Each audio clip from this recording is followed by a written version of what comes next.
Chapter 1. Beginning from Naruto, Conquering All Realms. Lin Xuan, I regret to inform you that you lack the talent to become a ninja. The man with white hair wore an expression of apology. It's alright, everyone will grow stronger in time. Indeed, don't lose heart. The sunny youth with orange short hair, alongside the somewhat gloomy figure with long red hair. Strange memories began to awaken in Lin Xuan's mind. He recognized their names. Jiraiya from Konoha, Yahiko from Amage Cure, Nagato. Odd. Where's Conan? Brother, I'm here. In the blink of an eye, time reverted to 7 or 8 years prior, when this body was still a child. Raindrops pattered down, and the young boy cradled his unconscious sister in his arms upon discovering her. He found she was nearly burning with a fever of 40 degrees. Though they shared no blood ties, she was still his sister, his only family in this world. Years passed swiftly, during which he made friends and met his teacher, Jiraiya. Yet Lin Xuan was told he had no aptitude for training. In the year 40 of Konoha's timeline, the ninja world had returned to a brief peace after the ravages of war. Jiraiya discovered exceptional students and chose to teach them in the aftermath of the conflict, and it had been 2 years since then. Brother, it's time to eat. Conan returned to their dilapidated wooden house as usual. Oh, Lin Xuan nodded instinctively, though a glimmer of light occasionally flickered in his eyes. Lin Xuan? No, he was not the Lin Xuan of this world. He was a traveler from another realm. He hailed from a place known as Huaxia, inheriting the legacy of a declining, mysterious bloodline. Explorer, current missions as follows. A melodious and graceful female voice resonated. The boy instinctively scanned his surroundings, seeing no enemies, and the calmness on his sister's face indicated she had not heard the voice. Explorer, registered in the reincarnation space, serial number 51465145. This was Lin Xuan's identity as a traveler. His first mission world was Naruto, and he must accomplish a certain level of tasks to return home. Mission world, Naruto. Difficulty, A50. Difficulty a level. The strongest boss does not exceed level 50. Current timeline, year 40 of Konoha. Introduction. This is a world of chakra, and ninjas explorers are encouraged to explore freely. Main quest 1. Participate in personally defeating Hanzo. Mission details. Hanzo is the current ruler of Amage Cure. Please engage in battle under any faction's identity. Option 1. Participate in the kill. Difficulty, easy. Reward, 500 reincarnation points. Option 2. Personally execute the kill. Difficulty, hard. Reward, 10,000 reincarnation points. Mission failure penalty, none. Brother, why aren't you eating? Conan's voice brought the boy back to reality. It's nothing. Go ahead and eat. Conan, I'm just thinking. Lin Xuan offered his sister a reassuring smile, ruffling her short hair. He had much to contemplate. Any decision he made thereafter would influence the difficulty of conquering this world. Explorer 51465145. Level 1. Lifespan 1830. Vitality 3. Soul 15. Strength 27.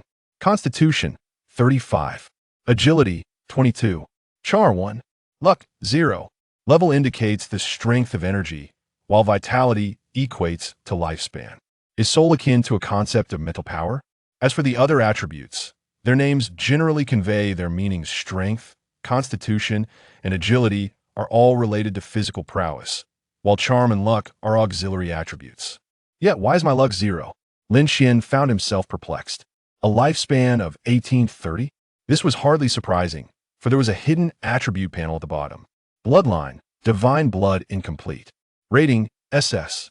Derived from the diluted bloodline of the deity Dejiang. It significantly enhances physical attributes and exhibits strong compatibility with other bloodlines. Current attribute bonuses: Soul 10, Strength 20, Constitution 20, Agility 20. Development level, 3100. Negative effect, Divine Punishment. Lifespan cap permanently reduced by 90. Evaluation. Though classified as an S-level bloodline, it is indeed a life-consuming endeavor. Damn it, it's as if I volunteered for this. Lin Xuan's lips twitched slightly. He had borne the cursed fate since the day he was born, destined not to live beyond 30, there was no choice in the matter. Brother, you're not still thinking about the teacher, are you? Conan gazed at the boy, whose expression fluctuated between blue and purple, mistakenly believing he was angry. When Jiraiya had initially stated he lacked the talent for training, he offered no guidance to Lin Xuan, instead imparting ninjutsu to the other three children. 2 years had passed, and Jiraiya returned to Konoha. A week ago, the three students had each made progress. Yet Lin Xuan, how could he possibly be content? Be good, Conan. Brother isn't pondering that matter, simply considering what to do next. The boy's expression warmed, revealing a sunny and gentle demeanor. The house was dilapidated, and the table held not a morsel of meat, only a medley of vegetables. Conan was a growing child. How could she subsist on such nutritionally deficient fare? The patched clothing, mended countless times, tugged at his heartstrings. Where to? Conan blinked her beautiful large eyes. Her light blue-purple short hair was both unique and eye-catching, soft to the touch and delightful, adorned with a pale blue paper flower. Her slender figure, fair as snow, bore delicate features akin to a Barbie doll, with light purple eyeshadow and gentle orange-yellow irises that were enchanting. A remarkably beautiful, yet fragile child. Had it not been for Jiraiya, this child might have gone years without a single meal of meat. How could Lin Xuan find it in himself to complain about that Konoha fellow? Unable to learn ninjutsu? Then he simply wouldn't learn it. Did Naruto rely on ninjutsu? No. His advantages were the nine tails, his sharp tongue, the reincarnation of Ashura, and his father, the fourth Hokage. The protagonists of this world are all overpowered. Why must he pursue ninjutsu instead of developing his own bloodline? To be honest, Lin Xuan believed his bloodline was superior, albeit somewhat life-draining. In the history of the Lin family, no man had lived beyond the age of 30. Especially those who excessively developed their bloodlines often met their demise before reaching 20. If not for the limitations of lifespan, divine blood should be an SS-level bloodline, right? Lin Xuan sighed, filled with sentiment. Brother, you're not running a fever today, are you? The food is getting cold. Conan spoke again, scrutinizing the boy closely. Today, her brother seemed unusually strange, lost in thought, muttering incomprehensible words. Moi. The boy offered no further explanation, suddenly embracing his sister and leaving a prominent kiss mark on her fair cheek. Don't worry, Conan, brother is perfectly normal. Lin Xuan grinned. With a physique that surpassed even that of an adult bear by dozens of times, he was undoubtedly not weak in the ninja world. So what if he couldn't use ninjutsu? He would prove himself to be the strongest in this world, and not being able to do so now did not mean he wouldn't in the future. Really normal? Conan's cheeks flushed slightly, looking at her brother with suspicion. Though he doted on her, he had never acted this way before. Had he perhaps taken some strange medicine today? You're truly adorable, little girl. Lin Xuan gently caressed his sister's hair. In his eyes burned an imperceptible flame, a subtle glimmer of bloodlight flashing within his dark pupils. The 124th generation of the Lin family, the clan leader, an illegitimate son, divine blood, a Tier 3 developer. Reincarnation space, explore 5146-5145.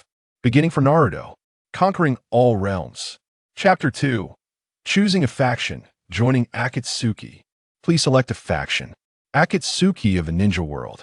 Early the next morning, a choice lay before Lin Xuan.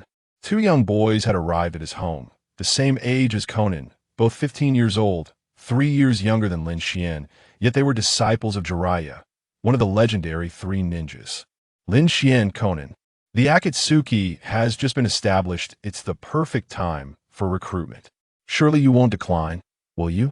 Yahiko smiled while eyeing Lin Xuan. Conan had always followed her brother's lead in everything, so the decision rested with Lin Xuan. Although Lin Xuan lacked combat prowess and training talent, if he did not give his consent, Conan would not join the Akatsuki. Akatsuki? Ninja world? Though this was the nascent Akatsuki, Lin Xuan was acutely aware of the organization's future objectives. Akatsuki represented the antagonistic and boss factions, while the ninja world symbolized the protagonists. If Lin Xuan accepted the proposal, altering his identity later would prove difficult. Brother, do you want to join? Conan felt a twinge of anxiety. Though her brother was paramount in her heart, Nagato and Yahiko were also her friends. Moreover, their creation of Akatsuki stemmed from a dream to forge a world devoid of war, ushering genuine peace to Amage Cure and the entire ninja world. That dream was also Conan's dream. Lin Xuan, there's no need for you to worry so much. Although you may not possess talent in combat, you can certainly strategize for us. Now that you have joined, you are one of the elders. Mayahiko chuckled. Under the guidance of Master Jiraiya, Conan has mastered a unique form of paper jutsu. She is perhaps the only ninja in the entire ninja world who employs this technique. Such a genius. And a friend at that, how could they not include her in Akatsuki? And Lin Xuan as well? He is quite intelligent and well-suited to be the organization strategist.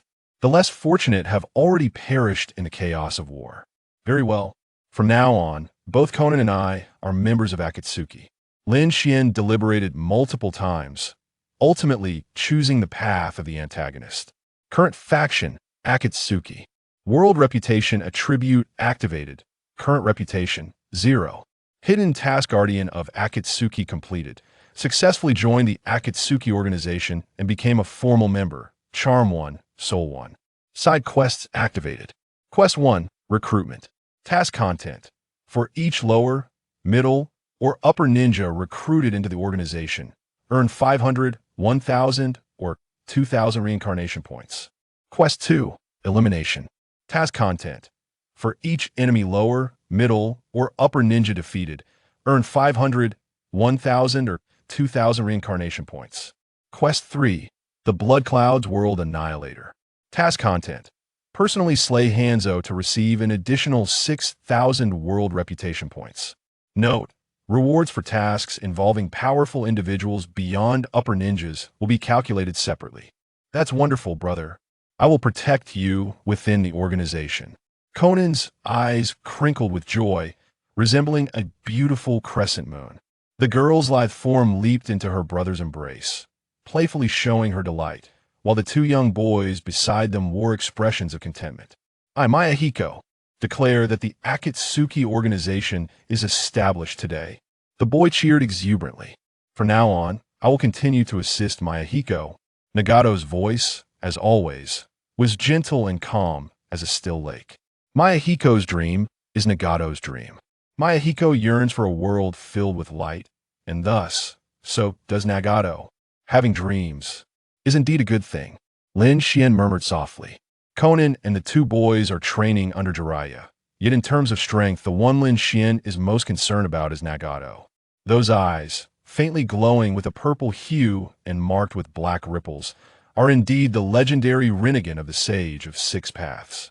However, those eyes do not belong to Nagato. Someone performed an implantation surgery at the time of Nagato's birth, granting him these eyes. He is but a tool chosen by a shadowy figure. Akatsuki was not established today. In the invisible tome of fate, Akatsuki had been determined decades, even centuries ago. Nagato's eyes, intertwined with millennia of conspiracy. Yet, as the saying goes, the most dangerous place is often the safest. Joining the ninja world does not signify righteousness, nor does remaining here guarantee danger. The unseen puppeteer has an interest in Nagato and would not deliberately make him an enemy. On the contrary, should he exhibit great power, the puppeteer may very well be pleased. After all, Akatsuki requires strong individuals, as fresh blood relying solely on Nagato would not suffice to execute their plans. As noon approached, the foundational matters of Akatsuki were settled. The headquarters would be a concealed cave outside Amage Cure, a place to store supplies and hold meetings. Mayahiko is the leader of Akatsuki. The high-ranking members include Nagato, Conan, and Lin Xuan. For the time being, Nagato is responsible for the security of the cave, for he is not one for words, being a shy and introverted child. Conan is tasked with creating explosive tags using paper jutsu. These items can be sold for profit or utilized by the organization's members. However, Conan's chakra is limited, restricting her daily output. With safety and economy assured to a degree, the remaining task is to recruit new members. The first enemy of the organization is Hanzo, the man revered by ninjas as a demigod. Mayahiko is not naive enough to think that their small group is sufficient to face Hanzo and his assassination unit. The recruitment efforts are to be handled by Mayahiko and Lin Xuan. Lin Xuan was originally designated as the strategist, but he declined the role. Everyone assumed he was a failure incapable of learning ninjutsu. Yet only Lin Xuan knew that, given the right circumstances, he could even eliminate a careless upper ninja in an instant. One force can break myriad techniques when strength and speed reach a certain level. Even in the absence of ninjutsu and chakra, he can still annihilate formidable foes. He carries the blood of ancient deities within him. Brother, are you truly going outside? Conan remained worried. Hanzo controls most of Amage Cure, with thousands of adept assassination ninjas at his command. Their previous activity zones have always been on the outskirts, rarely venturing into the village for fear of unforeseen events. Moreover, Lin Xuan is merely an ordinary person. This raises even more concerns. Lin Xuan, I know you wish to help, but at this moment, it is best not to overexert yourself. If anything were to happen to you, how would I explain it to Conan? Mayahiko also urged caution.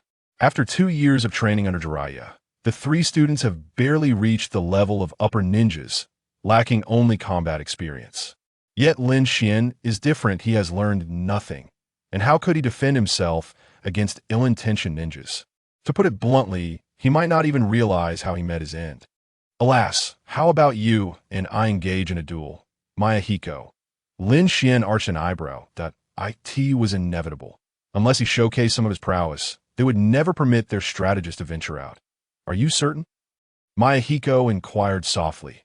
Could it be that Jiraiya-sensei has been secretly tutoring Lin Xuan? But that couldn't be the case. Jiraiya spent most of his time with him and had never been seen training alongside Lin Xuan. Moreover, Jiraiya snored loudly at night. It was improbable he would sneak out to find Lin Xuan.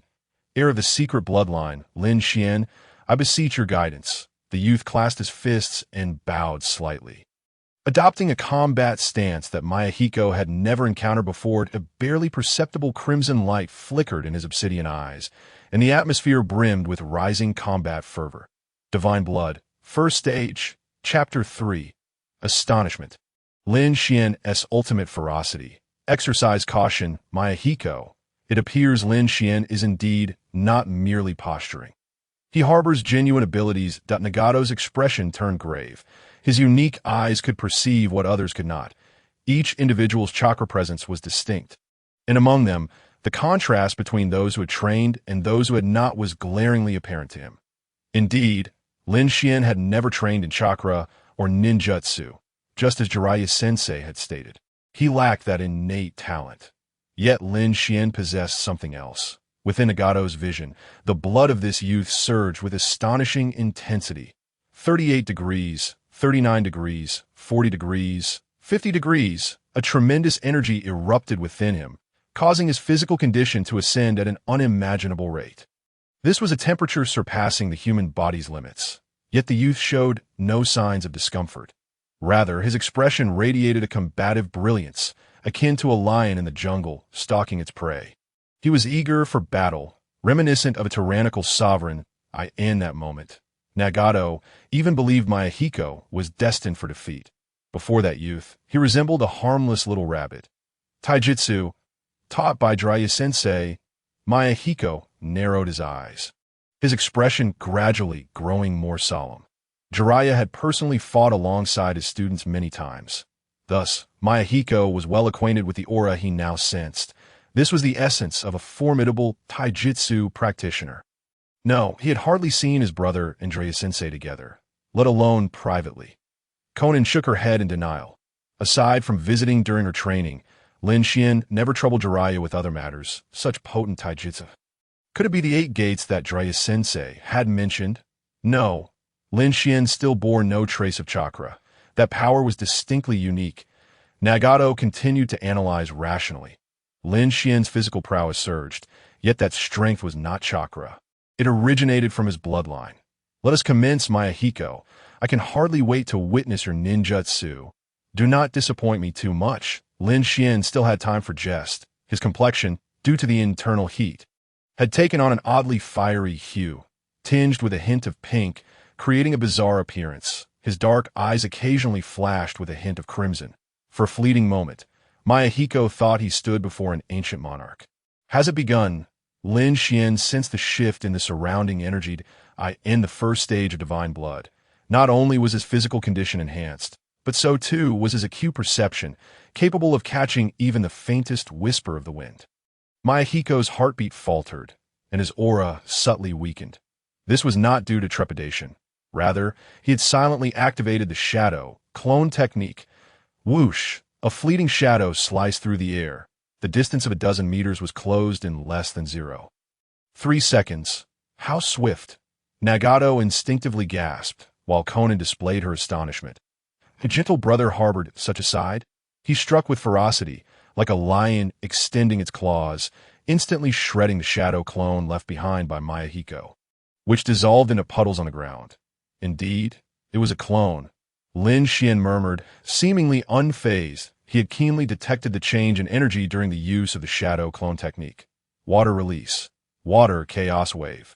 Mayahiko's voice resonated from behind that a torrent of water, as wide as a waterfall, erupted from his mouth, resembling a silver curtain unfurling. He had anticipated Lin Xuan's taijutsu to be formidable, but never to this extent. Yet, after all, he was Jiraiya's disciple. Understanding both his own and Lin Xuan's strengths and weaknesses, Mayahiko made a swift judgment. With the clone dispelled, he seized the opportunity to unleash a powerful water ninjutsu from his current position. This technique not only boasted extensive range, but also delivered razor-sharp attacks. As Lin Xuan evaded the onslaught, he would hurl his kunai to further suppress his opponent, compressing his retreating space. And when Mayahiko approached the explosive tags, he had laid in ambush. The battle would conclude, of course. He would not detonate the tags. Rather, he would declare the contest over. Wait. Mayahiko's eyes widened. He had miscalculated. He had underestimated Lin Xuan's taijutsu. The youth chose to force his way through the water release that could easily slice through rock. Brother, Conan's heart raced, her voice filled with concern. Was this confidence or arrogance? The normally gentle and cautious youth had opted for the most reckless approach. In the blink of an eye, as Mayahiko chose his ninjutsu, Lin Xuan charged headlong into the waterfall. The events unfolded in the mere blink of an eye. Boom! The clash produced a thunderous explosion. Lin Xuan's physique was astonishingly robust. Even the waterways that could cleave stone merely tore his coarse clothing. His skin bore not a single scratch, glistening with droplets of water, radiating a faint bronze hue in the sunlight. It appears I'm the victor. What say you, Mayahiko? The devilish whisper echoed in his ears. Like thunderclaps, Mayahiko swallowed hard, cold sweat trickling down his face. He had only just begun to form hand seals, yet chakra had yet to surge within him, when a searing hand landed upon his shoulder. In less than 0.5 seconds since the explosion, that lion-like youth had appeared behind him. Had it been a life-or-death struggle, that hand would have surely pierced his heart. What a magnificent and brutal display of taijutsu! How formidable! Nagato was left speechless with astonishment. Extreme speed, extreme power, extreme violence. Ninja combat always emphasizes timing and wisdom, the synergy of comrades, the interplay of ninjutsu, the advantages of bloodline limits, and the benefits of terrain. Yet in that youth, he saw but two words: recklessness. My brother's strength seems reminiscent of the bloodline limits that Sensei once spoke of. Conan snapped back to reality, beginning to ponder. Nagato remarked that such explosive power must indeed be linked to bloodlines. However, if my brother lacks chakra, how could the bloodline limit manifest? Don't look at me. I am equally perplexed. If Jiraiya-sensei were present, he might possess some answers. Nagato forced a bitter smile. Bloodline limits are, after all, rare physical traits, ninjutsu, and these abilities may be wondrously varied, yet ultimately require chakra for activation. Yet Lin Xuan clearly possesses no chakra. Is he a monster? It has been so long since I last exerted myself. I feel as though I am rusting. Lin Xuan stretched languidly, a look of lethargy gracing his face. The divine blood within him receded, and his body temperature gradually returned to normal. In the blink of an eye, he would revert to an ordinary youth. Mexico, with his head hung low, ambled over from behind, still struggling to accept the harsh reality. He had calculated numerous scenarios and devised strategies to contend with the taijutsu ninjas. Yet, Lin Xuan was an anomaly, shattering his illusions of victory with unparalleled brutality. Chapter 4. The assassin reveals his Fang's hidden rain village. Situated in the land of rain, is a small nation bordered by the lands of fire, earth, and wind. Consequently, the land of rain often becomes a battleground for the great powers. The population surged while resources remained finite. As powerful nations grew dissatisfied with their current gains, war naturally ensued. After the conflict, the great powers would sign new accords and return to a semblance of peace, leaving the small nations with only devastation and endless sorrow. During the Second Shinobi World War, Conan, Nagato, and Mexico lost their parents and became war orphans. While the village had not even distributed a single penny in aid, that scoundrel Hans deserves damnation, in a certain restaurant, a youth gazed absently outside. The village's architecture, primarily composed of steel with some stone, was interlaced with pipes of varying sizes, creating a unique skyline. This city, perpetually drenched in rain, boasted its own distinctive architectural style. "Customer, your ramen," a middle-aged man cheerfully announced as he set down a steaming bowl of noodles. The restaurant was sparsely populated, with only 5 patrons, including Lin Xuan. Outside, the rain poured down relentlessly, yet the interior of the eatery remained eerily quiet. Hans, known as the demigod of ninjas, taught assassination techniques to the village's ninjas and accepted various missions. However, despite his formidable strength, Hans was not a competent leader. In the hidden rain village, in the land of rain, tragedy unfolded daily, yet that demigod showed no signs of compassion, as long as his interests were not infringed upon. The plight of the starving mattered not to him. This was precisely why Mexico aspired to change the village. In a world devoid of light, flowers could only wither. Such a village had no future.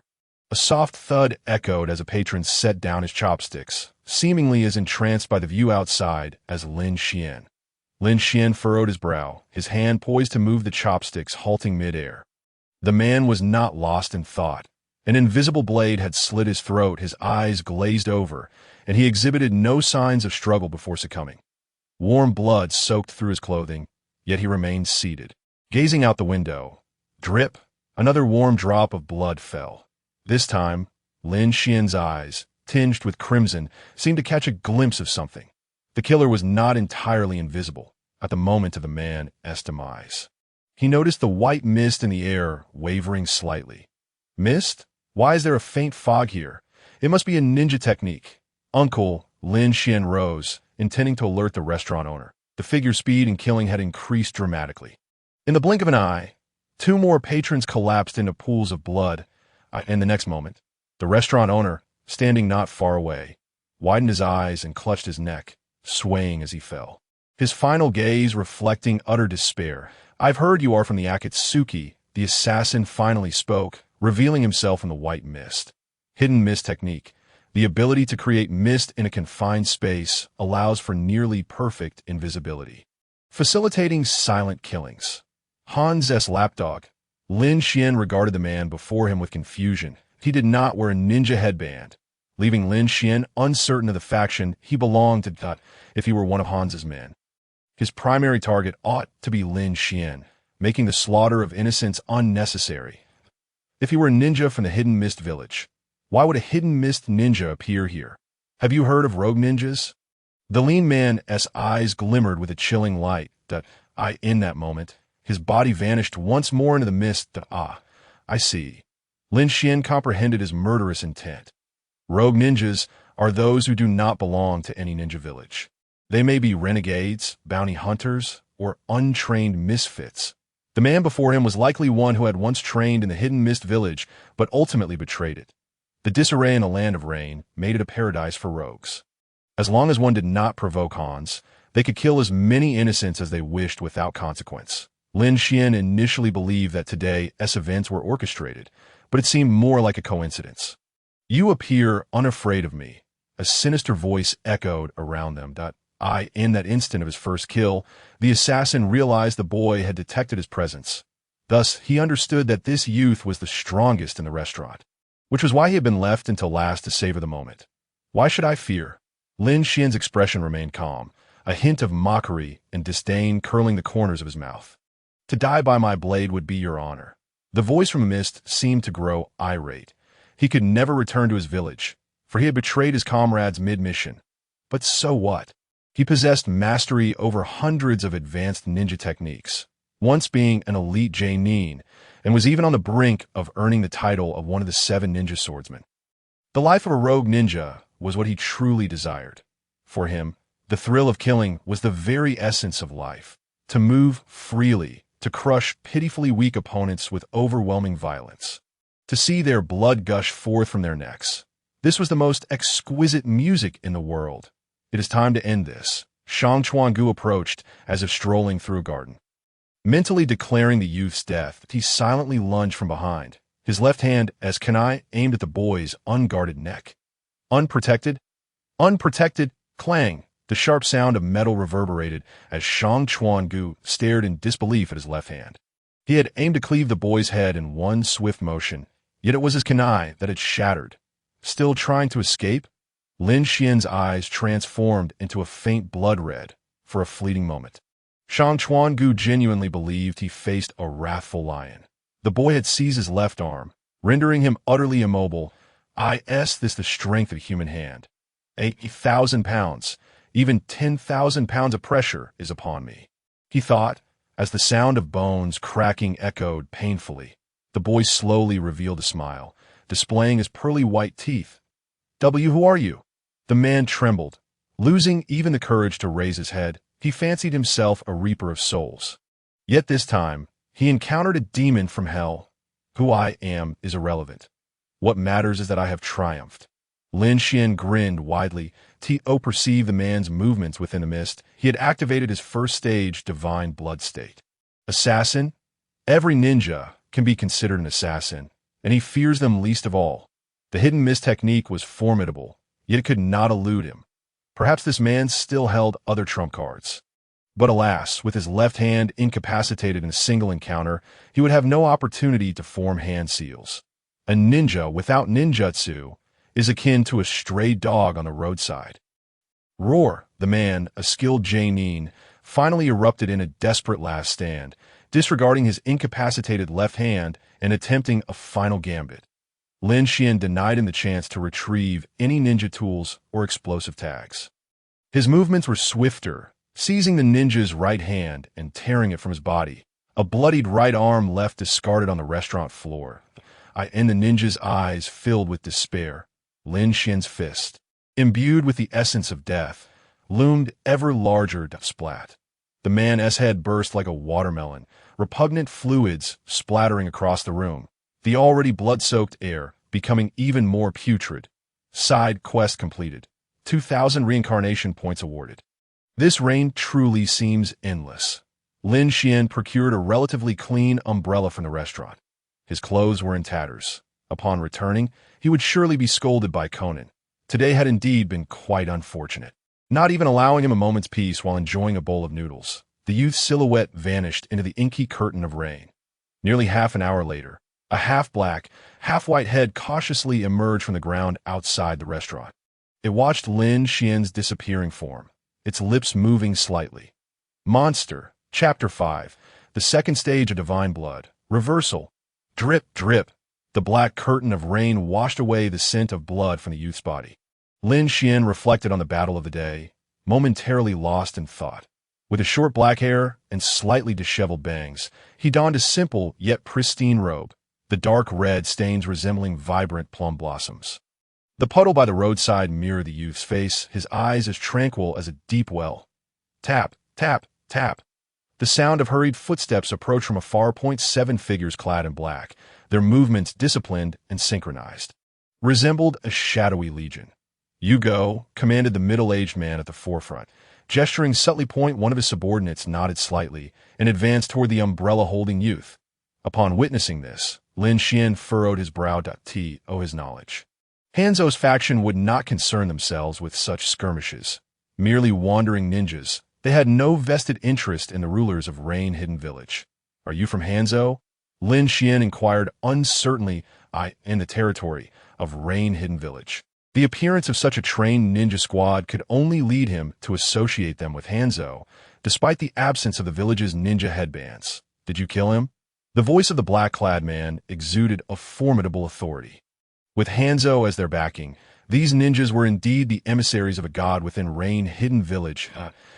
Oh, what if I did? Lin Xuan muttered softly. Wasn't he just a wandering ninja? Was it truly necessary? Team leader, it's confirmed. The ninja sent by Mist Hidden Village to liaise with us is linked to that plan. He has been compromised by this individual that I suspect he is from Konoha, reported the subordinate. Lin Xuan was immediately taken aback. The ninja sent by Mist Hidden Village to communicate with Rain Hidden Village. This had to be a mistake. That individual had explicitly told him before his death that he was merely a wandering ninja. Oh, really? The man called the team leader frowned, his expression fluctuating between dark and light. Mist Hidden Village was plotting something significant and had promised great benefits to Rain Hidden Village. But now, with the envoy dead, would Mist Hidden Village continue their collaboration? Wait, the person I killed claimed to be a wandering ninja, and he even killed local villagers. Sensing the murderous intent from the group, Lin Xuan attempted to defend himself. It wasn't that he feared these ninjas.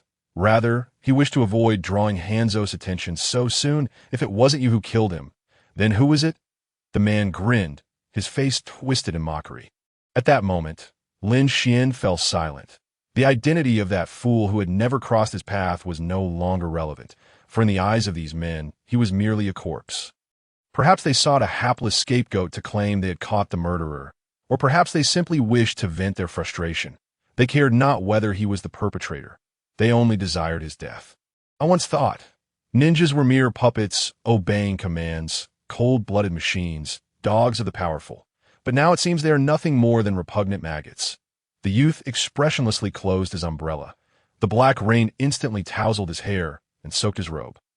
The 7 shadows stood before him, producing shuriken from their weapon pouches, their faces alight with the thrill of hunting down a lion. Thunder rumbled, the rain fell in torrents, and the ninjas silently closed in on the youth. Attack, barked the leader.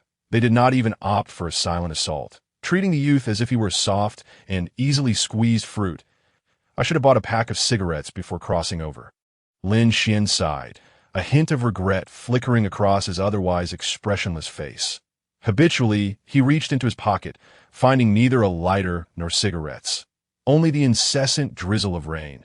Blurring his vision further, wasn't it customary for the protagonist to calmly smoke a cigarette before the fight, delivering a stylish line about the incompetence of everyone present? Such a pity. Lin Xuan tilted his head back, gazing at the sky at a 45-degree angle. The rain gradually rose in a veil of white mist. The ninjas, brandishing their shuriken, wore expressions of cruel amusement. In the next moment, the youth would be pierced by dozens of shuriken, becoming a bloodied hedgehog, then dismembered by the short blade in the leader's hand. When a sharp, clear sound rang out, akin to metal clashing. What in the world? Was the youth's undergarment made of iron armor? The 7 ninjas stood in stunned silence. The next second, they received their answer as they beheld the youth's fiery red skin. The surrounding mist was not the result of a jutsu, but rather a vast amount of rainwater vaporizing under extreme heat. The youth's body resembled a piece of glowing metal. Has the game begun? It better be thrilling. The youth revealed a childlike, joyous smile. Beneath that innocent visage lay the wrath and tyranny of a king. He did not wish to reveal his strength, but that did not mean he would remain indifferent when weapons were pointed at him. Should good people be threatened at gunpoint? Water release. Water dragon bullet technique. The leader's expression turned icy, his gaze darkening considerably. Churning water converged from all directions, transforming into a clawing, fearsome serpent with a ninja's hand seals. No, it was a dragon. Among rank jutsu, this technique was considered exceptional, achievable only by the elite among the Jounin crack. The sound of bones tearing echoed amidst the raindrops. The ninjas looked on in terror. 3 of them halted mid-seal. Paralyzed by fear, a severed head soared dozens of meters into the air, crashing down with a splash, the eyes wide open in their final moments, as if witnessing unimaginable horror. So weak, the youth's sigh reverberated softly. The rain fell upon him, transforming into steam within 2 seconds, as his figure flickered past the water-formed dragon, a water dragon. Ultimately, it was still made of water. Monster! Monster! Run! Go find Lord Hanzo. This person, the remaining 6 ninjas screamed and scattered. They instinctively chose to flee, a reflex ingrained from years of training, a survival instinct embedded deep within their bones, as long as one of them could return alive. Lord Hanzo would be informed of the formidable enemy in the village. Raindrops trickled down his forehead, revealing a pair of blood-red eyes within the white mist. The owner of those eyes bore a calm expression, seemingly indifferent to the fleeing ants, as if he were certain of victory and could crush those insects at any moment. Should I recite some ultimate technique or something? There is a secret technique in the water called Tuo Pa. At that moment, the youth did not forget to quip. If the ninjas were to glance back, they would find his eyes filled with languor, stifling a yawn, as if preparing to rise and slice an apple with a fruit knife in utter leisure. The flowing water on the ground suddenly stirred, as if hundreds or thousands of frenzied serpents danced in a torrent. Water is lifeless, yet at this moment, it resembled an undefeated legion under a king's command. In the state of divine blood stage 1, fury, the blood began to boil, raising his body temperature to nearly 50 degrees. Human nerves heightened to monstrous levels. In divine blood stage 2, reversal, body temperature approached 200 degrees. Bones and muscles evolving into a non-human realm, as if opening the gates of hell to unleash malevolent spirits. In this state, the scions of divine blood could even command the elements, shatter. Countless streams of water heeded the Emperor's call. The fastest of the 6 ninjas had already fled 300 meters away, yet they remained trapped within the elemental prison of water. The youth retrieved his black umbrella, his steps light and buoyant. 6 corpses lay within the mingling rain and pools of blood. Chapter 6. The newcomer of Akatsuki, Ah-Fei, rain-hidden village, outskirts of the forest. In a dilapidated wooden cabin, Xiaonan was preparing breakfast for the day. Her brother had returned late into the night yesterday, his robe nearly reduced to mere strips of fabric hanging from him. With no money to buy clothes, her brother showed no understanding of the need for care. Yet in the end, Xiaonan said nothing.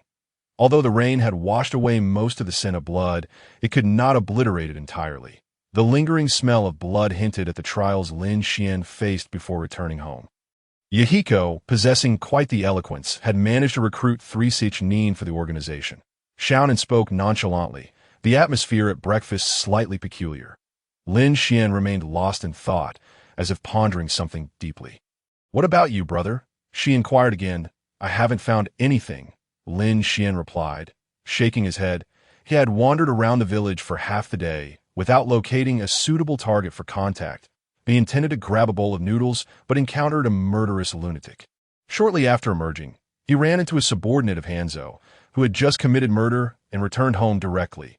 Was yesterday's enemy strong? Xiaonan finally broached the question. She understood that her brother had kept his prowess hidden over the years.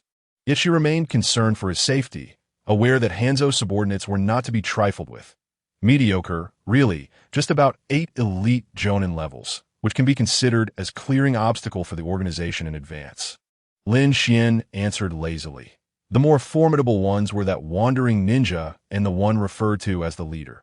Although he lacked chakra energy, he possessed the ability to sense the strength of the ninja's chakra, allowing him to gauge the specific power of most foes. In total, 8 enemy Jonin contributed 16,000 reincarnation points. Yet there were perplexing aspects as well that if what those ninjas said was true, who exactly was responsible for dispatching the envoy from the Mist Village to Rain-Hidden Village? 8 Jonin. Xiaonan's mouth formed an Ah shape as she stared at her brother, as if seeing him for the first time. Jonin were clearly synonymous with elite and skilled warriors, yet hearing her brother speak of them, as if they were mere insignificant insects, was startling. What kind of bloodline limit had her brother awakened? Lin Xuan noticed Xiaonan's expression, but chose not to elaborate. The secret of the divine blood should be known by as few as possible. "Good news! Good news!" Yahiko exclaimed, cheerfully pushing open the door, so elated that he forgot to knock beforehand. "What is the matter?"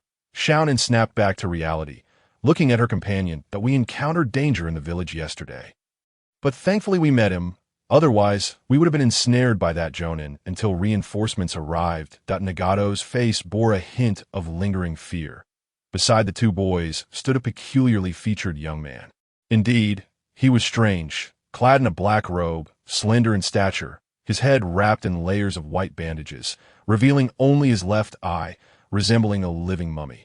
This appearance was nothing short of bizarre. "For our first meeting, you may call me Akai," the man said in a somewhat raspy voice, glancing over at Lin Xuan and Xiaonan.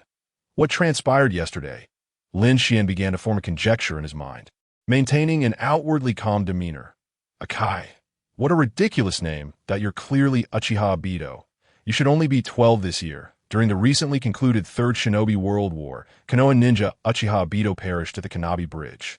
Half his body crushed by falling rocks, having entrusted his right eye to his friend Kakashi Hitaki before his demise. Truly swift actions. Just before Madara's actual death, he had finally found a worthy pawn. The next target for control was likely Nagato. Lin Xuan contemplated all of this, discreetly glancing at Nagato. Yesterday, Nagato and I were recruiting new members to promote Akatsuki. Initially, everything was going smoothly, but we encountered a Jonin from the Mist Village, who seemed closely associated with Hanzo's men. Our paths crossed, and battle was imminent. Nagato and I eliminated a few Chunin, but we couldn't handle the guy from the Mist Village. That if we had continued to delay, the situation would have turned dire for us. Thankfully, Akai intervened. Otherwise, we might have perished in the village and could not have possibly killed the envoy from the Mist Village. And so, we returned with Akai. Yahiko recounted. From this tale, Lin Xuan sensed an unusual aura. Why did Akai fortuitously appear there? Had Akatsuki only just been formed? Why would a powerhouse like Akai unhesitatingly join? Akai must have known of all these plans in advance. Moreover, perhaps even the 7 ninjas Lin Xuan encountered were intentionally directed to target him for venting their frustrations. Even the wandering ninja in that restaurant was not entirely a coincidence. Such meticulous plotting. A conspiracy that had been buried for a millennium. The intentions of the mastermind behind it were not easily fathomed. They had indeed noticed his anomalies. Brother Akai, welcome to Akatsuki. Lin Xuan offered a friendly smile as he shook hands with the peculiar individual before him. I look forward to your support. Akai regarded him with a deep gaze. Though he had not possessed this body for long, with assistance from that individual, he was confident in his invincibility. And no matter how strong brute force was, it was still just brute force. He existed as an absolute void, standing invulnerable. Congratulations, another powerful member has joined our organization. Nagato exclaimed joyfully, his smile radiating genuine happiness. Yahiko was the leader and the hope of Akatsuki.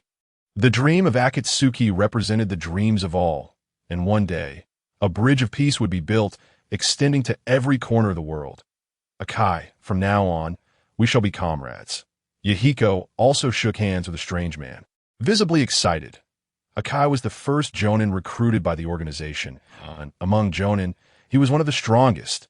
His immense chakra, formidable fire techniques, and meticulous combat details made him an exceptionally rare talent. Brother, you must also put in effort. Merely killing enemies won't suffice for Akatsuki's growth, Xiaonan chimed in cheerfully. Like Nagato and Yahiko, she was immersed in joy, oblivious to the peculiarities surrounding Akai's identity. Next time, I will pay more attention, but do not expect too much from me. I can't match Yahiko's flair for words. Lin Xuan shrugged, wearing a relaxed smile. After all, individuals like Akai were exceedingly rare. The boy deliberately elongated his words. Lin Jun is joking. How could I compare to the martial arts monster Yahiko speaks of?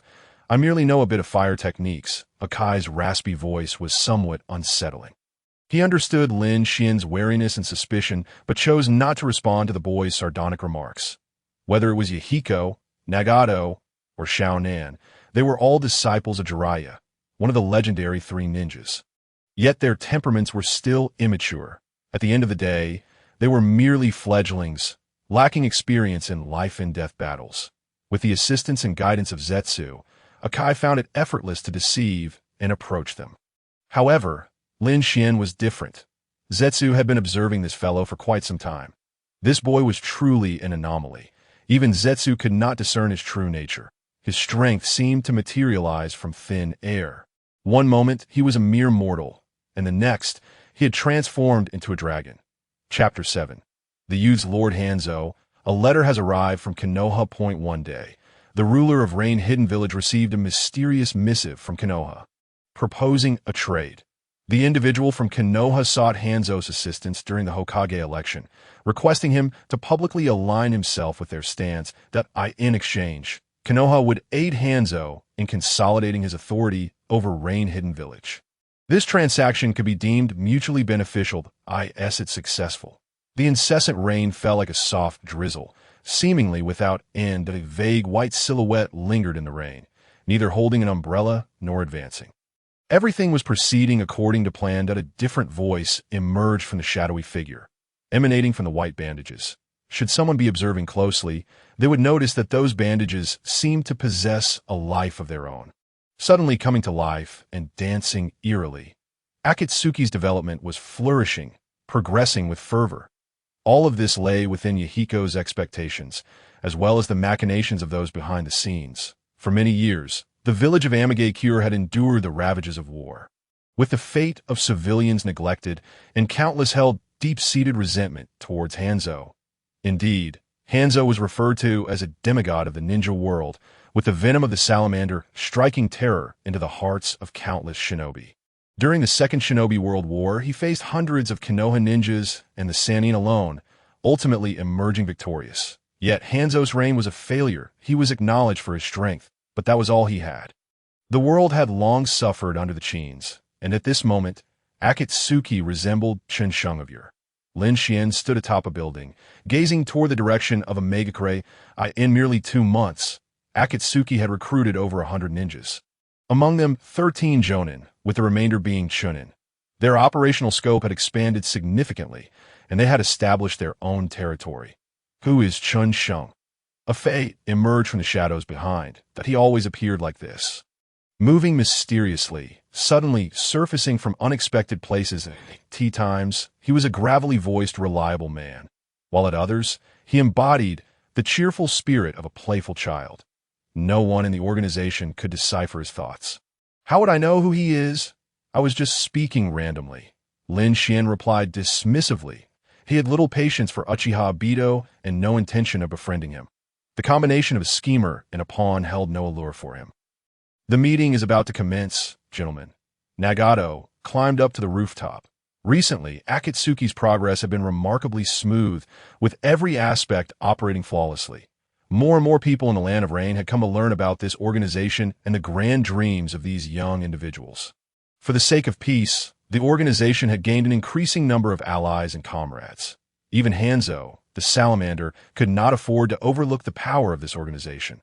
The meeting is starting, Senpai, a face said, his body in a relaxed stance, his left eye, the only visible part of his face, slightly squinting.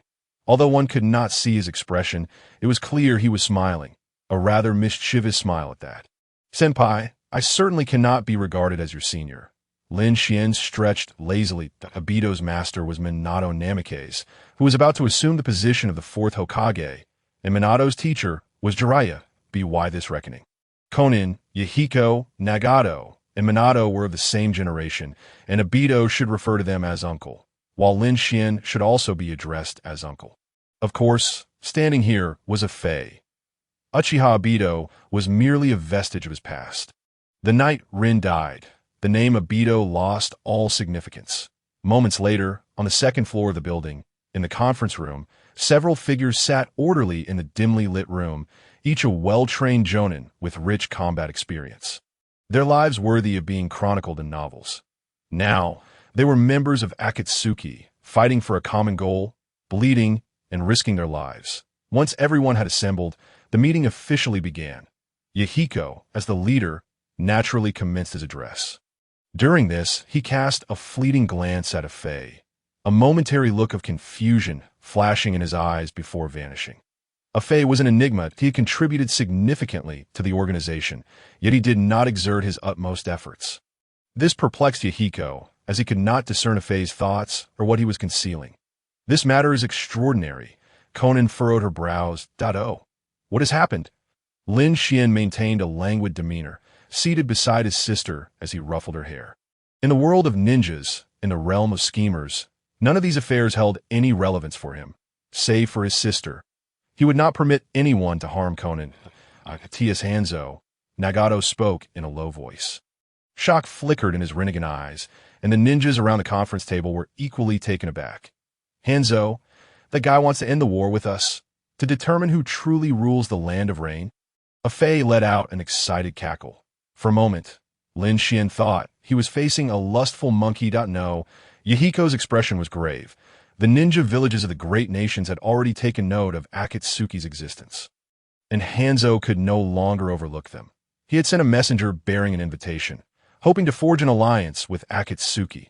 Nagato quickly added, Hanzo wishes to establish a new governance system centered around Akatsuki, aiming to win the hearts of the people of the Land of Rain through a different approach, and to sign a peace treaty with the great nations, thereby putting an end to the tragedies of the Land of Rain. Is this a form of compromise on their part? Given the current situation, they do not seem inclined to engage us in battle. That a Jonin furrowed his brow. What if it's a trap? The methods of rulers have always been ruthlessly iron-fisted. It is entirely possible they are laying a cunning ambush. Thus, we're convening this meeting. Yahiko surveyed the ninjas around the table. Lin, what are your thoughts? The leader turned to the one idly toying with his sister's hair. He was always so lethargic. That a trap. That has something for you to ponder, leader. After all, you know me. I'm just a reckless fool. Lin Xuan replied humbly. Humble. Rather, it could be said that your face is inscribed with the word laziness. The ninjas remained silent, seemingly accustomed to the remarks of this peculiar youth. Although he had not practiced any ninjutsu, his taijutsu was astonishingly powerful. Remarkably so.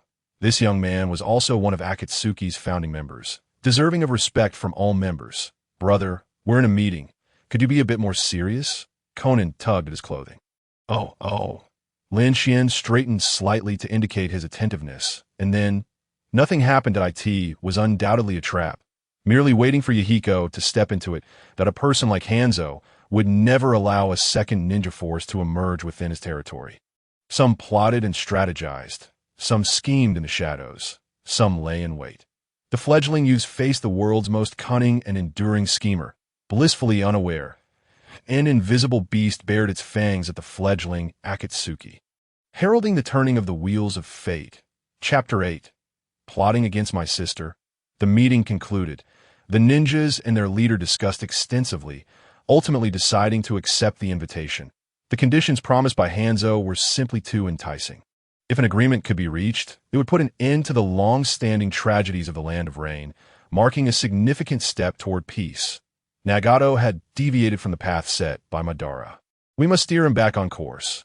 Obito, are you ready? From the rain-soaked ground, a peculiar half-white, half-black head emerged. Zetsu IT was said to be a special creature created by Madara, a trusted subordinate left in the world. Peace? Such naive individuals could never achieve peace. Rest assured, I will ensure Nagato does what he must. Obito replied coldly that Rin's death had unveiled the harsh truth of this ninja world to him, as long as the ninja system persisted. Tragedies would continually unfold. Madara's ideology was correct. Only through infinite Tsukuyomi could everything truly change. To resurrect Uchiha Madara and wield that ultimate illusion, Obito needed to collect the nine-tailed beasts and guide Nagato to become a capable leader of Akatsuki. What do you think, Lin Xuan? What bloodline does he possess? Obito suddenly inquired. That individual was Conan's brother, said to share no blood relation. Years ago, even decades ago, Lin Xuan had appeared no different from ordinary people, exhibiting no abnormalities. Yet now, his taijutsu instilled deep trepidation in Obito. According to Zetsu's intelligence, he could contend with shadow-level shinobi purely through taijutsu, and he had also demonstrated a unique ability to manipulate water, which might be a manifestation of his bloodline limit. Bloodline? A bitter smile emerged, tinged with despair. The bloodline limit, chakra. These concepts trace back to Kaguya Otsutsuki, the progenitor of chakra, and his mother. Yet, even Kaguya herself did not possess such abilities. It is inconceivable that Lin Xuan's bloodline limit could originate from her. The energy coursing through that young man is certainly not chakra. Indeed, he is a most enigmatic individual. Seeing Ju's silence, Obito grasped the implications of his thoughts. Even with Ju's intelligence, the source of that individual's bloodline remains a mystery. It is evident that he has discerned something in this plan. However, he did not hinder Yahiko, suggesting that he may not be our adversary after all. Obito continued his musings. Lin Xuan has aided the organization by eliminating numerous troublesome foes, but does he genuinely care about the development of Akatsuki? The young man does not spend his days espousing notions of justice and peace. Instead, he dedicates his leisure time to his sister, or rather, to her protection. Conan, she is his Achilles heel, Ju asserted with conviction. Such a character likely never cared for the Na'vi dreams of a few children. He joined Akatsuki solely because Conan wished to be a part of it, that a person like him would never intervene in matters that do not pique his interest unless his sister were in peril. He is a dragon, fixated only on the treasures hoarded in his lair. The shifting tides of the world hold no significance for him. Obito continued his analysis. True, he is indifferent, but Conan is not. Her desire to be involved in this affair will compel him to protect her. At that point, Hanzo, that fool, could provoke him. Ju remained silent. Should events escalate to that extent, the plan would be thwarted. Nagato would not succumb to despair. Rather, a wrathful beast would decimate the Rain Village, leaving chaos and corpses in its wake. Obito suddenly scoffed derisively. How could a mere woman possibly affect our grand design? If Conan is the jewel Lin Xuan protects, then let him safeguard her. We merely require bait to draw the tiger from Steve, and it is unfathomable that such words could emanate from a 12-year-old boy. Less than a year ago, he was but an inconspicuous tail end at the Leaf Ninja Academy. What course of action shall we take? Conan and Yahiko share a good rapport, and while we have our own members within Akatsuki, manipulating the situation is not straightforward. Ju too fell into contemplation. Even if we were to eliminate Lin Xuan, now is certainly not the opportune moment. The foremost priority is Nagato. He is the linchpin of our scheme. Hasn't Hanzo raised a salamander, exposing that summoning beast location to Akatsuki, and then subtly suggesting to Yahiko, would surely yield results? Wouldn't it? Borrowing Lin Xian's words, the title of demigod within the ninja world belongs to the salamander, which has a connection to Hanzo. Gaining control over the salamander equates to seizing Hanzo's lifeline. Akatsuki would not forfeit such a bargaining chip. Obito let out a cold laugh. Dark clouds loomed overhead as the rain intensified. A flash of lightning rent the sky, illuminating the grotesque visage of the monster amidst the downpour, where 3 black tomo glimmered in its crimson left eye. How can we be certain that Akatsuki will send Conan to subdue the salamander? Ju pondered the feasibility of the plan. Hanzo's subordinates include our people. Negotiations require Yahiko and Nagato to be present. Who else among the higher-ups could possibly attend? Obito chuckled uncontrollably. Once a boy, now a ruler of the world. Akatsuki, the main base, an urgent message. Leader, a subordinate rushed into Yahiko's room without so much as knocking. The orange-haired youth was meditating, a method taught by Jiraiya-sensei, emphasizing the importance of remaining calm in dire situations. Speak. Yahiko slowly opened his eyes. Recently, he has been restless, sensing that something may go awry with the negotiations. But which aspect could possibly be flawed? Is it Hanzo? Upon reflection, is that man truly trustworthy? Is it not too rash to proceed with the meeting? Our scouts have identified the location of the salamander's breeding ground, situated in the frigid lake deep within the mountains, approximately a day's journey from here, the subordinate respectfully reported. Hanzo's strength primarily lies in his toxic ninjutsu. Ordinary individuals would perish within minutes upon mere exposure. Wherever the poisonous mist travels, not a blade of grass survives. It is said that only Tsunade of the leaf and Chio of the sand have withstood the toxin's onslaught. The salamander is Hanzo's Achilles heel. If we can threaten its life, even if Hanzo harbors ulterior motives during negotiations, we will possess sufficient leverage to deter him from taking action, the subordinate quietly proposed. Upon hearing this, Yahiko's eyes brightened. This is indeed a splendid idea. However, the meeting is scheduled for tomorrow morning, and Hanzo has demanded that all high-ranking Akatsuki members attend, even specifically naming me and Nagato. Yahiko furrowed his brow. Lord Lin Xuan and Lord Conan have scarcely ventured out on missions. Have they? The subordinate reminded him. With heads bowed, no one could see the man's expression. Conan rarely leaves for missions involving explosive tags. As for Lin Xuan, it is even less necessary to mention that in every mission that Monster has participated in, not a single enemy has survived at this day. Hanzo lacks any specific information about Lin Xuan. Sending these two to deal with the salamander is nothing short of perfection.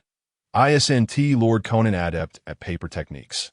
If she were to place thousands of explosive tags within the salamander's belly, threatening its life, Hanzo would be utterly incapable of opposing Akatsuki. The man continued to coax him. Excellent, excellent. Yahiko finally nodded in agreement, his expression one of newfound admiration.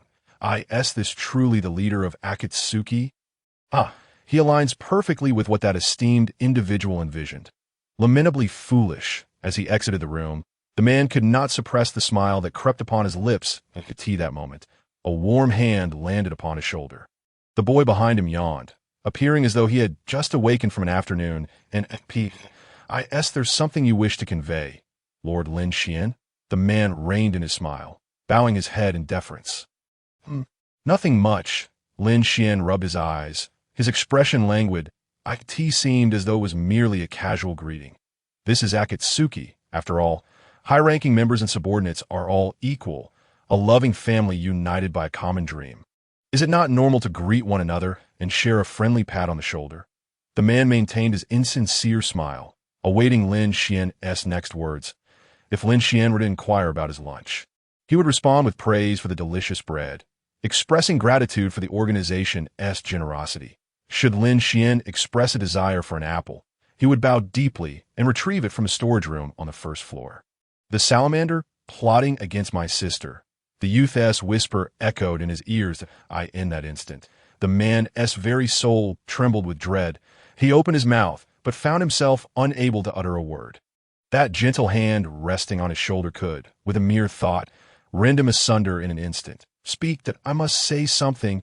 If I say the wrong thing, I shall perish. Adjust. The man struggled to articulate a single word, feeling as though countless invisible hands were constricting his throat. Adjust what? Lin Xuan regarded him with a bemused smile. Adjust. The Tiger from the Mountain. Chapter 9. Capturing the salamander the following day. Morning, Yahiko and Nagato, accompanied by the main forces of Akatsuki, attended the meeting with Hanzo. Lin Xuan had been assigned a different task. He was to capture Hanzo's summoning beast, the salamander, alongside Conan, and to lay numerous explosive tags within its body. After traveling overnight, they finally arrived at the edge of the cold lake by this morning. Brother, do we truly not need to go over there? Along the way, Conan expressed her lingering concerns. She was not afraid of the salamander, but rather apprehensive about unexpected occurrences on the other side. This is Yahiko's command, Lin Xuan replied, shaking his head. He had overheard that conversation the previous day and had since received the answer regarding the tiger from the mountain. It seems that the puppeteer does not intend to target him, at least for the time being. Otherwise, there would have been no need to divert Xiaonan in such a manner. With Xiaonan abstaining from the battlefield, Lin Xuan naturally found himself unable to disrupt their plans. In truth, this situation held no inherent disadvantages. The puppeteer behind the scenes sought to exploit Nagato. What harm could this pose to Lin Xuan? They fancied themselves as the masters of the world. Yet to Lin Xuan, they were merely buffoons. Hanzo, dubbed the demigod, owed 90% of his reputation to that spirit beast. If we could capture the salamander, the negotiations with Yahiko would proceed with greater ease and safety. Lin Xuan continued to elucidate in his heart. He held no concern for Nagato or Yahiko's fates. Rather, having Nagato become a mere tool would serve his interests even better. However, such sentiments could never be candidly conveyed to Xiaonan. Understanding dawned upon her. Xiaonan feigned an expression of enlightenment. Alas, how far could her gaze truly penetrate? The reality she perceived was merely the fade others wished her to see. Don your mask. Ahead lies a region shrouded in toxic mists. Lin Xuan produced the gas mask he had prepared in advance. The distant air shimmered in a faint lavender hue, as the mountains beyond became cloaked in withered vegetation and trees. Barren of life, enveloped in profound silence. Unless one was Tsunade or Chiyo, The absence of an antidote meant that succumbing to such potent toxins signified death. Locate the salamander, and I shall swiftly subdue it. Remember to prepare the explosive tags in advance, set the traps, and place them within its belly. Lin Xuan outlined the task particulars. Understood, Xiaonan's countenance grew grave, her exquisite features betraying a chilling elegance. Today, she embodied the essence of a true ninja. No, she had always been a ninja, formally trained and disciplined. Has my sister also matured? Lin Xuan chuckled silently to him. Xiaonan required protection, yet in the eyes of others, this young girl was undoubtedly a brilliant, shining talent. Awake now, it is time to rise, everyone. Lin Xuan inhaled deeply, and with a powerful punch, struck the ground. The first tier of divine blood status activated quietly, causing the earth to tremble as if responding to his blow. Suddenly, a colossal shadow emerged from the depths of the mountain lake. A brown monstrosity exceeding 100 meters in length, its body covered in warts and its sturdy limbs appearing somewhat clumsy. "Brother!" Xiaonan exclaimed in shock. The creature, evidently disturbed from its slumber, opened its cavernous maw and unleashed a plume of purple mist. From a distance, it resembled a torrential downpour of violet rain cascading toward them. An ambush! Someone is attacking Lord Hanzo's spirit beast. From within the mountain cave, a dozen figures emerged instantaneously, all donning gas masks and uniforms designed to counteract toxins, their bodies adorned with conspicuous ninja tool pouches. Rain-hidden ninja, evidently left here by Hanzo to safeguard the salamander. Even if they could not confront the enemy, at the very least, they could relay information. That old coot is indeed cautious, Lin Xuan remarked with a hint of sarcasm. These individuals were hardly equipped to face foes. If they could not even contend with a salamander, what purpose did these dozen Chunin serve? Their sole function was to convey messages. Xiaonan, prepare the explosive tags. The youth rolled up his sleeves, his eyes betraying a flicker of disdain. His blood surged once more, bones and muscles straining under the influence of mysterious forces, producing a disconcerting sound. The water elements in the surroundings coalesced into a white veil, isolating the airborne toxins. The newcomers were formidable. We must establish communication. The ninja were taken aback by the boy's prowess that he appeared to be a mere child, yet he wielded such water-based ninjutsu with ease, without even the need for hand seals. Insignificant insects. Lin Xuan fixed his gaze upon a monstrous salamander manifesting upon the lake's surface, not deigning to spare a glance towards the lesser foes. Water elements were not confined to the lake. They existed wherever there was matter. Air, too, contained moisture. With a splash, as if a line of dominoes had been toppled, the first fell, followed by the second, third, and fourth. Without warning, 15 Chunin collapsed mid-flight. Their life forces extinguished. 15 enemy Chunin slain. 15 000 reincarnation points acquired. The notification rang out, yet the boy's expression remained unfazed. "Brother, it appears the monstrous fish is attempting to flee." Xiaonan cautioned, her voice laced with trepidation. Lin Xuan snapped back to reality, indeed spotting the creature from the lake slithering onto the shore, its massive body moving in the opposite direction. The salamander's venom was exceedingly potent. So much so that Lin Xuan too required a gas mask to navigate it. While the third tier of divine blood status could render him immune to such toxins, he would not be foolish enough to make a grand spectacle of slaying a mere fish. Why deploy a sledgehammer to crack a nut? On another note, the salamander's stamina was not its strong suit. Maneuvering its massive bulk was a laborious endeavor to Lin Xuan. The creature resembled a toddler, taking its first steps, albeit one with a rather excessive weight. A spirit beast. Did it possess no shred of dignity? They had yet to even commence combat. Lin Xuan scoffed, darting after it with astonishing speed. The salamander felt an urge to curse. "How dare you? My greatest asset is my venom, and now that it is ineffective against you, do you expect me to remain and await my demise at your hands?" Though not human, it possessed a shrewd intellect. A typical ninja would find themselves easily dispatched by the salamander's raw strength, given its sheer weight. Yet, was a challenger who sought it out truly a mere pushover? The salamander sensed a menacing aura emanating from this human. So weak, Lin Xuan's interest in the conflict waned entirely. The fish's timidity left him utterly disappointed. Its only redeeming quality seemed to be its venom, rendering it nothing more than a bully towards the weak.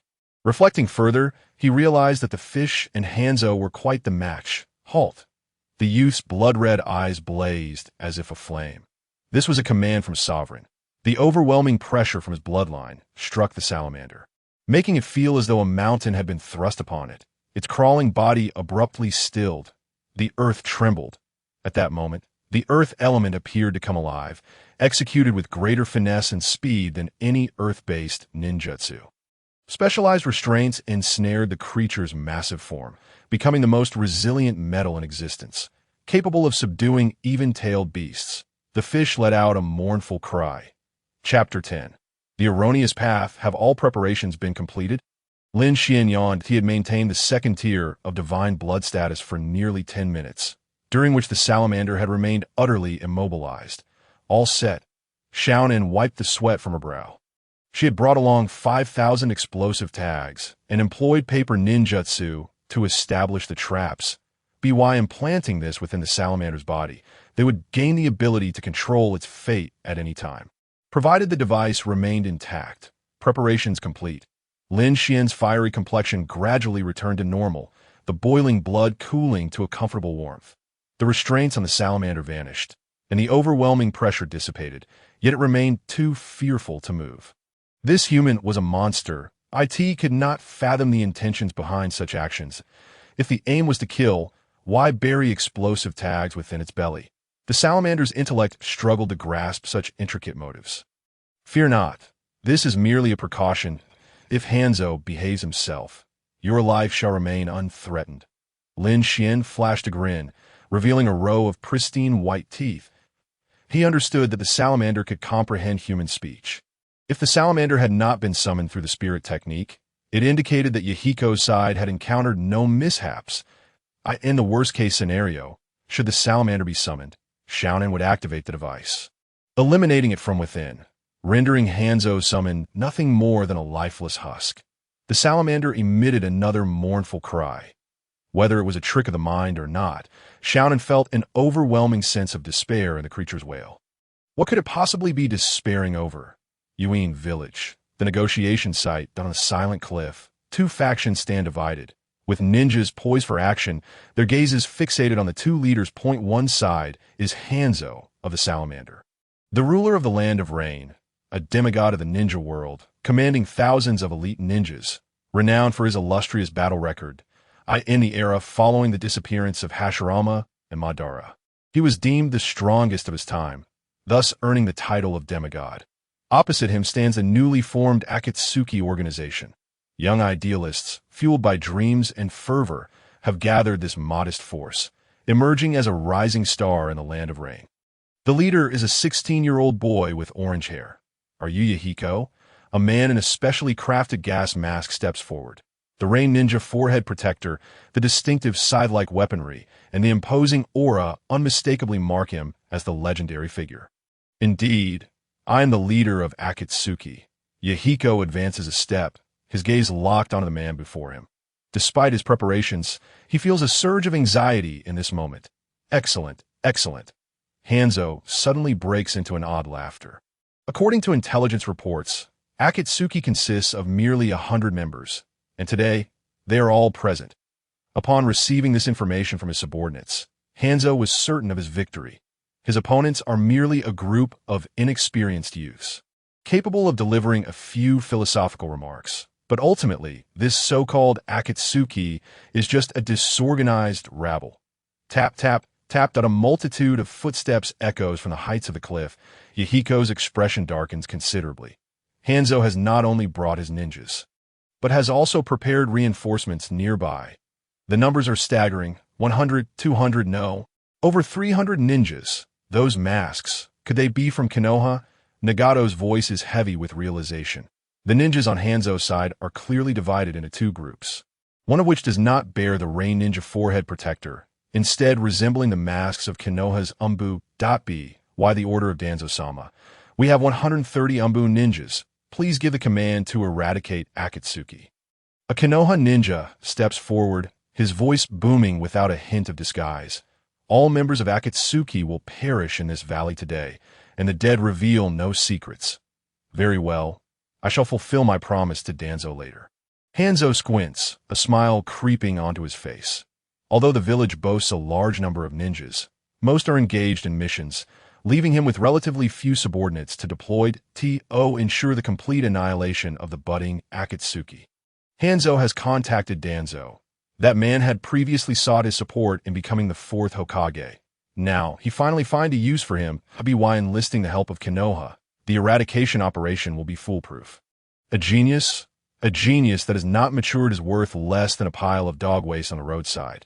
And Hanzo will no longer allow Akatsuki to expand. He is the ruler of the Land of Rain, the sole and absolute sovereign as for the matter with Danzo. Even if he regrets it later, what can Danzo do to him? It has always been Hanzo who utilizes others. Yahiko, what shall we do now? Nagato clenches his fists, his expression dark. The tension between the two factions is palpable, and a chaotic battle could erupt at any moment. The opposing side consists of elite ninjas, while most of Akatsuki's members are merely chunin. Not to mention their numbers are only a third of their adversaries in a true confrontation. The odds of victory for them are 0. Yahiko, is that your name? Do you have any final words? Hanzo reveals a victor's smile, seemingly mocking the Navi youth before him, a demigod of the ninja world. A friend once remarked that the title of demigod should belong to Hanzo, not some scythe-wielding fool. Yahiko chuckles inexplicably. I have sent him to find your precious salamander.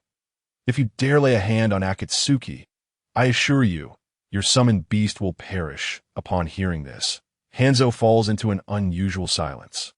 The group of ninjas behind him refrains from making a move, awaiting their master's command. So, what will it be? Release us, and your salamander shall remain unharmed. Yahiko speaks again, presenting a card he had hoped to save for the worst-case scenario, only to find it necessary now. Tick, tick, the dark clouds loom above, and the rain begins to fall, seemingly calming the ninjas somewhat. The salamander, that is Lord Hanzo's treasure. Even the death of his son may not prompt such hesitation. The torrential rain will wash away the scent of blood in the air. Zetsu, peering from hundreds of meters away, observes the distant ninjas. Currently, Akatsuki is merely a toy created by children. Only under my leadership will Akatsuki become a true entity. Ultimately realizing that plan, the man in the black cloak rasps, today devoid of bandages, his face obscured by an orange whirlpool mask, his left eye glimmering with a brilliant crimson that I once believed that killing his parents would suffice to incite his hatred. Yet Nagato still strayed down the wrong path. Yahiko and Jiraiya saved him, but a person like him does not need saving. He only requires the power of those eyes to make the world understand his pain. He scoffs at the child's Navi dreams and friendships. A stumbling child always requires guidance. Obito remarks softly. Chapter 11. Nagato awakens. The outer path. Planetary devastation. After 2 minutes of confrontation, both leaders maintain their silence. Have you made your decision? Without the salamander, Hanzo of the salamander, those you have wronged will surely not let you off easily. Yahiko gradually finds his confidence. If Hanzo were to annihilate Akatsuki at the cost of the salamander, his days of peace would likely come to an end. The man suddenly bursts into laughter, casting a disdainful glance at the hopeful youth, his expression one of madness. You don't seriously think I possess only one salamander? Hanzo coldly pronounces the death sentence for all of Akatsuki. Indeed, in his earlier years, he had only one salamander, summoned solely in battle. However, several years ago, he began cultivating new salamanders, and although they are merely a few meters in size and still in their juvenile stage, they are already capable of producing toxins. He concealed this secret, even from his wife and children, to guard against the day his summoned beast might encounter unforeseen circumstances. It seems he has indeed laid the groundwork for success. Akatsuki, merely a joke. The pitiful glimmer of hope in Yahiko's eyes appears to Hanzo as a delightful masterpiece. Attack. Hanzo waves his hand. Including the army of Konoha Zumbu, over 300 elite ninjas immediately enter combat mode. The clash of shurikens and blades erupting. The air is thick with killing intent, and bodies litter the ground. Death. Many lives are lost. Familiar faces fall one after another. Many of these ninjas have families. They have their clans, their wives and husbands, their children.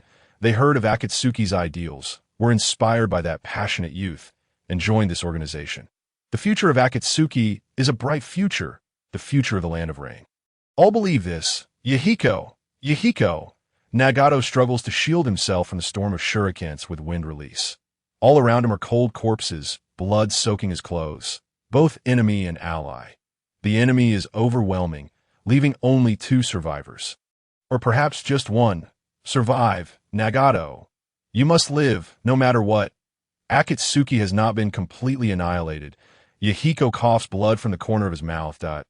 In order to protect Nagato, he has inevitably fallen victim to the enemy's jutsu. His chest pierced by several poisoned shurikens. Yahiko, Nagato collapsed in a fit of despairing cries. The once shy and reticent boy now found himself enveloped solely in sorrow. It was as if he'd been transported back to that bleak, despair-laden night when he could do nothing but watch helplessly as his parents were mercilessly slain by the Leaf Village ninjas. You are the true savior of this world. Yahiko smiled contentedly. In his final moments, a smile graced his face. That Jiraiya-sensei was a gentle soul. He never declared who among his students was the most exceptional, nor did he belittle anyone, treating all with equality. Yet Yahiko understood that his own talents were rather unremarkable. Even if he trained diligently to achieve the rank of Jonin, he would merely be an average Jonin. Nagato, however, was different. He possessed eyes that could astonish even Jiraiya-sensei. Those were the eyes of the sage of 6 paths. He always spoke grandly of peace and rose to become the leader of Akatsuki. Yet deep down, Yahiko knew that the true savior was Nagato. He had envisioned a day when he could help Nagato realize that he was indeed the genuine hero. The hope of Akatsuki, the hope of the Land of Rain, but he never anticipated that this day would arrive so swiftly. Yahiko, Nagato's calls could no longer reach him. The companion in his arms had lost all breath. The rain stealing away the warmth of the body, warm blood oozing incessantly from the wounds. I have a grand dream. World peace.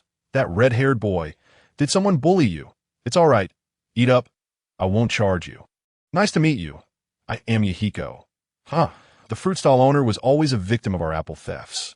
Hey, did you see that girl? I think her name is Conan. They say she has a formidable brother. Nagato, don't look so glum. Jiraiya-sensei said you want to find a girlfriend like that. Akatsuki has been established. Remember to call me leader. You shall be my little brother, donning a black cloak and wielding a black umbrella. Strutting through the streets. Make your move. Hans calmly commanded. The operation proceeded smoothly. Only one enemy remained, and even their leader had perished.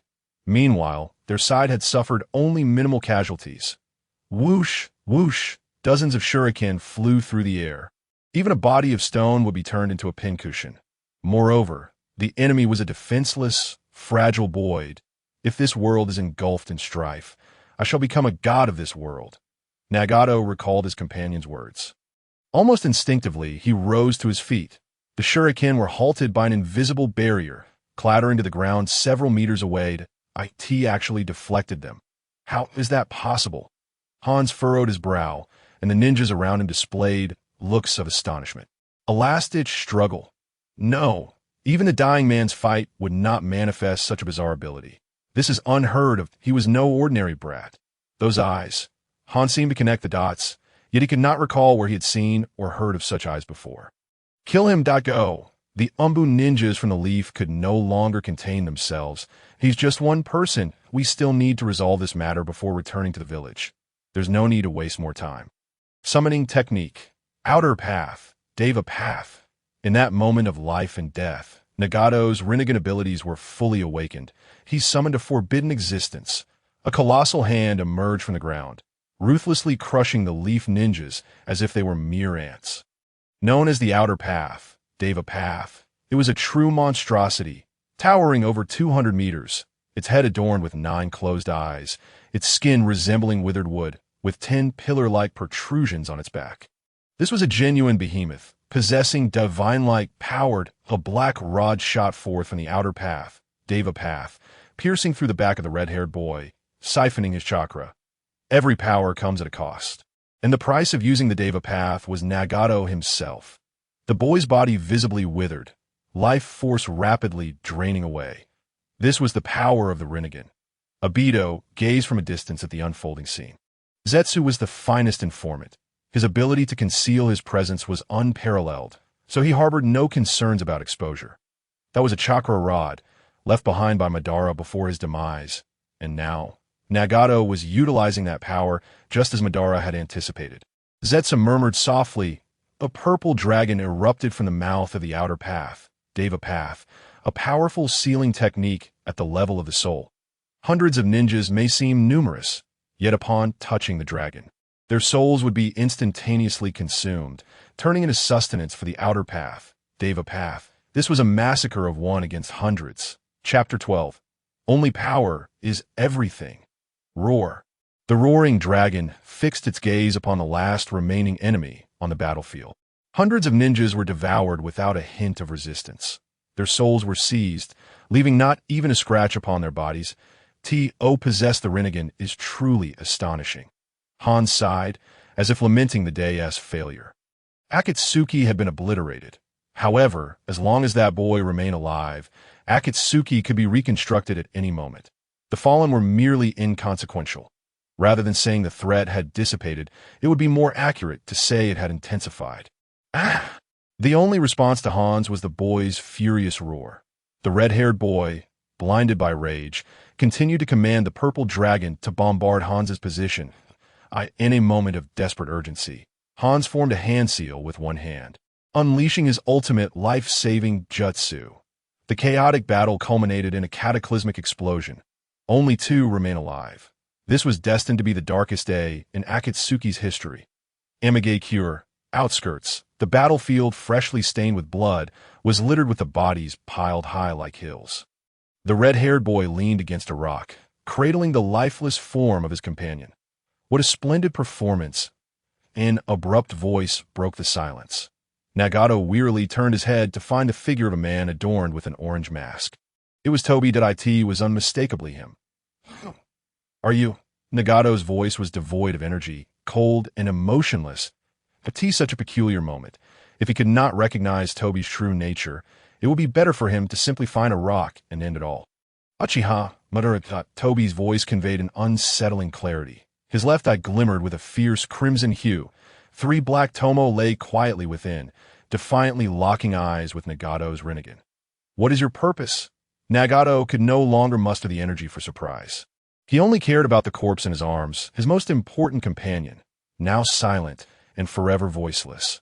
Even if the Sage of Six Paths stood before him resurrected, Nagato would not spare him a glance.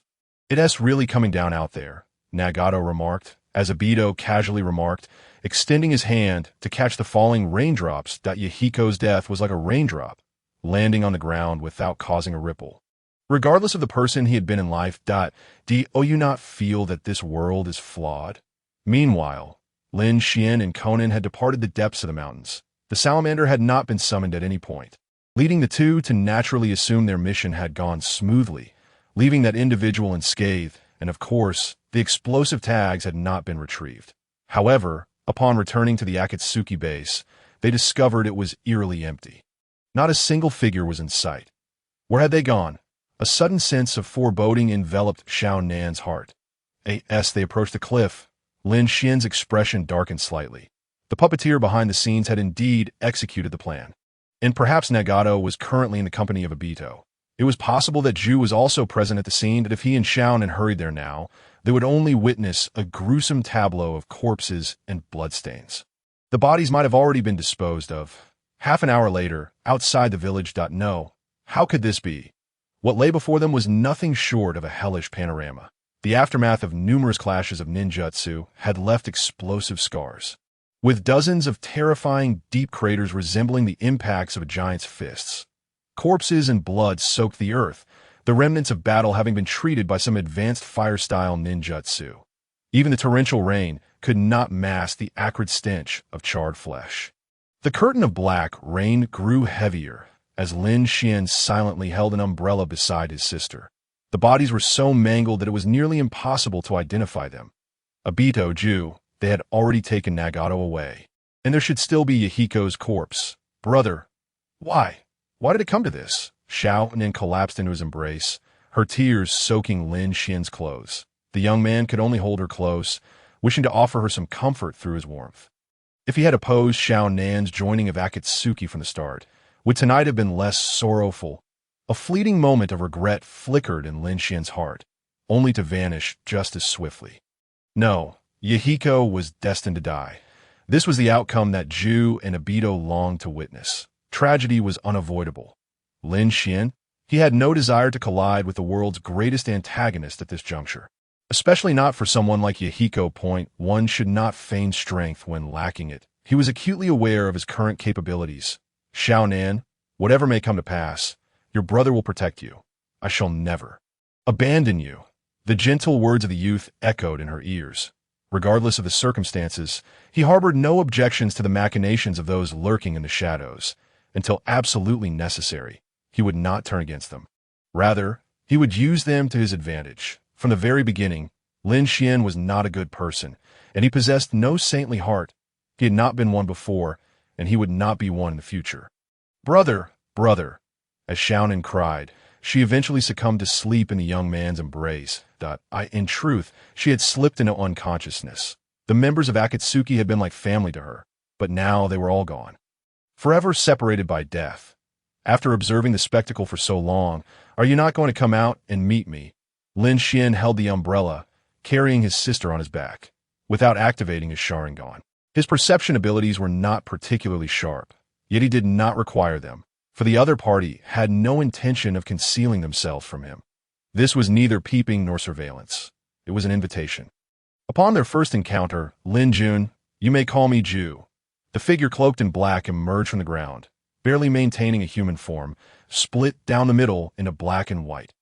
Obito, Lin Xian raised an eyebrow. Uchiha Obito. Ju seemed to guess what Lin Xian was pondering, rasping his reply with a slight smirk. Any ninja would be familiar with the name Uchiha Obito that he should have perished, slain by the ninja god. Senju Hashirama, Lin Xian replied coldly. You are correct. Obito suffered a crushing defeat in that battle, yet he not only survived, but has thrived into this era. By the way, he prefers to be called Toby. Ju continued unabashedly. He spoke with confidence, as if he could foresee the other's reaction. He was certain that Lin Xian would come to meet Toby. Uchiha Obito's joining of Akatsuki, I see this as a scheme of sorts. Lin Xian regarded Ju with indifference. After tonight, does Lin Jun fail to grasp the reality? Only power holds true significance. Only by being sufficiently strong can one survive in this world, become a ruler, and seize their own destiny. The newly formed Akatsuki still requires your involvement, and, of course, your sisters as well. That on behalf of Obito and the newly appointed leader, Nagato, I extend an invitation for you to join Akatsuki. Akatsuki shall alter this world. Ju displayed a radiant smile. Though the final words were not his own, that a figure emerged from the black curtain of rain, gazing at Lin Xian with a crimson left eye. Lin Jun, you are a clever man, and you understand what my invitation signifies. Toby, Obito, any of those titles will suffice. The only thing of utmost importance is this. This young villain possessing the Manjiki Sharingan indeed boasts sufficient capital and strength. I will certainly join. Rather than remain in the shadows, wary of your band of fiends, I would prefer to align myself with you, that if I must perish, I would rather do so with clarity. That is the essence of it, is it not? The youth responded with a cheerful smile. Lin Jun, you are quite humorous. Are we not friends? Toby replied with a grin. Perhaps so. Chapter 13, Side Quest, Journey to the Land of Wind. Complete the hidden task to become an official member of Akatsuki. Gain 2,000 points of world reputation. Current level, 21. Available attribute points, 100. Note. Charm and luck cannot be allocated at IS. That's so. In the dimly lit room. The young man gazed at the white screen visible only to him. He lightly tapped the screen above, repeatedly pressing a certain plus sign 100 times. Explorer 5146545 level. 21 lifespan. 1830 blood. 3 soul. 16 strength. 127 constitution. 35 agility. 22 charm. 2 luck. 0 reincarnation points. 43500 world reputation. 2000. In the previous battle, Lin Xuan had slain numerous Nin and Nin. However, according to that voice, the reincarnation points were to be used in the reincarnation space for transactions. The world reputation only manifests in the current world. Upon reaching a certain threshold, it would awaken augmented attributes, but for now, it served little purpose. Senior, it is time for the meeting. A sudden voice echoed in the room that a comical man emerged from the void. Clad in the newly established Akatsuki uniform, a black cloak adorned with red clouds, Toby. Or rather, Uchiha Bido. Temporarily serving as a preparatory member of Akatsuki, he stood in a subordinate position to Lin Xuan and the others. His strength unknown, yet he displayed the ability to phase through reality, rendering any physical attack ineffective against him. What meeting? Did we not just hold one 2 days ago? Lin Xuan murmured, somewhat impatient. He preferred missions involving killing rather than sitting around a conference table with a bunch of men. Senior, your memory is quite lacking. Nagato went to find suitable muscle for the organization, and here he is, having brought back a rather formidable rascal, though his temperament leaves much to be desired. Toby chuckled. Kakuzu, Lin Xuan speculated. The current year is 41 in the Konoha calendar. The newly formed Akatsuki has been established for half a year. Orochimaru has yet to defect from the village, and Uchiha Itachi has not even been born. The powerful allies Akatsuki can recruit are exceedingly limited. Firstly, there is Kakuzu, who has survived since the era of the first Hokage, extending his life through the deadly technique of the Earth Grudge Fear by swapping hearts, making him older than the third Hokage. Gaining news of that fellow was largely thanks to the intelligence operative Jew within Akatsuki. Secondly, there is Sasori, the genius puppet master from Sunagakure, who has only recently risen to prominence in the ninja world. Sasori's parents were killed by Konoha's White Fan during the Second Shinobi World War.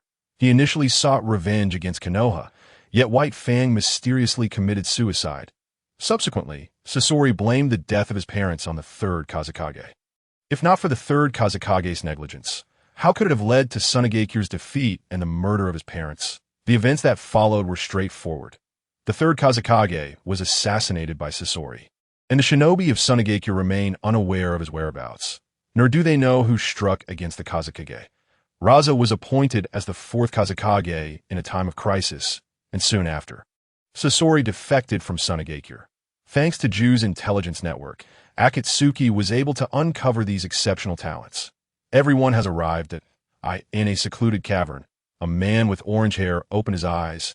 His body was pierced and embedded with a peculiar black rod, and dark ripples emerged in his gaze, shimmering with a faint purple light. Pain, also known as Nagato, had transformed drastically after that fateful night, fervently excavating the potential of his eyes to avoid exposing his true form to human eyes. He employed 6 corpses, inserting the black rods capable of transmitting chakra, enabling them to wield the power of the Rinnegan. Among them, Yahiko's corpse was crafted into the most formidable pain.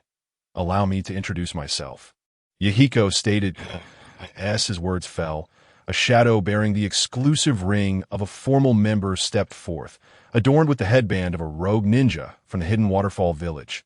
The engraving on the ring worn on his left middle finger read North. Kisame will henceforth oversee the financial management of the Akatsuki. The man spoke softly, surveying his surroundings. It was Pain who had invited him to join the Akatsuki. He was captivated by the power of this formidable figure and found the organization's ambition to dominate the world intriguing. Thus he chose to join. Pain, identified as Yahiko, bore a ring inscribed with 0. A half-black, half-white silhouette, the ring engraved with Xian. A girl with azure-purple short hair and an alluring figure, her ring marked white. A boy with black hair and black eyes, radiating a bright smile, his ring inscribed Lin. Lastly, a young man wearing an orange whirlpool mask, merely a provisional member of the Akatsuki, possessed no personal ring but was issued the organization's uniform. The purpose of convening everyone was not only to welcome Kisame, but also to assign a mission. Zetsu had uncovered the whereabouts of Sasori. Who will go to recruit him? Yahiko's gaze fixated intently on Lin. The newly reformed Akatsuki had begun to regain its footing, yet the number of capable individuals within the organization was limited. Zetsu's strength lay solely in his intelligence-gathering abilities, not in combat. As for Toby, His intentions were inscrutable. Otherwise, he wouldn't have opted to remain a provisional member. Kisame was a newcomer, necessitating a period of observation. And such a significant task could only be entrusted to someone trustworthy. Hence, the remaining candidates were Lin and Conan, an inseparable duo. "All right, I shall undertake this task," Lin remarked, stifling a yawn, while holding his sister's hand as they departed the meeting room. Side quest, Favor of the Wind. Mission objective, proceed to the target location, defeat and recruit Sasori of the Red Sand. Difficulty, average. Reward, agility 5, luck 1, Rinnegan points 8,000, world reputation 2,000, increasing luck, is it? The youth chuckled silently to himself. Though he doubted the efficacy of such an ethereal attribute, one was certainly better than none. Wait, did that statement carry an ambiguous connotation? 2 days later, in the Land of Wind. Everywhere his eyes wandered. There was nothing but yellow sand, as relentless sandstorms swept across the landscape without restraint. Under such conditions, Lin mused, he suddenly felt that life in the Hidden Rain village was not so bad after all. This desolate place seemed fit only for ascetic monks, not for human habitation. Living here for decades would surely drive one to madness. Sasori should be in this vicinity, Conan remarked, clutching a map drawn by Zetsu. Numerous massacres had occurred in the border villages of the Land of Wind, resulting in the deaths of hundreds, if not thousands, of innocents overnight. This was the handiwork of that rogue ninja. Those villages are truly pitiful. Not a single person suitable for materials. Yet it appears today, luck is on my side. A voice, as cold as a serpent, echoed in surprise. Lin seemed unfazed, directly confronting the unexpected intruder, a striking red-haired youth. Clad in a gray-brown puppeteer's outfit, his bare arms were wrapped in white bandages, and he bore several scrolls of ninjutsu on his back, likely his prize puppets. The villages near the Land of Wind were obliterated overnight. At least, that is how the rumors depict you, Conan noted, a hint of admiration glimmering in her beautiful eyes, mirroring her brother's expression. Young man, are you interested in joining the Akatsuki? There's even a limited-time offer from Pain for Rice. Lin grinned widely. Chapter 14. Sasori. Is that it? The red-haired youth appeared intrigued. These two were indeed excellent materials for crafting puppets, yet they seemed unperturbed by his presence, in accordance with our leader's command. We have come to extend an invitation for you to join the Akatsuki. The organization can shield rogue ninjas like yourself, allowing you to fulfill your designated tasks, while enjoying the freedom to pursue your own interests. Lin assessed his opponent. Sasori's defection had occurred many years prior. He had lain in wait for far too long, with his greatest asset being a puppet crafted from the body of the third Kazekage. That sounds appealing, but don't you think your tone is rather presumptuous? Sasori mused. His interest peaked as he retrieved the scrolls from his back. Unfurling the scroll revealed a preset space ninjutsu, and he bit his finger, marking it with his blood. Ready for a fight? Lin wore an expression of knowing expectation. Geniuses are often prideful. Almost to the core that to succumb without a fight is simply out of the question. You will soon discover, my power is more than sufficient for self-protection, and from this day forth, I intend to acquire 2 new collectibles. Sasori's 10 fingers extended, releasing colorless threads that connected to the summoned puppet, the third Kazekage. This was Sasori's crowning achievement, at least until today. The third Kazekage possessed a magnet release bloodline limit, allowing him to manipulate iron sand freely as a weapon. Anything containing iron could be commanded by him. Even as a puppet, he retains that ability, Conan whispered. That esteemed figure was renowned in the ninja world, and his prowess is hardly a secret. Fear not. When have I ever been defeated? Lin yawned, stretching his limbs. The puppet's combat prowess was impressive, capable of withstanding the attacks of dozens of genin, its offensive and defensive capabilities flawless, nearly perfect. Yet a puppet is merely a puppet. Its strength lies in the puppet. Not the puppeteer. Sasori himself was too weak. Underestimate me, will you? You shall pay dearly for that. Sasori scoffed at that moment. Both parties revealed their intentions. Lin dashed across the sandy expanse like a bolt of lightning, and Sasori's puppet sprang into action. Magnet release. Iron sand shield, Sasori exclaimed. A surge of chakra flooded into the puppet's body, utilizing it to execute the technique that a robust wall of black iron sand. 2 meters thick, formed a circular barrier around Sasori, providing 360-degree protection without a single blind spot. The opponent's speed was so extraordinary that it was nearly imperceptible to the naked eye, clearly a master of taijutsu. He merely needed to manipulate the iron sand for defense, then employ it to form massive needles or spinning construct to pierce through the barrier. There were countless methods at his disposal to eliminate his adversaries. "It is over." Conan shook her head, taking a step back, instinctively closing her eyes. The Akatsuki was filled with prodigious talents, and even more monstrous entities. Lin was a brute who excelled in sheer violence. He was either going to knock you out with one punch or follow it up with a second. Unless one possessed an ability as peculiar as Madar's intangibility, other physical defenses would be as fragile as tissue paper before her brother. Moreover, her brother had grown stronger recently, having broken chopsticks several times during meals. This was a sign that his body was not yet accustomed to the newfound strength to crack. In an instant, Sasori thought he was experiencing auditory hallucinations. The iron sand shattered. How could that be possible? This was a 2-meter-thick wall of iron sand, and his enemy was unarmed. The cracks widened, resembling a spreading spiderweb, and Sasori's pupils instinctively constricted. However, before he could react with a contingency ninjutsu, the wall collapsed, his pride crushed under the weight of raw violence. The youth surged forward, delivering a punch that breached his defenses. Not even 2 seconds had passed since he made his move. Bang! Alas, the speed was incomprehensible. No, it was divine. Scorpion felt a shadow suddenly materialize before him, and in the next instant he was struck in the chest and sent flying dozens of meters away, blood gushing from his mouth like it was worthless. "Now, will you obediently accompany us?" A voice echoed in his ears, and as Scorpion, who had just landed, was momentarily blinded, he almost fainted from fear. What was the nature of this man's speed and that incredible brute strength, capable of shattering his most prized defensive maneuvers? How could the fragile human body withstand such might? The Scorpion exerted every ounce of strength, but could not rise. His vision grew increasingly hazy, the taste of his own blood filling his mouth. His chest feeling as though it had been pierced through, his limbs paralyzed by excruciating pain. "What is your relationship with Tsunade?" he asked faintly, coughing up blood, his voice wavering as if uttering his last words. "Tsunade? I don't know her," Lin Xuan replied, momentarily taken aback before decisively shaking his head. That woman possessed incredible strength, but it was due to her lineage from the Senju clan, which had recently awakened. Their bloodlines bore no connection whatsoever. Scorpion opened his mouth, seemingly wishing to say more, but then succumbed to unconsciousness.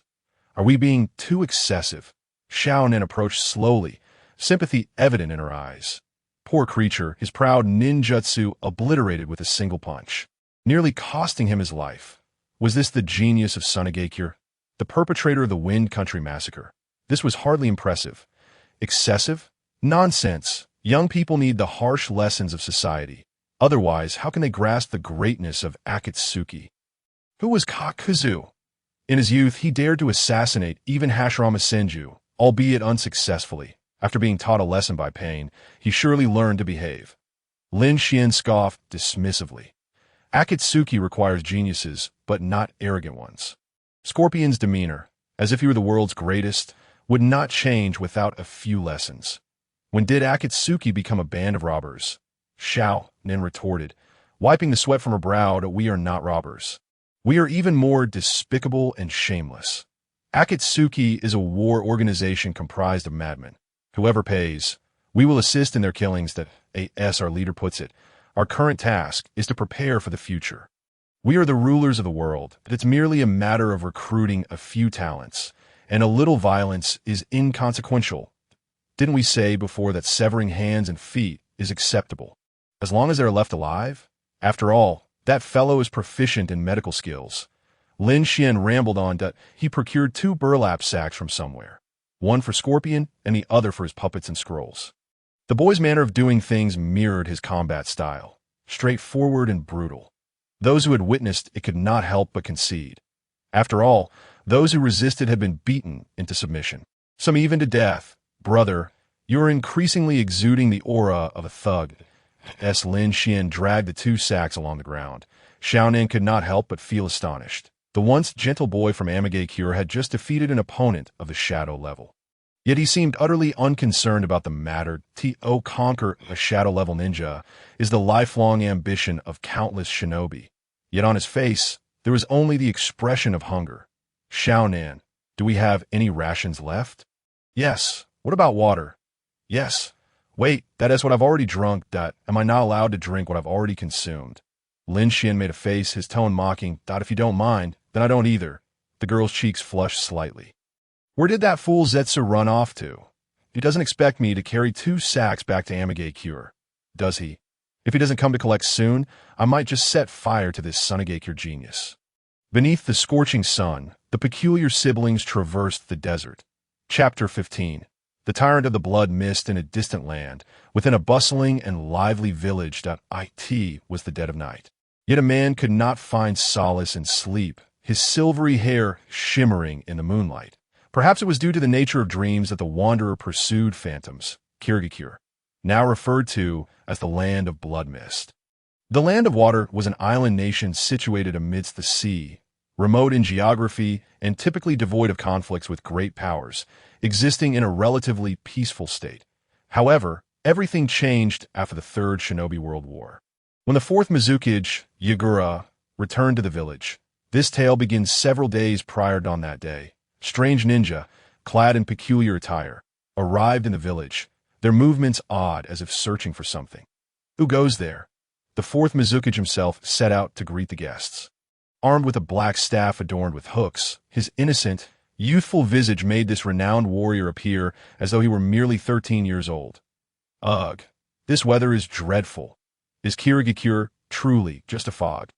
2 meters away, one could hardly discern faces. At 5 meters, distinguishing between humans and animals became impossible, and at 10 meters, it was as if you were blind. At a certain lunatic trembled, incessantly complaining. Brother, the Mizukage is watching. Please act appropriately. At a pretty young girl, her expression one of helplessness, stood by. Her short, bluish-purple hair was adorned with a delicate white paper flower, perhaps crafted by her own hands. Mizukage, this is the Mizukage. I would believe you if you said he was the son of the Mizukage. The youth rudely pointed at the highest authority in Kirigakure. For a fleeting moment, Yagura found himself utterly bewildered. Were these suspicious enemies? He could only perceive them as a bunch of fools. Oh, and their foolishly beautiful young sister. Yagura wished to inquire about the ninja's intentions. Perhaps they were merely visiting Kirigakure as tourists. The Umbu seemed overly sensitive, viewing everyone as an enemy. Mizukage-sama. What were you just saying? A third figure cloaked in black emerged. Similarly adorned in the signature red cloud attire, yet wearing a bizarre orange swirl mask. And nothing. Yagura hazily retreated. From that moment forth, Yagura's life would irrevocably change, becoming a mere puppet of the Uchiha. This the Sharingan. Tsk. The boy chuckled. Even Mizukage could not resist the illusions of the Sharingan. Truly, the power of Madara was unparalleled. Xiaonan exclaimed in astonishment. This time, the 3 of them had received orders from Nagato to seek out usable talents in Kirigakure. Merely Kakazu and Scorpion would not satisfy the organization's needs. Akatsuki required at least 10 official members as per their planned expectations. That I cannot leave Yagura for too long, where the control of the illusion will dissipate. You all handle the recruitment. With that final statement, Akatsuki's figure vanished into nothingness. Brother, should we not be concerned about him? Madara seems to have ulterior motives. After watching Madara depart, Xiaonan finally voiced her thoughts. Sister, you have grown up. You are correct. He did not come here solely to recruit talent, but whatever he does has nothing to do with us. We shall focus on what we must do. Lin Xuan nonchalantly replied, Fei's true identity is Uchiha Bito, and he has come here seeking vengeance. During the Third Great Ninja War, an unfortunate incident occurred where he was nearly killed by a falling rock. And before his demise, he gifted one of his Sharingan eyes to his friend, Hatake Kakashi, resulting in Kakashi becoming known as Hatake 50/50. But that is not the crux of the matter. The key point is that Obito did not perish. He was saved by Uchiha Madara and Zetsu, just as Madara was on the brink of death. Obito merged with the body of Zetsu, and survived, yet when he recovered and returned to the outside world, he was met with the tragic news of Rin's death. Rin had been captured by the Mist Village and had the three tails sealed within her, attempting to incite a rebellion within Konohagakure through conspiracy. With the intent of destroying the village, Kakashi was present at the scene, yet he was powerless to stop those ninjas, and he could not bring himself to kill Rin. Ultimately, Rin chose to die at the hands of Kakashi's jutsu. When Obito arrived at the scene, it was akin to Nagato's fury on the night of Yahiko's death. The young man's heart shattered completely. Madara was right. The Eye of the Moon plan is the salvation of this world. A vengeful spirit, once empowered, will not allow their enemy to live even for a second longer. Lin Xuan continued. The Mist Village is Madara's enemy. Xiaonan appeared even more perplexed that it is nothing. You will learn the truth in due time. But now is not the moment for revelations. Lin Xuan smiled, gently ruffling her sister's hair. Xiaonan's strength was steadily improving. It was still insufficient. Her acting skills were woefully inadequate. If she were to be told the cruel truth of this world, would she still be able to communicate normally with Obito and Zetsu in the future? It would undoubtedly reveal her flaws. The ninjas of the Mist Village drove Obito's beloved girl to her death, albeit guided by malicious intent. Now, it was time for them to pay their blood debts. The bloodline limit. Who would have thought Madara could be so ruthless? Only a madman would act in such a manner. Xiaonan's face was etched with bitterness. This was the third day since Lin Xuan and she had arrived in the Mist Village. Yet the air was thick with the stench of blood, palpable throughout the entire village. Under Madara's manipulation, Yagura issued a massacre order against the clans possessing bloodline limits. The bloodline limit is a wicked lineage, and anyone with such a bloodline must die, regardless of whether they are an infant or a revered elder. Kill! Kill! Exterminate them all! The Kagaya clan, possessing the Shikatsumiyaku, and the Kirigakure clan, known for their special water physique, with their ancestor, the late Mizukage, being a prominent figure. Additionally, there was the Terumi clan, which historically had awakened the Kekkei Genkai of dissolution and boil release. These three clans were merely a fraction of the victims. The entire ninja clans of Kirigakure, all bloodline limit families, were besieged and slaughtered without exception by their own village's ninjas, the once glorious clans. Under the blade of the fourth Mizukage, had only a scant few survive, living in hiding and obscurity. The tyranny of the fourth Mizukage sparked a rebellion that a multitude of ninjas defected, risking their lives to escape this mad ninja village. There was nothing surprising about it. Lin Xuan remained as composed as ever, even sipping tea at that moment. They are merely the dead. This world witnesses death every day, and the vast majority, whether alive or dead, have no impact on it whatsoever. Such is the lament of the weak. Brother, I take back what I said about you being a ruthless bandit, a person like you would be labeled a tyrant in the age of warring states. Xiaonan slumped helplessly on the table.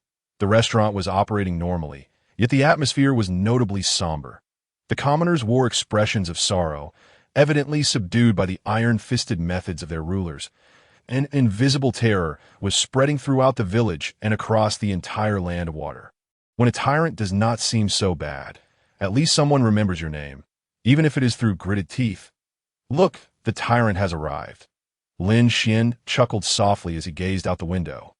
There stood the architect of the blood mist, the man who calls himself Uchiha Madara. Chapter 16. The beginning of revenge is Lin Xuan speaking of me. Ah-Fei appeared somewhat astonished, not expecting someone to secretly label him a tyrant. It is not you. Who else could it be? The air quality has plummeted in recent days. Lin Xuan shook his head, gesturing for Xiao and to pour tea for the guests, the families that had been obliterated. When summed up, numbered at least 10,000.90% of them had not awakened their bloodline limits, and many were not even ninjas. Yet not a single soul from these families managed to escape. It was all orchestrated by Ah-Fei. Lin Xuan is jesting. A person of great ambition should not be bogged down by trifles. The air quality will soon improve. Ah-Fei scoffed, unreservedly displaying his murderous intent. He intended to sow chaos within this village, allowing it to self-destruct without his direct intervention. The village had already been ravaged beyond recognition. How is the investigation I assigned to you progressing? Lin Xuan inquired casually. The Terumi clan? I ordered Igura to issue a command, and our Umbu ninjas have already conducted searches, Yet no clues have surfaced. If what Lin Xuan says is true, and there existed genius from the Chirumi clan possessing a bloodline limit within Kirigakure, it would surely not escape our surveillance. Fei replied calmly. He had been observing the scene during the massacre of those clans. Except for a few stragglers who were out on missions. Those within the village had been completely wiped out. In that case, this matter ends here. Lin Xuan stroked his chin thoughtfully, although it appeared that Kirigakure had been destroyed by the tyranny of the fourth Mizukage. It was not as catastrophic as one might imagine. The woman known as Chirumi Mei is undoubtedly a genius ninja from the Chirumi clan, destined to become the fifth Mizukage, thanks to her innate Kekkei Genkai of dissolution and boil release. This village is far more complex than it appears. There are certain matters that even Yagura may not comprehend, which is why Abito could not uncover the truth about her. Brother, are we returning now? Xiaonan propped her head with her hands, blinking her eyes. The current Kirigakure feels overwhelmingly oppressive, even worse than the land of rain that we will return here again. Lin Xuan said mysteriously with a smile. Since we could not find Chirumi Mei this time, perhaps we will next time. Abito's reign will surely not endure.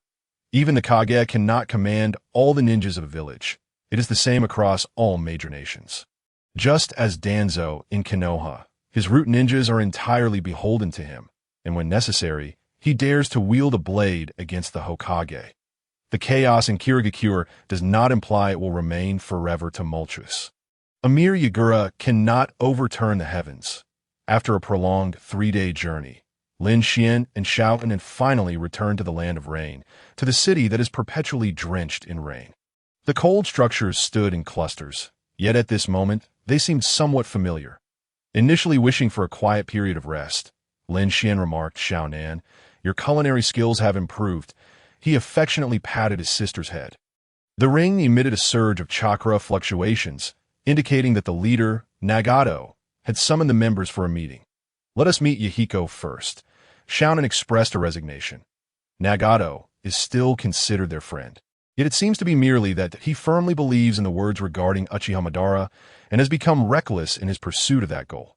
After a while, Lin Xuan and Xiao Nin arrived at a hidden cave. Indeed, Nagato awaited them there. I have received detailed accounts of the mission in Kirigakure from Zetsu. Now, here is your second task. Akatsuki is no longer the fragile organization it once was. Some accounts are due for settlement. Nagato stated coldly. Akatsuki had vanished from the public eye, with many believing the organization had been obliterated by Hanzo. However, the current Akatsuki is exponentially more powerful than in the past. To eliminate Hanzo is merely a command away for Nagato. What shall we do? Lin Xuan felt a flicker of interest. Killing? Very well. He was practically born for that purpose. After all, he was a professional. In his past life, he was also an assassin, nurtured by the Lin family. Before he inexplicably crossed over. Here is the mission scroll. You need only execute the instructions contained within, and the rest will be left to me. Time passes swiftly. Lin Xuan and Xiao Nen could only hastily partake in a dinner before embarking on their murderous journey. Amidst the shroud of black rain, two silhouettes stealthily approached the rain shinobi's stronghold. Hanzo, now not only aged but also a coward, was acutely aware that the boy with the Rinnegan would eventually return. However, he was unwilling to relinquish his power. Thus, Hanzo fortified the perimeter of the rain village, ensuring that not even a passing ant could easily enter. Have you detected the scent of charred remains? In the chamber, a young ninja's expression shifted. He was the commander of this stronghold, named Tianai Sato, an elite jonin. You guessed correctly, but alas, there is no reward. A sinister voice echoed in the darkness. Damn it. There are intruders. When did they get in? Just as Sato realized this grim truth, flames erupted within the room. Indeed, something was ablaze, and at an astonishing speed.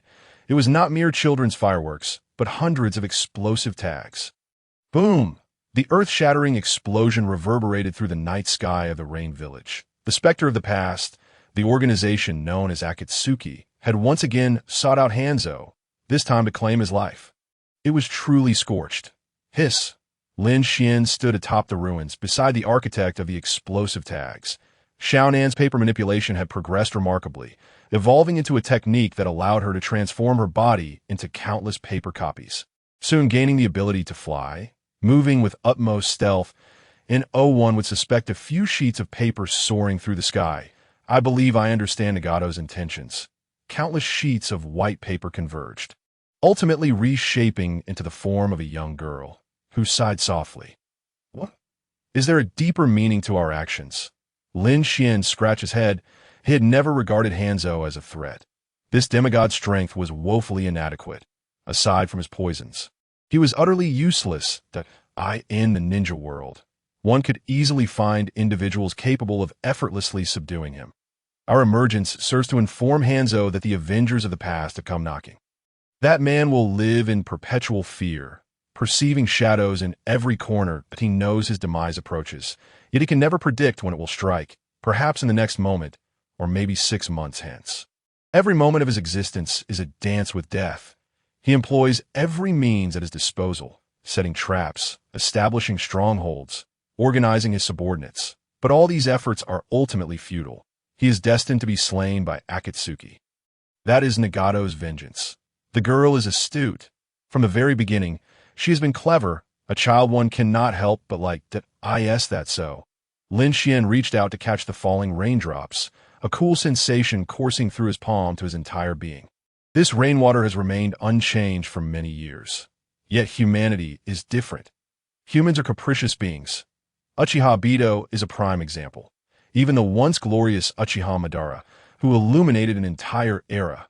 The stage of the ninja world is, in truth, a chessboard for schemers. They delight in fabricating destinies, guiding specific individuals down predetermined paths, ultimately transforming them into mere tools, while they themselves need only appear at the final act with smiles. Reaping the fruits of victory, Yahiko was a sacrificial pawn. And what of Nagato? Xiao Nan is an innocent child, blissfully unaware of conspiracy theories, yet she can at least ponder her brother's thoughts. Lin Xuan has no intention of saving Nagato. Chapter 17. The first battle of the 6 paths of pain in a surprise attack. Lin Xuan and Xiao Nan eradicated a stronghold of the Rain Shinobi. They did not penetrate deep into enemy territory and returned to Akatsuki's base. Long time no see, Nagato. Entering the cave at the mountain's peak, Lin Xuan surveyed the room, fixating on the red-haired man.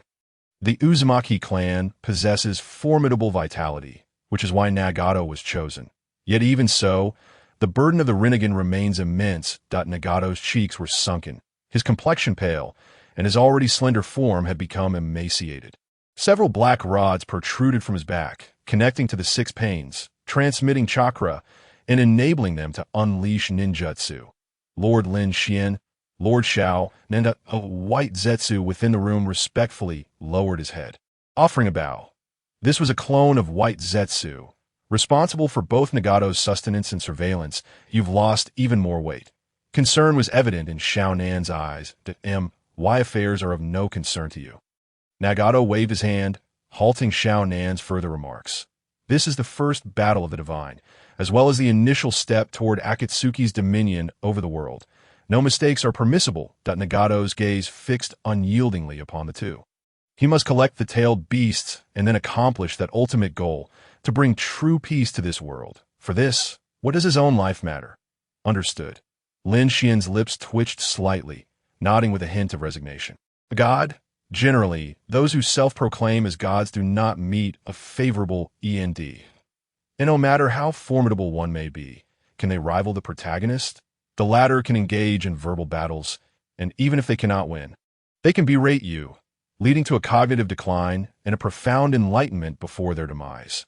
The plan is thus Nagato's initial step is not unlike what Xiaonan described. The goal is to instill fear in Hanzo, compelling him to torment himself. The second objective is considerably simpler. In a week's time, all 6 panes will mobilize, annihilating the Rain Shinobi and establishing themselves as the new rulers of the Rain Village. Particularly, the cowardly Hanzo will face the annihilation of his entire clan in the Rain Village within a dimly lit basement. Any movements from Akatsuki? Hanzo's expression was exceptionally grim. Upon hearing the news, he immediately relocated to the subterranean level of this concealed structure. The only person privy to his true location was his son, a jonin of the Rain Village. Reporting to father, there are none but a man adorned with the range shinobi forehead protector knelt a dozen meters away. Hanzo was so wary even of his own son, he permitted no one within a 10-meter radius of himself. Continue gathering intelligence. The elderly man on the wooden chair slowly closed his eyes. Understood. The young ninja exited, closing the door behind him. Hanzo remained seated in that chair, eyes shut and silent. He had grown old. Long ago, in his youth, he had implanted a poison sac from the salamander, relying on it as his crutch. Not only did he conquer the salamander as a summoning beast, but he also slew countless foes with his toxins, single-handedly altering the tide of battle. Yet the poison sac was still lethal. That toxin coursed through Hanzo's body. It did not kill him, but as he aged, it began to affect his bodily functions, resulting in a decline in his overall capabilities. Humans are invariably enamored with power, even if their abilities do not merit such positions. The Lion King within a pride will not voluntarily abdicate. He will only be slain by the next Lion King with sharper claws. Poison is not invincible, especially when one's adversary possesses the Rinnegan that on that fateful night, when the specter of Akatsuki descended upon the rain, Hanzo knew he was being hunted, an invisible blade suspended over his neck. That red-haired man would undoubtedly kill him, avenging his fallen comrades. The Rinnegan belongs to the Sage of Six Paths, while he is merely an old man wielding poison. Time elapses like a fleeting shadow. In the blink of an eye, a week has passed. Several members of Akatsuki gathered here, standing before the gates of the Rain Village. Yahiko's dream was to become a god in this irredeemable world. Soon, I shall aid him in achieving that. The Deva Path Pain recounted calmly. The Animal Path, Hell Path, Azura Path, Human Path, and Hungry Ghost Path, all 5 figures clad in Akatsuki garb stood behind the Deva Path. This battle will be executed by Pain. You need only be mindful of any potential survivors. Though the likelihood is minimal, the Deva Path's icy gaze swept over the group. Xiao Nan, Lin Xuan, and Zetsu. Zetsu was merely tagging along, observing Nagato's mastery over the Rinnegan, treating it as a spectacle. Very well. Lin Xuan opened his mouth several times, attempting to speak, but ultimately chose to remain silent. His mission involved matters related to Hanzo, and personally slaying that individual would have been the most satisfying outcome. However, since Nagato had already made his decision, he felt it unwise to contest it. The potential loss of several thousand reincarnation points and world prestige would not have a significant impact. There is no need to create discord with Nagato over such trivial matters. The pain we endured back then would be returned to Hanzo 100-fold. Up it went. The Animal Path was hurled into the sky. Launched like a cannonball, his ability to manipulate attraction and repulsion made such feats effortless. Summoning technique that in the heavens, the Animal Path summoned the remaining Pain bodies. Brazenly infiltrating Amigay Cure. 6 figures descended upon the village, immediately commencing their slaughter. Hanzo had been fortifying the village's defenses, rallying his subordinates and confidants, believing himself to have created an impregnable fortress. Yet, to the Pains, it was merely a dreary graveyard. Anyone daring to resist the will of the divine would become a casualty. Just as Hanzo's kin had met with total annihilation, Ju smiled ominously.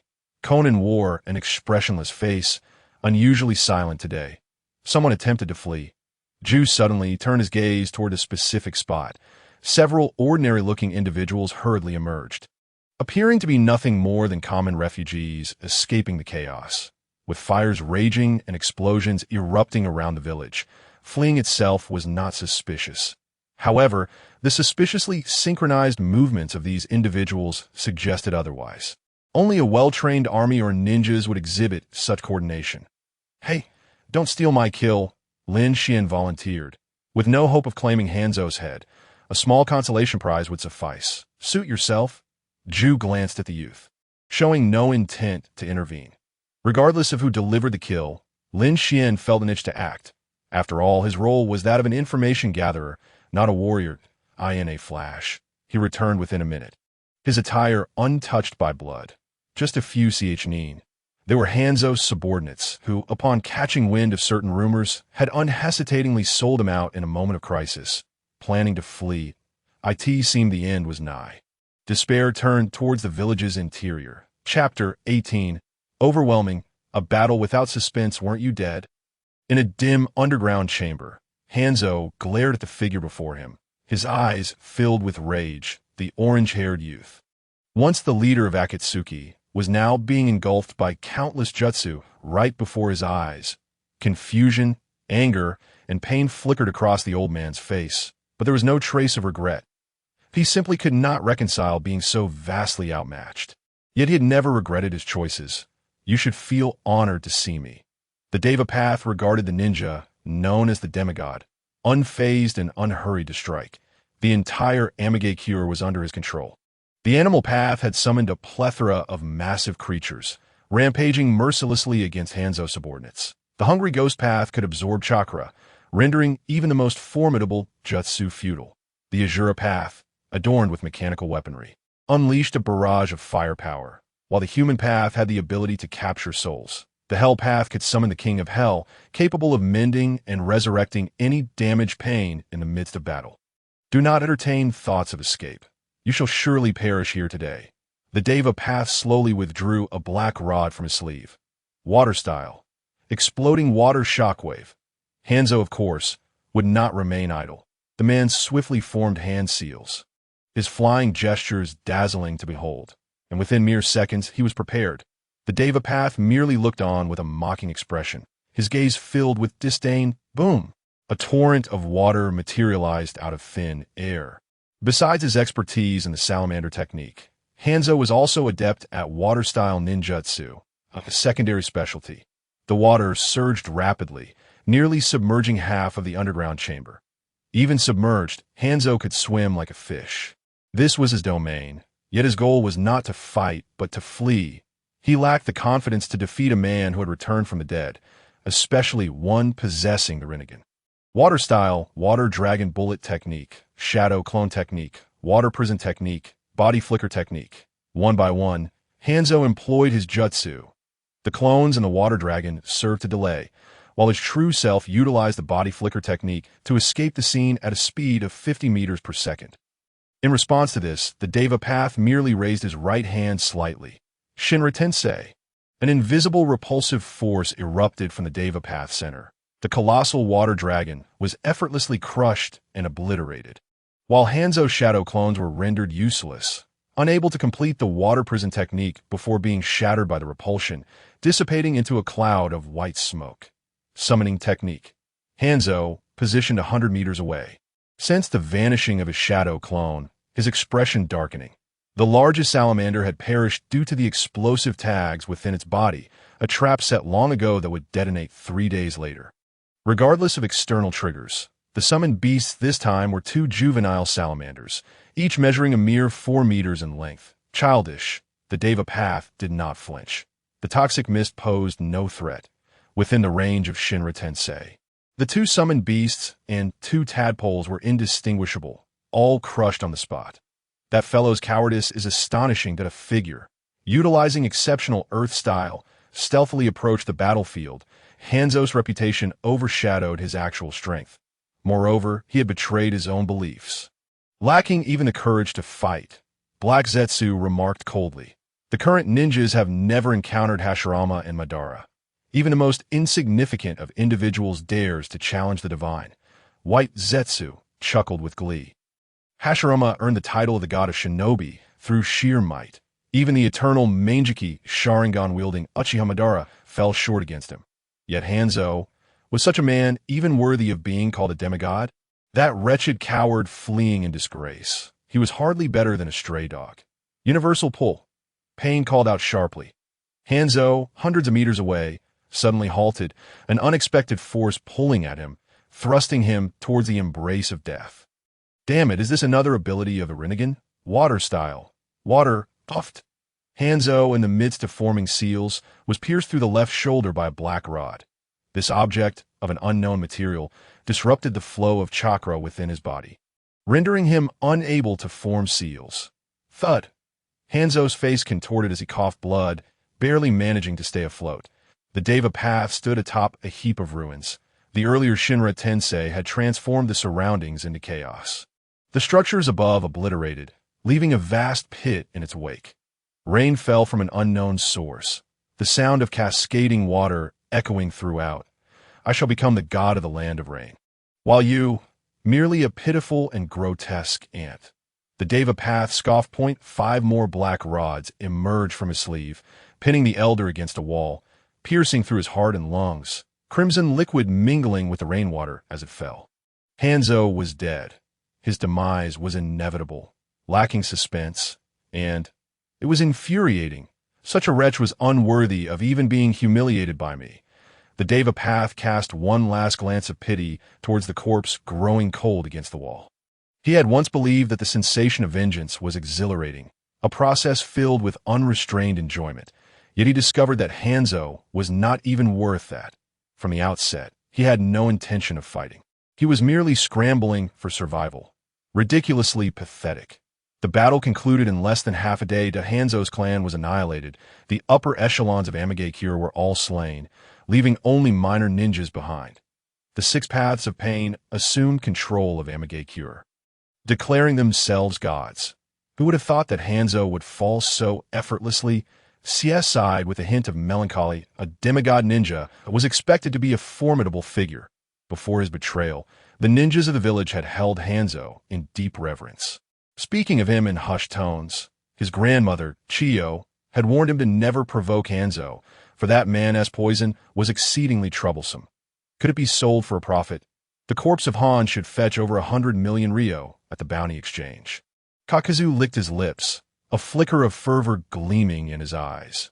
His voluntary assistance in managing the finances of the Akatsuki organization stemmed from his profound interest in wealth. However, Han's demise must not be publicized, nor should it leak to foreign nations. Despite being deemed a failure, his reputation as a demigod instilled fear across various countries, which would grant the Akatsuki ample time to remain covert. Pain unwaveringly dismissed Kakuzu's proposal. It was paramount for the 5 great nations to believe that Hans still lived. This was most advantageous for the growth of the Akatsuki. Naturally, this plan was a mere suggestion, for that individual was notoriously astute. Thus, it seemed my proposal to act as a puppet would also be rejected. Scorpion sighed and shook his head, initially optimistic about acquiring a remarkable specimen, but it appeared to be nothing more than a fleeting hope. After all, this was the corpse of a shadow-level ninja. Regardless of the discrepancies between Han's strength and reputation, he had been a formidable figure in life. Such a body was a rare find, especially one that remained intact. "Brother, I'm feeling a bit weary," Conan expressed, yearning to depart from this dreary place. Hans's death failed to bring her joy. She had already heard about the battle from Zetsu. Even knowing the ninjutsu used during that individual's escape, the once proud demigod had long lost his initial resolve, lacking even the courage to confront death. But what of the Akatsuki? How much of the current organization retains the essence of its former self? Chapter 19. A moment of clarity. The ownership of the Rain Village had changed hands, yet no one dared to spread the news. The entity claiming to be Pain held dominion over the city, rumored to perceive all occurrences within it through the rain. Anyone contemplating defiance would find themselves lifeless on the streets by dawn. Over time, no one dared to oppose the will of the divine. And thus, an extensive period had passed, 7 years. Abito had returned to the Akatsuki 2 years prior, coming back to where he belonged after departing from the Mist Village. Although he had not completely obliterated the village, he had successfully manipulated the Uchiha clan for 5 years, resulting in the annihilation of the bloodline limit families and a widespread loss of morale within the village. A woman named Terumi may had emerged, and among her guards was a ninja named Ao, who had implanted to be a Kugan and sought opportunities to dispel the Jinjutsu afflicting the Uchiha. Upon regaining his senses, Uchiha Itachi immediately began to mitigate the damages to the village. The higher-ups in the village remained silent on the matter, unwilling for this scandal to reach the outside world. In the 48th year of the Konoha calendar, within the Rain Village, a tall man stood by the window, gazing out at the dreary rain. The ring engraved with the character for Forest suddenly trembled twice. "Let us go, Conan. The leader has summoned us for a mission." "Yes," replied a woman with rare blue-violet hair cascading down to her waist. Her orange eyes glimmered in the faint sunlight, and as she stretched, her alluring and voluptuous figure became apparent, only to be concealed once more by the dark robe adorned with red clouds. "Brother, what are you looking at?" Conan asked. a teasing smile playing on her lips. "Just admiring my lovely sister," Lin Xuan replied with a composed smile.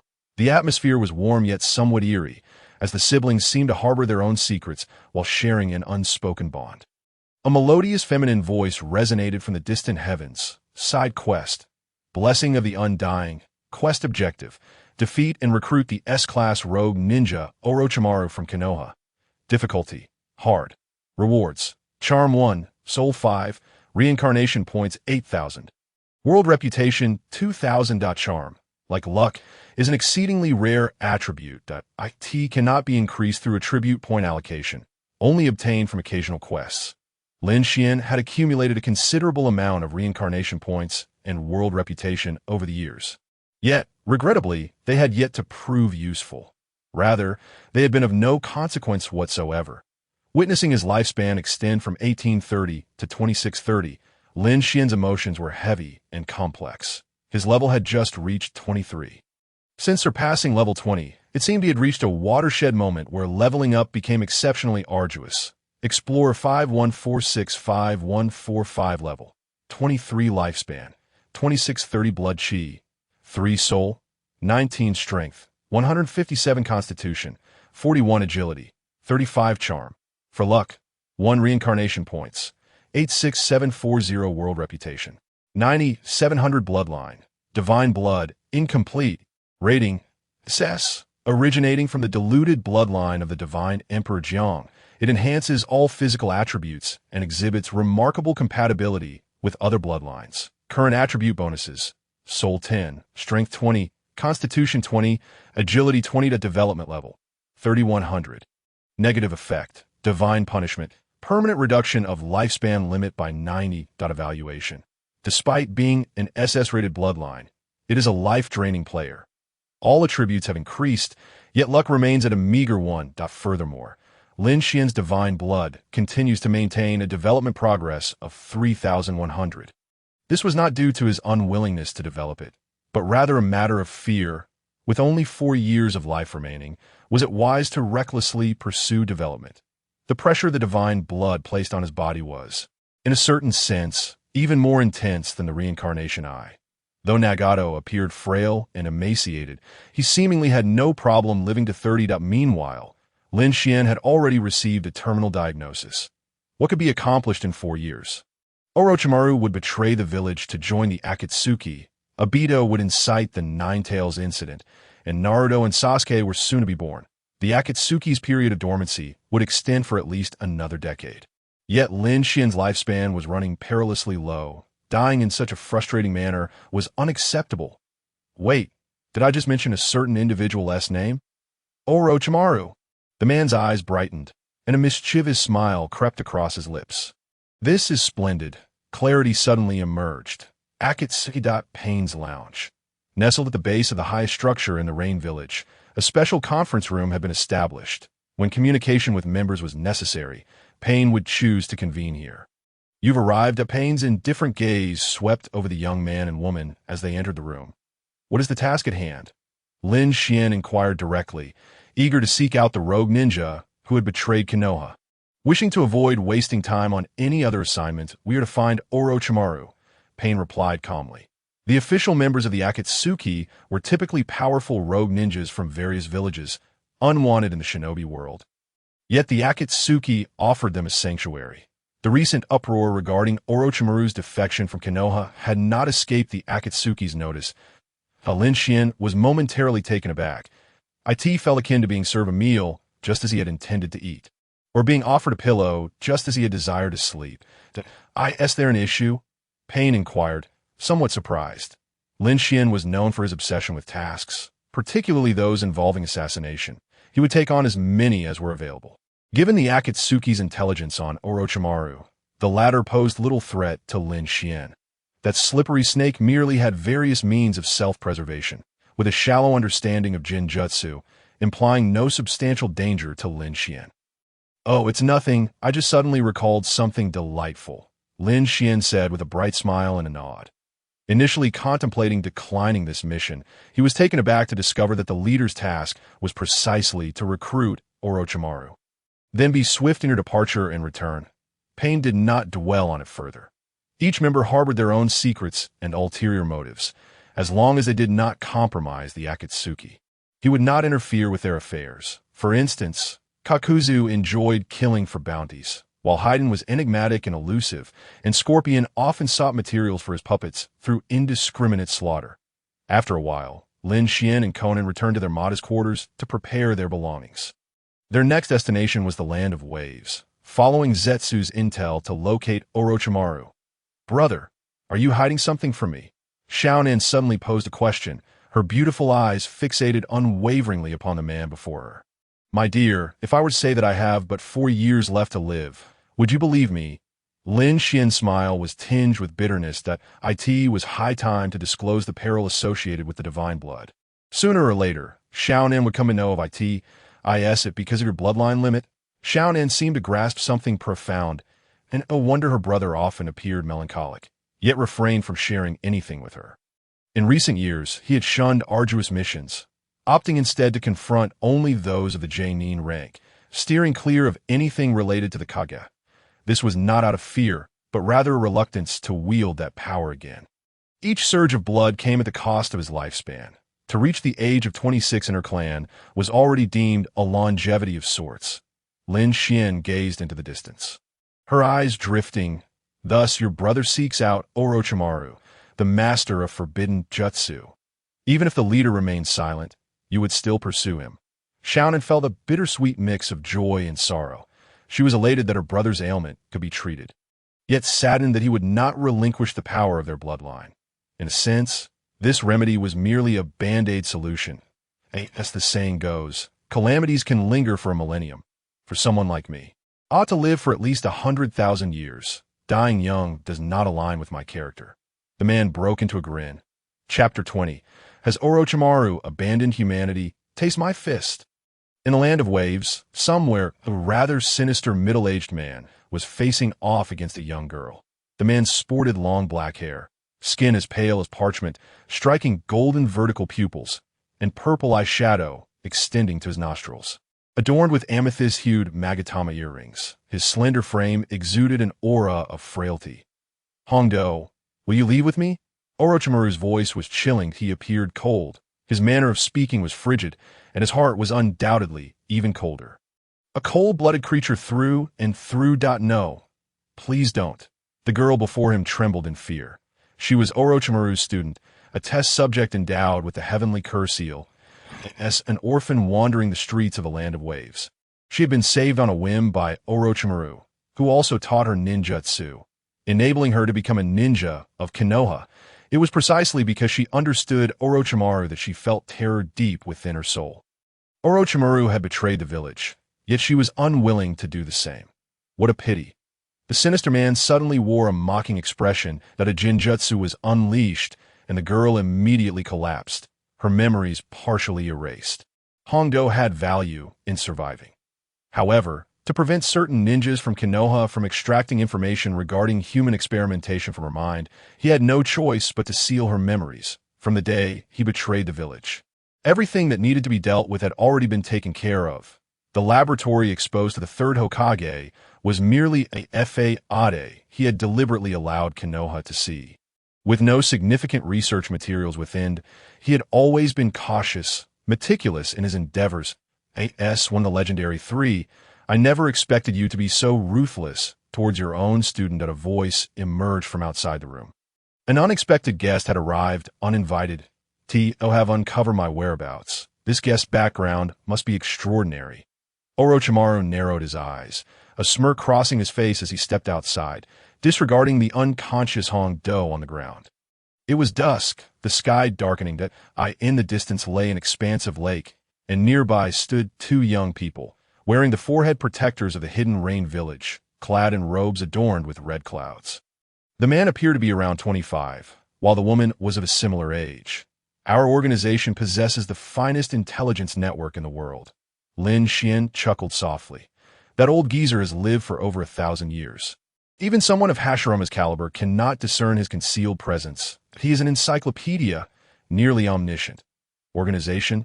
Orochimaru inquired, somewhat perplexed. "I am Lin Xuan, and this is my sister Xiao. Nan thought we wish to negotiate a deal with you. Orochimaru, might I inquire if you have any interest in the Rinnegan?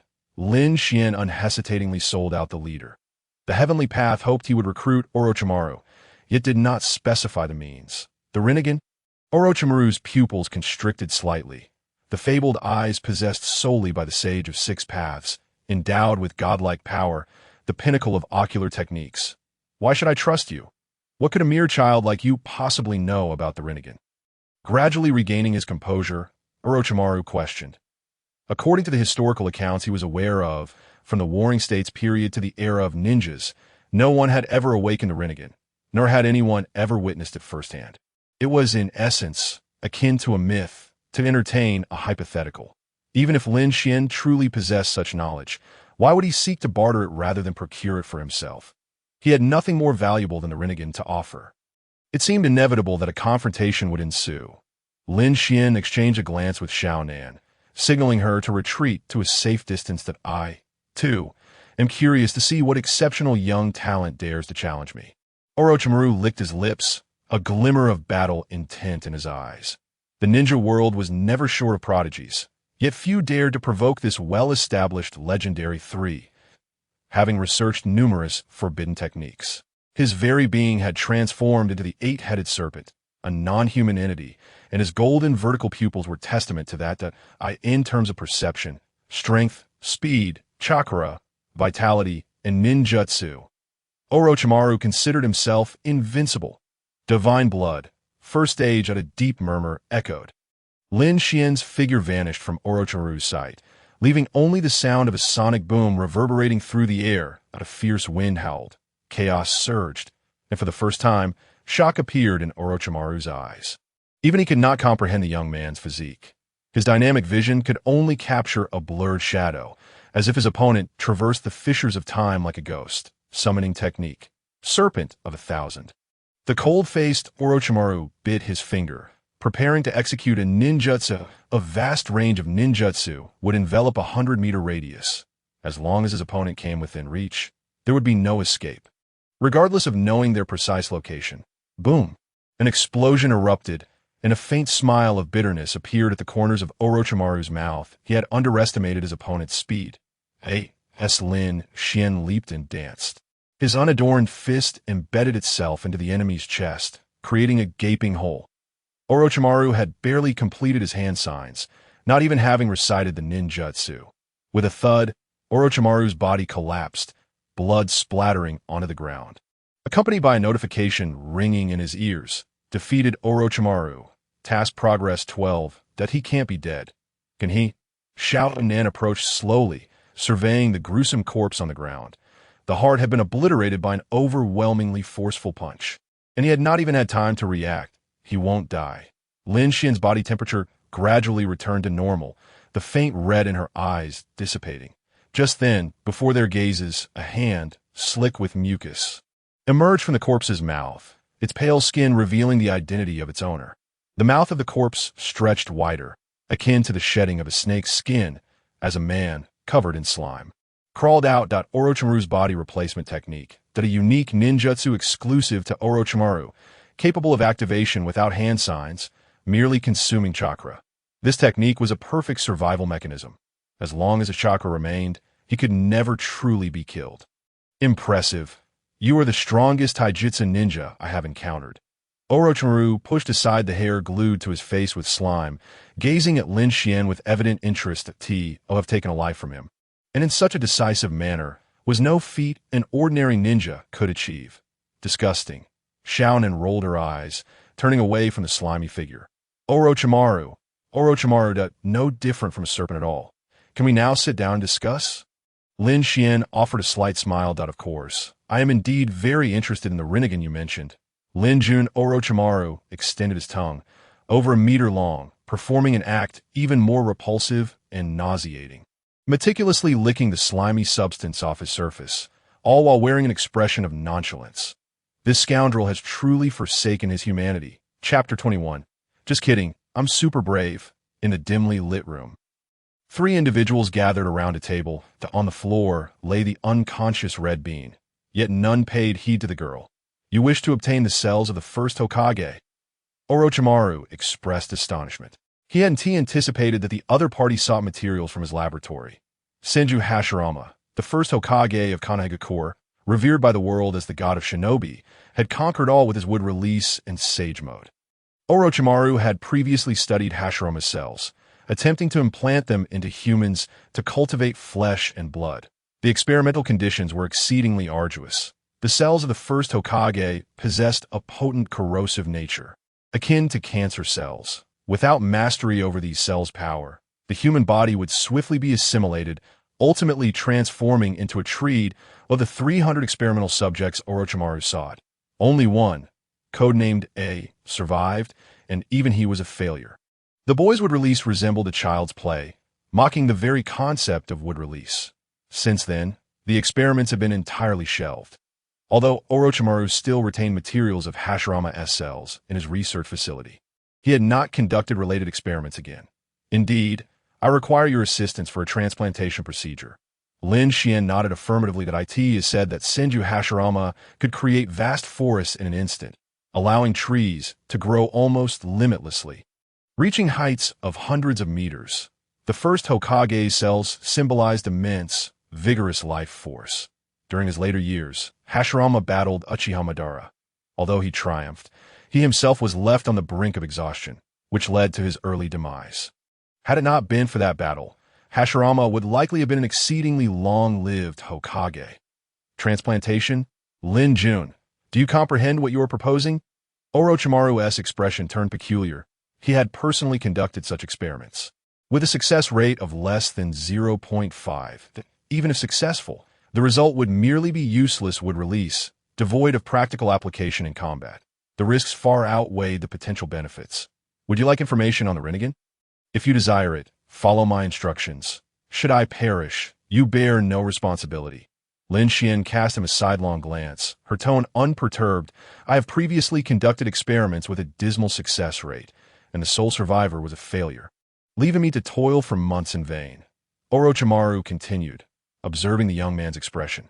And then, you shall simply do what is necessary. Lin Xuan remained resolute. Ha! How amusing! How amusing! It has been quite some time since I encountered such an intriguing young individual. Orochimaru licked his lips, his eyes gleaming with intensity. Why does Lin Xuan require the first Hokage's cells? What could she possibly gain from this? With her prowess in physical combat, there seems to be no need for such a perilous undertaking unless there exists a unique reason. Very well, I shall acquiesce. After a brief pause, Orochimaru revealed a knowing smile, nodding in agreement to the transaction. The Hashirama cells are not particularly rare. With just a portion of the material, it is always possible to cultivate more. Assisting with the transplantation procedure would yield information on the Rinnegan. What could be a more advantageous deal than this? A pleasant transaction indeed. The black-haired youth and the pale-skinned man exchanged knowing glances, each harboring ulterior motives. Xiaonan remained silent throughout, occasionally casting anxious glances at her brother. May all proceed smoothly. Should this experiment fail, her brother would need to resort to more extreme measures, such as cloning technology, or even the use of Edo Tensei, or perhaps even direct reincarnation. That night, Lin Xuan and Xiaonan traveled through the night with Orochimaru, reaching a small island situated 100 miles away. With a cunning rabbit having 3 burrows, this rogue shinobi from Konoha possessed numerous research facilities. Even if one base was exposed and destroyed, it would hardly faze Orochimaru. He had already intended to abandon his foothold in the land of waves. And now he could extract the last vestiges of value from this base. Are those all humans? Xiaonan exclaimed in astonishment.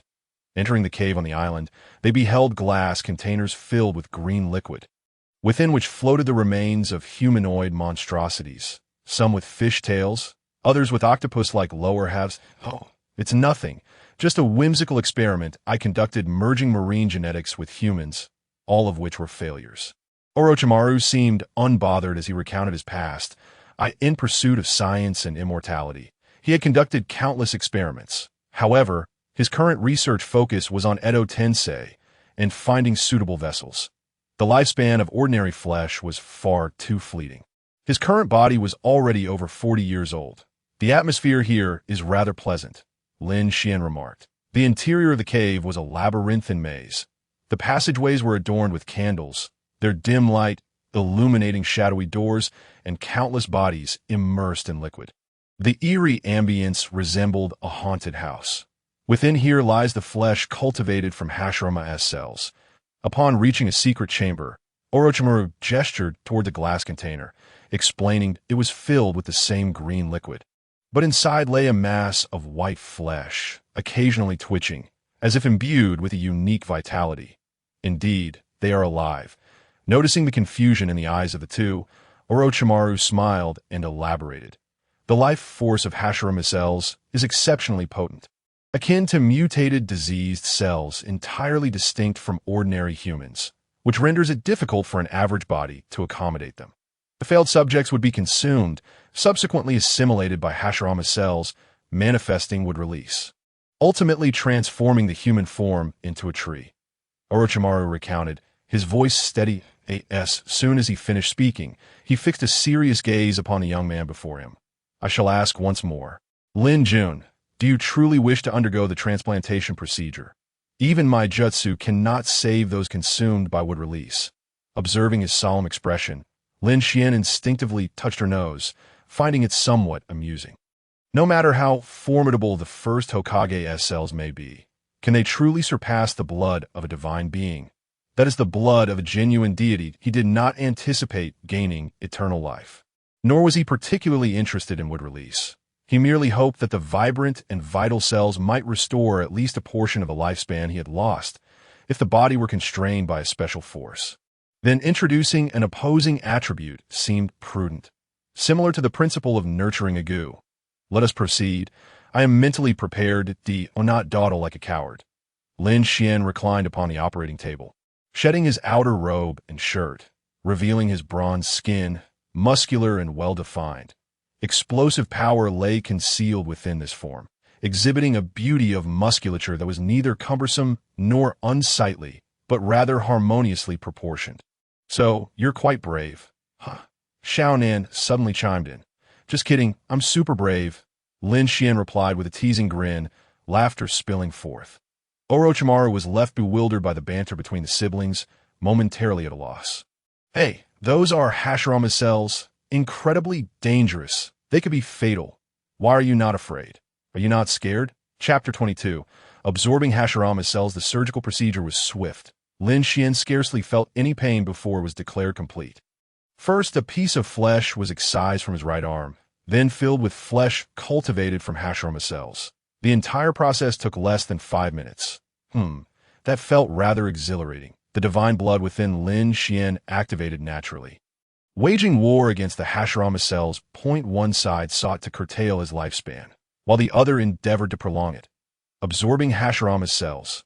Constitution 10, Vitality 10. Lifespan 2650. The upper limit of his lifespan increased by 20 years. And this was still due to the divine blood's interference, resulting in Hashirama cells only achieving 10% of their potential effectiveness. Theoretical lifespan stood at 500, yet due to the divine blood, only 50 remained. At the very least, that would suffice in this world. Lin Jun, do you feel anything special? Have you awakened wood release or something? Orochimaru scrutinized the young man before him. That it shouldn't be this way. Even if the transplantation was successful, he ought to be exhibiting considerable pain. The invasive nature of Hashirama cells is no trifling matter. Why is his reaction so composed? Is he not experiencing any discomfort? Wood release? It seems not. Lin Xuan shook his head at a glance at his attribute panel revealed a 10-point increase in both physique and vitality, but no other changes. This? Orochimaru pointed at the flesh severed from Lin Xuan's hand. His intuition suggested that this individual possessed an unusual constitution, worthy of further investigation. In your dreams. The terms of our transaction do not include offering my body as research material. Lin Xuan signaled discreetly. Xiaonan immediately understood, retrieving 2 explosive tags and affixing them to the remnants before casting them outside the room. With a resounding explosion, nothing remained. What about the information on the Rinnegan? Orochimaru felt a twinge of frustration. A flicker of anger crossed his eyes, yet he refrained from attacking them. Lin Xuan's physical prowess was truly astonishing, leaving no opportunity to form seals. The strength of his fists rivaled that of Tsunade. He possessed no illusions capable of delivering instant death or control, rendering him utterly powerless against his opponent. Allow me to reintroduce myself. Both Xiaonan and I hail from an organization known as Akatsuki. Feeling the abundant vitality and power coursing through him, Lin Xuan smiled radiantly. As for Orochimaru, he truly leaves much to be desired, yet the resources at his disposal remain quite valuable.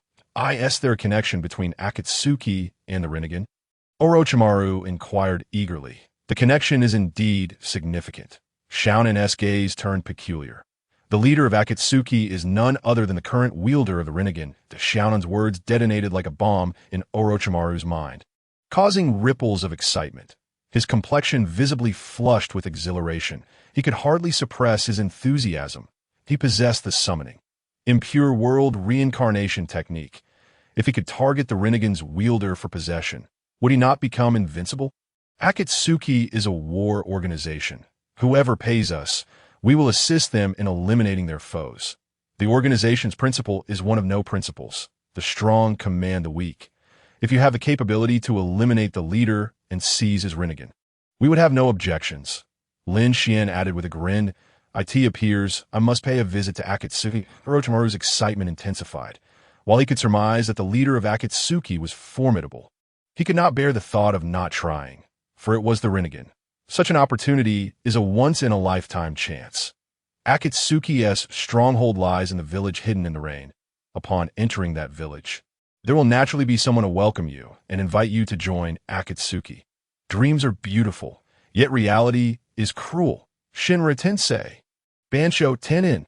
Confronted by the merciless pain of the six paths, Orochimaru was instantly obliterated, unable to lay a finger on even a single hair of pain. Thus the world gained yet another sorrowful soul. Orochimaru's codename became Void. This character was inscribed upon his exclusive ring, signifying his status as an official member. Lin Xuan continued to lead a tranquil life. Akatsuki remained shrouded in darkness, while Kakuzu thrived as a bounty hunter in the shadows of the ninja world, collecting the heads of various village ninjas in exchange for riches. Scorpion was consumed by his puppetry. Orochimaru spent his days immersed in the laboratory, and Pain maintained order in the village hidden in the rain, with the news of Hanzo's death still uncirculated. "How is your body?" A hint of worry graced Xiaonan's face. Brother's bloodline limit is indeed peculiar. Over the years of traversing the ninja world, she had collected a plethora of specialized texts, yet remained perplexed by the nature of Lin Xuan's blood. When utilized, his body heats up, granting a dramatic surge in strength and speed, the downside being a drastically shortened lifespan. Most notably, this bloodline does not activate through chakra in the entire history of the ninja world. No second example can be found. The power of the first Hokage is astonishing. Extending life by 20 years should pose no challenge. Lin Xuan replied nonchalantly. The first and second states of divine blood impose minimal strain on the body. As long as I do not activate the third state, all is manageable. Since my arrival in this world, I have accomplished numerous tasks, significantly enhancing my fundamental attributes. Faced with most weaker foes, I need not even activate my divine blood. Brother, what are your plans moving forward? Are we to continue serving Akatsuki indefinitely? Xiaonan inquired, a hint of confusion gracing her delicate features. Nagato has completely succumbed to the words of Uchiha Obito, driven mad by that ambition. Will collecting tailed beasts truly yield peace in the world? Betraying Akatsuki brings no favorable outcome, especially since only by being within Akatsuki can one qualify as a player in the game. Wielding the power to shape the world's destiny, which I am reluctant to relinquish. Lin Xuan smiled enigmatically. I do not oppose the idea of going out for leisure. There remain many years until the true spectacle unfolds. Relentlessly executing missions and killing, like a madman, only serves to enhance strength. Such behavior will surely provoke the concern of the puppet masters. Although, that group must already be exceedingly wary of me. Let us embark on a journey. Perhaps we could find a dessert shop or a CF, hiring two lovely young ladies as maids to enjoy a leisurely life. Lin Xuan suggested with a cheerful smile. For a moment, Xiaonan was at a loss for words. Has my brother finally reached an overdue adolescence? How could he utter such things? Do not look at me that way. Your brother is just a normal man, of course. He appreciates beautiful women with alluring figures, especially those with long, fair legs, though I do not believe anyone in this world can surpass my sister in beauty. The man in white grinned mischievously. You just mentioned wanting maids. Xiaonan rolled her eyes. The brother's thoughts are becoming increasingly difficult to decipher, placing me, his sister, in a rather awkward position. What maids? I never said such a thing. Clearly my sister's the most adorable girl in the world. What need is there for other women? Lin Xuan retorted nonchalantly, casually ruffling Xiaonan's hair. Long hair indeed possesses a charm that surpasses short hair. After all, he is fond of long hair. Silly Onaikan. Xiaonan blushed, akin to a 16-year-old girl, lowering her head as her voice became barely audible. In her brother's presence, regardless of her age, she always felt like a cherished child. Chapter 23. If there are no bonds, then let us create one. In the 48th year of the Konoha calendar, the Akatsuki member designated as Lin and the one known as Bai went missing. The same year, the fourth Hokage of Konoha wed Kushina, the Jinchuriki of the Nine-Tails, in the 49th year, on the night Kushina gave birth.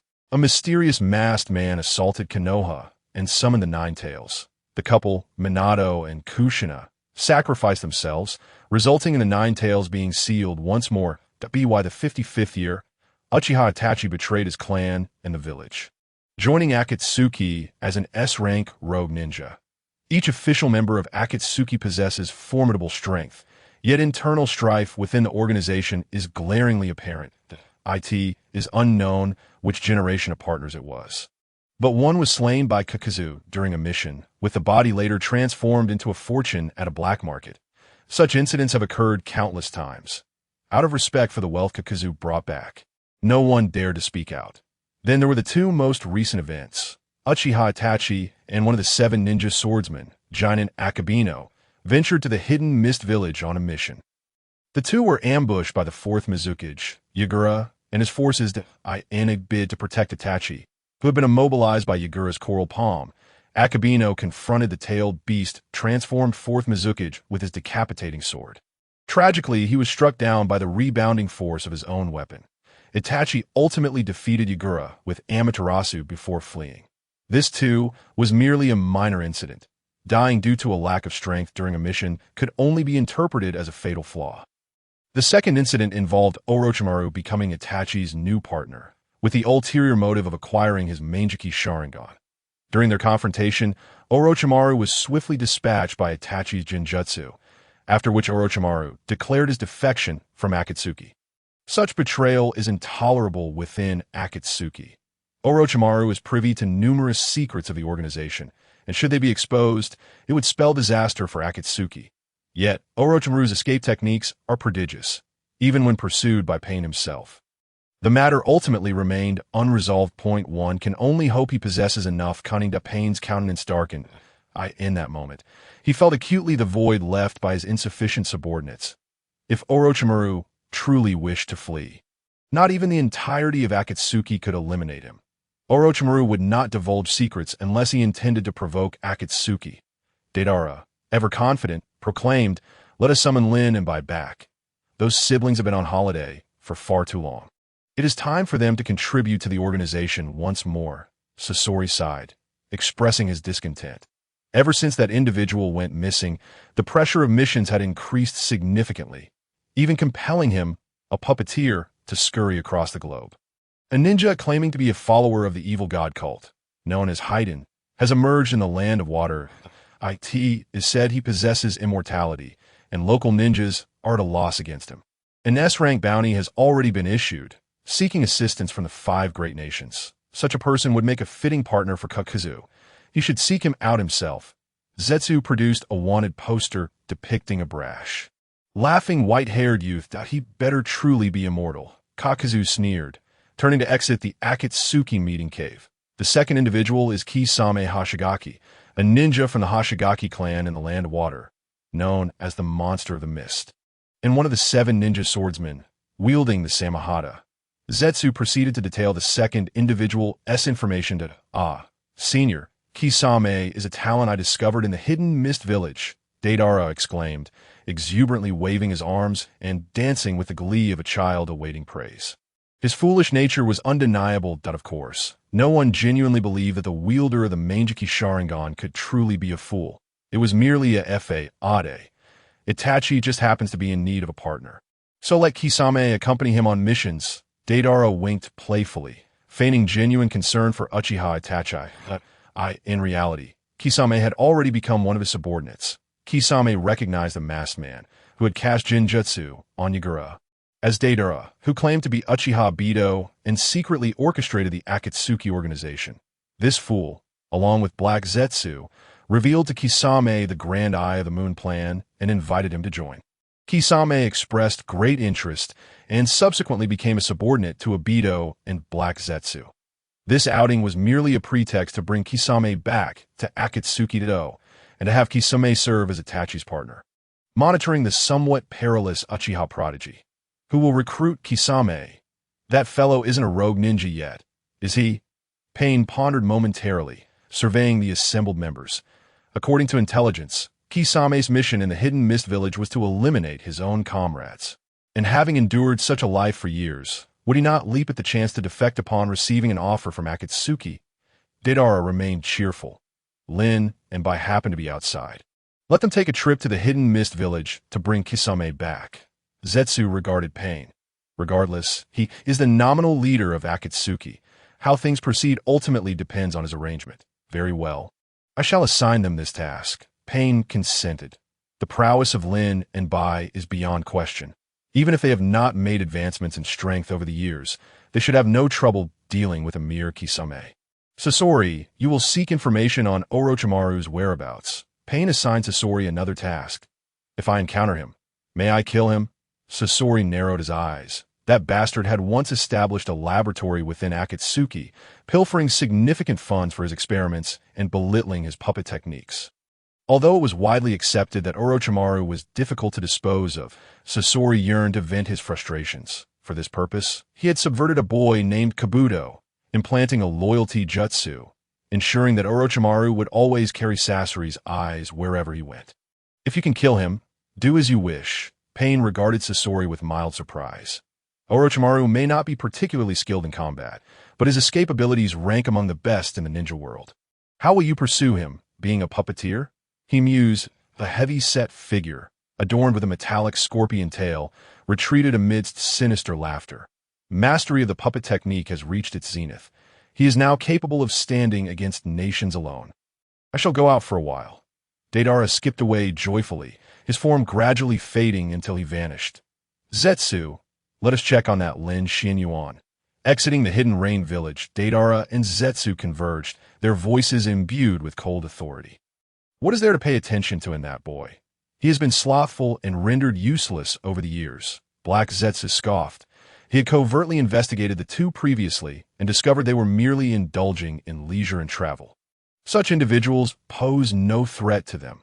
Should the opportunity arise, I wish to manipulate Lin Xuan as I did with Uchiha Itachi, ultimately leading him into darkness, making him a loyal tool at our disposal. We first recognized his talent over a decade ago when he could defeat Jainin and even challenge Kaga-level opponents. Such a person remains a friend of Nagato, posing a potential risk of liberating Nagato from our control. Deidara meticulously articulated his analysis that it is no simple task to control Lin Xuan. That fellow constantly claims Jinjutsu is a weakness. But what if he is unfazed by Jinjutsu? If you recklessly employ the Sharingan against him, you will only alert him, leading to either your departure from Akatsuki or his. Black Zetsu disagreed with Deidara's approach. Such a strategy carries excessive risk. Should things go awry, Deidara could even be expelled from Akatsuki.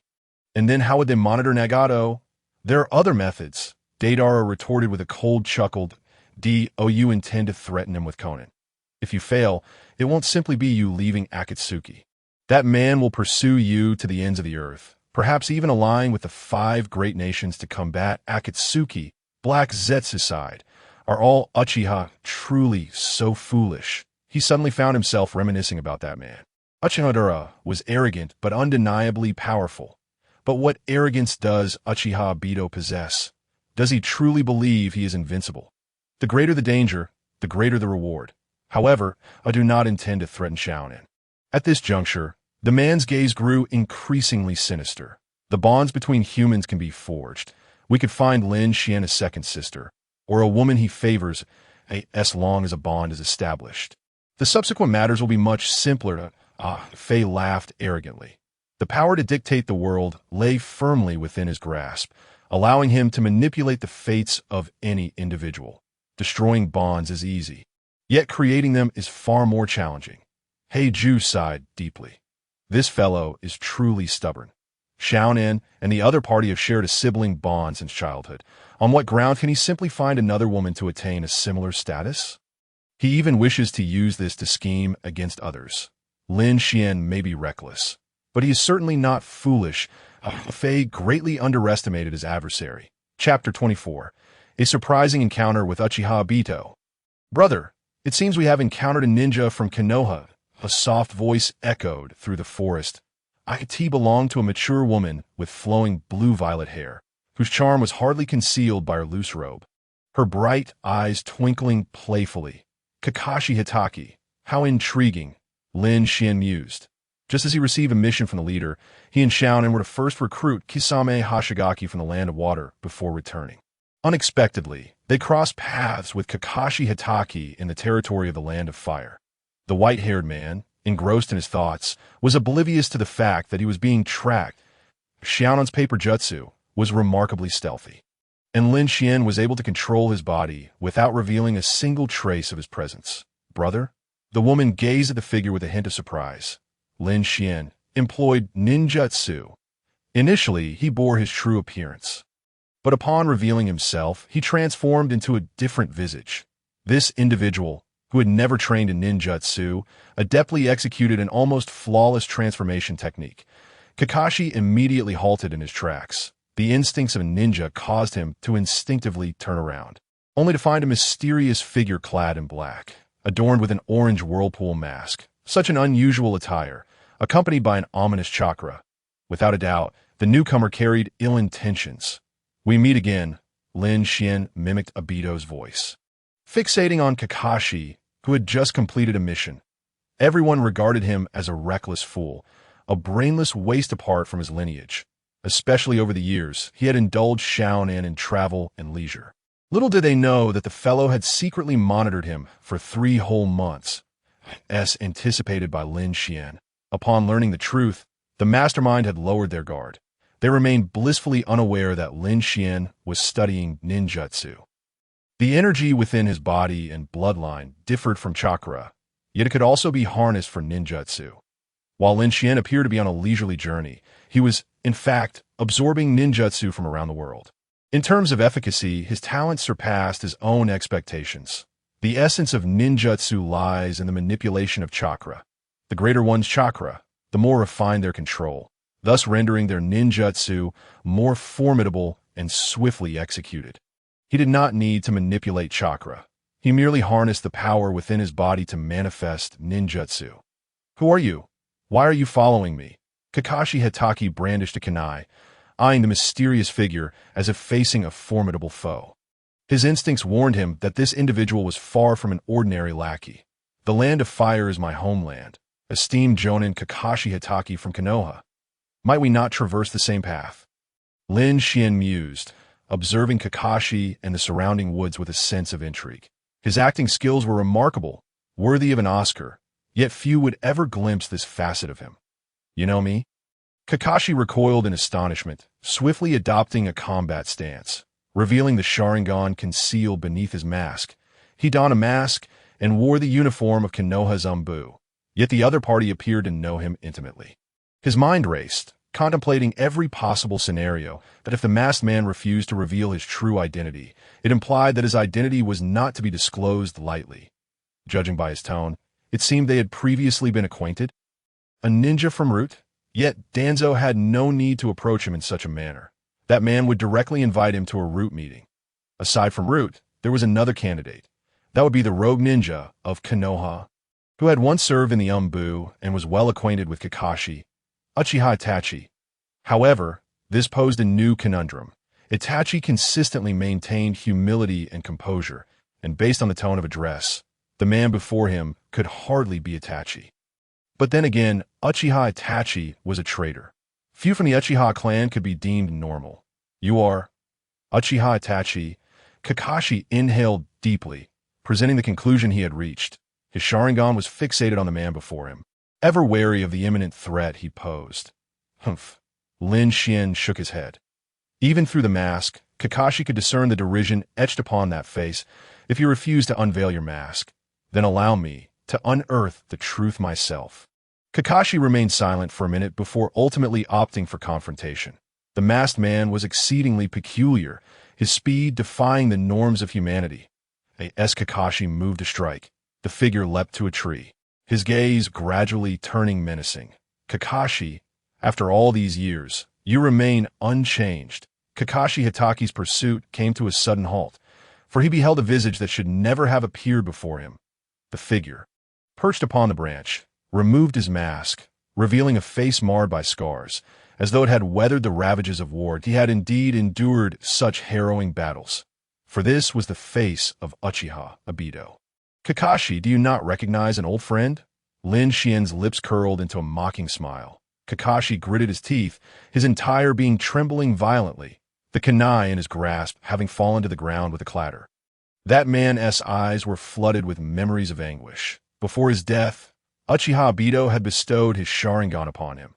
Even with changes to his appearance, Kakashi could still identify his former comrade. The boy buried beneath the rocks so many years ago, how could he possibly stand before him now? It seems our Sharingan Kakashi has finally recalled his once downtrodden teammate. Ha ha ha. The masked man erupted into raucous laughter, his arrogance infused with a tinge of melancholy. Obito, Kakashi Hitaki swallowed hard, his voice laden with bitterness and confusion. Faced with an old friend, he found himself at a loss for words. What could one say to a person who had perished? Especially one who harbored animosity towards him, or rather, hostility towards the entire world. After all these years, why have you not returned to the village? If only the sensei knew you were still alive. Kakashi's voice wavered, his emotions threatening to overwhelm him. Obito had sacrificed himself for him and Rin, even gifting him his eye, yet in the end he had failed to protect anything. Rin was gone. The sensei was gone. It appears my emergence has stirred up painful memories for this talented jonin, Obito remarked, a smirk playing on his lips. Why not return to Konoha? After all these years, Kakashi, your naivety remains unchanged. The Night of the Nine Tails was orchestrated by me. Obito's expression turned mocking as he revealed this brutal truth. His smile widened, as if pitying the man before him who was trapped in memories. I personally released the seal of the Nine Tails, manipulating it to launch an attack. You received the Manjiki Sharingan. How could I not also possess it? That was a birthday gift from me to you. Kakashi felt as if his mind was on the verge of collapse. Obito's revelations were staggering. Watch closely, Kakashi. I shall utilize my power to alter this wretched world. We shall meet again. The masked man's speed became even more uncanny, as if he had teleported, vanishing from Kakashi's sight in the blink of an eye. Obito. As Kakashi emerged from his reverie, he fervently searched the woods for the man in the mask. A multitude of questions plagued his mind. He longed to uncover the experiences that Obito had endured over the years and to ascertain the truth behind his previous assertions. Alas, his quest was destined to yield no results. The true Uchiha Obito had never set foot in this place. Chapter 25. The demon of no more slaughter time slipped away without his notice. Kakashi had completely lost track of Obito's whereabouts, and his mind gradually regained its clarity. Firstly, there was no possibility that Obito was a mere imposter. Obito had once gifted Kakashi his Sharingan as a birthday present, and only 4 individuals knew the full story, 2 of whom, Rin and Minato, were already deceased. It was unequivocally Obito. Regarding other matters, Obito had mentioned his role in orchestrating the Nine Tails rampage, which left Kakashi feeling somewhat skeptical. Minato and Obito shared a close bond, and Obito had no motive to attack Konoha and cause Minato's demise. Nonetheless, the Manjiki Sharingan could indeed control the Nine Tails, with the intention of reshaping the world through his own strength. Kakashi reflected on their conversation, striving to extract the information he sought. Despite Obito's significant transformation, his intellectual capacity appeared to have enhanced only marginally. He unwittingly mocked Kakashi while revealing a plethora of information in the process. The ninjas from the Hidden Mist had been responsible for Rin's death, and Obito must have ventured there. Kakashi quickly discerned the answer. Even if Obito was not currently in that village, it was highly probable that he had visited there in the past or was planning to do so. If he traveled to the Land of Water, he would surely uncover some clues. Retrieving Obito would lead him to the ultimate truth. It seemed that he would need to request a leave of absence. Kakashi exhaled deeply, gazing towards the direction of Konoha. This information was not something he could share with the third Hokage or any of the Konoha ninjas. After all, the matter concerned Obito, and he wished to ascertain the truth himself in hopes of finding a way to salvage the situation. Given Obito's personality, it was highly likely that he had been manipulated by some nefarious individual. Little did Kakashi know that his casual conjecture had indeed grazed the surface of the truth within the ninja world. Uchiha Obito had indeed been exploited. The Land of Water, a small nation adjacent to the Land of Fire, its remote terrain rendered it exceedingly impoverished. Should they engage in business with the Land of Water? Money was not the issue. Lin Xuan and Xiao Nin arrived at the dock, where boatmen awaited with their fishing vessels. The boatmen exchanged glances, fear evident in their shaking heads. The Land of Water was isolating and forbade any outsiders from entering. The ninja lords would kill us, and no amount of money was worth risking one's life, and one dared venture there. These individuals were more astute and cautious than Lin Xuan had anticipated, even in their destitute circumstances. The prospect of earning a substantial fortune was overshadowed by the threat to their lives. What shall we do? Xiao Nin gazed at Lin Xuan with longing eyes. That if we lack a boat, must we swim over? Fool, if it comes to that, we can simply purchase a boat ourselves, Lin Xuan retorted with a chuckle, lightly tapping her forehead. Honestly, Xiao Nin was quite clever in certain respects, yet at times, she could be remarkably naive. How much are you willing to pay? I can take you to the Land of Water. A voice rang out, and the crowd fell into an abrupt silence. The boatmen lowered their heads in deference. Scarcely daring to breathe out a man, his face swathed in white bandages and wielding a large blade, possessed a lean yet muscular physique. His eyes betrayed a palpable aura of menace. The fierce man donned the headband of the Hidden Mist, though it bore a slash across its center, indicating his status as a rogue ninja. You don't seem to be a boatman, do you? Lin Xuan remarked with a smile that was neither wholly inviting nor entirely dismissive. Does it matter? All that matters is that you know I can take you to the Land of Water. Zabuza scoffed. He was accompanied by a silent youth, whose face was masked with a white mask adorned with red patterns. 50 explosive tags, how about that? Lin Xuan grinned, pulling a stack of papers from his pocket. Xiao Nin's paper manipulation technique could create explosive tags, which were a hot commodity in the ninja world and essential for both lower and higher-ranking ninjas. Very well, I will take you to the Land of Water. Zabuza appeared somewhat astonished that it was his first encounter with someone willing to use explosive tags as currency. The prices of explosive tags varied by region.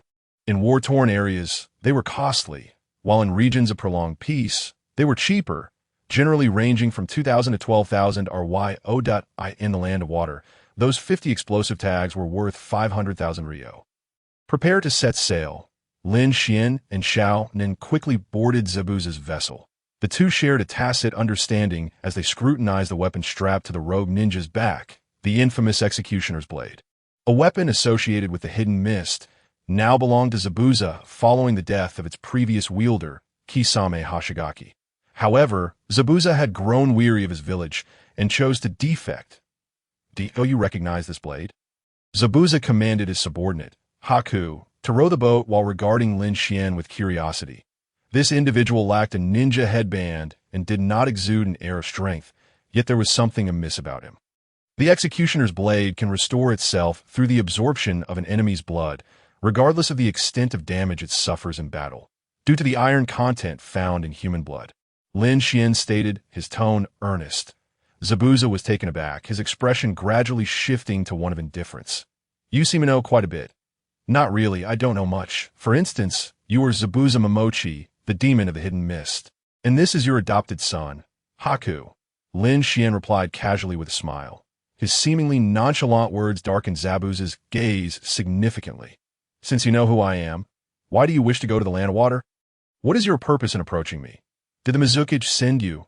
Zabuza was a rogue ninja, constantly haunted by the threat of the hidden mists Umbun ninjas who could appear at any moment to hunt him down.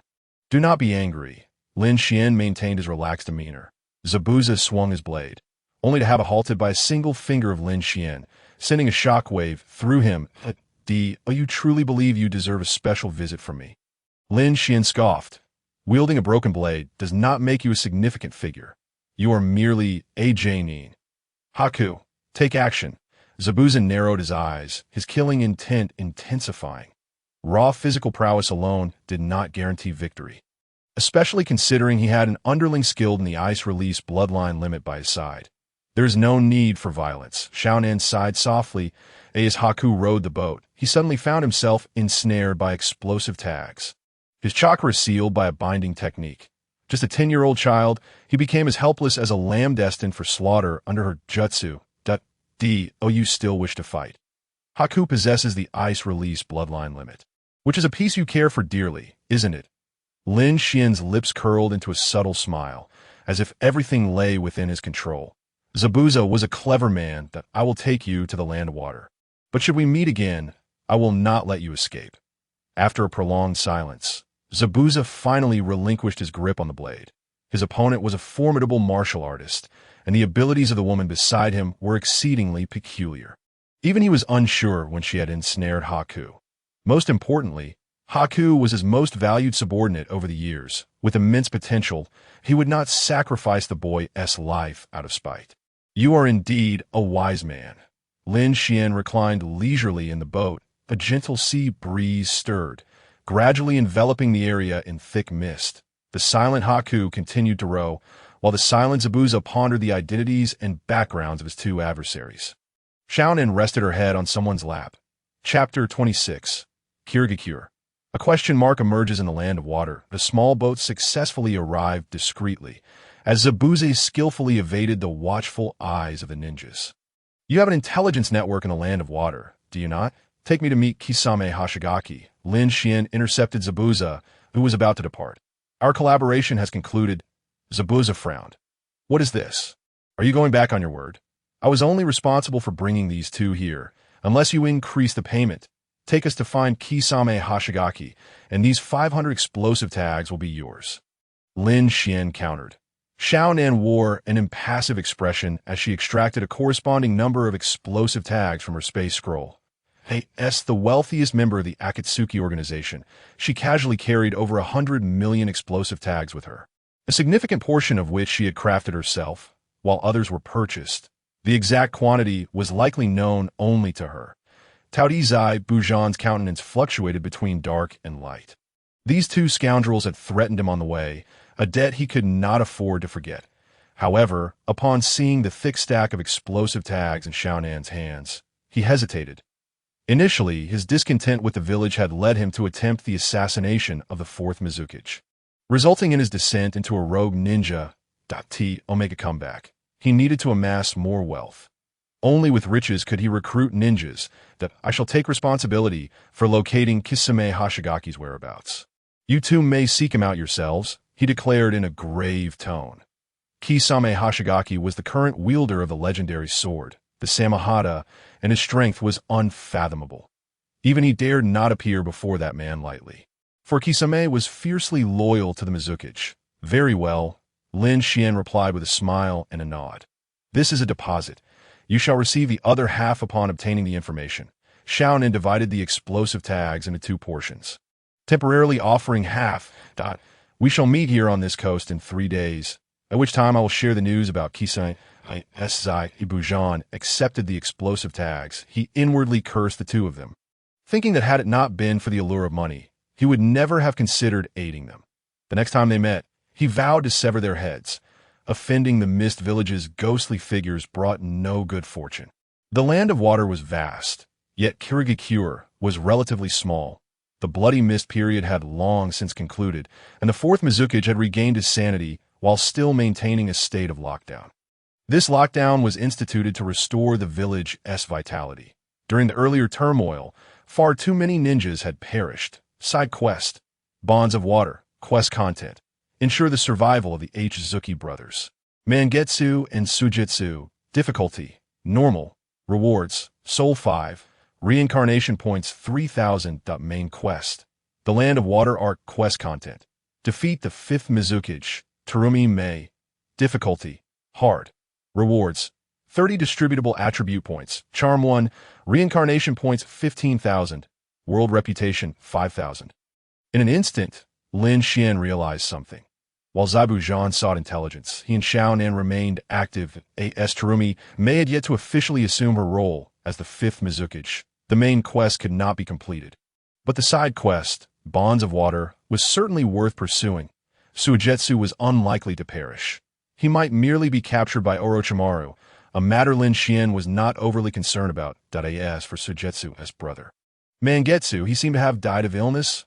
Lin Xuan pondered uncertainly. Mangetsu Zuki was one of the current 7 ninja swordsmen, fiercely loyal to Terumi Mei's faction, capable of wielding 7 swords with finesse. Currently mastering the twin swords, Flounder, perhaps fate was unkind, as he was beset by a grave illness at such a tender age, destined to fade away like a fleeting flower. Speaking of doctors, should he seek Tsunade for treatment? If the medical ninjas of Kirigakure could not cure him, perhaps only Tsunade or Chiyo could find remedy. Regardless, the priority was to rescue him first. Within 2 days, Lin Xuan and Xiaonan roamed Kirigakure, hoping to chance upon Mangetsu or Suigetsu. However, their search proved arduous. While Lin Xuan sat idly by the street, a graceful figure caught his eye. Mangetsu, must you truly proceed with this? A woman with chestnut brown hair, cascading like branches. Her alluring figure clad in a blue strapless dress, cinched at the waist with a white belt. Her fair skin and voluptuous curves were complemented by a head of hair that obscured her right eye. Her gaze a crystalline green akin to a tranquil lake. I do not have much time left. A young man with white hair replied resolutely. If that is the case, I entrust this mission to you. I hope you can return alive. The woman spoke softly. Mangetsu was an exceptionally talented ninja. To perish in such a noble manner would be his final act of dignity. To die for the village. Apart from his brother Sujitsu, everyone else seemed to understand the unspoken agreement. Farewell, Lady Terumi Mei. The young man bowed deeply, offering a final salute to his superior. Mangetsu's figure gradually vanished into a mist of white. Lady Terumi Mei was particularly gentle today. Silence, fool. Nearby, 2 of Terumi Mei's guards observed this tragic scene from a distance. The owner of the Byakugan, who could dispel the 4th Mizukage's Jinjutsu, was Jur, a promising young talent. If only Lady Terumi Mei could be as tender as she was today, everyone would surely adore her. Jur muttered softly. As he matured, his prospect for marriage had not materialized, and Terumi Mei's temper had only worsened. Yet, what could be done? She sought a handsome man capable of withstanding the corrosive and boiling techniques, a man who would not dissolve under such conditions. Given these criteria, it would not be surprising if she remained single until 70. Even the tailed beast struggled against such jutsu. Jur, what did you say? Terumi Mei had returned before they realized it. Her gaze sharp enough to pierce. In nothing. Jur stammered, lowering his head, his face flushed. Strange, was it merely my imagination, or did it feel as though someone was watching? Terumi Mei furrowed her brow, not dwelling on Jur's insolence. Report, my lady, no observers are present. Upon hearing this, Ao immediately activated his Byakugan, scanning 100 meters around them. The Byakugan possessed the ability to see through any hidden techniques, rendering them powerless under its gaze. During the Third Shinobi World War, Ao had fortuitously obtained this eye, and Kirigakure had paid a considerable price to acquire it from Konoha. I it that I have been under too much stress lately? Terumi Mei murmured, knowing full well that Ao would not deceive her. Soon, this future 5th Mizukage and her 2 guards departed in haste. Unbeknownst to them, the 2 observers had also left with Mangetsu, and had Ao activated his Byakugan a moment earlier, he would have discovered that the enemy was perilously close. After a while, Lin Xuan pondered why he was seeking Mangetsu Zuki. That a mysterious figure emerged slowly from the swirling void. From beneath the ground, a shadow materialized. Mangetsu's talent is decent, but merely decent. He is unworthy to join the Akatsuki. Let my revenge commence. Do not go too far. Obito. Rest assured, it is merely the death of a Mizuki. Obito replied. The tailed beast regenerates swiftly. During the Third Shinobi World War, the temporary Jinchuriki, Rin Noara, was killed. Yet within a year, the Three Tails revived and was sealed within Yagura. Obito had returned to Kirigakure to monitor Lin Xuan, and also entertained the thought of eliminating Yagura, serving as yet another act of retribution against Kirigakure. After all, the tailed beast would soon be reborn, not impacting the Akatsuki's plans. Can your Akatsuki even manage to be human? Chapter 27. The battlefield comparable to a magnitude 9 earthquake along the way, Lin Xuan intercepted Mangetsu Zuki. You truly kept us waiting. Are you interested in the Akatsuki? He asked. Or to phrase it differently, I can ensure your survival if you betray the mist and obey my commands. The mysterious youth grinned. There are no traitors in the mist. Mangetsu immediately utilized the water transformation technique, his entire being shifting into liquid water. He harbored a deep-seated hatred for the fourth Mizuki, for that scoundrel had ordered the annihilation of his clan, even if he was merely a pawn. Yet he remained fiercely loyal to Terumi Mei. Do you really refuse to surrender? Lin Xuan raised an eyebrow. Mangetsu ceased his futile words, swiftly forming hand seals to perform a jutsu. Water release. Water iron cannon. A barrage of water bullets erupted, cascading towards Lin Xuan. Lin Xuan remained motionless, allowing himself to become a target for the incoming jutsu. Mangetsu's lips twitched. Was his opponent a monster? How could he withstand his jutsu, with mere flesh and blood? The water iron cannon could even pierce rock. Lin Xuan sighed regretfully, gesturing to Xiao and innate would be impolite not to reciprocate. Let them experience the sensation of bombardment as well. Technique of the goddess paper user. Xiaonan promptly activated the trap. They followed the trail of Akatsuki's full moon, setting an ambush in advance along the narrow path. Explosive tags? The expression on Akatsuki's face gradually turned grave.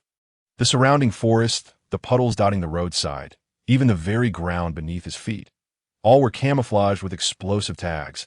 He found himself encircled by hundreds of thousands of these deadly devices. Was that woman insane?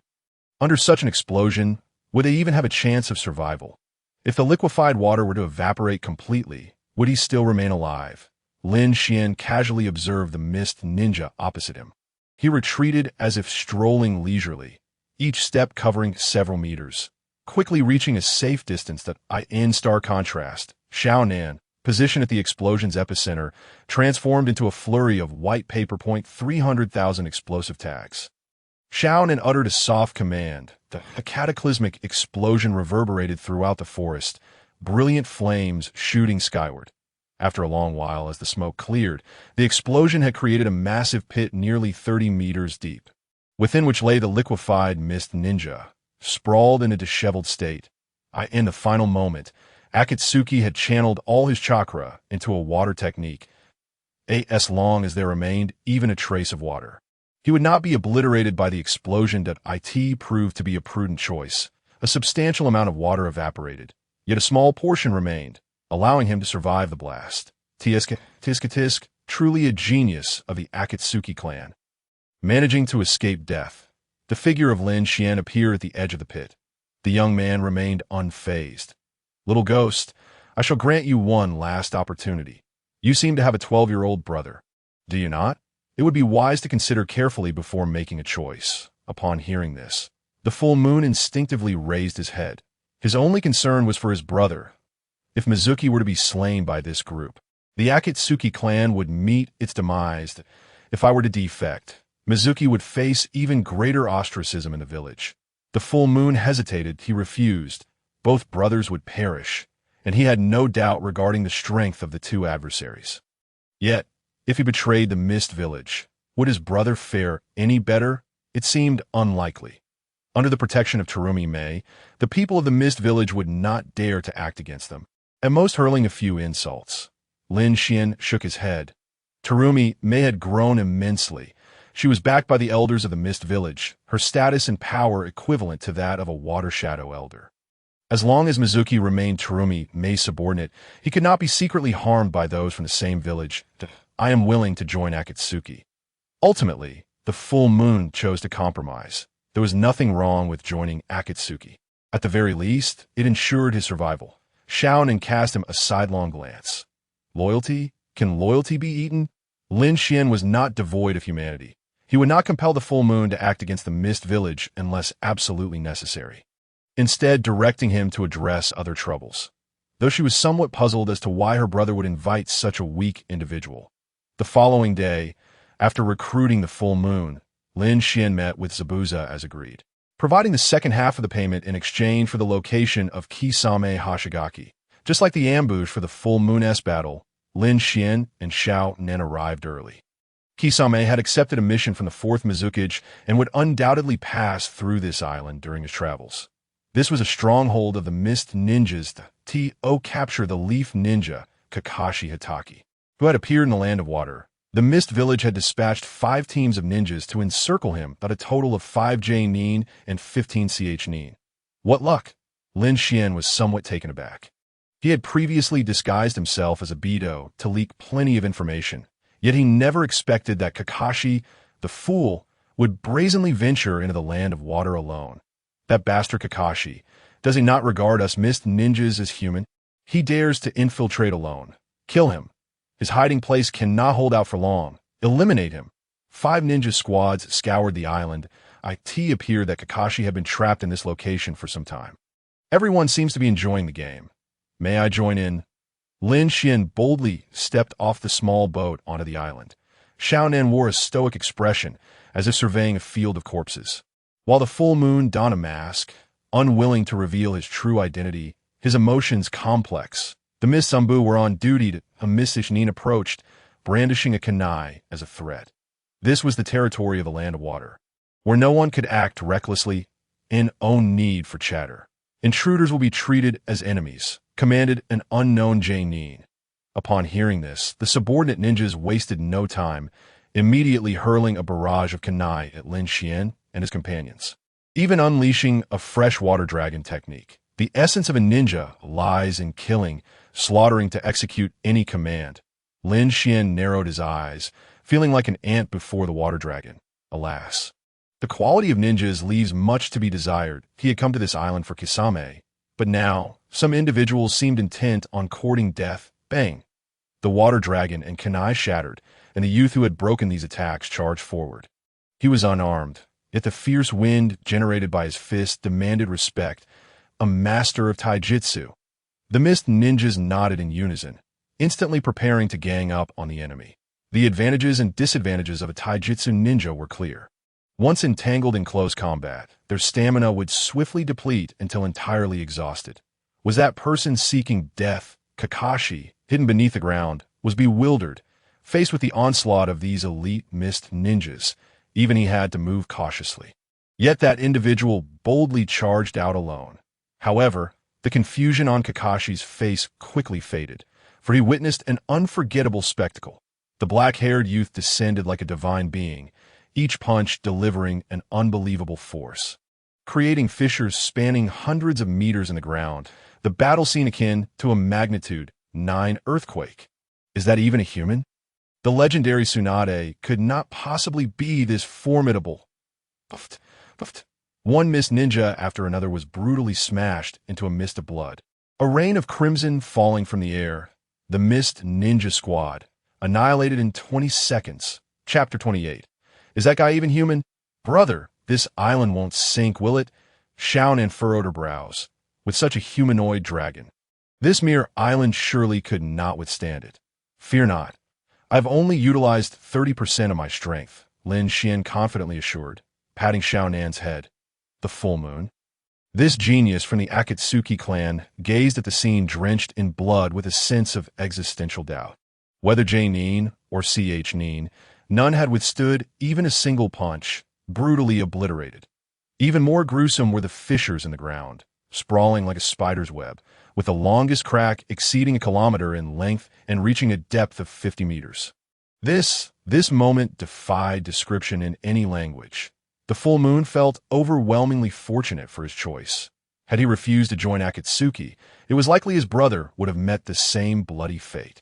The young man gazed into the distance where the mist rose above the sea. Mr. Kisame, Do not keep me waiting too long. Kisame Hashigaki. Currently allied with Obito, he would later be tasked with surveilling Itachi Uchiha. In Lin Xian's plan, he needed Kisame to serve as a subordinate, monitoring Obito and Zetsu, bringing back their intelligence. The notion of a spy he had nurtured now surveilling him seemed quite amusing. Moreover, Lin Xian truly required someone like him to provide information on those two individuals. At last, Kisame made his appearance. He bore the sword Samahata, wrapped in white cloth, dressed in the uniform of a Miss J. Neen as he approached the island. Hiss! Several explosive tags suddenly floated up from the ground. As Kisame dodged to the side, the explosion erupted. A pleasure to meet you, Mr. Kisame. Lin Xian strolled forward, a casual smile playing on his lips. I invite you to join the Akatsuki organization. Or die here. Oh, what a unique welcoming ceremony the organization has. Kisame revealed teeth resembling a shark's, his smile somewhat chilling.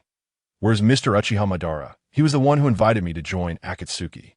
The figure of Kisame broke into a grin. He acknowledged only Uchiha Obito and Zetsu as his superiors, the sole individuals deserving of his recognition, as for the other members of the Akatsuki organization. In Obito's eyes, they were merely tools, utterly oblivious to the truth of the world. Once you join the Akatsuki, you will inevitably encounter Uchiha Obito. Lin Xian stated calmly that I will not entertain invitations from the weak. Kisame unsheathed the Samahata from his back. The Samahata was no ordinary execution blade. This ninja sword possessed the ability to absorb an enemy's chakra, heal its wielder's wounds, and even merge with its master to transform into a shark-like form. Weak? Lin Xian's expression turned peculiar. Conan stifled a laugh, her body shaking with mirth. Full Moon trembled, unable to fathom the fate that awaited this esteemed Kisame. I hope the weak you speak of does not lead to your utter despair. Regardless of Kisame's intentions in battle, Lin Xian intended to allow this future subordinate a glimpse into the methods of his superior. Whoosh! The youth's silhouette appeared like a phantom from a temporal rift. Kisame scarcely had time to register the movement before a tremendous force struck his jaw, propelling him 100 meters away and plunging him into the sea with a splash, his head nearly obliterated by that punch. This is truly... Kisame slowly emerged from the water, his gaze profound, yet his countenance was somewhat ashen. Damn it. Uchiha Obito and Zetsu had set him up to test Lin Xian. Was this truly a test? He had almost been killed with a single blow. Only by facing Lin Xian's fist head-on could one comprehend the terrifying physicality of this monster. Water release. Great exploding water colliding wave. Kisame collected his thoughts, took a deep breath, and shouted. Since he was to gauge the strength of his opponent, he would unleash his full power. After all, the other party should not kill him, as he had come to invite him to join the Akatsuki. Truly, Kisame-senpai is remarkable. Full Moon thought, gazing up in admiration, that it was said that Kisame's mastery of water release techniques had astonished even the fourth Mizukage. Witnessing it firsthand, she understood why. The waters of the entire sea began to churn violently, forming a towering wave 30 meters high, as if intent on obliterating the world, crashing down and submerging the small island entirely. Even in the absence of water, this technique could conjure a lake. And now, in the nearby sea, Kisame could indeed submerge an island. Boom! Endless torrents engulfed the island, creating a unique arena for their duel in the water. Kisame thrived, his ninja techniques amplified, while his adversary would find it nearly impossible to move, let alone breathe. Paper jutsu. Conan executed a special substitution technique, transforming her entire body into white paper within the water, a type of paper impervious to water, yet vulnerable to oil. Kakashi attempted to break through with the Chidori, but quickly found himself thwarted. His expression grave. Full Moon remained unperturbed, as she could transform into water and faced no danger to her life here. This is my domain, water release. Great shark bomb technique. Kisame's hands moved swiftly in a flurry of hand seals. A dazzling sight to behold. An oversized shark made of chakra surged forth, inheriting the characteristics of the Samahata, capable of devouring the enemy's chakra to bolster its own power. This technique would give even shadow-level warriors a headache. But alas, he faced a brute. Lin Xian saw no need to employ any ninja techniques, nor did he have any fondness for them, that if he could resolve matters with his fists, why resort to ninjutsu? My fists contain no chakra for you to absorb. Is that fellow truly human? Kisame pondered, bombarded by the countless questions that had plagued others before him. And no matter what means or ninjutsu he employed, they appeared utterly futile beneath the might of that man's fists. Though they were in the ocean, ensnared in his watery prison, that man's speed remained astonishing. Damn it! At that moment, Kisame felt the urge to curse. He typically grew stronger when faced with formidable foes. The more humans present, the more potent his techniques became. Yet, this monster before him defied convention, opting to pummel him with sheer physicality instead of relying on ninjutsu. Another clash, the vast water prison quaked as Kisame's great sharp bomb technique was obliterated by Lin Xuan's single blow. Kisame, wielding the Samahata, sought to absorb his opponent's chakra in close combat. But the Samahata conveyed to him, the other party possessed no chakra. Thud, thud, thud, thud, like a child playing with a ball in the water, that man ruthlessly ravaged Kisame. A man who had once thrived in the domain of water, undefeated, now felt the gnawing terror of being dominated. He suddenly recalled the day he had coldly executed comrades under village orders, numbly carrying out his tasks, including that girl who had harbored feelings for him. She had died without believing he would strike. On that day, he lost all his ties. That was the demise of his youth. Bang! An explosion erupted once more in the water, and the Samahata slipped from Kisame's grasp as the sea that had submerged the island shattered. The waters retreating back to the ocean as the currents subsided. Kisame, battered and bruised, lay gasping on the beach. In that moment, his figure appeared somewhat forlorn. Full Moon, as if seeing her own reflection in this elder, discreetly lowered her head. Kakashi, awkwardly scratching his head like a thief, found himself at a loss for words. Had he perhaps witnessed too much that he should not have? Chapter 29. The identity of Obito revealed. Can I now join the Akatsuki in earnest? Lin Xuan casually procured a cigarette from somewhere and nonchalantly placed it between his lips. And oh, smoking, came the admonition as a delicate hand swatted the cigarette away before he could even strike a match. Conan stared at him with an inscrutable expression. Hey girl, show me some respect out here, Lin Xuan grumbled, thoroughly vexed. It's so difficult to maintain a fa ade. I will join the Akatsuki, Kisame declared, his mood complex, feeling 1,000 times more troubled than Lin Xuan. His initial task had been to test this individual's strength, yet he had nearly been killed in the process. Uchiha Obito had nearly gotten him killed. Lin Xuan had certainly not slacked in his training over the years. What on earth was Zetsu thinking? Obito, meanwhile, was cursing inwardly. He had just assassinated the worthless Yagura and instructed Zetsu to take his body away from the hidden mist village. Yet, upon arriving here, he was met with a shocking surprise. The plan to have Kisame test Lin Xuan was intended to gauge his limits, but he had not anticipated that his own operative would be nearly beaten to death. Wasn't he that individual supposed to be indulging in pleasure? Wasn't he, it said, he had neglected his training? The script was all wrong. Just as Obito hesitated, lurking in the shadows, he failed to notice the sudden appearance of another person behind him. It was Kakashi Hatake. The once friend stared at the masked man with a complex expression, calling out a name. Obito, tell me the truth. I came to the land of water for you, Kakashi kunai in hand. Bore a steadfast gaze as he looked upon the pair of Sharingan that belonged to him. Obito's eyes began to waver with doubt. What the hell? How does Kakashi know my identity? Only Uchiha Obito and Zetsu were aware of his true identity. Yet Uchiha Obito was dead. Zetsu still relied on him to fulfill the Eye of the Moon plan. How could he possibly betray him? The Akatsuki had yet to commence capturing the tailed beasts. The mere thought that someone else knew his identity sent shivers down Obito's spine. Had everything he had done over the years been under someone else's scrutiny? Was that person also a member of the Akatsuki? Full Moon murmured softly. Lin Xuan and Conan were both clad in dark robes adorned with red clouds, and the masked man, referred to as Obito by Kakashi, donned a similar uniform. Obito, Kisame muttered, his shark-like eyes reflecting confusion. Isenti Uchiha Obito. How did he become Obito? Obito, your true name is Obito. Lin Xuan appeared equally astonished, turning to gaze at the two peculiar men. Kakashi was visibly agitated, emotions bubbling to the surface, while Obito remained silent and rigid. Kakashi-sensei, perhaps you forgot to take your medication today. Fei endeavored to maintain a calm demeanor. He operated under the illustrious name of Uchiha Obito, successfully concealing his identity for many years, even keeping Nagato, who possessed the Rinnegan, in the dark. Yet now he found himself undone by Kakashi. This was simply unacceptable. Obito, he pondered. If memory served, he was the Leaf Ninja who perished during the Third Shinobi World War. And if he wasn't mistaken, he had once been on the same team as Kakashi. Full Moon contemplated this, thought he was a genuine genius among ninjas, excelling not only in ninjutsu, but also achieving perfect scores in history class. Moreover, Kakashi Hitaki, the copy ninja, was a renowned figure. His exploits were well known across the 5 great nations. Obito's mindset underwent a peculiar transformation.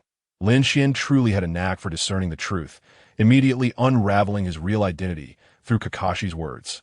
Did Full Moon not understand that the more one knew, the quicker one would meet their demise? But he was afflicted with a terminal illness. It seemed he was not destined for a long life anyway. Given the current situation, can you all ensure that my true identity remains undisclosed? Obito inhaled deeply, his crimson Sharingan morphing into the Mangeki. He fixed his gaze intently on Lin Xuan, Xiaonan, and that ghostly figure known as Full Moon. Kisame was his ally, thus excluded from suspicion. Why? Are you genuinely afraid of Nagato discovering you are Uchiha Obito? Lin Xuan mused over Obito's words. Observing his insufferable expression, Obito felt a surge of resentment, mentally cursing Kakashi's entire lineage. Nagato had unwavering faith in his plans, believing him to be Uchiha Madara. If he were to suddenly reveal himself as Uchiha Obito, who could predict whether Nagato would continue to act as a puppet? Must you truly oppose me? Obito nearly spat the words through clenched teeth. Without a guaranteed victory, he hesitated to strike at Lin Xuan. After all, he possessed his own trump cards. Did his opponent not have any? Now was far from the right moment to eliminate Lin Xuan. If he were to make a move, it would have to be through manipulation, leveraging the bonds he held with that man. You think you are worthy? A mere jester impersonating another, parading about with stolen names, dares to stand as my foe? Lin Xuan cast a cold glance in his direction. You will come to regret this. Uchiha Obito fixed a penetrating gaze upon Lin Xuan. The situation had shifted. He needed to consult Zetsu immediately regarding the next course of action, and then track down that scoundrel who had revealed his identity to Kakashi and eliminate him. The masked man, shrouded in mystery, faded into the Kamui dimension. The onlookers could only watch helplessly as he vanished. As for Kakashi, he had uttered but one sentence, after which Obito had not deigned to acknowledge him further. Will you not kill him? Kisame utilized the chakra stored within his Samahata to mend his injuries. Kakashi was a leaf ninja, and today he had witnessed far too much that he should not have. No need. Lin Xuan silently observed as Kakashi also made his escape from the small island. That white-haired anomaly could serve as a valuable piece on the board, remaining alive to fulfill his purpose. Suddenly, the young man's expression darkened. Now, can you relay to me the details of Fei's reports? During the time he claimed to be Uchiha Madara, what exchanges did he have with you? Oh, you suspect me? Kisame appeared genuinely taken aback at that moment. He felt as if all his disguises had been stripped away, and every secret was laid bare before that man's discerning gaze. Mr. Kisame, do you believe the Eye of the Moon plan is the truth of this world? Uchiha Madara is merely a fool masquerading as a jester. Even now, do you intend to place your faith in him and Zetsu? They are merely using you. Lin Xuan's face remained impassive, seemingly unwilling to engage in further dialogue with Kisame. You certainly know a great deal. On the surface, Kisame maintained his composure, but within, turbulent waves surged. The Eye of the Moon plan was something Zetsu and Obito had initially disclosed to him, asserting that only the 3 of them had knowledge of that scheme. Yet now, Lin Xuan had casually exposed their conspiracy. Wasn't the Akatsuki organization comprised solely of pawns? Could those rascals have deceived him? Did Lin Xuan even remotely resemble a pawn? Even the identity of that scoundrel Obito had been inexplicably revealed. Kisame had thought he had grasped the true nature of the world. However, Lin Xuan clearly knew far more, including matters that even Obito was unaware of. After a pause, can you enlighten me with the truth? Regarding the Eye of the Moon plan, as well as Zetsu and Obito, Kisame chose to align himself with Lin Xuan's faction, that he was indifferent to whom he must submit. Whoever could unveil the obscured truth of this world would command his loyalty. And now, it was evident that Obito had deceived him. He was not Uchiha Madara, and the plan they had discussed was fraught with issues. Do you genuinely wish to know? I will have Xiaonan place a sealing technique in your mind. Should you harbor thoughts of betrayal, you will hear the exquisite sound of your own brain matter bursting. Lin Xuan smiled slightly, narrowing his eyes as he gestured to Xiaonan. Not only had he acquired numerous ninjutsu, but Xiaonan had certainly advanced as well. He would take the lead, with Xiaonan providing support. Controlling subordinates necessitated certain specialized techniques, even if those methods were less than honorable. This was a sealing technique infused with explosive tags. Xiaonan explained slowly, retrieving a scroll from her ninja tool pouch. Her slender, delicate fingers tapped upon it, infusing it with chakra, from which she extracted 2 special red talismans to prevent subordinates from betraying him and to inhibit enemies from extracting information from captives. The world is not lacking in techniques for controlling individuals. Much like the Hyuga clan's curse mark, a member of the main family need only harbor a thought to eliminate those from the branch family. Do not harbor any illusions. Once this technique is implanted, escape is impossible, and I can end your life at any moment. Xiaonan reiterated that Kisame's expression remained unperturbed. Life and death held little significance for him. Full Moon approached with a keen awareness that he was already living on borrowed time, and the opportunity to uncover some secrets before his demise, along with a slim chance of survival, constituted a fortuitous circumstance for him. Moments later, the 2 talismans successfully integrated into Kisame and Full Moon's minds. They would usually remain in a form so minuscule as to be nearly imperceptible, but upon Xiaonan's command, they could unleash an explosion equivalent to that of hundreds of explosive tags. This would truly result in utter obliteration. Very well. I declare you both worthy of being among the first to learn the truth of this world. Lin Xuan expressed satisfaction with his newly acquired subordinates. Full Moon was a prodigy of the Zuki clan, and Kisame was a humanoid-tailed beast. Both possessed unique identities that made them perfectly suitable as his subordinates. Xiaonan cast a somewhat resentful glance at her brother. For years, Lin Xuan had remained tight-lipped about certain matters, and it was only today that she learned some truths, such as the fact that Uchiha Madara was merely a masquerade.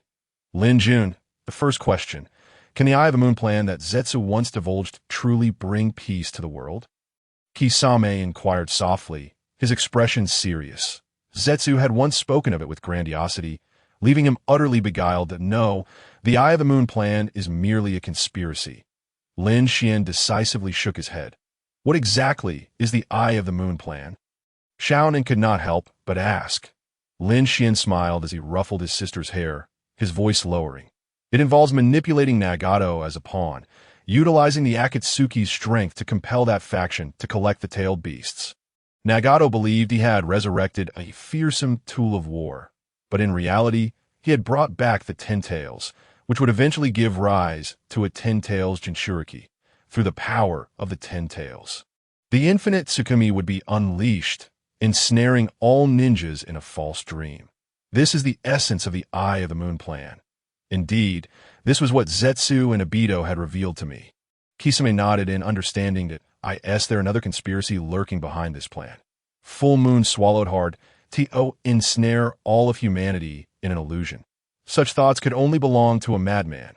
Yet, was there truly more hidden beneath this scheme? The Moon SI plan is a deception. Although the concept of infinite Tsukuyami indeed exists, it has never been the true objective. Millennia ago, a being known as Kurizetsu lurked within the shinobi world. Using the Moon SI plan as a fade to mislead humanity, he manipulated Uchiha Madara and, together with him, exploited Obito. After Madara's death, Kurizetsu and Obito began to orchestrate Nagato's fate, and you, Kisame, were also chosen as one of their pawns. The Akatsuki may appear to be a war organization, but in truth, It serves merely as the tools of Kurizetsu and Obito. Lin Xuan recounted this exceedingly lengthy tale, revealing the depths of a terrifying conspiracy. Kurizetsu has existed for over 1,000 years. Uchiha Madara was deceived as well. Even Obito was merely a pawn. Kisame felt a chill run down his spine.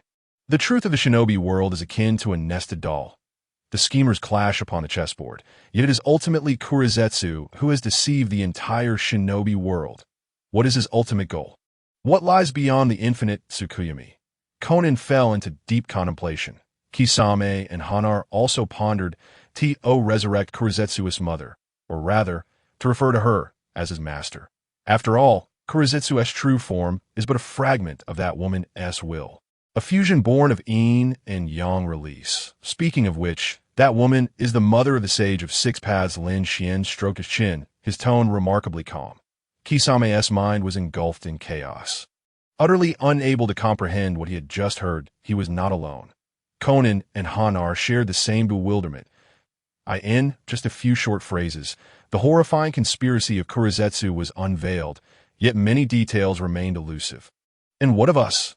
If Kurizetsu aims to resurrect a certain woman, is our objective to prevent her resurrection? After a prolonged silence, Kisame finally posed this question. That woman must possess some extraordinary qualities. Otherwise, Kurizetsu would not have meticulously planned for over 1,000 years as the mastermind behind the scenes. Misjudged Konan, upon witnessing the profound expressions from various nations, immediately grasped the answer. Lin Xuan's thought process was entirely distinct from that of ordinary individuals. If his sole intention was to thwart Kurizetsu, why then did he initially join the Akatsuki? Would it not be easier to infiltrate the ninja villages of the 5 great nations? Perhaps he could even ascend to the rank of Kage. Simply relying on taijutsu to become a Kage, Kimagakure would be an excellent choice. After all, there is a precedent. The youth's response was indeed unexpected. What shall we do? Nothing at all. As long as Kurizetsu remains oblivious to our presence, we shall consider the plan a success. Thus, Kisame, you must continue with your duties, monitor Uchiha Itachi, and obey the commands of Obito and Kurizetsu. Upon hearing this, Kisame and Hanar finally comprehended their superior's words.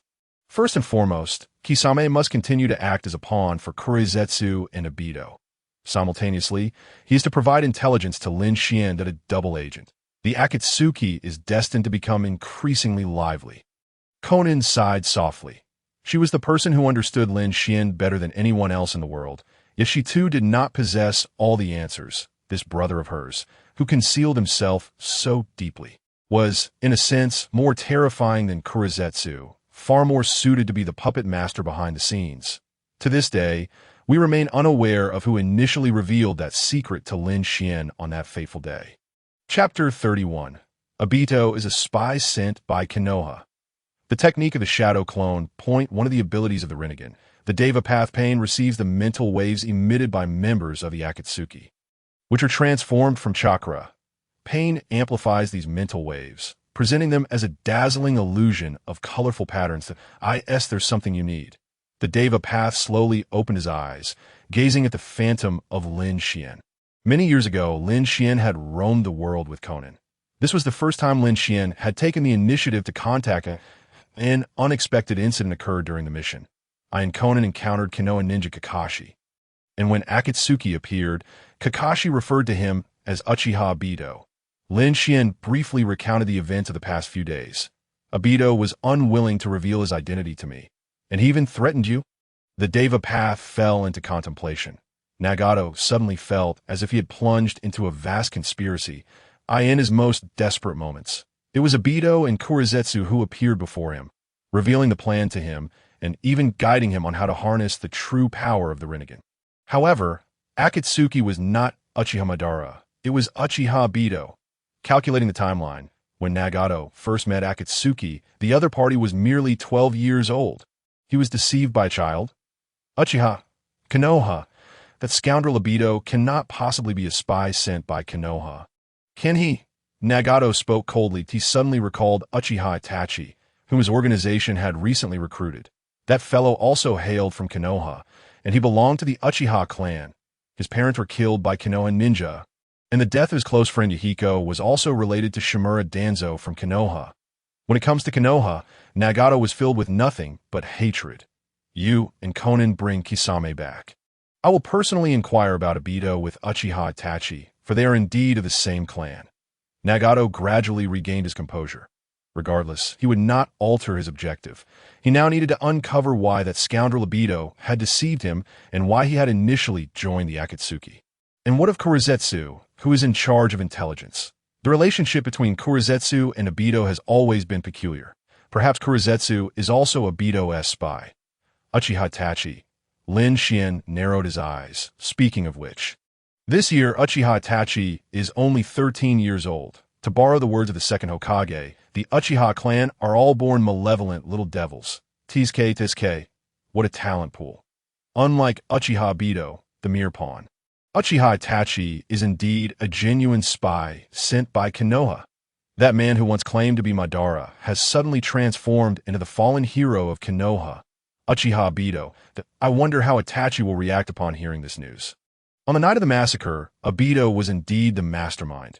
Itachi was merely a supporting actor, having killed very in the land of rain, Amigakure. The Akatsuki's stronghold, Haiden has been brought back by Kakuzu and, after undergoing trials, has become an official member of the Akatsuki, forming a partnership with Kaku. Kakuzu's hands itch to exchange the corpses of his teammates for money, yet unfortunately, Haiden is indestructible. These two are a perfect match. Sasori, having failed to track down Orochimaru's whereabouts, has also returned to Amigakure. Uchiha Itachi currently has no missions. His new partner, Kisame, has yet to arrive, so he can only remain in hiding and rest in Amigakure. Leader, sensing an overwhelming chakra presence, Itachi nodded slightly. Only someone possessing the Rinnegan, like the Deva Path, could exert such astonishing pressure upon him. You hail from the Uchiha clan. Do you know the name Obito? The Deva Path directly posed a question, his expression exceedingly cold. Obito?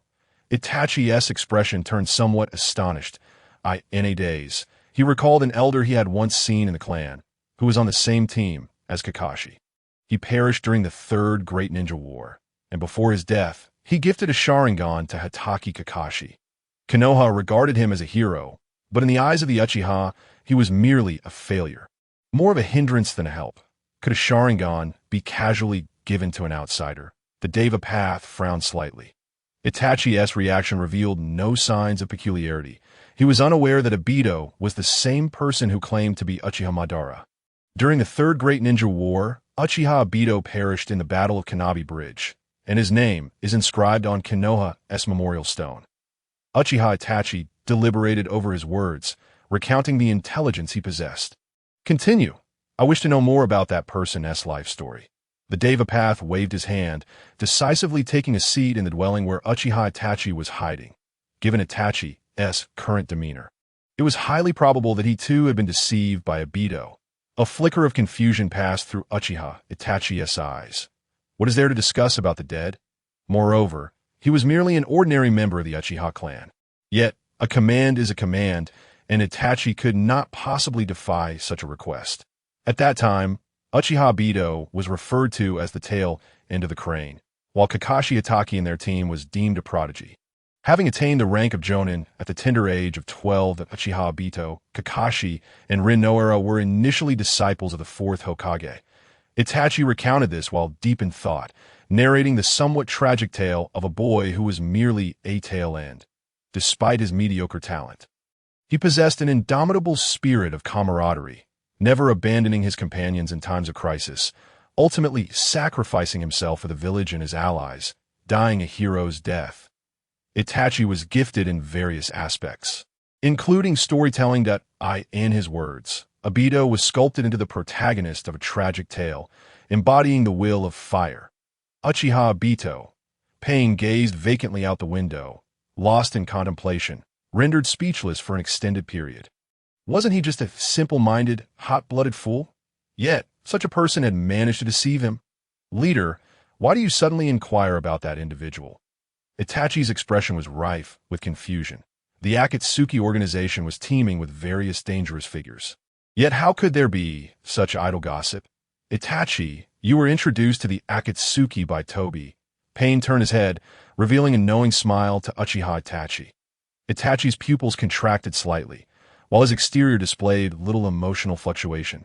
A tempest surged within, connecting the previous dialogue. He deduced what Pain was about to reveal, that Toby's true identity was Uchiha Obito. He claimed to be Uchiha Madara, and from the moment I first met him 15 years ago, he had already introduced himself as Uchiha Madara 2 years before your birth, during one of the darkest periods of the Akatsuki. Back then, Shimura Danzo of Konoha had intervened in the civil war within the Rain Village. And it was Danzo's plot, presented to Hanzo of the Salamander, that ultimately led to Yahiko's demise. Coincidentally, during that time, Obito claimed to be Uchiha Madara and joined us. That Pain's expression darkened, his voice growing increasingly frigid. Upon reflection, Obito had deliberately guided him over the years. With evident ulterior motives, he was manipulating him. Moreover, he was exploiting the entire Akatsuki. Now, I have ground to suspect that Obito is a spy sent by Konoha, and he is a subordinate of Danzo. Chapter 32. Undercurrents. Itachi fell into deep contemplation. The first time he encountered Toby, who claimed to be Uchiha Madara, was on the night of the massacre. That man had collaborated with Danzo, executing that operation with the tacit approval of the third Hokage. Toby was well aware that Itachi was a spy for Konoha, yet still invited him to join the Akatsuki. In retrospect, such behavior was inherently suspicious. If Toby was loyal to the Akatsuki, how could he possibly agree to the inclusion of a Konoha spy, unless he too was a spy for Konoha? Furthermore, Toby was a spy loyal to Danzo. Obito did not perish in battle, but was covertly rescued by Danzo, subsequently brainwashed to become Danzo's pawn. Only such an explanation could perfectly clarify the current situation. Regardless of Obito's schemes, I know he will not be loyal to me. He is, in fact, exploiting me. Pain spoke coldly, exuding an aura of danger, as if he might strike at Itachi at any moment. And you, Uchiha Itachi, who slaughtered your entire clan and betrayed your village, cannot possibly be a spy for Konoha, can you? Obito deceived me. I was unaware of his connections to Konoha. The next time we meet, I could kill him to prove my innocence, Itachi replied, nonchalantly, shaking his head. Obito is likely one of Danzo's subordinates, and Danzo is certainly no virtuous individual. If I could find a reason to eliminate Obito, it would not be unwelcome. For now, I will place my trust in you. Pain narrowed his eyes slightly. The Akatsuki was at a critical juncture for recruitment, and Itachi evidently possessed considerable talent. His willingness to kill Obito to prove his innocence was something Pain wished to witness. Thus, the remaining matter was Zetsu. Zetsu had always been an information gatherer for the Akatsuki. If not for his ambiguous relationship with Obito, Pain would hardly consider killing him, given his exceptional intelligence-gathering abilities. On the other side, Zetsu met with Obito. Obito wore a dark expression throughout, while Zetsu harbored doubts about Uchiha Madara's judgment. Kakashi knows Obito's identity? How could this be? Moreover, the most pressing concern was that Nagato had also learned of this information, rendering impossible to trust Obito any longer. You shouldn't have gone to the Mist Village. Killing a useless Mizukage was one thing, but sending Kisame to test Lin Xuan? What does that even mean? Dante, you know Kisame is countered by strong taijutsu users. Black Zetsu struggled to conceal a hint of anger in his voice. Are all Uchiha so obstinate and arrogant? Where did their brains go? I had no idea I would encounter Kakashi, and he actually saw through my disguise? Obito replied, visibly frustrated. This situation has implicated us as well. Nagato is beginning to doubt us.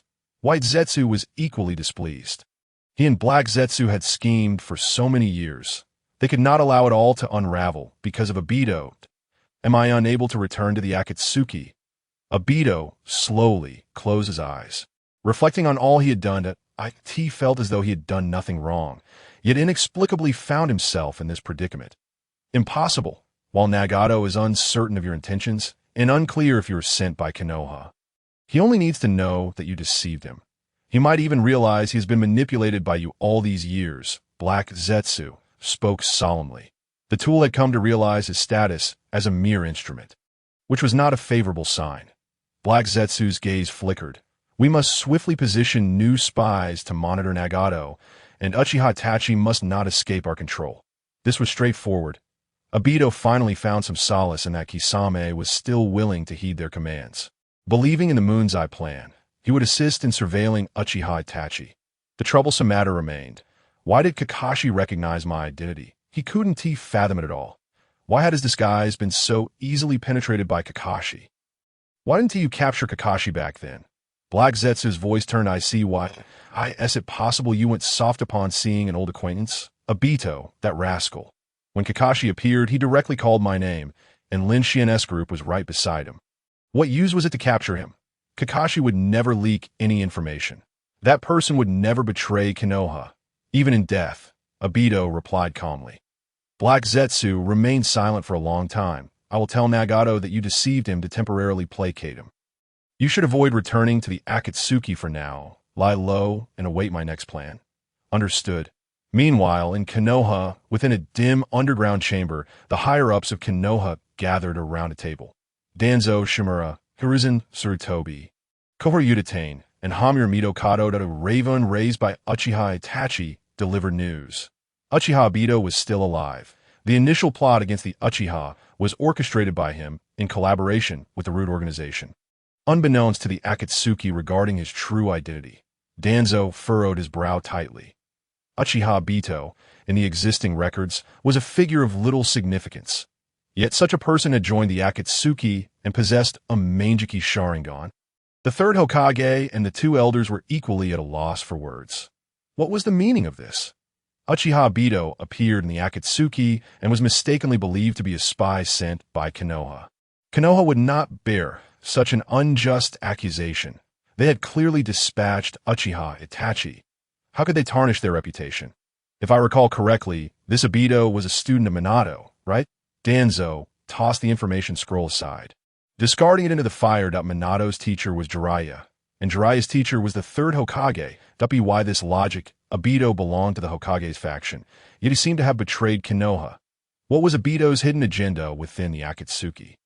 Those within the Akatsuki suspected Obito to be a spy for Konoha, yet we were entirely unaware that he was still alive. The third Hokage paid no heed to Danzo's provocation, merely exhaling a puff of smoke. Why has Obito survived? Possessing a kaleidoscope of schemes, what plans has he been concocting over the years? Even Uchiha Itachi hinted in his intelligence reports that Obito seems to have been manipulating Akatsuki all this time. Not long ago, Kakashi ventured into the Land of Water without authorization. It appears that he too has received information from Uchiha Obito, yet he chose not to report to Konoha, instead embarking on his journey alone. Hizashi, he chuckled softly. Danzo continued his sardonic remarks. Having long harbored disdain for Hizashi, whose downfall had become Danzo's ultimate objective, Kakashi would not betray Konoha. He merely sought to uncover the truth from the past. Hizashi sighed. However, this third Hokage could never fathom that Kakashi was too afraid to report.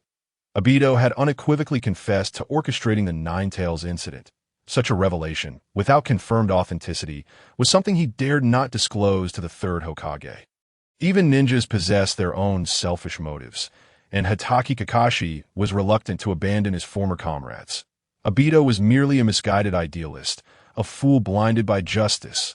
How could he possibly commit such deeds? Surely he must be under someone else's control, at least. That was Kakashi's line of thought. Chapter 33. A slightly overprotective neurotic 2 days later, Hidden Rain Village. Lin Xuan and Conan had met the new members and resumed their tranquil lives. However, tranquility did not equate to idleness. Full Moon was gravely ill, and only Tsunade and Chiyo among all the ninja world could attempt to treat her. Thus, Lin Xuan resolved to make a trip to Sunagakure. Tsunade was not one to be trifled with, even suffering from a phobia of blood. Moreover, compared to Konoha, Sunagakure was far easier to manipulate. Lin Xuan, what do you plan to do? Questioned the creature path. Responsible for managing the governance of Hidden Rain Village, his confusion evident. This orange-haired man was somewhat perplexed. Behind him, Nagato pondered why Lin Xuan had suddenly appeared in this office. Provide me with some subordinates from Rain Village. I intend to orchestrate something significant. Lin Xuan was unapologetically direct in his demands. The creature path, serving as a temporary spokesperson for the god, was also the leader of the ninjas in Rain Village. "What do you intend to do?" Nagato inquired through the creature path. Lin Xian's thought process seemed to diverge from that of ordinary individuals. One could never anticipate his actions. "I will seek Chiyo in the land of wind to assess full moon's condition. If those ninjas prove ungrateful, I wouldn't mind eliminating the fourth Kazekage in the process. Oh, and I plan to present myself as the heir of Hanzo, utilizing this identity to navigate the gaze of the five great nations and exploit that fool's residual value." Lin Xian shrugged nonchalantly. "Very well. I shall entrust the Azalea squad to your management." The creature path rifled through the roster of ninjas in the village. Considering Lin Xian's strength, acquiring a few Rain ninjas was merely a matter of filling numbers. Their combat capabilities were of little consequence. With this in mind, Nagato arranged for a team of newly graduated youngsters. Azalea, 12 years old. Hibiscus, 12 years old. Water Lily, 12 years old. These three girls had just passed their examinations to become genin. Their combat prowess negligible, but Lin Xian had no need for formidable subordinates. "Hey, are you stirring up trouble?" Lin Xian raised an eyebrow as he received 3 ninja profiles from Nagato. Azalea was a girl with short purple hair. Her attire simple yet neat. Her slender frame unable to conceal the sharpness in her eyes that a cold and proud ninja prodigy. She instinctively reminded one of Uchiha Sasuke, though her talent surely paled in comparison to his. And her strength was lacking, yet she was undeniably adorable. Her faint orange eyes mirrored those of Conan. The other 2 girls were rather straightforward. Hibiscus had long black hair obscuring her left cheek. Her striking purple eyes slightly squinted. Her physique admirable, though her expression exuded laziness, marking her as a lethargic little one. Water Lily sported a mane of disheveled green hair, wearing a hood and a black mask, barely revealing her delicate face, suggesting she must be a beautiful girl. Conan was aware that Lin Xian's subordinates comprised these 3 young girls. Surely, they would spell his doom. Lin Xian's mind began to wander. "Haven't you always despised traditional ninjas?" Nagato's voice emerged through the creature path at that moment. The leader of the Akatsuki organization seemed to exhibit a trace of schadenfreude. Indeed. Lin Xian found himself at a loss for words. The essence of a ninja lies in their formidable abilities and exceptional restraint. They would stop at nothing for their missions and objectives, even if it meant sacrificing their lives. The profession of a ninja had morphed into that of a tool for warfare. Who still remembers that the Sage of Six Paths established a ninja sect with the hope that ninjutsu would enhance lives and lead to peace? Well, these 3 young girls shall henceforth be my subordinates. Lin Xian hesitated for a few seconds, but ultimately nodded firmly. The Azalea squad was originally destined for annihilation a few years hence during an S-rank mission. If he intervened, their fate could be altered.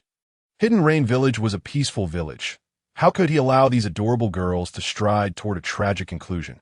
After all, Lin Xian was not a heartless individual by the order of Lord Hanzo. "No foreign ninjas are to remain within our borders. We shall commence a cleansing operation against rogue ninjas." Stepping out of Hidden Rain Village, Lin Xian, Conan, and the ninja squad proclaimed this shocking announcement throughout the Land of Rain.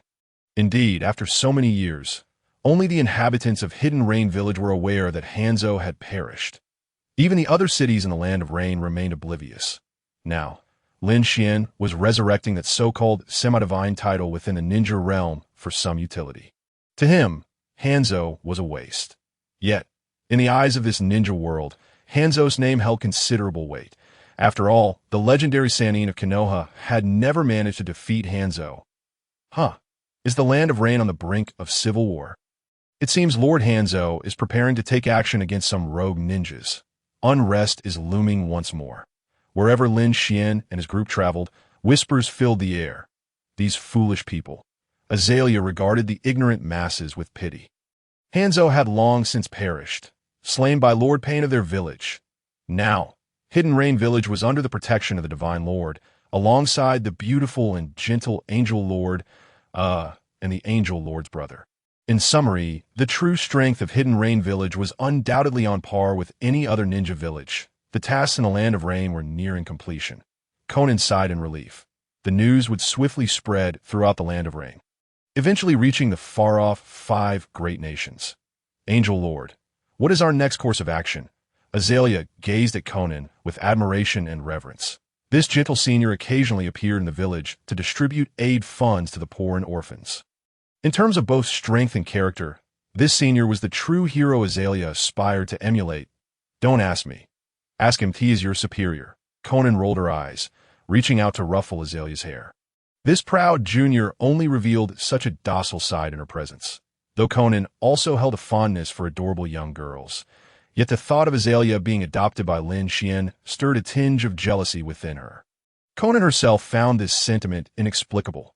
Why would she be envious of a 12-year-old girl? The matters ahead are perilous.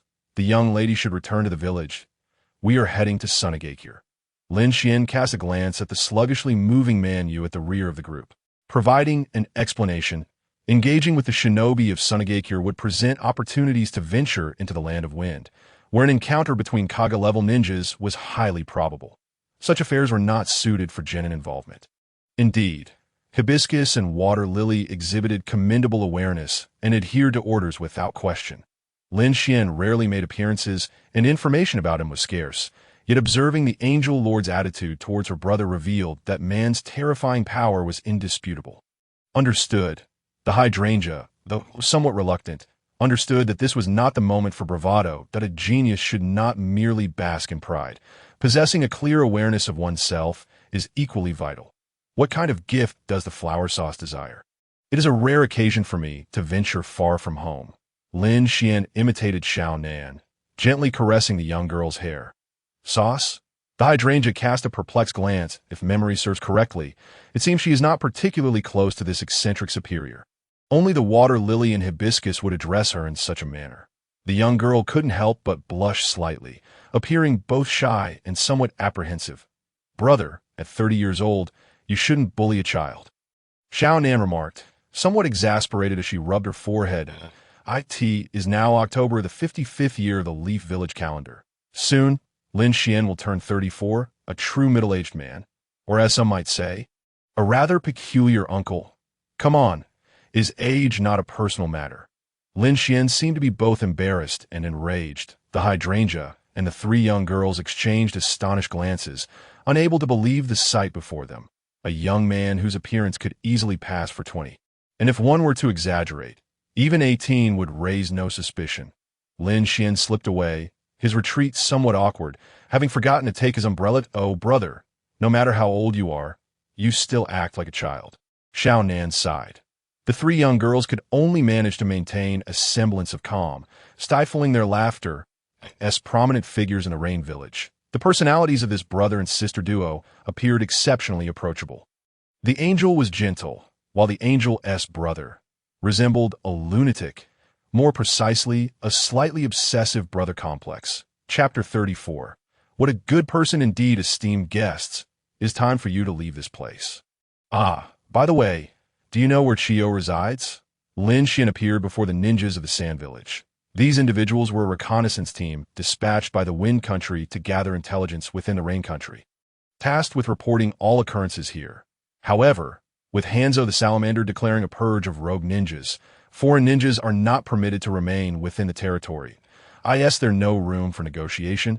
The captain of a ninja team appeared somewhat reluctant. The Wind Country, located in a desert region, is the most impoverished among the 5 great nations.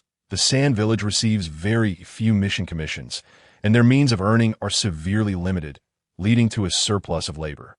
Without the annual subsidies from the Wind Country, it is likely that the Sand Village would struggle to support its ninjas. The Rain Country is suitable for retirement and relaxation, that if not for necessity. This ninja team would be unwilling to relinquish their post. Lord Hanzo has given us a strict order. No ninja from any village is allowed to linger. Lin Xuan stated coldly. He currently represents the will of that semi-divine figure within the ninja world. And as the heir of the Rain Village, he naturally needed to exhibit the necessary authority to establish his dominance. He had swiftly subdued 2J Nin upon his sudden appearance, which rendered the Sand Village ninjas exceedingly compliant. Understood. The ninjas of the Sand Village frowned, appearing quite displeased. Despite their weakness, the Wind Country is still one of the 5 great nations, And if this were not on Rain Country's territory, the Sand Village would undoubtedly not concede so easily. Do you Sand Village ninjas enjoy playing with puppets? Pathetically weak, every one of you. Lin Xuan casually released the 2J Nin from his grasp. This squad consisted of 10 members, 3 of whom were puppet masters. In the recent skirmish, he had quickly subdued 2J Nin puppet masters, and their puppets had undoubtedly been ruthlessly destroyed. You bastard, don't underestimate puppet masters. The Sand Ninjas glared, their eyes blazing with fury. Yet they dared not make a move. Lin Xuan feigned disinterest, allowing his head to droop, too lethargic to engage in further banter. Years ago, he had hung Scorpion up for a beating, the very individual whom the Sand Village once regarded as a genius of puppetry, who ultimately betrayed the village. It has been proven that the profession of puppet master is indeed lacking. That I shall ask once more, do you know where Chiyo resides? I have matters to discuss with her. Lin Xuan inquired again. Chiyo is the grandmother of the Scorpion of the Red Sand, while Chiyo's brother, Erzi, is also a living relic of the Sand Village. After Scorpion's defection, Chiyo chose to retreat from the world, no longer involving herself in the affairs of the Sand Village, and her brother Erzi followed suit into seclusion. Why do you seek Lady Chiyo? The Sand Ninjas appeared somewhat vexed. What business does the Rain Village have with her? Suddenly, the captain's expression shifted, as if he had conjured some bizarre scenario. You aren't planning to assassinate Lady Chiyo, are you? Previously on the battlefield, Lady Chiyo neutralized Hanzo's deadly poison. So you intend to eliminate her and wage war against the Wind Country. Lin Xuan regarded him as if he were a fool. Is your intellect sufficient to be a ninja? It seems I have overestimated your Sand Village. He had already stated that the Rain Country is embroiled in civil strife. Though that was disinformation, it was a truth universally acknowledged by outsiders.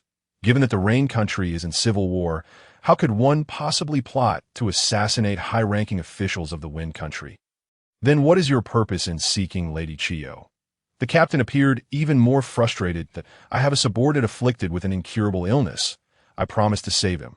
Lin Xuan replied candidly, clad in the headband of the Rain Village and a stylish black trench coat. He resembled a minor figure of some authority. Upon hearing this, the Sand Ninjas exchanged glances. Are they treating Lady Chiyo as a physician? The retired elder has long detached herself from worldly matters. Even the Sand Village finds it difficult to summon her. Why would she treat someone from the Rain Village? May I inquire who you truly are? The captain of the Sand replied once more. Despite the peculiarity of Lin Xuan's request, if his status were significant, it was not entirely implausible. Moreover, this individual sought treatment for his subordinate, leading one to subconsciously regard him as a benevolent superior. What a good person indeed, he said with a hint of embarrassment. I am the diplomatic envoy designated by Lord Hanzo. Lin Xuan humbly waved his hand. The Sand Ninjas were once again taken aback. This young man is quite extraordinary. Having garnered the recognition of the Salamander Hanzo, a diplomatic envoy, he is akin to an heir in certain respects. Considering his age, it is evident that Hanzo is quite advanced in years. Seeking a representative to gradually assume his influence is a perfectly normal course of action. Only Lord Kazekage knows the whereabouts of Lady Chiyo and Erzi. If you wish to meet Lady Chiyo, you may follow us to the Sand Village to meet Lord Kazekage. The captain's tone grew markedly respectful. He likely realized he was speaking to the future leader of the Rain Country, and thus politeness was paramount. This young man's unusual body technique was now understandable. As the chosen heir of a semi-divine being, how could he possibly be an ordinary talent? A few days later, Lin Xuan and Xiao Nan journeyed with the Sand Village ninjas to the Wind Country, while the moonlit night silently followed its new superior. This man seemed genuinely intent on saving him, even going so far as to seek out a retired elder ninja in the Wind Country. What a complex individual he is, and undeniably charismatic. A superior willing to risk danger to save a subordinate is not just rare in the ninja world. Such figures are nearly extinct. Once despondent regarding the Mist Village, the Moonlight now felt as though he had rediscovered the meaning of life. Terumi May would take good care of her brother. With that reassurance, he had no reservations. He would follow his new superior with vigor, once again bringing glory to the name of the Kagaya clan throughout the ninja world. Alas, the Moonlight would never know. The main quest. Wind Country Arc Quest Details. Defeat the 4th Kazekage, Raza, difficulty, hard. Rewards, 30 attribute points to distribute. Agility 20, reincarnation points 12,000. World reputation 5,000. Side quest. The Glory of the Pioneer, quest details. Witness Chio perform a forbidden technique. Self-revival, difficulty, easy. Rewards, cracked version of the forbidden technique, self-revival. Share one's life force with another, but cannot reverse the act of taking life from another. Lin Xuan's motivations were not solely based on the favor of the full moon. Rather, it was predominantly due to these two tasks. Additionally, not long ago, he received another notification. Complete the hidden task, the Blessing of the Ghost Lantern. Gain the loyalty of the Ghost Lantern clan members. Reward. Vitality 2. Current lifespan has been adjusted from 3350 to 3355. This. Lin Xuan discreetly cast a glance at the Ghost Lantern full moon, a good brother indeed, having joined his team not long ago and already achieving great merit.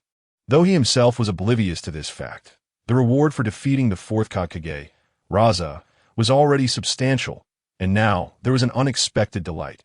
Chapter 35. Ambush in the Land of Wind, Sunagakure, the 4th Kazekage. Raza sat in his office, contemplating the intelligent scroll in his hand. Numerous significant events had transpired recently. The Uchiha clan had been annihilated. The 4th Mizukage of Kirigakure had abruptly been deposed, with a woman named Terumi May inheriting the position of 5th Mizukage. And a civil war had erupted in the Land of Rain. Was that young man named Lin Xuan truly the designated heir of Hanzo? Raza furrowed his brow slightly. Why, Lord Kazekage, I have confirmed this matter repeatedly. The ninjas of Amigakure hold that young man in the highest regard, and Lin Xuan's strength indeed reaches the level of a Kage. Maki, a loyal subordinate of the Kazekage, replied respectfully, as Raza, as trusted aide. He could discern his leader's thoughts. Raza was a genuine genius ninja, imbued with fierce ambition, and under his leadership, the status of Sunagakure was steadily rising. Go and welcome the guests from the Land of Rain. And be sure to bring Gaara along. Raza ordered nonchalantly, why, Lord Kazekage, this is not the right time to engage in war with the Land of Rain. Maki couldn't help but interject. War? What right does a mere Land of Rain have to engage us in battle? Aren't they embroiled in their own civil strife? We are merely eliminating an heir. Surely that is not excessive. Raza scoffed. The actions of the Land of Rain indicated a profound internal disorder at such a critical juncture. The heir of Hanzo dared to venture alone into the Land of Wind to treat his subordinates. Even if Raza were to slay that heir, what could the Land of Rain do? Would Hanzo, the salamander, dare to wage war against Sunagakure? They wouldn't dare. Understood, my lord. Maki bowed his head. The Kazekage's decisions had never been erroneous. Yet this time he harbored an ominous premonition, logically analyzing the situation. This indeed presented an opportunity to strike at the Land of Rain. The death of Hanzo's heir would undoubtedly plunge the entire nation into further chaos. With Gaara present, there is no possibility of unforeseen incidents. Maki ultimately consoled himself with this reasoning. Gaara, the son of the 4th Kazekage and the host of the one-tailed Shikaku, wielded such a tailed beast weapon. What unexpected events could arise? Tailed beasts were super weapons capable of altering the course of a war. Gaara, my Lord Kazekage requests your presence in the office. After a while, Maki found the red-haired boy in a corner of the streets of Sunagakure. His gaze was as cold and indifferent as that of a beast. Understood. The boy remained silent for a long time before finally nodding calmly. Having lost his mother at a young age, and with a monster sealed within him, he grew up under the scornful and fearful gazes of the villagers. His father was the Kazekage, yet a scoundrel who sent assassins after him to test his control over that monster. In the end, even Yashimaru perished, killed by those sent to assassinate him. Gaara lacked any human emotions. The only thing he comprehended was slaughter. As long as there was killing, the target did not matter. Just like the character for love etched upon his forehead, he only needed to love himself. In the Land of Wind, Border, Lin Xuan was revisiting familiar ground with Conan. The two had previously visited the Land of Wind when recruiting Sasori, and this was their second time. Conan slightly furrowed her brow and whispered something into Lin Xuan's ear. Her paper clone had detected a group approaching. including the fourth Kazakage Raza and an unusually enigmatic boy with a peculiar chakra presence. What a splendid welcoming ceremony. Lin Xian's expression immediately turned unfriendly. He had yet to devise a reason to engage the fourth Kazakage in battle, and now Raza had unexpectedly presented himself. What kind of absurdity was this? Just as he felt the itch for a fight. The Kazakage willingly offered his head. Wasn't that a bit too courteous? Oh, and he even threw in a jinchuriki for free. Oh, buy one, get one.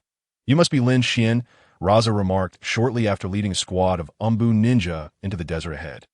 This group harbored no pretense of hostility, gazing at Lin Xian and the others as if they were mere corpses in the midst of civil strife in the land of rain. You dare to appear in the land of wind. Should I commend your bravery, or deem it foolish? Raza sneered. Hanzo the Salamander had long aspired to attain the title of the Rain Shadow, hoping the land of rain could become one of the great nations. Yet that individual was destined to be disappointed, for the heir he had chosen would soon meet his demise at the hands of the fourth Kazakage. How foolish he was, still oblivious to who that was. Conan smirked slightly. Raza was likely the first to remain so unfazed in the presence of two formal members of the Akatsuki. Thud Point, one of the Sunagakure ninjas beside Lin Xian, collapsed, a shadow swiftly passing by him, breaking his neck in an instant. Lin Xian slaughtered these Sunagakure ninjas as if harvesting straw, fluid and unhurried. Just as the intelligence had indicated, this fellow was indeed a beast in physical combat. However, regrettably, my techniques specifically counter physical ninjas. Raza's expression grew a touch serious. The fourth Kazakage. He had inherited the magnetic release from the third Kazakage, albeit with a twist. The third Kazakage wielded magnetic release, sand iron, while Raza's ninjutsu was magnetic release, sand gold, which was heavier than ordinary sand and could be manipulated in myriad ways. The one-tail shikaku had displayed its complete form multiple times, each time subdued solely by Raza. Magnetic release, sand gold grave. Raza began to form hand seals, unleashing this ninjutsu towards Lin Xian and the others. The desert began to shift, golden sand coalescing into a continuously sinking quagmire. Anyone above ground would be engulfed beneath 200 meters of sand, if not deeper. Faced with such high density and high-pressure sand gold, no matter how powerful a physical ninja, they would be powerless to resist. This ninjutsu's full range extended 1,000 meters, my lord. Full Moon looked around with trepidation. As the fourth Kazakage, Raza held the advantage of the environment, and the desert conditions were exceedingly unfavorable to them. Their location was steadily sinking, and in no more than 5 seconds, they would be engulfed by the tide of sand gold. Confronted by towering waves of sand gold exceeding 20 meters, Lin Xian and the others appeared as insignificant as ants. This was the means of the fourth Kazakage. If only Kisame were here. You would witness how terrifying an artificial ocean can be. It would surely make for a splendid battle. As the sand waves approached, Lin Xian still made no move that moment. Even Full Moon felt a twinge of urgency. No matter how immense Lin Xian's strength, being buried hundreds of meters underground posed a perilous threat. Raza had capitalized on the advantages of time and placed to unleash his ninjutsu, and being the Kazakage himself. Was it truly wise to underestimate his adversaries? Never doubt your brother. He is more cautious than anyone else. When he appears reckless, it merely signifies that he perceives his opponent as lacking in challenge. Why should a lion concern itself with the provocations of a mere insect? A casual swat will suffice. Conan calmly observed the encroaching sand gold, dispersing into countless sheets of paper carried by the wind. Full Moon immediately utilized his life-saving bloodline limit, transforming his entire body into liquid droplets to escape. Chapter 36. The man who explodes Shikaku, it's over. Gaara gazed regretfully at the now motionless golden desert. He understood his father's prowess all too well. Those three appeared formidable, yet it was a pity he lacked the opportunity to slay them himself. Entombed beneath the depths of the desert, even deities would find it difficult to intervene. The forces of nature were not something humanity could defy. I say, is my lord truly unscathed? The droplets coalesced, restoring Full Moon's form atop the desert. He still harbored concerns for his superior's safety. He will not perish, Xiao Nan replied with a casual demeanor. Lin Xian's physical condition transcended the comprehension of ordinary individuals. Luo Sha found it utterly absurd that this young man could effortlessly crush Ni. Yet he could never fathom that Lin Xian could swiftly annihilate Orochimaru and effortlessly dominate Kisame Hashigaki in the vast ocean. To speak frankly, could the legendary sage of six paths achieve the feat of crushing a formidable shinobi without any ninjutsu? Solely with his bare hands? Well, perhaps he could. Luo Sha was potentially facing a being of six paths caliber, a physical manifestation of sanctity, and he dared to attempt to drown such an opponent with mere grains of sand. Who exactly was the naive one here? Today's events were not to be disclosed to anyone. Luo Sha, still oblivious to the gravity of the situation, issued orders to the ninjas around him. Understood. The ninja squad, led by Maki, nodded in unison. Gaara felt somewhat displeased. Although he had not slain anyone during this outing, he eventually acquiesced with a nod. Both Man Yu and Xiao Nin remain alive. He hoped these two quarry could be entrusted to him. Boomed, a thunderous sound reverberated from the depths of the earth. Luo Sha's calm facade swiftly morphed into one of disbelief as he gazed upon the golden desert he had crafted. How could anyone emerge from hundreds of meters underground? Bang! Lin Xian's muscles tensed as he forged a path with his very flesh. It was inconceivable for a human to perform such an act while bearing the weight of a mountain. But he was a descendant of the gods. In his current state, without the activation of divine blood, he had forcibly emerged with sheer physical prowess. Magnet release. Sand gold spear. Luo Sha inhaled deeply. Regardless of the monstrosity lurking beneath, he could not afford to relent. The golden desert morphed, under the infusion of the fourth Kazakage's chakra, into hundreds, even thousands of golden spears, their points glistening with lethal intent. Yet, Lin Xian's speed surpassed them all. The Rain Village ninjas' uniforms became tattered, revealing the faintly bronzed muscles beneath. The youth surged against the current, his eyes alight with the murderous intent of a sovereign. The golden spears rained down, poised to intercept him mid-flight. Yet he charged forth unflinchingly, employing the most straightforward and brutal method to break through. Not a single hair on Luo Sha was harmed by his ninjutsu. In the face of absolute violence, all means were but pitiful struggles. The fourth Kazakage could only watch as the man appeared, dismantling his ninjutsu with the ease of a child tearing paper. Gaara, use Shikaku! Luo Sha, no longer hesitating, bellowed at his youngest son. His ninjutsu could only delay Lin Xian's advance, but could not halt his approach. Only the tailed beast, with its inexhaustible chakra, had a chance against this man. Situated in the desert, Shikaku possessed sealing techniques as well. Only the complete form of one tail had a chance to overcome this terrifying foe. Even if victory was not achievable, it could create an opportunity for their escape. Understanding dawned upon Gaara as he gazed at the figure 100 meters away. Despite his reluctance to admit it, he now had to rely on that raccoon to survive. Otherwise, he would undoubtedly perish at the hands of the enemy. Hypnotic technique. Without hesitation, Gaara invoked this high-level hypnosis technique upon himself. When the consciousness of the Jinchuriki fell into a deep slumber, Shikaku would briefly seize control of the body in its complete form. In Lin Xian's line of sight, countless grains of sand converged around Gaara, manifesting a colossal beast as immense as a mountain. One tail, Shikaku. Prepare to retreat. Luo Sha waved his hand, issuing his command without hesitation. Shikaku would not regard the sand village as an ally. It would attack everyone present. Wind release. Vacuum sphere. Indeed, Shikaku mindlessly unleashed a sweeping gust of wind. Although vacuum sphere was not the tailed beast ball, its power was still formidable and could be unleashed in rapid succession.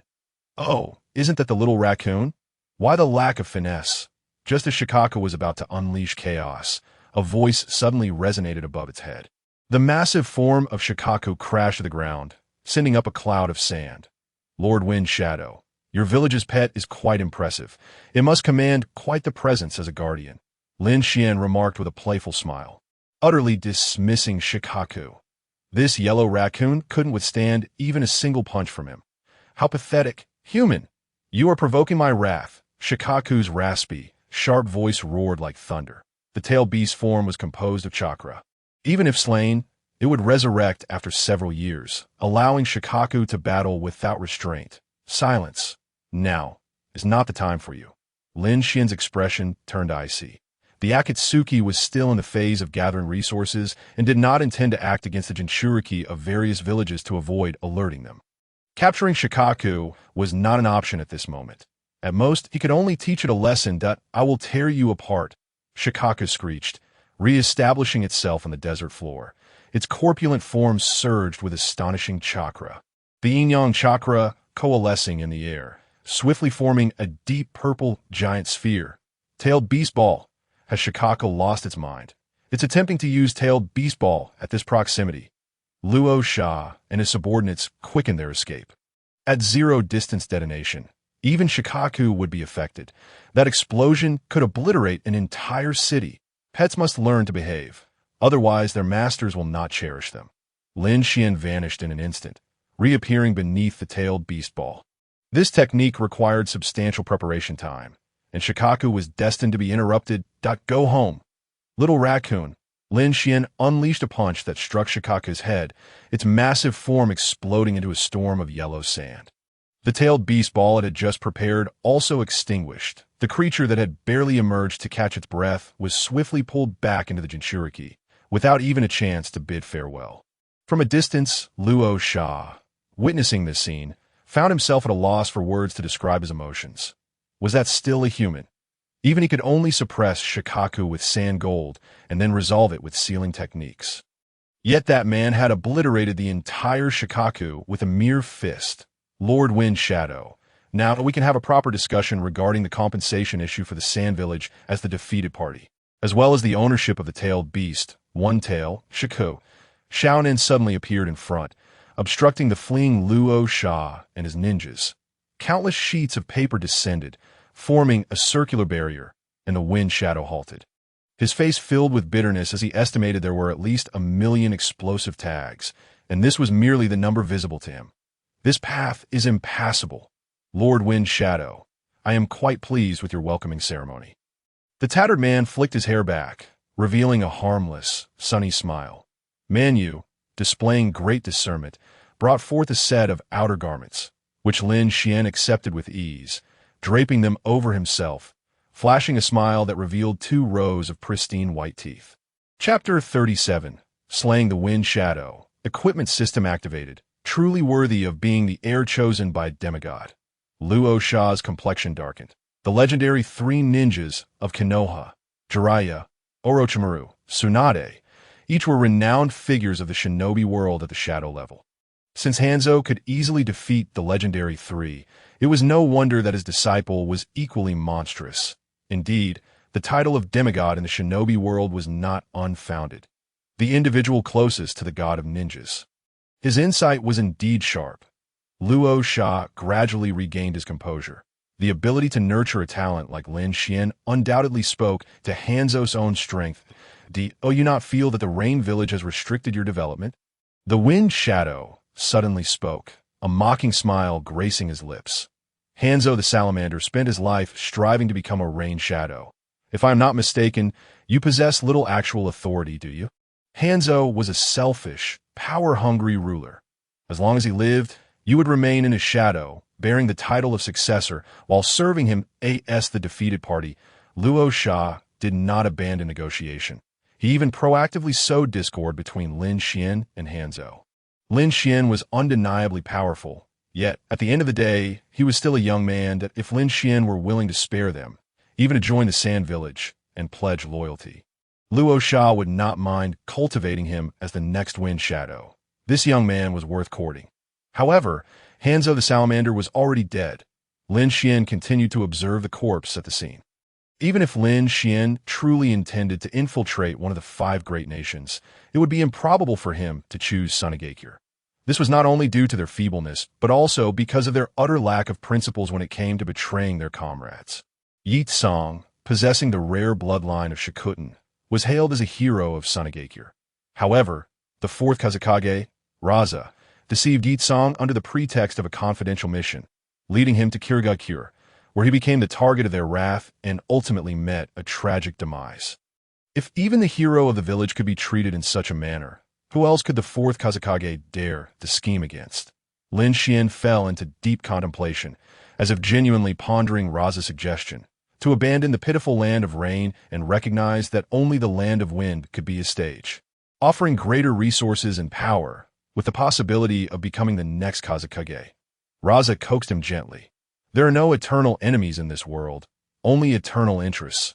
What good can come from that impoverished and remote land? The land of wind is one of the 5 great nations. Hey, Conan, this person is insulting Lord Hanzo. How should we punish him? Lin Xuan snapped back to reality, a playful smile gracing his lips. Conan ignored her brother's dark humor, casting a cold glance at the Kazakage. The ninja of Sunagakure appeared as if they had seen a ghost, their faces pale in the presence of their adversary. Even Raza dared not act recklessly, let alone the J-Nin and Ch-Nin among them. As Lin Xuan approached, Raza's expression grew increasingly grim. His preaching had no effect whatsoever. The opponent was resolute in their intent to kill him. Do you truly wish to wage war against the land of wind? Surely, this is not what Lord Hanzo would hope to see.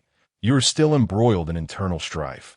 Raza's pupils constricted slightly, and he lowered his head in disbelief at the arm that had pierced through his chest. This decisive young man dared to kill him just like that. Had he truly considered the consequences? Did he not fear igniting a new round of ninja world wars? How could such a ninja exist in this world? Thud! Lin Xuan retrieved a clean handkerchief from his pocket to wipe the blood, while the fourth Kazakage lay dead on the ground, his expression frozen in shock. The fourth Kazakage had thus lightly declared the end of his life. He had not even managed to harm a single hair on his enemy before his demise. Kazakage-sama! Maki's eyes widened with fury, his fists clenched tightly, yet he found himself unable to move his feet. The Kazakage was dead, but Gaara remained. These ninjas had to ensure Gaara's safe return to the village. Even if the odds were slim, you seem quite eager for this jinchuriki. Lin Xuan approached, stepping on the head of the unconscious boy and rolling him over. What does Lord wish to say? Maki took a deep breath, struggling to maintain the last vestiges of clarity in his mind, hastily reaching out to stop his comrades from acting rashly. Gaara was a jinchuriki, a weapon of war for the land of wind. The Kazakage could be replaced, but losing a tailed beast would be irretrievable. With Raza dead, Sunagakure would only experience a temporary downturn. However, if Gaara were captured, the land of wind could be expelled from the ranks of the 5 great nations, reduced to a small nation like the land of rain. For now, I shall safeguard the jinchuriki. You will seek Chiyo and eyes to treat my subordinate. If they succeed, I will return the jinchuriki. Conversely, if Chiyo cannot heal my subordinate, you will not lay hands on the jinchuriki. Lin Xuan leisurely gestured towards Manu. The clever subordinate quickly grasped the situation, hastily finding a sack to toss Gaara into before hoisting it onto his shoulder. Boss, you truly are the boss. The Kazakage has been slain, the jinchuriki humiliated, and yet this group of J-Nin dares not lift a finger. Manu is immensely grateful for his choice and leadership. Astonished to have such a superior, you may leave now, but heed my warning. I grant you only 3 days. Maki was a clever man, and so were the other ninjas of Sunagakure. Currently, as the defeated party, any reasoning was futile. Had their opponent not shown mercy, this group of J-Nin might have met their end here. The immediate priority was to return to the village and seek out Chiyo and Eyes. For only they could stabilize the situation. Main quest. Land of Wind arc completed. Rewards have been distributed. Current distributable attribute points. 30 to gazing at the panel that appeared before him. Lin Xuan silently pressed a certain plus sign 30 times. What was there left to ponder? Explorer 5, 1465, 145 level. 25 lifespan. 3355 blood chi. 15 soul. 24 strength. 227 constitution. 53 agility. 62 charisma. 5 luck. 1 rebirth points. 157600 world reputation. 20900 bloodline. Divine blood. Incomplete. Rating. Assessed a rare bloodline from the deity Emperor Jiang. It significantly amplifies physical attributes and is highly compatible with other bloodlines. Current attribute bonuses. Soul 15, Strength 30, Constitution 20, Agility 20. Development level. 4100. Negative effect. Divine punishment. permanently reduces lifespan by 90. Evaluation. Though an SS-level bloodline, it is indeed a life-consuming player's blessing. Warm reminder. World reputation surpassing 20,000 unlocks the equipment system. Completing the hidden task Sorrow of the Wind. Eliminate a Kazekage. Received equipment magnet release gold ring. Equipment? Lin Xuan gazed in bewilderment at the ring floating in the air, enveloped in a faint blue halo. The ring shone with a resplendent golden hue, exquisitely crafted, exuding an air of ostentation. Magnet release gold ring. Origin, derivative dimension Naruto. Quality, rare blue. Wearing requirement. Level 20. Details. Has a chance to drop upon defeating the Kazekage of the Land of Wind. Equipment attributes. Agility 10. Equipment skill. Magnet release sand gold ninjutsu. Is fully accessible to the wearer. Equipment rating. 350. Chapter 38. Manu. The barbecue burnt to a crisp night deep in .2 tents have been erected in the desert, with ample fresh water and food stored in the space scroll. Lin Xian's team need not worry about supplies. Today marked the second day since the fourth Kazekage's assassination, and it appeared that Sunagakure was swift to act. With Raza's tragic death, the entire Sunagakure was left leaderless. No, it should be described as a swarm of insects without a head. Chiyo had no choice but to step forward to rescue the village, assuming the role of acting Kazekage, if she too were unwilling to take action. The Land of Wind could brace itself for doom. We have guests. I thought we would have to wait longer. Lin Xuan and Conan sat by the edge of the campfire, listening to the footsteps approaching from afar. Gaara, bound by ropes, remained silent, feeling both fear and hatred for these scoundrel bandits, utterly lacking a sense of presence in the corner. Manu was diligently applying his lifelong skills to prepare barbecue, occasionally wiping the sweat from his brow. In the village. He was a prodigious genius, yet under Lin Xian's command, he had suddenly transformed into a cook and errand boy, tasked with all the dirty and laborious work. Nevertheless, Manu bore no complaints, even feeling fortunate to have such a superior. I at you, Lin Xian. The old woman with white hair approached slowly, a glint of coldness flashing in her eyes. Lady Chiyo. The merits of Lord Hanzo do not require your evaluation, Lin Xian replied, lazily glancing at Chiyo and the other ninjas. Sunagakure was indeed cautious. This time, they had dispatched 20 Nin to accompany Chiyo. Were they truly that fearful of him? Who was the ailing little brat mentioned earlier? Chiyo snorted. According to reports, their Kazekage was beaten to death by this young man, and the opponent's strength is unfathomable. The current Sunagakure is indeed a shadow of its former self. Despite her dissatisfaction, Chiyo could not stand idly by and watch the village fall into despair or destruction. Thus, she temporarily took on the role of Kazekage, preparing to reclaim the Jinchuriki for the village. Lin Xian slightly raised his head, his gaze turning more serious as he pointed toward the boy grilling meat. Kisame Manu, the inheritor of the hydration bloodline limit. Well, for now, he is just my errand boy. Cure his ailment, and you may take the Jinchuriki with you. Should you fail in the treatment, then you all shall remain here, and do not doubt my strength. Upon hearing this, Chiyo's expression turned cold, yet she showed no intention of retorting. Come here, little brat, Chiyo beckoned, signaling the Nin behind her to hold off, as she approached Manu alone, stealing a glance at Gaara from the corner of her eye. Is that Raza's son? Alas, how unfortunate it is, dear Chiyo. The full moon graciously offered a greeting. Do not move. Do not resist my chakra probing. The elderly woman approached the young man from behind, her hands emanating a faint green glow. Chiyo, a master of medical arts, poisons, ninjutsu, pharmacology, and also a puppet master, is the one who nurtured the likes of Sasori, the scorpion. She is indeed his grandmother. If even she cannot cure the full moon, it is likely that no one in this world can remedy his ailment. Perhaps one might still consider Orochimaru's forbidden techniques? Half an hour later, the campfire continued to burn slowly, while Conan added more firewood. The desert night was quite cold. Chiyo occasionally furrowed her brow, lost in thought. An hour passed. 2 hours, 3 hours, and as time nearly approached midnight. The shinobi of Sunagakure stood trembling in the chilly wind, unwilling to let their guard down against Lin Xian and his companions. What a pitiable lot they are. These ninjas, such complex beings. Lin Xuan cast a casual glance at that unfortunate group. You are the true culprit, are you not? Does your conscience not ache? Hey kid, how do you feel now? Chio asked, beads of sweat trickling down her face. The condition of the full moon was intricate. She had exerted considerable effort to manage it. That scoundrel truly found the right person. There are but a handful of individuals in the entire shinobi world capable of curing such a dire affliction. Report, my lord, my illness is resolved. The full moon perceived the changes in his body with clarity. The sense of weakness had vanished without a trace, and every cell in his body seemed to rejoice. Even the flow of chakra quickened. I see. Lin Xuan nodded thoughtfully. Side quest. Bonds of Water. Completed. Soul 5. Reincarnation points 3000. My lord, I have fulfilled my promise and healed this child. Should we not return the Jinchuriki now? Chio sighed with relief, staring intently at Lin Xuan. Though she harbored deep resentment for this individual, the current situation left her no choice but to acquiesce. For now, Sunagakure could only endure to be gone. Take your leave.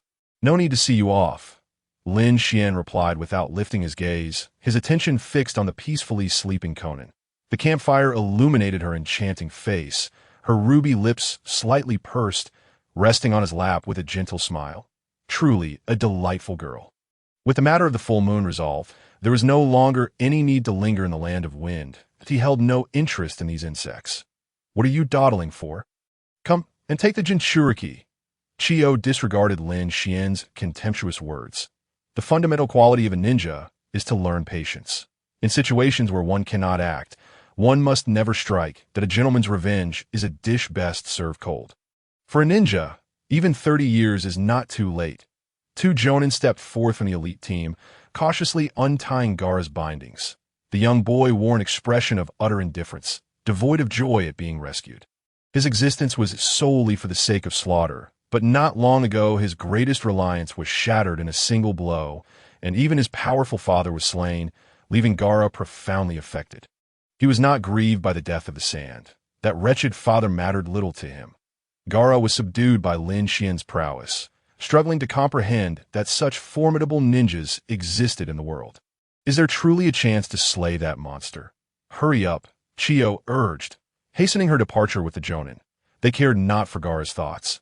Their only desire was to swiftly escort the village's Jinchuriki away. Lest that man suddenly have a change of heart. My lord, my subordinates are willing to brave fire and water for you. 1,000 deaths would not deter us. The full moon knelt respectfully, his gaze filled with a fervor akin to that of a zealot, an 18-year-old lad, making such a gesture towards a young man appearing to be in his 20s, who was cradling a sleeping woman. The scene was undeniably peculiar. In the silence, Lin Xuan gently carried Conan into the tent, then leisurely returned. He lit a cigarette, and white smoke wafted around the campfire. Smoking was a habit, yet Conan disapproved of it, forcing him to indulge in secret. Full moon, Lin Xuan said earnestly, his gaze flickering as if to convey something of great importance. Go on, boss. The full moon maintained his kneeling posture. The meat is burnt to a crisp. The young man sighed deeply. The full moon's expression suddenly grew complicated. There was regret, shame, confusion, and a hint of suppressed laughter. This sister-obsessed superior seemed to have lost his mind. Were they truly to discuss burnt meat now? Should he not be saying something more conspiratorial, like, you should follow my lead from now on? The shinobi world is ours. Even if it were a lie, he would gladly listen. Do you know, the land of rain has a population of 7 million. Yet only 80,000 pigs are raised. On average, nearly 90 people must share a single pig. It's simply not enough to eat. You know nothing, you care not. All you concern yourself with is yourself. The full moon. Chapter 39. I must not disappoint the esteemed predecessor. In Amigakure, the familiar black curtain of rain enveloped the sky, and the streets were sparsely populated, the faces of the passers-by betraying no joy or sorrow. The self-proclaimed deity, Pain, had slain Hanzo of the Salamander, and for years had kept the news under wraps, forbidding any private discussion of Hanzo. The village now enjoyed a calm serenity, and to be honest, it was far better than during Hanzo's reign. The people bore no ill will towards Pain's rule. Wisteria, I never expected you to possess the talent for summoning and space ninjutsu. Conan praised her newly acquired disciple profusely. It is all thanks to Lord Angel's excellent teaching. The purple-haired girl humbly lowered her head, a subtle smile gracing her lips. Though she was nominally a subordinate of Lin Xuan, she had recently developed a close relationship with Lord Angel, taking Conan as her teacher to learn ninjutsu. You haven't encountered any difficulties lately, have you? After the lesson, Conan casually inquired about her disciple's daily life that Wisteria's family circumstances were not favorable. Her parents had passed away early, and her only friends were the ninjas in her team, Water Lily and Hibiscus. To know, there are very few tasks in the village. We genin are quite idle. Wisteria shook her head. Even when there was something to be done, it was the Jonin and Chunin who executed the missions, rather than sending out freshly graduated children from the Ninja Academy that in certain situations, Genin were not even qualified to be cannon fodder. Do you like the gifts I brought you? Lin Xuan suddenly barged into the room, grinning as he observed Wisteria as Conan's apprentice. She was also somewhat his own disciple, and thus he felt the need to take good care of her. The small girl bore a striking resemblance to Conan in terms of eye color, making the pair of teacher and student appear quite fitting. Yes, Wisteria seemed somewhat reluctant, stiffly nodding her head. Upon returning from the Land of Wind, Lin Xuan had brought back some local delicacies, including cured meats sealed in special clay, some rather expensive fruit wine, and 3 stone bracelets, one for each of the 3 young girls. Cured meat. Does this esteemed lord also possess a gluttonous trait? And wine. Does he not know that minors are not permitted to drink? Only that bracelet could be considered somewhat decent, but it is clearly just trinket fare. Lord Angel's brother seems rather inept at winning the favor of young girls. As long as you like it. Lin Xuan seemingly ignored the resentment in the girl's eyes, reaching out to stroke Wisteria's hair. Life suddenly returned to a state of tranquility, until one day, while Conan was teaching Wisteria ninjutsu. Lin Xuan, feeling bored, wandered about aimlessly, when a head suddenly popped up from the ground. Kagaya, the organization has decided to send me to recruit new members. Lin Xuan scratched his head, a look of confusion on his face. A few days prior, Akatsuki had discovered a target, a talented ninja from Awagakure with a rebellious spirit. Deidara. It's not Deidara. Itachi and Kisame have already gone to find him, but I sought you out to discuss something else. Black Zetsu chuckled ominously. Discuss what? Lin Xuan's expression of surprise deepened. The future of Akatsuki, the meaning of Akatsuki's existence, and its truths, and the truth of this world. Do you know about the Moon Eye plant? Black Zetsu spoke solemnly. Before him stood a creature that was neither human nor ghost, pointing toward the moon, with a mysterious smile concealing a chilling laughter that chilled one to the bone. The atmosphere grew decidedly strange. What plan? Lin Xuan's expression grew notably serious. As if he had suddenly taken an interest, he behaved like a brute. In both life and battle, the common perception of a brute often suggests a lack of intellect. Ha ha ha. Kuroju appeared quite pleased with Lin Xuan's reaction, emitting a laugh that was chilling to the bone. What is the eye of the moon? It is the greatest lie in the world. A deception he has woven over a millennium. Even Uchimadara was deceived by him. How much chaos could a mere Lin Xuan possibly stir? To discuss the eye of the moon plan, one must begin with the stone tablet left by the sage of 6 paths, which records Lord Uchimadara. For a full 3 hours, Kuroju recounted the so-called eye of the moon plan from start to finish. Just as he had once informed Obito that in his words, he represented Uchimadara's will, revealing how Madara awakened the Rinnegan and discovered the stone tablet left by the sage of 6 paths, which subsequently led to the eye of the moon plan. It was from that timeline that the Akatsuki organization, Nagato, and Obito emerged. Naturally, Kuroju concealed the conspiratorial elements, failing to mention his misdeeds, such as the manipulation of Yahiko, the deaths of Nagato's parents, and the incident involving Rin Noera. Who would have thought that the eye of the moon could create true peace? Lin Xuan's eyes blazed with fervor, his entire body trembling with excitement. Observing this reaction, Kuroju appeared even more satisfied. Though Lord Madara has departed, we shall inherit his will and guide this world towards the direction hoped for by the sage of 6 paths. Ultimately achieving peace. Kuroju wore a self-satisfied expression, nodding with a smile that a brute truly is a brute. His mind must be filled with muscle, right? Lin Xuan is even easier to deceive than I imagined. Senior Ju has shared so much with me. I cannot let him down. I support the Eye of the Moon plan. Lin Xuan declared resolutely, his tone akin to an oath. His acting skills had always been commendable. However, few were aware of this, as most had perished at his hands before they had the chance to know that I have just recounted the matter of Obito, although that young fool is dull. He is still our companion and will assist us in realizing the Eye of the Moon plan. Kuroju's grin nearly split his face that if we can properly utilize Lin Xuan, collecting tail beasts will be a surefire success for the Akatsuki. Kuroju cleared his throat, continuing earnestly. That fool Obito was far too careless, exposing his identity, which led to Nagato expelling him from the Akatsuki. Yet, he remains a companion of the Eye of the Moon plan. Having him continue working within the Akatsuki would be most beneficial for us. Lin Xuan raised an eyebrow, falling into contemplation that Obito's strength is quite formidable, and as Senior Ju has stated, he would be a great asset to our plans. However, Nagato has already begun to suspect him. It may not be easy to have him trust someone who has deceived him before. Lin Xuan found himself in a quandary, and no matter, even if Obito does not return, he can still play a role. We simply cannot act openly with him, lest we arouse Nagato's suspicions as well. Kuroju offered a word of comfort. Nagato is seen as a mere tool, but he is not a fool. Kuroju is well aware that regaining Nagato's trust in Obito will be a daunting task. Ideally, Obito would return to the Akatsuki. If not, it is of little consequence. In the dead of night, Kuroju had long since departed, and after guiding Konan back, she was now resting following her bath. Lin Xuan silently utilized the body flicker technique to arrive at the residence of Akatsuki's leader. Hozuki Mangetsu Dabasa, as the young man appeared in the room. Mangetsu had already opened his eyes, respectfully greeting him.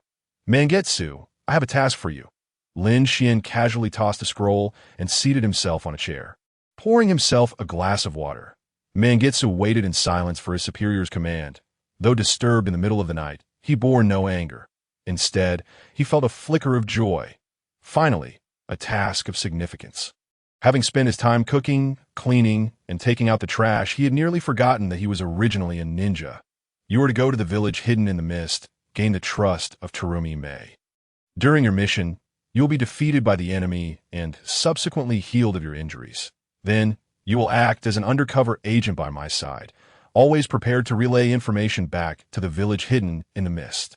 Now you have successfully infiltrated and uncovered a shocking secret. You must rush back to the village hidden in the mist without delay.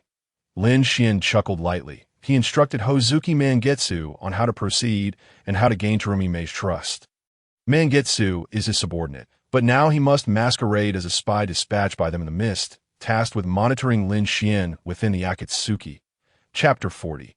The public enemy of the ninja world. Uchiha Obito understood. Boss, but what is this intelligence? Mangetsu inquired that he was confident in his acting abilities. Deceiving the mist would not be particularly difficult. This intelligence pertains to Uchiha Obito's dossier. You may review it first. Lin Xuan's smile held a hint of wickedness. This was the first time Mangetsu had witnessed such an evil grin from his superior, almost as if he were a different person. Uchiha Obito, wielder of the Manjiki Sharingan, once controlled the fourth Mizukage, Yagura, leading to the blood mist incident. As the youth read on, his horror intensified, his brow furrowing tightly. This intelligence included details about Uchiha Obito's age, appearance, attire, and meticulously documented the crimes he committed in the village hidden in the mist, even chronicling his orchestration of the Nine-Tails attack. More alarmingly, this dossier also recorded Uchiha Obito's ocular abilities, the principle behind Kimui's intangibility. With a duration of approximately 5 minutes, while Obito remains corporeal during the capture of his enemies. Should this intelligence reach the village hidden in the mist, it would undoubtedly trigger a seismic upheaval in the ninja world. Boss, is this Obito our enemy?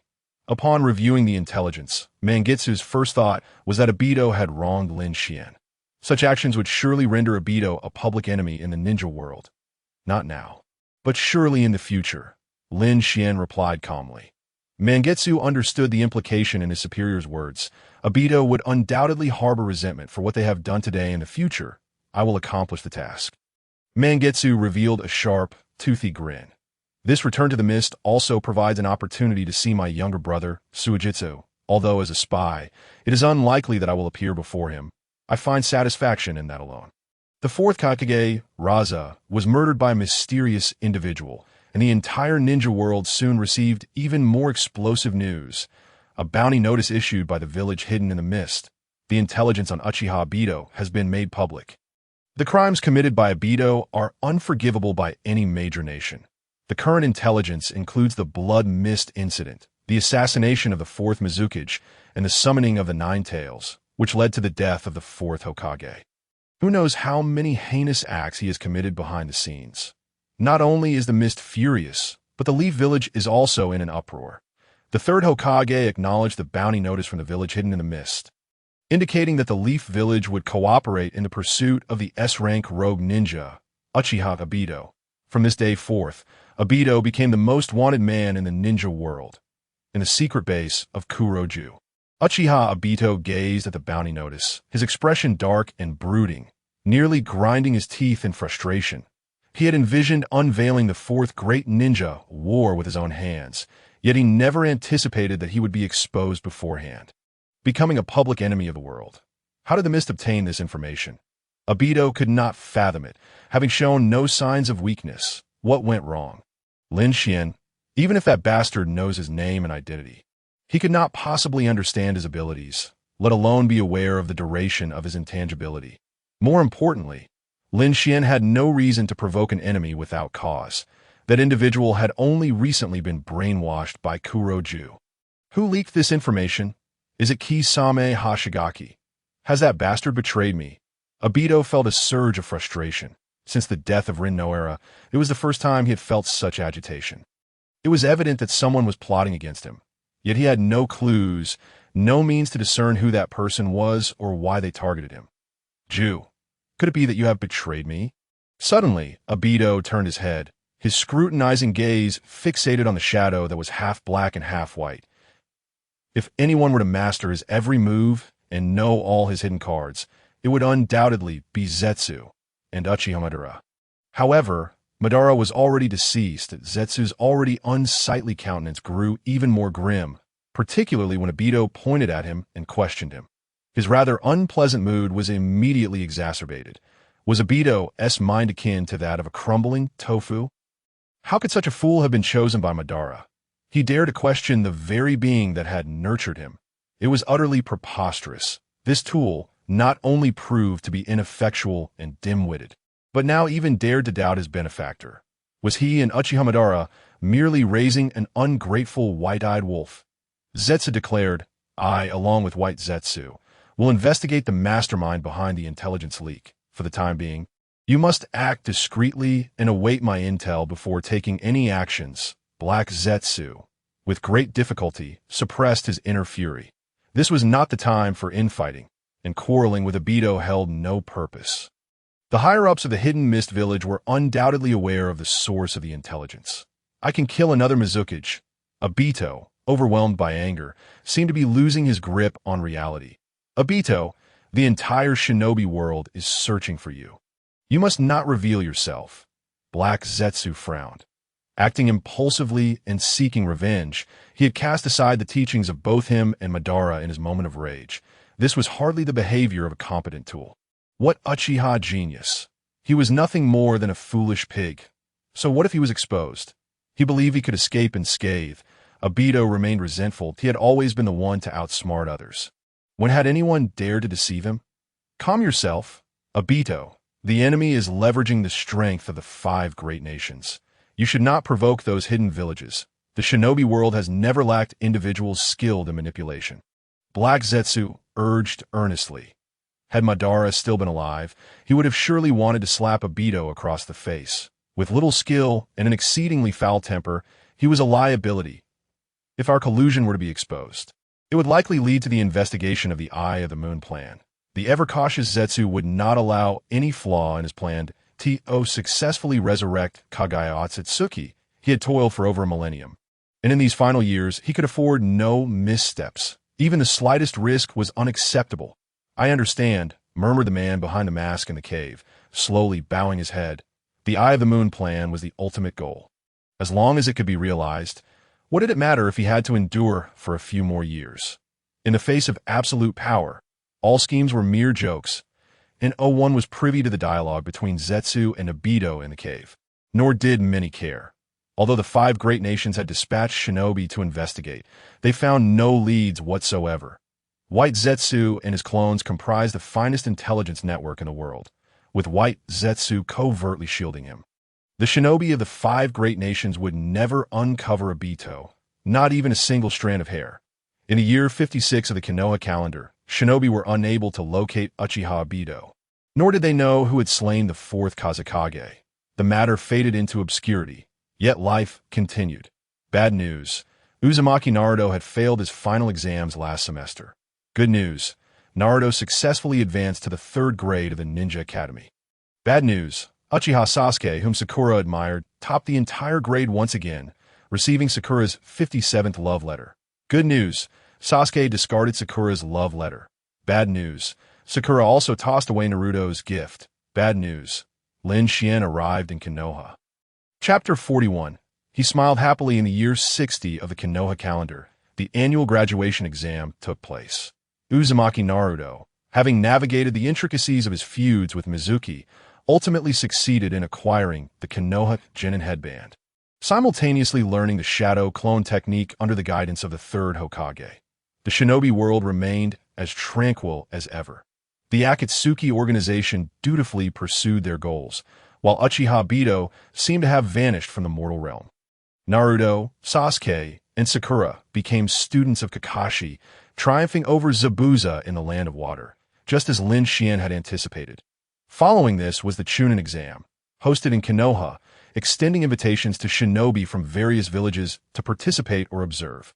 The Rain Village, naturally, was no exception. Sir, the envoy from Konoha awaits outside the village. Recently promoted to Chunin, Xianghua found Lin Xuan. Pain governed the village, while Lin Xuan, leveraging his status as Hanzo's heir, managed the Rain Village's diplomacy. Konoha indeed dared to extend an invitation. Lin Xuan was somewhat surprised. The Rain country had remained secluded for many years, yet it was still a target for Konoha's invitations. The Chunin exam served as an implicit competition among the villages. The strength of a village reflected in the next generation, as the abilities of the lower ninjas cultivated by each village could predict the emergence of future figures. Great nations relished in showcasing their prowess. Xiao Nan sighed and shook her head. 4 years had passed, and her sister had not changed much, merely maturing a bit more. Calculating, Xiao Nan was now 35 years old, when Lin Xuan traversed into the Rain Village. 20 years had silently slipped by. The once youthful boy now thrived, his appearance seemingly eternally fixed at 20, while Xiao Nan exuded a newfound mature charm, resembling Lin Xuan's elder sister. The 5 great nations sought to demonstrate the exceptional talents of their next generation. And this was not merely a declaration of war, but also a test of the Rain Village's development over the years. Lin Xuan chuckled softly, narrowing his eyes. Seated at his desk, he subtly twirled the pen in his hand, gazing at the letter sent by Konoha, his smile growing ever wider. This presented a splendid opportunity for a legitimate entry into Konoha. Huajiang, prepare several sets of genin profiles. I shall personally participate in this Chunin exam. Soon, Lin Xuan made his decision. This Chunin exam, rife with a mix of characters, was not to be missed. Brother, are you participating in the Chunin exam? Xiao Nan exclaimed in surprise, even if Jiao Nan could hardly survive a single move against Lin Xuan. Was this not simply bullying children? When had her brother developed such a penchant for cruelty? It's not that I wish to go. I must go, Lin Xuan mysteriously replied, shaking his head.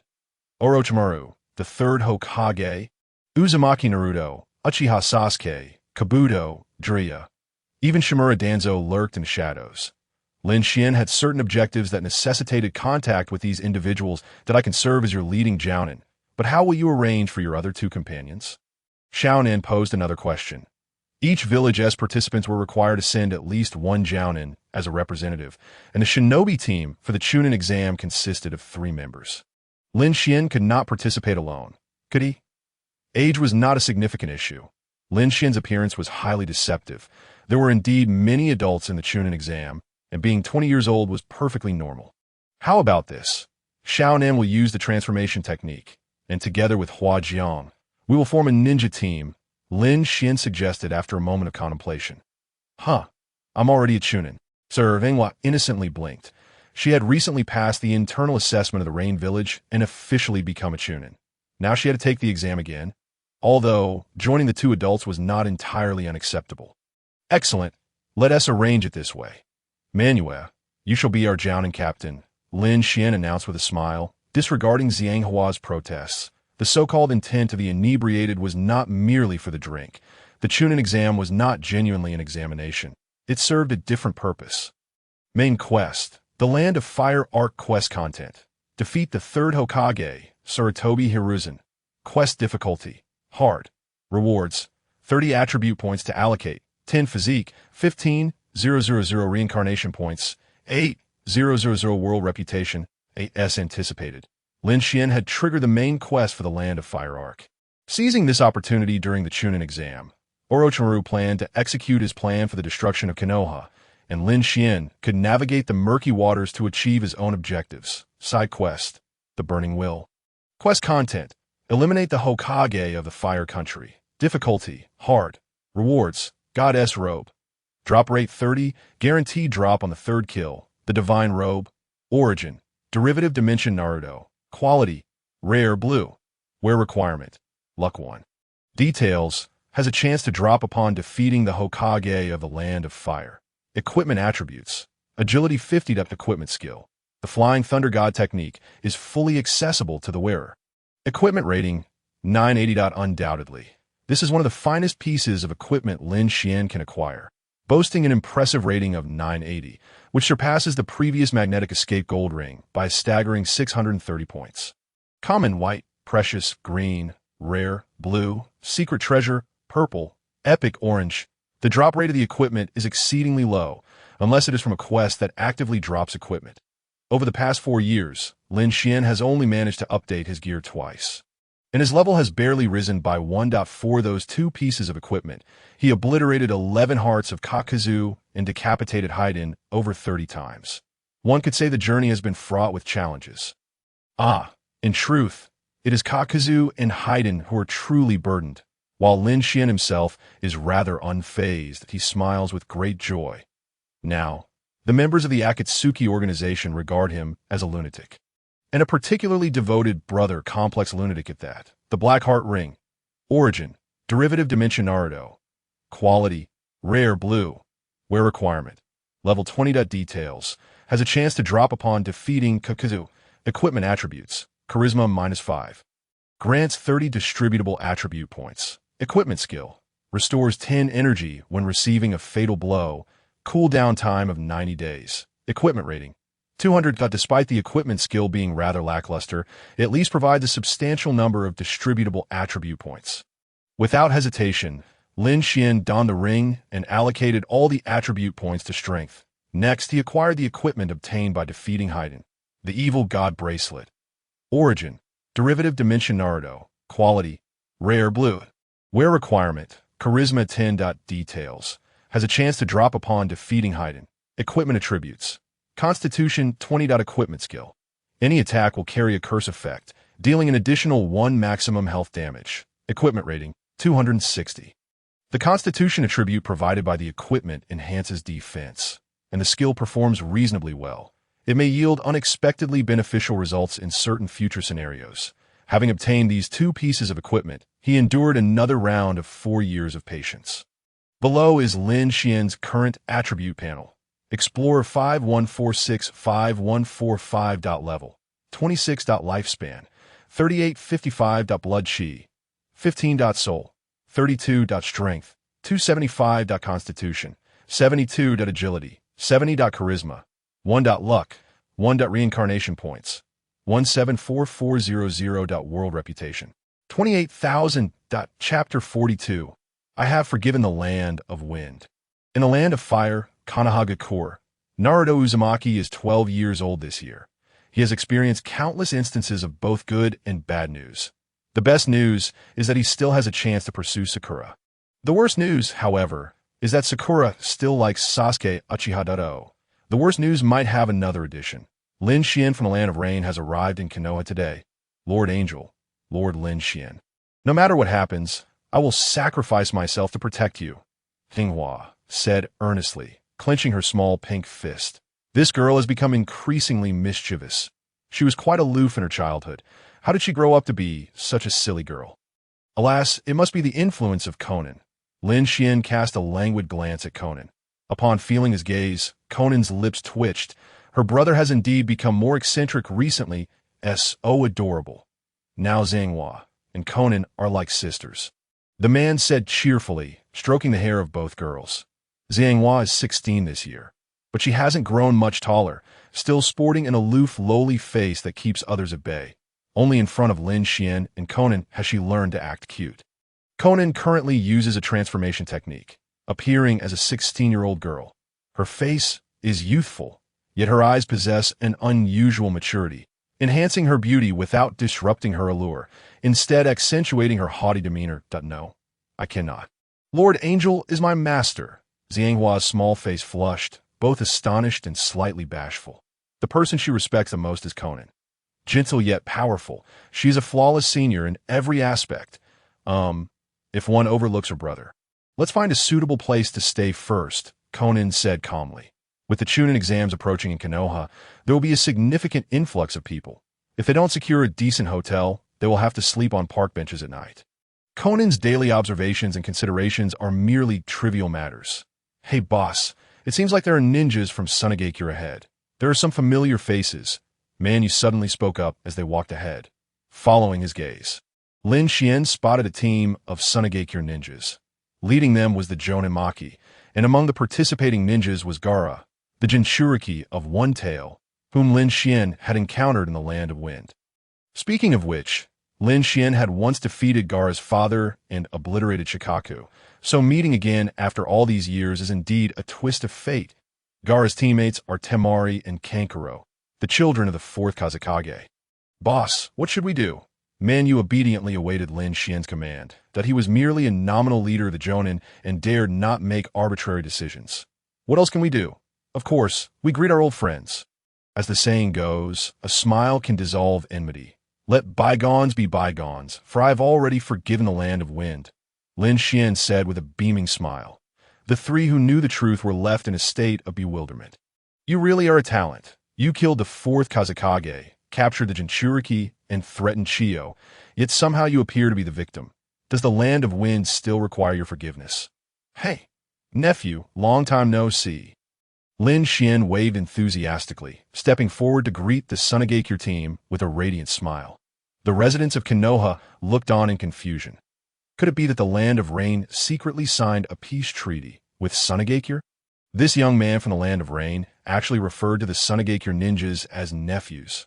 Quickly report to Lord Hokage. The hidden members of Konoha's Umbu exchanged gestures. The Sunagakure team came to a halt. Maki rubbed his eyes, incredulous as he gazed at the nightmarish young man before him. That face was all too familiar.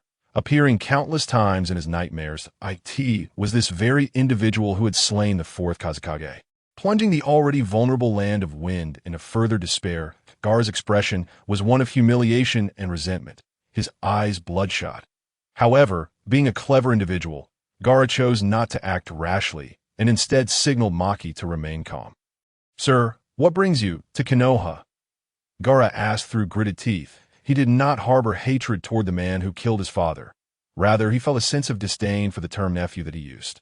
It was an insult to him, on the other hand. This enemy was someone Gaara wished to challenge and defeat, even if it would take him a lifetime to bridge the gap between them. The secrecy of the Land of Wind has been impeccable. I hope you will continue to uphold it and refrain from saying things you shouldn't.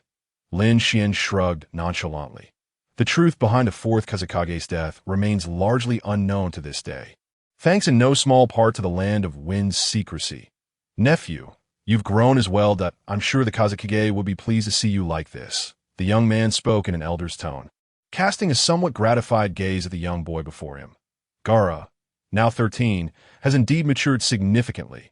Indeed, this child is teachable. Temari and Kenkaro were left stunned. As Gaara's relatives, they understood his explosive temper all too well.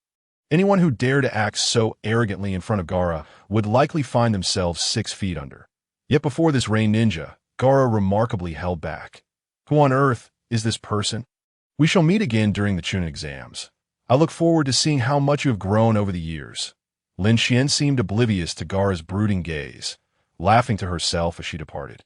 The Chunin exams permit killing. Alas, in this test, no one could bring down that man, not even if he summoned Shikako once more. There would be no chance. What on earth is that rain ninja up to?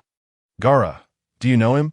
Temari's brows knitted tightly as she fixed her stare on the retreating figures of the rain ninjas. Such an audacious scoundrel.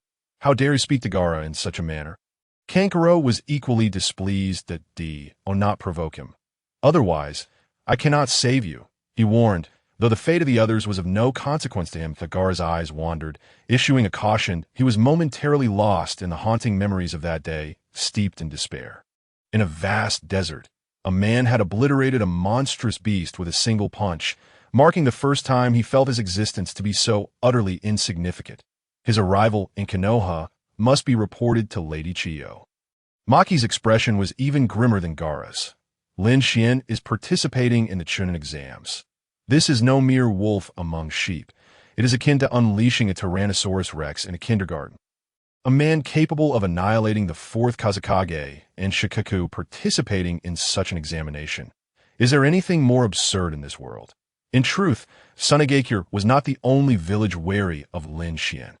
In Konoha, there were old acquaintances of Lin Xuan who, upon spotting the inexplicably bold rain jonin in the crowd, wore expressions that questioned, is this truly a jonin? Indeed, that individual was Hatake Kakashi, who had recently taken on the role of teacher for Team 7. Chapter 43. Farewell to Hatake Kakashi in a tea house. Lin Xuan's team chose a table by the window. The leading jonin, Manue, sat at the edge, while the 3 genin gathered together, their expressions calm and casual. Isn't Konoha beautiful? Lin Xuan asked nonchalantly. The rain village was monotonous, especially when compared to the vibrant and bustling Konoha. It hardly resembled a place fit for human habitation. The streets were filled with sweethearts embracing. A variety of pedestrians, local delicacies, reasonably priced natural hot springs, high-end ninja tool shops, flower shops dedicated to botanical studies, and tea houses and hotels scattered throughout. The rain village resembled an elderly, lonely man, while Konoha was a spirited youth. Young people are always so unrestrained. There are just too many people. Hydrangea hesitated for a few seconds before providing a vague answer. It's not that I like them or dislike them. It's just that there are too many. There's nothing wrong with the crowd, right? Mr. 50-50 of Konoha? A young man tapped the table, casually tossing a teacup towards a neighboring table. Clang. The teacup landed steadily, caught by a ninja's hand. As oh, you are a ninja from the rain village. You haven't changed a bit over the years. Kakashi's expression was complex as he slowly set down the teacup, scrutinizing the young man who gazed out the window, admiring the streetscape. Lin Xuan had once visited Kirigakure to recruit Kisame Hashigaki. During that encounter, Kakashi, seeking the whereabouts of Uchiha Obito in the Land of Water, witnessed Lin Xuan's fierce battle with Kisame and, yes, also encountered Uchiha Obito. The situation back then was intricate. It seemed there were some conflicts between Obito and Lin Xuan's group. Obito was once part of the Akatsuki organization. He must have represented you as a former member of Akatsuki. Kakashi reasoned in the years prior to his identity being exposed, Obito likely spent time in the Rain Village. Indeed, Uchiha Obito once served Lord Hanzo, but he later betrayed the Rain Village, and even I am unclear as to his current whereabouts. Lin Xuan replied slowly, meeting Kakashi's gaze with composure. The more he spoke, the angrier he became, the teacup in his hand developing cracks. The Akatsuki was initially an organization of peace and enlightenment, yet Uchiha Obito deceived us. He harbored no loyalty whatsoever. The current Akatsuki is no longer the same as it once was. That vile thief. These words bore a mixture of truth and embellishment. Yet one thing was certain. Kakashi would soon find himself thoroughly deceived by Lin Xuan. Your visit to Konoha, could it be to showcase the depth of the Rain Village? Kakashi refrained from delving further into the matter of the rogue ninja Obito. Obito had been playing hide-and-seek for years. Discussing him held no significance. The focus now was on this rain ninja. Kakashi had personally witnessed Lin Xuan's prowess, who had completely overwhelmed Kisame, one of the 7 ninja swordsmen, at a shadow-level powerhouse participating in the Chunin exams. Considering the implications, it appeared Lord Hanzo sought to convey a message to the world. Even after years of seclusion, the Rain Village was not to be trifled with, and one knew how much the Rain Village had advanced over the years. Several years prior, a civil war had erupted in the Rain Village.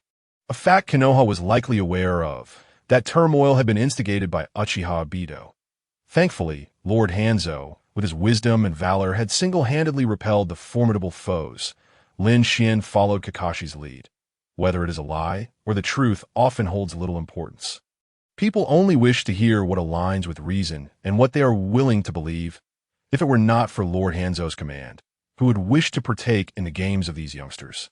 We intend to utilize the Chunin exams to showcase the strength of the Land of Rain. Lin Xuan candidly articulated the purpose of their visit. Unintentionally, he reached for his bag, intending to pull out a cigarette to enhance the ambience. After all, he was performing the role of a despondent genius. However, Xiaonan snatched the cigarette from Lin Xuan's grasp.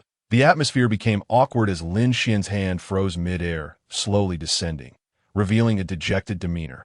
Lord Hanzo has prohibited you from smoking, Xiaonan stated with indifference. The melancholy man grasped the empty teacup, and the silent hydrangea poured him a cup from the teapot.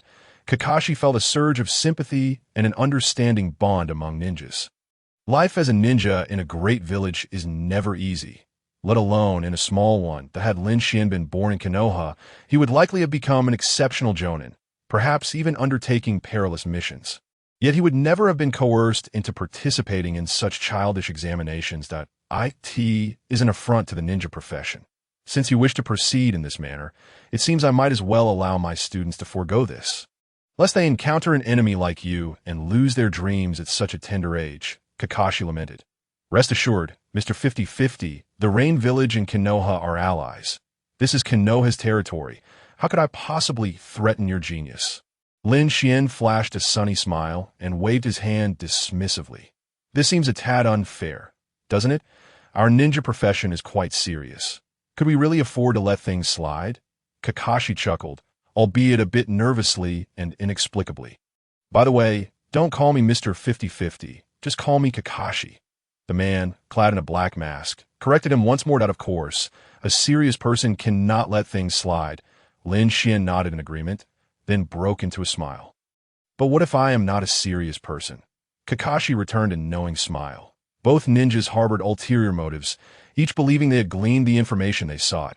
Kakashi had uncovered numerous useful insights, such as Lin Xuan's significant standing in the Rain Village and his favorable disposition towards Konoha, suggesting he would not become an adversary. As for Lin Xuan, he had begun to shape his image before Konoha, a prelude to his plans. Lin Xuan, what do you think of Konoha? Kakashi asked seemingly offhandedly. The scenery is splendid, the climate is delightful. Yes, it is quite lively and bustling, Lin Xuan replied, gazing out the window. You were dispatched here as a temporary genin, right? A talent like you should at least be an elite jonin of the Rain Village. Kakashi relocated to another window-side seat. The atmosphere of their conversation was pleasant, and he hoped to extract more information regarding the Land of Rain from this man. Lin Xuan's expression was peculiar. You are mistaken. In truth, I am merely responsible for the village's diplomatic affairs, and I spend most of my time training. The mundane days have passed in the blink of an eye. And this is my first time participating in the Chunin exams. Upon hearing this, Kakashi fell into deep contemplation once more. It is rather perplexing that a ninja, who ought to be engaged in missions, spends a majority of his time in training. Lin Xuan's words hinted that he seldom undertakes missions, merely assisting Hanzo with administrative duties. This makes sense. Had Lin Xuan frequently appeared in the ninja world, he would undoubtedly be renowned as a formidable figure. After all, Kakashi himself is dubbed the copy ninja of Konoha, capable of matching anyone evenly. Lin Xuan would certainly possess even greater fame and reputation. Wait, Kakashi's pupils narrowed slightly. Upon further reflection on Lin Xuan's words, he discerned an unsettling truth. particularly when considering Hanzo's advanced age. Yet Lin Xuan serves as the diplomatic representative. It is no wonder Lin Xuan was dispatched to showcase the strength of the Land of Rain, nor that he has maintained such a low profile within the ninja realm, nor that he claims to devote most of his time to training. As a sudden realization struck him, Kakashi's mind became clear, revealing the truth behind Lin Xuan's alternate identity. This man is destined to be the future leader of the Land of Rain. Chapter 44. What about manners? Hey, the one they call evenly matched. Why are you dazed? Man, you looked at Kakashi with a hint of schadenfreude. I am not called evenly matched, Kakashi replied, slightly furrowing his brow. He could not fathom why Man Yu was observing him with such a peculiar gaze. Did he do something just now? No, Kakashi realized that Man Yu was not looking at him. Rather, he was fixated on Lin Xuan, more precisely, on the book Intimate Paradise in Lin Xuan's hands. Who would have thought that Mr. Evenly Matched had an affinity for such literature? Lin Xuan raised an eyebrow and casually returned the book to Kakashi's ninja tool pouch. It is impolite to take someone else's belongings without permission. Lin Jun. Kakashi scratched his head, his expression growing more complex. He had merely been lost in thought for a few seconds. Yet Lin Xuan's movements were astonishingly swift. If that man so wished, what he held could very well be transformed into Kakashi's head. Truly a bizarre individual. May I inquire your age? Kakashi curiously scrutinized Lin Xuan from head to toe. After so many years, this person has not changed in the slightest. Could it be that he employs some forbidden jutsu? Age is a personal matter. Asking such questions is rather impolite. What about manners? Lin Xuan shot Kakashi a glare. Kakashi paused, his expression reflecting a sense of existential doubt. Did he just hear this fellow mention manners? This rascal truly doesn't regard him as an outsider at all. Are they really that familiar with each other? However, as he watched Lin Xuan and his companions exit the tea house, the silent Kakashi became acutely aware of another realization. Mr. Kakashi, they mentioned that a friend would be settling the bill. The amiable waiter cautiously addressed Kakashi. Goodness, was this all part of your scheme? The man could only helplessly retrieve his wallet, preparing to cover Lin Xuan's tea expense. After all, having shared a couple of encounters, they could consider themselves friends now. It was just a matter of a tea bill. Yet Kakashi quickly recognized his naivety. Lin Jun, this is excessive. The masked man shook his wallet, revealing it to be utterly devoid of coins, rendering the waiter's gaze one of incredulity. He suddenly recalled Lin Xuan's action of returning Intimate Paradise. The fleeting smile that had flashed in his eyes. That fellow wasn't mocking his taste. Rather, he was laughing at Kakashi for being robbed and yet remaining oblivious. Damn it, Lin Xuan, you truly are something else. Sir, are we being a tad excessive? Zhanghua stifled a laugh, careful not to laugh too loudly. Lin Xuan casually tossed the money he had pilfered from Kakashi to Man Yu, revealing 2 rows of pearly white teeth. Those who aspire to greatness do not concern themselves with trifles. How could Mr. Evenly Matched hold it against us? The young man from the Land of Rain flashed a sunny smile, capturing the attention of several girls on the street. The previously reticent group fell into an even deeper silence. Bro, Xiaonan shrank her collar, her plain eyes revealing a hint of disdain. Can you not act a bit more mature? Lin Xuan stroked his chin as if earnestly pondering how to respond. Yet soon his face blossomed into a smile once more. I am quite mature, indeed. As night deepened, visitors participating in the Chunin exams along with individuals from various villages began to rest, while the Hokage Tower remained brightly lit. In a not particularly spacious office filled with scrolls, amidst the swirling white smoke, the weary figure of the elder wearing the Hokage hat became apparent, a pipe clutched between his lips. Kakashi, you did well this time. Sarutobi Risen exhaled a large puff of smoke, the swirling mist obscuring his expression. The elder's voice remained as steady as ever, instilling reassurance in the hearts of the ninjas. That individual is far too young. I merely did what was required of me.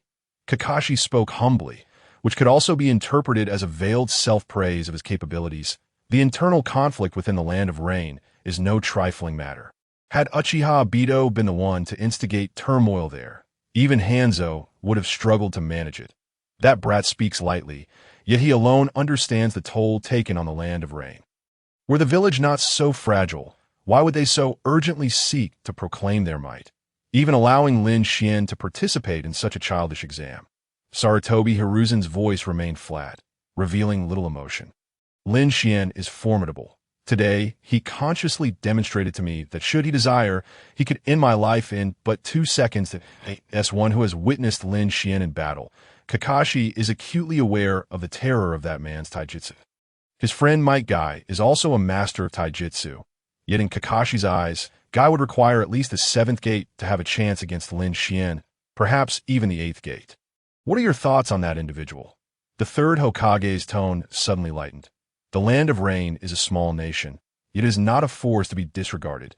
Supporting a new leader of the Land of Rain who is friendly towards Konoha would be beneficial for us, especially since the Land of Rain borders the Land of Wind, the Land of Fire, and the Land of Earth. Hanzo, half buried in the ground, how many more years can he possibly live? Hokage-sama, I must speak candidly.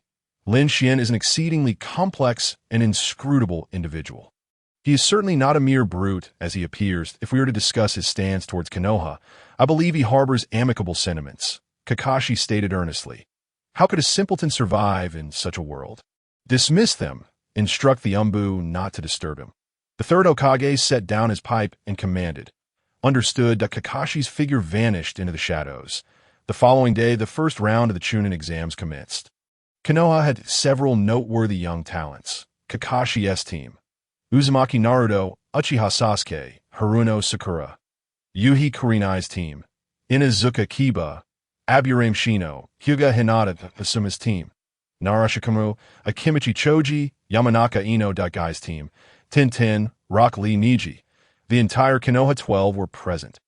Although their current strength seemed rather pitiful in Lin Xuan's eyes, Senior Do, is that Gaara truly so fearsome? Sakura and Sasuke, along with a group of curious ninjas, gathered to observe. Do had participated in many Chunin exams and was well informed about the ninjas from other villages, down to the number of missions they had completed. Yao Shurdo, Lin Xuan smiled amiably as he regarded the white-haired young a spy dispatched by Orochimaru to infiltrate Konoha and being one of Orochimaru's most capable subordinates. Yao Shurdo is undoubtedly a person of great potential, be it for his medical prowess or his cunning. I have another individual to inquire about. Uchiha Sasuke stated coldly. The Pressure King lives up to his name. Even a casual flick of his hair elicited hearts in Sakura's eyes. Who? Do adjusted his glasses, looking at Sasuke with some surprise. Among this year's candidates, it seems that only Naruto and Gaara are the 2 Jinchuriki that are particularly abnormal. Of course, Uchiha Sasuke can also be included, as he is the vessel favored by Lord Orochimaru. Ever since Lord Orochimaru was swiftly defeated by Uchiha Itachi's Genjutsu, he has become utterly infatuated with the Uchiha bloodline. Chapter 45. What if Sasuke were to be killed? The lower ninja of the Land of Rain, Lin Xuan. Sasuke replied with an impassive expression. Before the Chunin exams commenced, Kakashi had specifically cautioned them that while one could offend anyone, it was imperative not to provoke that individual, and even more so to avoid any conflict with him. Naturally, Sasuke was intrigued by an adversary that could elicit such concern from Kakashi. Xuan? Do paused for a full second. An almost imperceptible flicker of terror passing through his eyes, and his body involuntarily trembled twice. Lin Xuan? Which Lin Xuan are you referring to? Could it be mere coincidence? Is it a case of a namesake imposter? Or could it be that the man who had once obliterated Orochimaru with a single punch now appeared here in the guise of a genin from the Rain Village? This name, even he had heard only once, and Orochimaru had mentioned it a mere single time over the years. That man's physical prowess seemed boundless, instilling a sense of despair even in Orochimaru. Where did you learn the name Lin Xuan? Do composed himself, striving to keep his voice steady. He did not wish to reveal any vulnerabilities. Kakashi advised me to keep an eye on that scoundrel. But I am eager to challenge him to a match. Sasuke shrugged nonchalantly at Kakashi-sensei, seemed to suggest that we should not provoke him. Naruto chuckled heartily. Your teacher speaks the truth, if it is the individual I am familiar with. He could crush every participant present with just a finger. A bitter expression crossed Do's face. This is a troubling development. Orochimaru-sama, that scoundrel has appeared just as we are poised to initiate the Konoha destruction plan. If that person stands with Konoha, Orochimaru-sama would surely be driven to fury. Woon-ti? Nonsense. Uchiha Sasuke was distinctly displeased. He had previously considered Do somewhat capable for gathering such extensive intelligence, but now he appeared nothing more than a buffoon. What kind of candidates could possibly possess the kind of abilities Do spoke of? Such ninjas could not possibly participate in the Nin exams. Most importantly, Uchiha Sasuke believed he would not be outmatched by anyone. Yet, not everyone shared that sentiment. Sakura's expression was complex, for she understood that Kakashi would not deceive his students. Shikamaru wore a grave expression, being acutely aware of the weight of Kakashi's words. "Oh dear, do not wear such sour faces, everyone," Do said with a smile, his tone lightening. "Perhaps it is merely a case of sharing the same name. How could that esteemed individual possibly attend the Nin exams?" Whether he was comforting himself or reassuring Orochimaru in his heart, Do was reluctant to believe that man would coincidentally appear here. Tap, tap, tap. The door to the classroom creaked open slowly, footsteps growing closer. Until a handsome young man placed his hand upon Do's shoulder. He bore the gleaming headband of the Rain Village, and his sunlit, cheerful smile was disarmingly appealing. "Pleased to meet you, Mr. Do. Is the Lin Xuan you know indeed me?" The man was humble and courteous, yet he unconsciously exuded an air of superiority, largely due to the two young women by his side. The girl with short purple hair was as frigid as a block of ice, while the one with blue-purple hair resembled an eternal iceberg, her gaze emitting a faint aura of menace. And no matter how amiable and approachable the man appeared, he could not overcome the two girls deliberately undermining his presence. Ahem, ahem, Do coughed several times, beads of cold sweat forming on his forehead. He had no need to verify any identity, for Lin Xuan's hand upon his shoulder held his life in a precarious grip. "I never anticipated Lin Xuan-sama would appear here," Do chuckled awkwardly. Few were aware of his affiliation as an undercover agent for Orochimaru, but Lin Xuan was certainly an anomaly. The Rain Village has remained too silent for too long. Otherwise, I would have preferred to hide away in the village until I became moldy. Lin Xuan casually released his grip. "Aren't you in the business of gathering intelligence on ninjas from various villages? Why are you unaware of my movements?" Do's eyes flickered as he pondered how to respond cleverly while gradually calming his nerves, since Lin Xuan had made his entrance in such a manner. The likelihood of him being murderous was minimal, and there was no need for excessive anxiety. The Rain Village is quite secretive. I've been unable to acquire effective intelligence. Moreover, how could the individuals recorded on these cards possibly compare to you? Do wore a sycophantic smile. "If all of Konoha were as intriguing as you, or even of the caliber of someone like Guy, it would be splendid." Lin Xuan cast one last glance at Do before making his way to an empty seat in the classroom. However, a certain individual interjected, "Are you the one Kakashi mentioned?"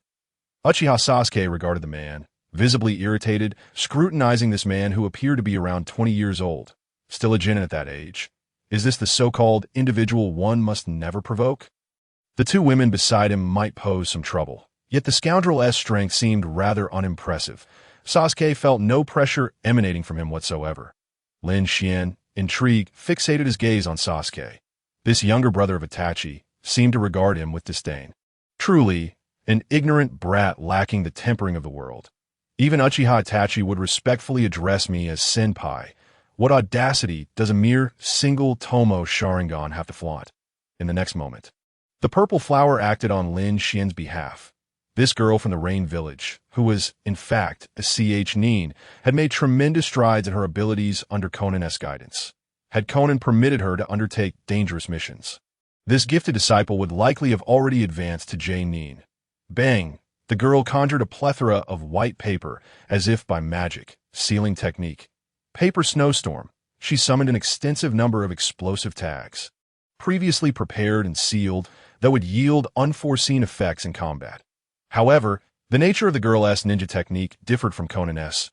She could not utilize paper jutsu, and was unable to create explosive tags on her own. All those explosive tags were either purchased or gifted to her for protection by Conan. What a peculiar ninjutsu. The onlookers gasped in astonishment. Ino and Tintin exchanged incredulous glances at the unfolding scene. In the instant of their confrontation, Uchiha Sasuke found himself enveloped in a shroud of white, resembling a mummy. Although it was paper that had manifested, it moved with astonishing speed, leaving no room for evasion at such proximity. And time was insufficient for forming hand seals. Should those thousands of explosive tags detonate, Sasuke would likely be reduced to mere remnants. "Stop, girl!" Lin Xuan swiftly intervened, realizing the girl truly intended to trigger those explosive tags. The future of Sasuke remained uncertain, but he could not afford for him to perish just yet. He still required the little brat. After all, Konoha is an ally of the Rain Village. How could we treat our friends so rudely? "Little flower, you would have killed him, but killing is wrong," the man admonished earnestly. The purple flower, sullen, withdrew her technique. "You lot," Sasuke gritted his teeth, glaring at the Rain Ninja, who dared to humiliate him. The pride of the Uchiha clan would not tolerate any provocation. Sooner or later, he would personally defeat these Rain Ninjas. The exam is about to commence. Sasuke. Sakura worried that Sasuke would lose his composure and engage in battle once more. There would always be next year for the CHNIN exams, and losing could be an opportunity for further training and growth. However, what if Sasuke were to be killed? Chapter 46. The Forest of Death Before Long, as Sanai Ibiki entered the examination hall. The first phase of the Chunin exams commenced with a written test. The rules of the examination were straightforward. Should a candidate be caught cheating a specified number of times, they would be disqualified, and one disqualification would implicate the entire team. With hundreds of genin employing various tactics, they sought to cheat while ensuring they remained undetected. While most were busily scribbling away, two individuals notably refrained from putting pen to paper. One was Lin Xuan, who was already aware of the rules regarding the 10th question. The other was Uzumaki Naruto, who was utterly clueless about any of the questions as the examination concluded. Both Lin Xuan and Naruto managed to pass with blank papers, as the 10th question assessed courage. Choosing to attempt an answer would allow them to continue, but any incorrect response would preclude them from ever participating in the genin exams again. Conversely, opting not to answer meant they would have to wait for the next year's Chunin exams. With the first written test finished, only 78 genin remained in the hall, which equated to 26 ninja teams. The second phase of the exam would soon follow, the struggle for the Heaven and Earth Scrolls in the Forest of Death. A total of 26 teams would be distributed, 13 Heaven Scrolls and 13 Earth Scrolls. To pass this second challenge, they were required to gather one complete set of scrolls within 5 days and reach the central tower of the Forest of Death. The proctor for the second phase was Mitarashi Anko. Team leaders received their scrolls, and Lin Xuan was handed an Earth Scroll. "Lin Xuan-sama, what type of scroll do you require?" "Our team possesses the Heaven Scroll." Kabuto cautiously approached. Orochimaru was concealed within the Grass Ninja team and would seek out Uchiha Sasuke within the Forest of Death. It was best for Lin Xuan, a potentially dangerous individual, to clear the exam swiftly. "Are you instructing me on my tasks?" Lin Xuan shot a glance at Kabuto, responding with an impassive expression. He was acutely aware of Kabuto's scheming. Orochimaru did not wish for his plans to be disrupted. Yet Lin Xuan was determined to proceed. Uchiha Sasuke was also among his targets. "What a pity. I hope those children do not become disheartened after witnessing an adult's strength," Kabuto mused, shaking his head slightly, unwilling to press further. This individual was neither an ally nor a foe. It was best to avoid provoking Lin Xuan, as that was a direct order from Orochimaru. "There are matters of interest pertaining to Orochimaru that I wish to discuss." "Inform him that we shall meet again," Lin Xuan replied with a mysterious smile, casually patting Kabuto on the shoulder. "Understood," Kabuto said, beads of cold sweat trickling down his face. The mere aura of this man rendered him immobile, extinguishing any thoughts of resistance. "Hey, no fighting before the exam." The proctor, Anko, quickly approached, having noticed the commotion. She scrutinized Kabuto and Lin Xuan with a frown. "Once you enter the Forest of Death, how you choose to kill is of no concern. But if you cause trouble before the examination begins, your qualifications will be revoked. Do you understand?" The woman's smile bore a hint of cruelty, mixed with an air of coldness. "Is this not a case of adolescent delusion?" Lin Xuan narrowed his eyes. "Understood. We will not cause any trouble," Lin Xuan replied with an innocent demeanor that even appeared somewhat docile. Kabuto merely adjusted his glasses and lowered his head, refraining from contradicting Anko. This woman was a discarded pawn of Orochimaru, yet she remained a hidden piece in his game. As long as you behave, just don't perish during this examination. After all, I have a penchant for handsome young men. Anko said, her expression turning amiable as she gazed at Lin Xuan a moment longer. Lin Xuan instinctively touched his chin. Hydrangea chuckled at the misfortune, while Conan's gaze seemed to chill a fraction more. In the silence, Anko sauntered away, muttering about unappreciative men. Kabuto felt a tinge of helplessness. How could someone like Anko become a student of Orochimaru? Did she not perceive Lin Xuan as a dangerous individual? Meanwhile, Orochimaru, concealed within the grass ninja team, observed with glimmering eyes. Truly, ignorance breeds fearlessness. Anko dared to speak to that man so casually, yet the man she deemed unappreciative was, in reality, an unequivocal monster. Moments later, all teams gathered at the entrance of the Forest of Death to receive their scrolls and sign the life and death agreements. The second phase of the Chunin exams commenced, with a time limit of 5 days. As Anko announced the start, the ninja teams entered the forest through various entrances. Lin Xuan, don't die so easily. I will challenge you later. Just as Lin Xuan's team was about to enter, the voice of Uchiha Itachi rang out. Kakashi had advised Sasuke and the others not to provoke Lin Xuan, but he had not prohibited them from challenging him. Sasuke's goal was to kill that man. That if he could not even become the top contender in the Chunin exams, how could he ever hope to defeat Uchiha Itachi in the future? Challenge me? Lin Xuan couldn't help but smile that if he managed to win, I might share information regarding Uchiha Itachi with you. The skies cleared and the rain ceased. Itachi felt invigorated once more. He had no qualms about teasing this young man. Itachi. You know Uchiha Itachi? Sasuke's voice turned icy, filled with rage and murderous intent, his expression dark as water. Sakura and Naruto were taken aback by his reaction. Indeed, Lin Xuan's smile grew brighter. Not merely acquaintances, Itachi and I have been colleagues for years. Kisame Hashigaki has been monitoring Itachi. Once I defeat you, I will make you divulge that information, Uchiha Sasuke declared. His spirit ignited, his words reminiscent of Uzumaki Naruto's fervor. Not entirely accurate, Sasuke's statement reflected excessive confidence. If Naruto were to say something similar, it would be purely out of naive enthusiasm. Is this truly Itachi's brother? Are the two brothers indeed born of the same mother? Once they entered the forest, many could not help but voice their thoughts. Itachi excelled in every regard, having garnered the respect of all within the Akatsuki organization since the age of 13. At that age, he could even instill a sense of caution and pain. Meanwhile, 12-year-old Sasuke was still playing childish games with Gaara and Naruto. The disparity between the two brothers was stark. Itachi is a humble individual. His brother currently lacks the qualifications to join our ranks, Conan remarked.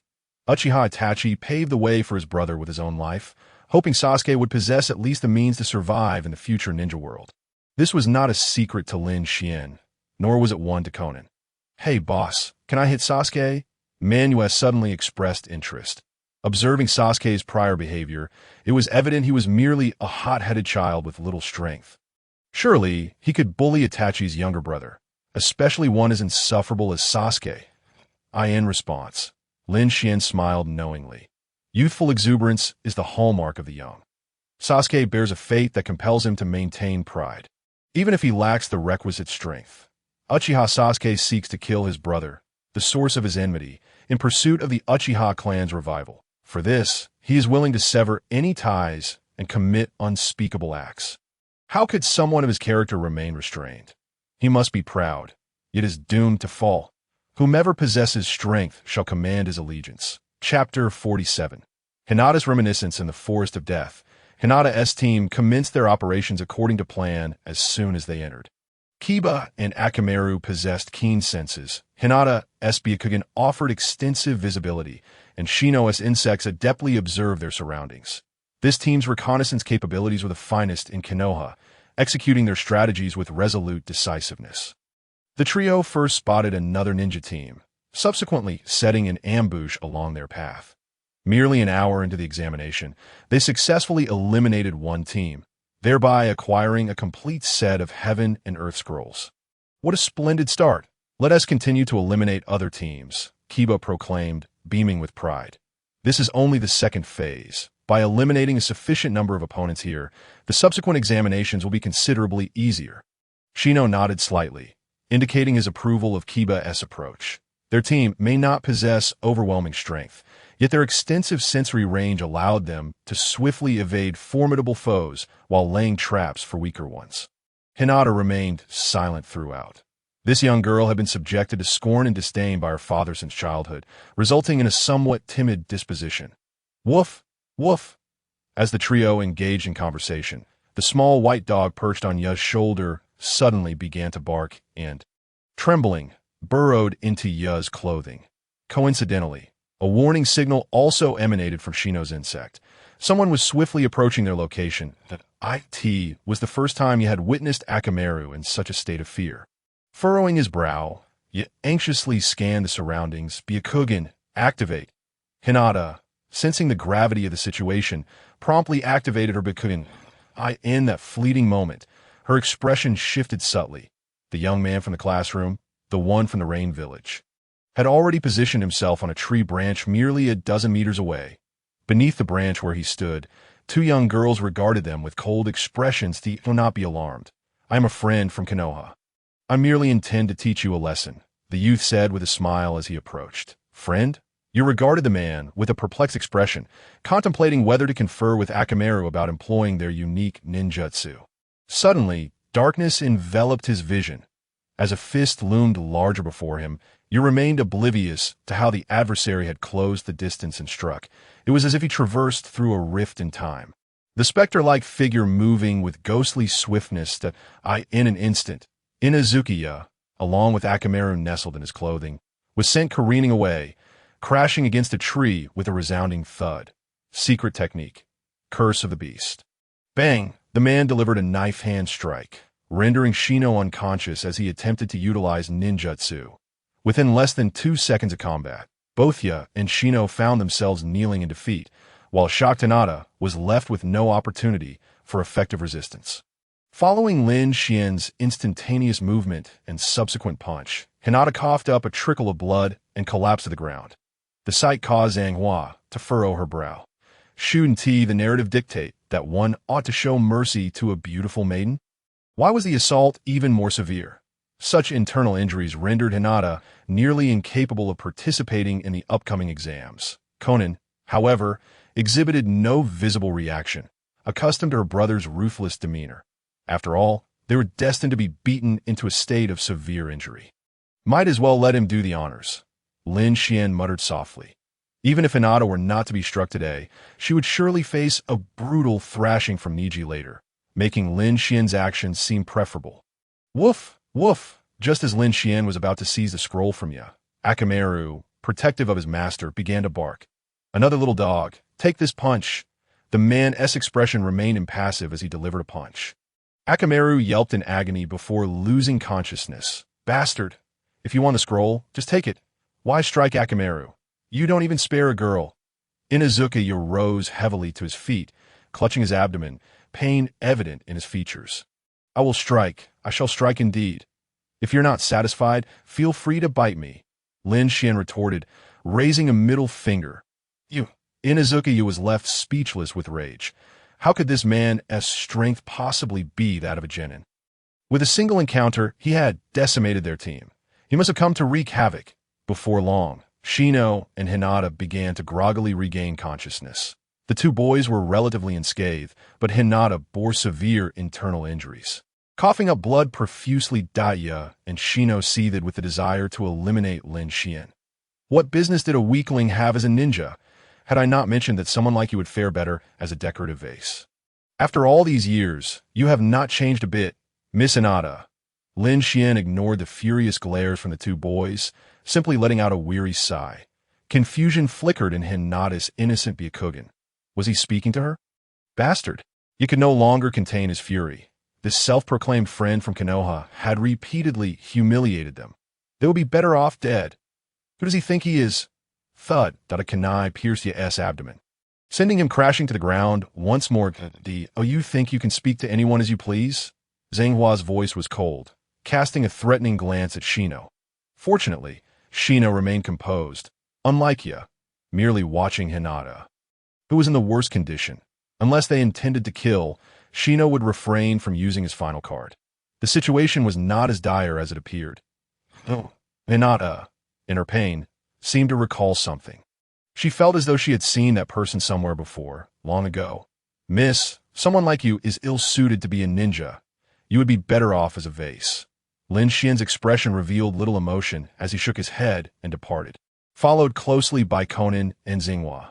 Gazing at the retreating figure of the young man from the Rain Village, fragments of memory flickered in Hinata's mind, overlapping with the silhouette of someone. It was a day 7 years prior. At that time, Hinata had yet to enter the ninja academy, merely a sheltered young lady from a prominent family. This person, isn't he a child of the Hyuga clan? Indeed, those eyes must belong to Niji's cousin. Doesn't she usually carry herself with such arrogance? Surely, he must possess a vile disposition as well. Born into a prestigious family, highly talented, he certainly flaunts an air of superiority. After receiving a harsh reprimand from her strict father, the weeping girl dashed through the streets. She accidentally knocked an ice cream from a child's hand, only to be surrounded, transforming the scene into one of bullying. Generally, people are apprehensive about offending the Hyuga clan. But a lone child is a different story, especially one appearing so feeble. It practically invites bullying, and she wouldn't even report it. I'm not like that. The pink-cheeked little girl lowered her head, unsure of how to navigate the situation. The older children grinned maliciously, and she felt an overwhelming sense of unease. How dare she try to escape without an apology? Absolutely unforgivable. Hey, apologize. 3 boys, undeterred by the chaos, seized the girl's hair, forcing her to kneel. The little girl could only cry incessantly, repeatedly uttering apologies. Though her Byakugan and gentle fist could easily subdue these children, she was completely oblivious to this fact. Paralyzed by fear and unable to lift her head, the education imparted by the Hyuga family was truly a failure. A voice interjected lazily, summoning technique. The shark from Elder Kisame is impressive. Another voice, younger, chimed in at a brief, sharp scream pierced the air, emanating from the trio of boys, as a chilling aura swiftly appeared and vanished. When Hinata opened her eyes, she only saw a few drops of blood on the ground. The boys who had bullied her had vanished. Merely 5 years old, the little girl did not comprehend the concept of slaughter. She merely assumed the boys had fled after sustaining injuries, never considering that they might have been devoured by the summoned shark. Thank you. Thank you.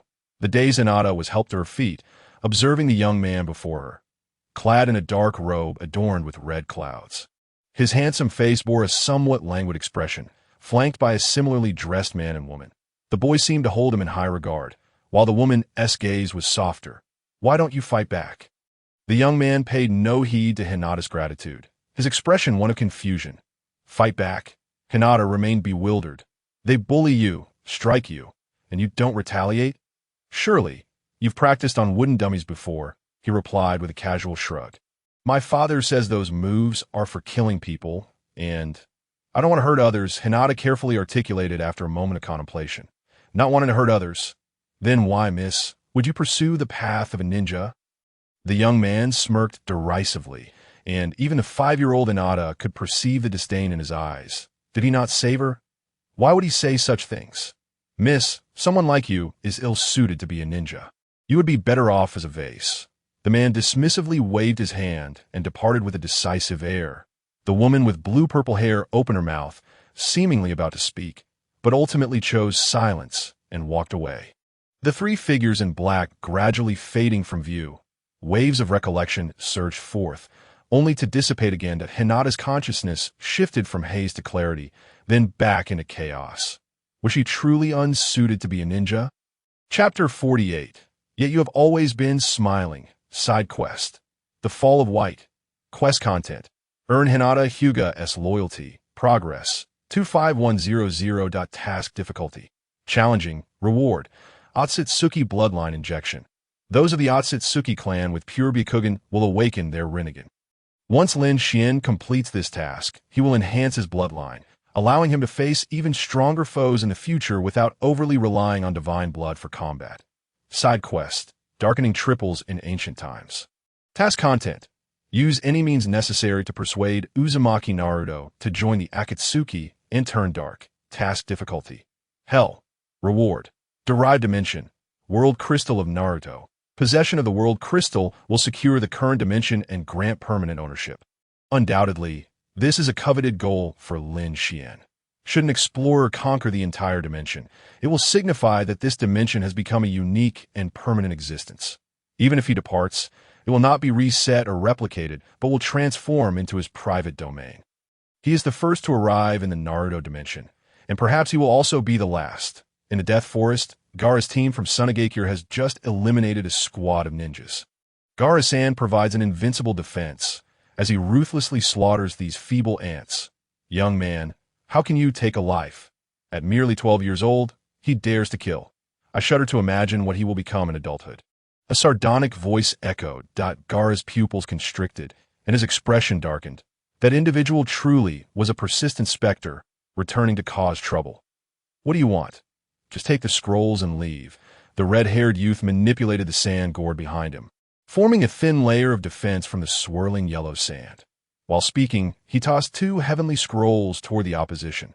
Sunagakure had allied with Orochimaru, aiming for the destruction of Konoha. Now was not the time to reveal Shikaku. Moreover, even if he summoned Shikaku, he would be casually obliterated by the enemy. I have no interest in the scrolls.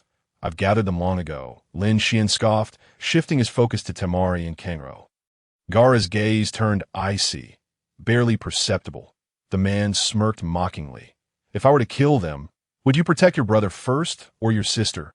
Gaara stepped back nonchalantly, his eyes regarding the man as if he were a stranger. If you wish to kill, then do so. After all, you have already slain Raza. They mean no more to me than he did. What? Temari and Kankuro gasped in shock. They were not surprised by Gaara's demeanor. He had always been merciless. They were merely questioning whether they had misheard. This Rain Ninja, this young man named Lin Xuan, he is the one who killed the 4th Kazekage years ago. Gaara, did he truly slay his father? Kankuro was filled with anger and fear, trembling uncontrollably. Temari's reaction was scarcely better, her face pale. Indeed, he is the one who killed Raza. The weak Sunagakure can only be threatened, too afraid to let this shameful scandal slip out. Gaara let out a cold chuckle. Although he is a ninja of Sunagakure, he holds little affection for that village. The only person who might have loved him is his mother, yet she passed away the day he was born. It suffices to love oneself. Others are mere prey to be hunted. This is Gaara's philosophy of survival. I shall grant you a chance to strike. Lin Xuan provocatively beckoned Kankuro with his finger. The man flushed crimson, nearly resembling a pig's liver, but ultimately hesitated to act. A character capable of slaying the 4th Kazekage and defeating the complete Shikaku is not someone Kankuro's puppet techniques can contend with. And indeed, that was the case. The puppet techniques Kankuro employed were remnants from decades passed by Sasori, and even Sasori would be swiftly eliminated before Lin Xuan. How weak! Why is Sunagakure so feeble? Your courage is less than that of a dog, Lin Xuan remarked, utterly uninterested. Akamaru dared to bark, yet Kankuro stood petrified like a wooden doll. In a flash, with a punch, Kankuro was sent sprawling to the ground. The entire ordeal took less than half a second, leaving a fainted puppet master on the ground. Kankuro, Temari finally realized the dire situation. Lin Xuan could genuinely kill them. Wind release, Kemaitashi, having witnessed Kankuro's defeat.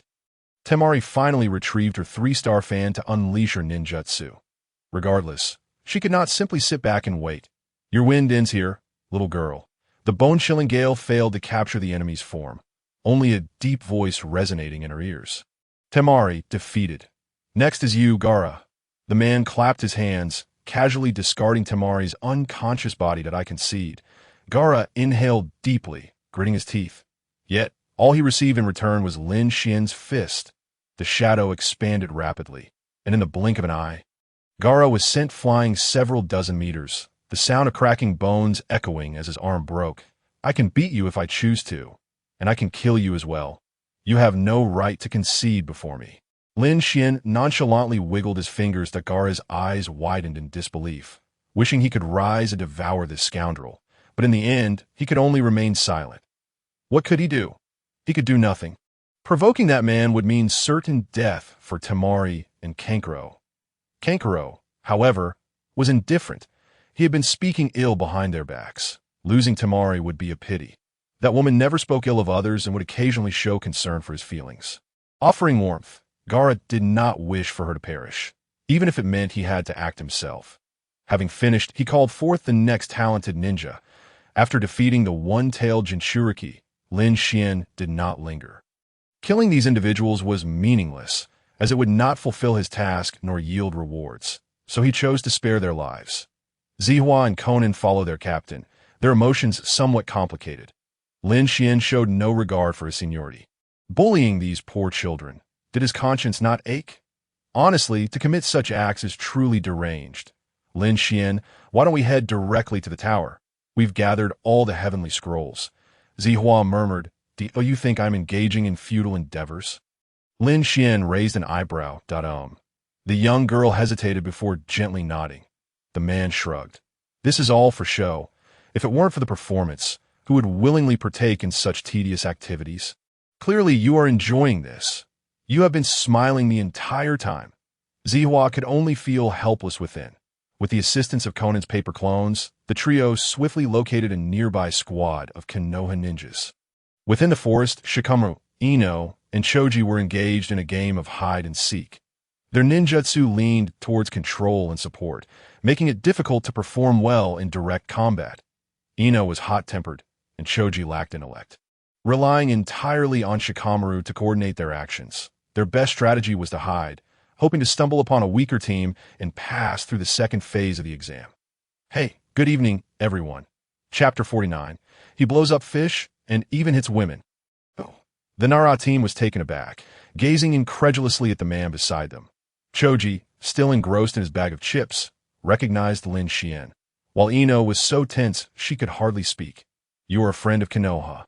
Aren't you? Shikamaru exhaled slightly, relieved. Truly, the Nara clan's offspring is remarkably composed. Lin Xuan cast an appreciative glance at him. The Inazuka, Nara, and Akimichi clans have existed since the founding of Konoha, each generation of heirs excelling.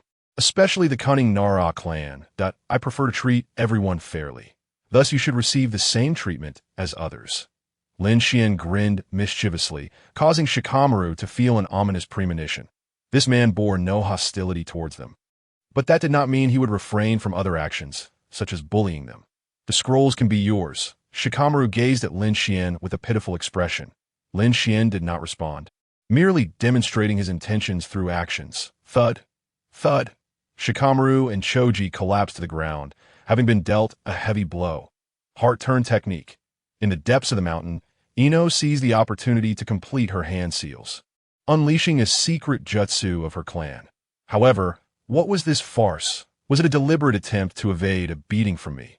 Lin Xuan gazed at the unconscious blonde girl, a wry smile curling at the corner of his lips.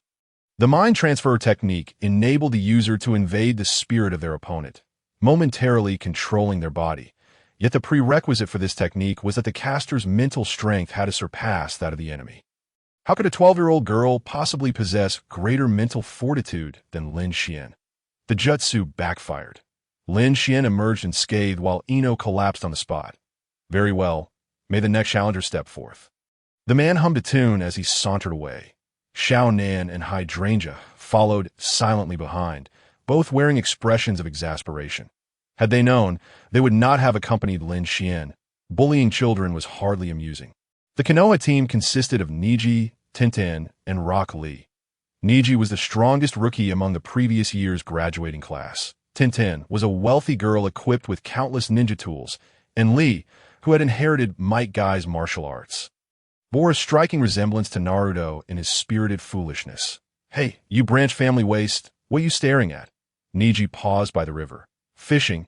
Their team had effortlessly defeated a competing ninja squad, fortuitously assembling the Heaven and Earth Scrolls.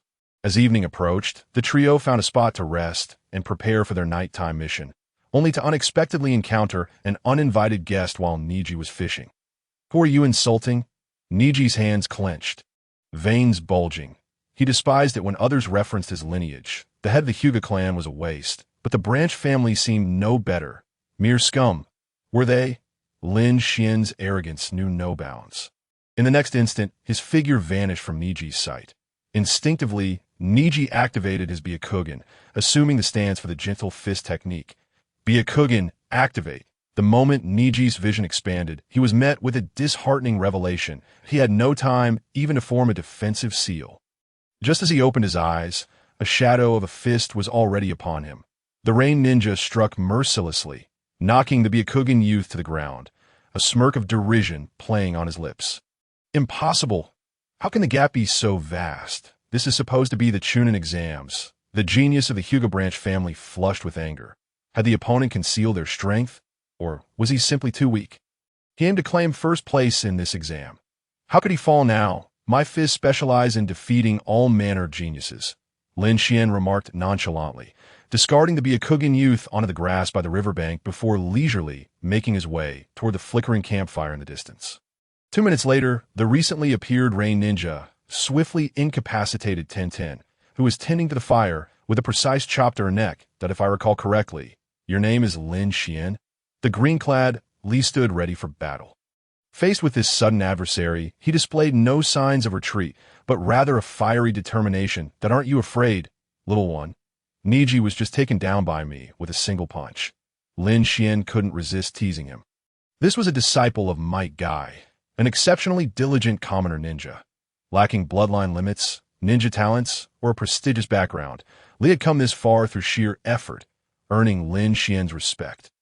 Niji, Li visibly trembled for a moment, uncertainty flashing his eyes before he resolutely regained his composure. Teacher Guy has taught us that youth burns eternally. No matter how formidable the enemy, one must not falter. Using one's strength to protect comrades is the very essence of a ninja's existence. The green-clad youth took a deep breath, positioning himself for a punch. He launched into a full 360-degree spin, landing upright, his eyes ablaze with fervor. Rock Lee, please teach me. A radiant smile graced his face, revealing a set of gleaming teeth. Rain Ninja, Lin Xuan. The man on the opposite side remained somewhat languid. It wasn't that he lacked seriousness. Rather, there was no need for it. If Might Guy were to charge at him with the 8 gates unleashed, that would merit attention, but what was there to take seriously about a child? Konoha Great Whirlwind. Lee initiated his wide-reaching spinning kick, fists and feet whirling as if guided by divine intervention. Yet to Lin Xuan, such power was trivial. Violence. No one understood violence better than I. Lin Xuan, devoid of embellishment, advanced toward Lee, delivering a kick that sent him soaring, swiftly following up with a punch to his abdomen in the face of a potentially monstrous opponent. Lee resembled nothing more than a novice monster at the village entrance. His words were grand, but alas, youth has its limits. Youth is not merely burning. It is akin to your grandmother knocking at the door. Lin Xuan casually lifted the unconscious Li and Tintin, strolling to the riverbank's grass, depositing them beside Niji. You bully girls? Niji gazed incredulously at the downed Tintin. What sort of person exists in this world? Not only does he fish, but he also strikes women. Does he not possess any conscience? So what if I bully girls? Do you know that Hinata nearly faced my wrath? You should be thanking me for having dealt with a member of the main house. Lin Xuan replied with a nonchalant expression. These words struck a discordant chord within Niji. Logically, as a member of the branch family, he should be safeguarding the young lady. Her being attacked was a failure on his part. Yet emotionally, he loathed the hypocritical members of the main house, as his father had perished at their hands. The notion of Hinata being beaten filled him with a strange satisfaction, and he even entertained thoughts of teaching that main house girl a lesson. Lin Xuan chuckled. What's wrong? Our genius Niji has fallen silent? Niji remained reticent. It was only when Lin Xuan clapped his hands, preparing to leave, that he could not help but speak again. Aren't you going to seize our scrolls? Then why strike us? The young Rain Ninja halted, turning to reveal a harmless smile. I mean no offense. I simply believe that the younger generation of Konoha is utterly lacking. Chapter 50. The confused second pillar. The night deepened. The forest of death lay in eerie silence, having eliminated a significant portion of teams on the very first day. Some, though not eliminated, experienced a taste of the terror of being controlled. Let us rest for the night and continue onward. Team 7 had dispatched an ambush team, boosting their confidence considerably. Especially Uchiha Sasuke, who was determined to confront Lin Xuan the following day to gather intel on Uchiha Itachi. Sasuke, Kakashi-sensei instructed us not to provoke him. Sakura expressed her disapproval of Sasuke's decision. I must find him. You do not need to accompany me. This is my personal challenge. Sasuke replied calmly that I believe Sasuke is correct.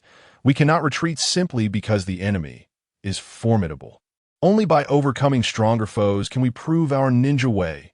Uzumaki Naruto, unusually, sided with Sasuke rather than Sakura. How could one who aspired to be Hokage retreat? Naruto is right.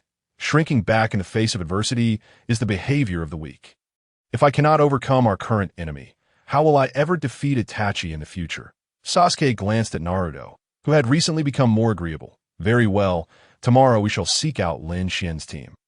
The two in the team had made up their minds, and Sakura could do little but nod in acquiescence. Uchiha brat, do you truly believe you could defeat that man? A chilling voice echoed. The trio turned to see a grass ninja, a slender man with pale skin. Orochimaru was also sizing up his prey.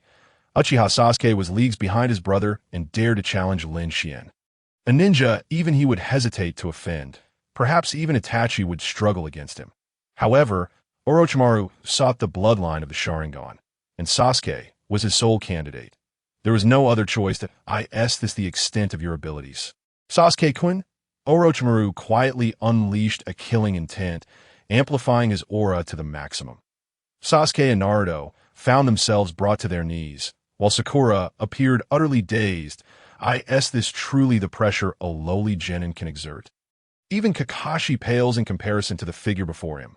As he watched that person approach, Sasuke's heart roared incessantly, his hand gripping the kunai, trembling uncontrollably. Move! Move! Move! Is this all you are capable of? Orochimaru slowly formed hand seals. A flicker of disappointment crossing his eyes, he began to regret his decision. Despite Uchiha Sasuke being the last remnant of the Uchiha bloodline, he seemed inadequate to serve as his vessel. The boy's talent and disposition were lamentably poor, or rather, he was simply unworthy of being Itachi's brother. The sound of blood gushing echoed clearly in the night, in a moment of dire peril. Sasuke stabbed the kunai into his thigh, forcibly extinguishing the fear that surged within him through the sharp pain. He then retreated, cradling the immobile Sakura and giving Naruto a shove. Wind release. Great breakthrough. Orochimaru unleashed a tempest, which Sasuke narrowly evaded. Do not underestimate the Uchiha. With his eyes aglow, Sasuke's single tomo Sharingan gradually transformed into a double tomo. Orochimaru smiled with satisfaction, suddenly taking a keen interest in this boy.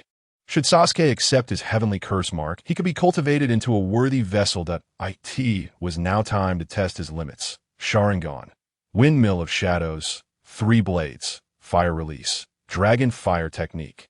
Uchiha Sasuke unleashed a flurry of techniques, calculatingly seizing an opening to incinerate his foe with flames. Yet as the trees were charred and a gaping hole created, that man still stood firm. Sasuke-kun, you are beginning to astonish me.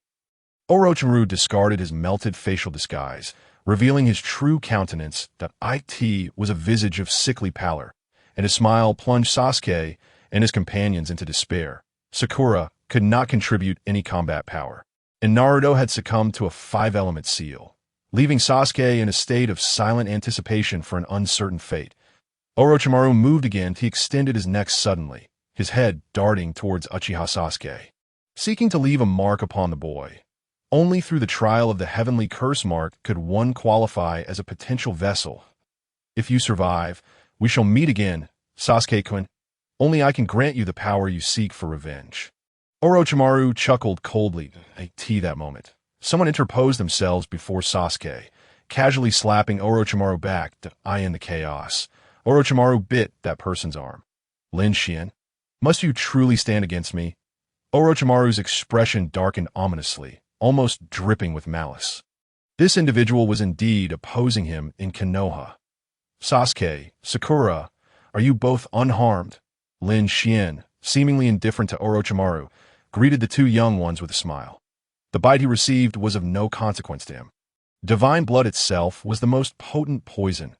Orochimaru's so-called heavenly curse mark would be assimilated by the divine blood before it could take effect, absorbing the heavenly curse mark. Constitution 20. Agility 20. Thank you for saving us. Sakura looked at Orochimaru with lingering trepidation, then slightly bowed to Lin Xuan. This Rain Village ninja turned out to be a good person. Upon reflection, Kakashi had warned against angering others, but he never claimed this person was an enemy of Konoha. Thank you. Sasuke glanced at Lin Xuan with confusion, then at Orochimaru. Orochimaru claimed only he could provide him with strength. What did that mean? For some reason, upon hearing those words, Sasuke felt an inexplicable fondness towards Orochimaru, even a slight impulse to ally with him. The reason was simple. Orochimaru was exceedingly powerful. Following Kakashi's path seemed inferior to allying with Orochimaru. After all, his sole objective was to kill Uchiha Itachi. How the process unfolded was of little consequence, whether as a Konoha ninja, a rogue ninja, or something else entirely, as long as he could slay Itachi. Yet now, Lin Xuan appeared even more formidable than Orochimaru, especially as Sasuke keenly sensed the trepidation in Orochimaru's tone. The very Orochimaru, who instilled despair in Uchiha Sasuke, dared not act against Lin Xuan? Sasuke, you must persevere. If you cannot even defeat Orochimaru, how will you overcome Itachi? Itachi, who could dispatch Orochimaru with a mere glance. Lin Xuan intentionally recalled a past incident, when Orochimaru defected. This man had attempted to seize another's body as a vessel, only to be backstabbed and eliminated by a ninjutsu, an event known to all members of Akatsuki. What?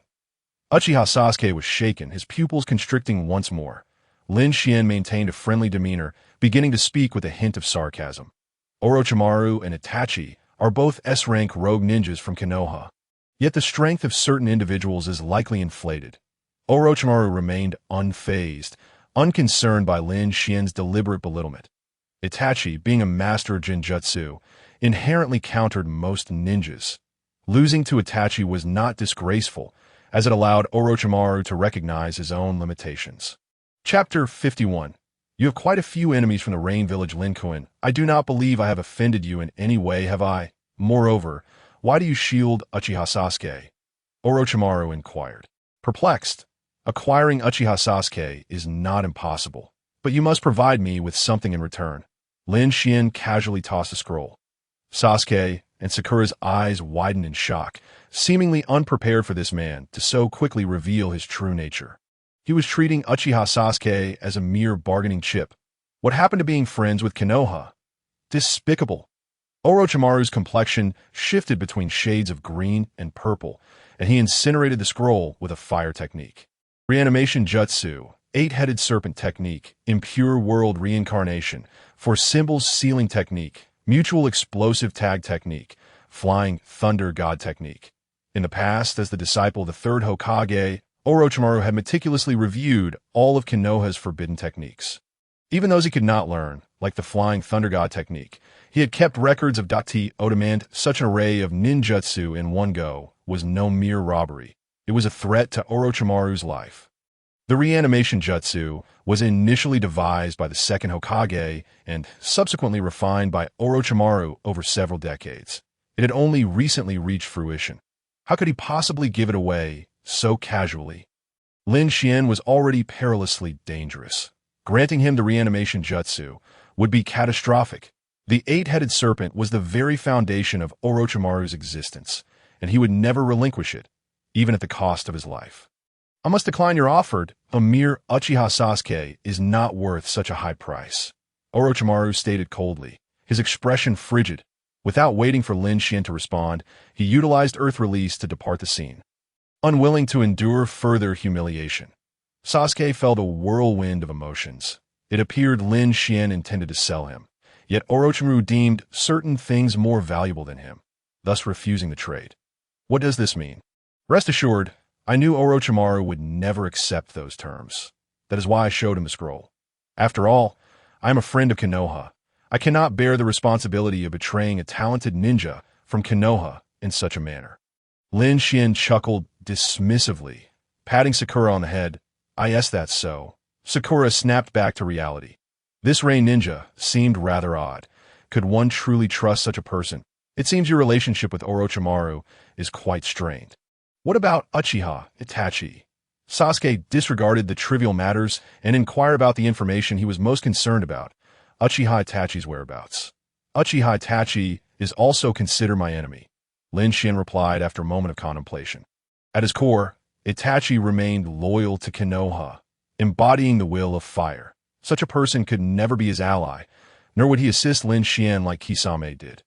You have quite a few enemies from the Rain Village. Sasuke regarded the man with a hint of surprise. Not only Uchiha Itachi, but also Uchiha Obito is our enemy, Lin Xuan stated calmly. Uchiha Obito. Sasuke furrowed his brow, attempting to recall the intelligence he had gathered previously. The individual known as Uchiha Obito appeared to be the instigator behind the Nine Tails rampage and was also responsible for the blood mist incident in the village hidden in the mist. He had been wanted for many years, yet his whereabouts had never been discovered. Have you encountered Uchiha Obito? Sasuke expressed interest in that Uchiha clan member. It was the first time he realized that aside from himself and Itachi, there were other members of the Uchiha clan. Had they not all been slaughtered by Uchiha Itachi? Lin Xuan seemed to have discerned the youth's confusion, and then, with a touch of malicious amusement, spoke. It was Itachi who initially collaborated with Obito, and together they annihilated the Uchiha clan. Although I wasn't present at the scene, this matter is no secret to me. Sasuke fell silent for 2 seconds. His face contorted with rage. Very well. My list of vengeance has just gained another scoundrel.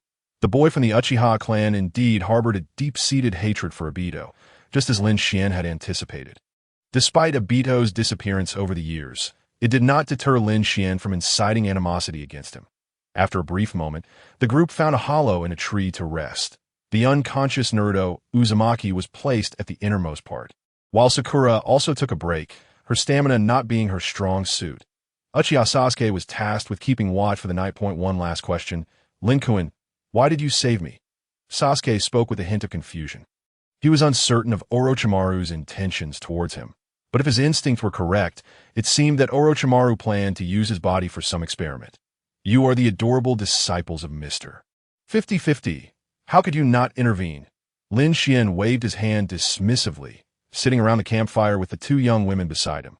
Sasuke stood guard at the entrance of the hollow, silently contemplating the meaning behind the man's words. Was it truly for Kakashi's sake?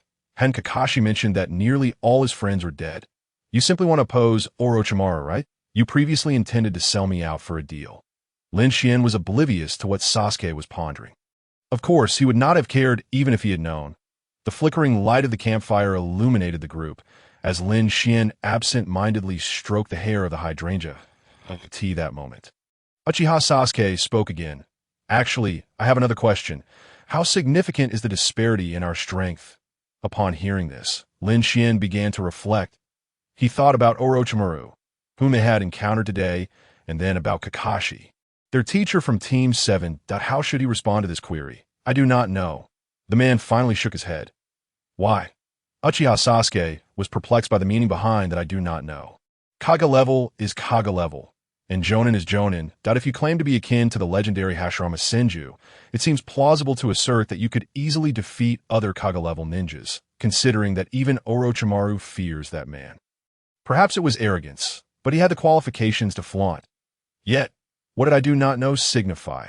Since Lin Xuan became the leader and a diplomatic envoy for the Rain Village, he had never tasted defeat. The hydrangea let out a soft sigh. Upon hearing this reminder from the young girl, Uchiha Sasuke finally grasped the meaning of that statement. This man was belittling the ninja system. Even the so-called differentiation of power had become irrelevant to him. The leader of the Rain Village was said to be a certain Hanzo of the Salamander, a figure renowned in the ninja world for many years. If Lin Xuan had never faced defeat, did it not imply that his strength surpassed even Hanzo's? Sasuke felt a bit dazed. With Orochimaru emerging during this Chunin exam and Lin Xuan from the Rain Village appearing, it seemed that something he did not comprehend was unfolding behind the scenes. Meanwhile, in the Forest of Death, the thwarted Orochimaru intended to meet with Kabuto to relay some matters. An unexpected event occurred midway. Shadow Snakehand. A swarm of shadowy snakes surged forth from the darkness to attack. But Orochimaru swiftly evaded that. It was a young kunoichi with a bun hairstyle, adorned with the Leaf Village's forehead protector. She was none other than the proctor for the second round of the Chunin exam. Mitarashi Anko, using the jutsu I taught you against me. Isn't that rather naive? Orochimaru assessed his former disciple, narrowing his eyes slightly. Anko bore the Heaven's Curse mark on her neck. She had once been a promising experimental subject. But regrettably, she abandoned him during her defection from the village. What brings you back here, Orochimaru? Anko pressed him against a tree, rendering him unable to move, preparing the twin snakes' mutual death technique. Are you seeking to commit suicide? The second voice of Orochimaru echoed from behind. The person Anko had captured suddenly transformed into a pile of mud, a mere earth clone, which extinguished Anko's intent to use the twin snakes' mutual death technique. Are you angry, still blaming me for abandoning you back then? Orochimaru stepped closer to Anko, extending his hand to pat her head. Anko remained silent. Her former teacher was one of the legendary three of Konoha, and all of her jutsu were taught by him. How could she ever kill him? Orochimaru was a madman researching forbidden techniques, and no one knew how much stronger he had become over the years. Have I arrived at an inconvenient time, interrupting the two of you? A young man from the Rain Village perched on a branch, a slight smile playing at the corners of his mouth. Orochimaru's expression darkened. Was that fellow a ghost? Why did he encounter that scoundrel wherever he went? Little Rain Village brat. What are you doing here? Anko seemed to awaken from a dream, quickly distancing herself from Orochimaru. The curse mark on her neck throbbed slightly, reminding her of some unpleasant memories. Her past recollections had been affected by a certain jutsu, so she was unaware of the true circumstances. All she knew was that she had been left behind in Konoha while the defecting Orochimaru chose not to bring her along. In reality, it was Anko who had rejected her teacher's invitation. I'm a candidate for the Chunin exam.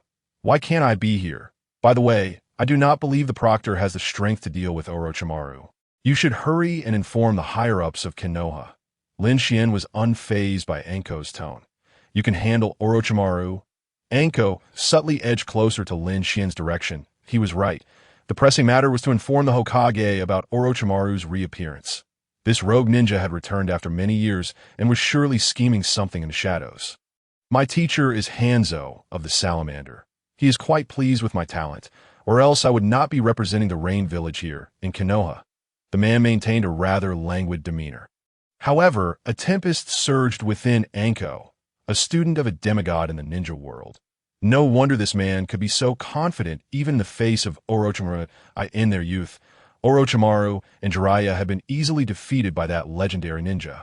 And in the end, Hanzo spared their lives, bestowing upon them the title of the legendary three of Konoha. A student of that scoundrel. Orochimaru's expression fluctuated, seemingly disbelieving Lin Xuan's claims.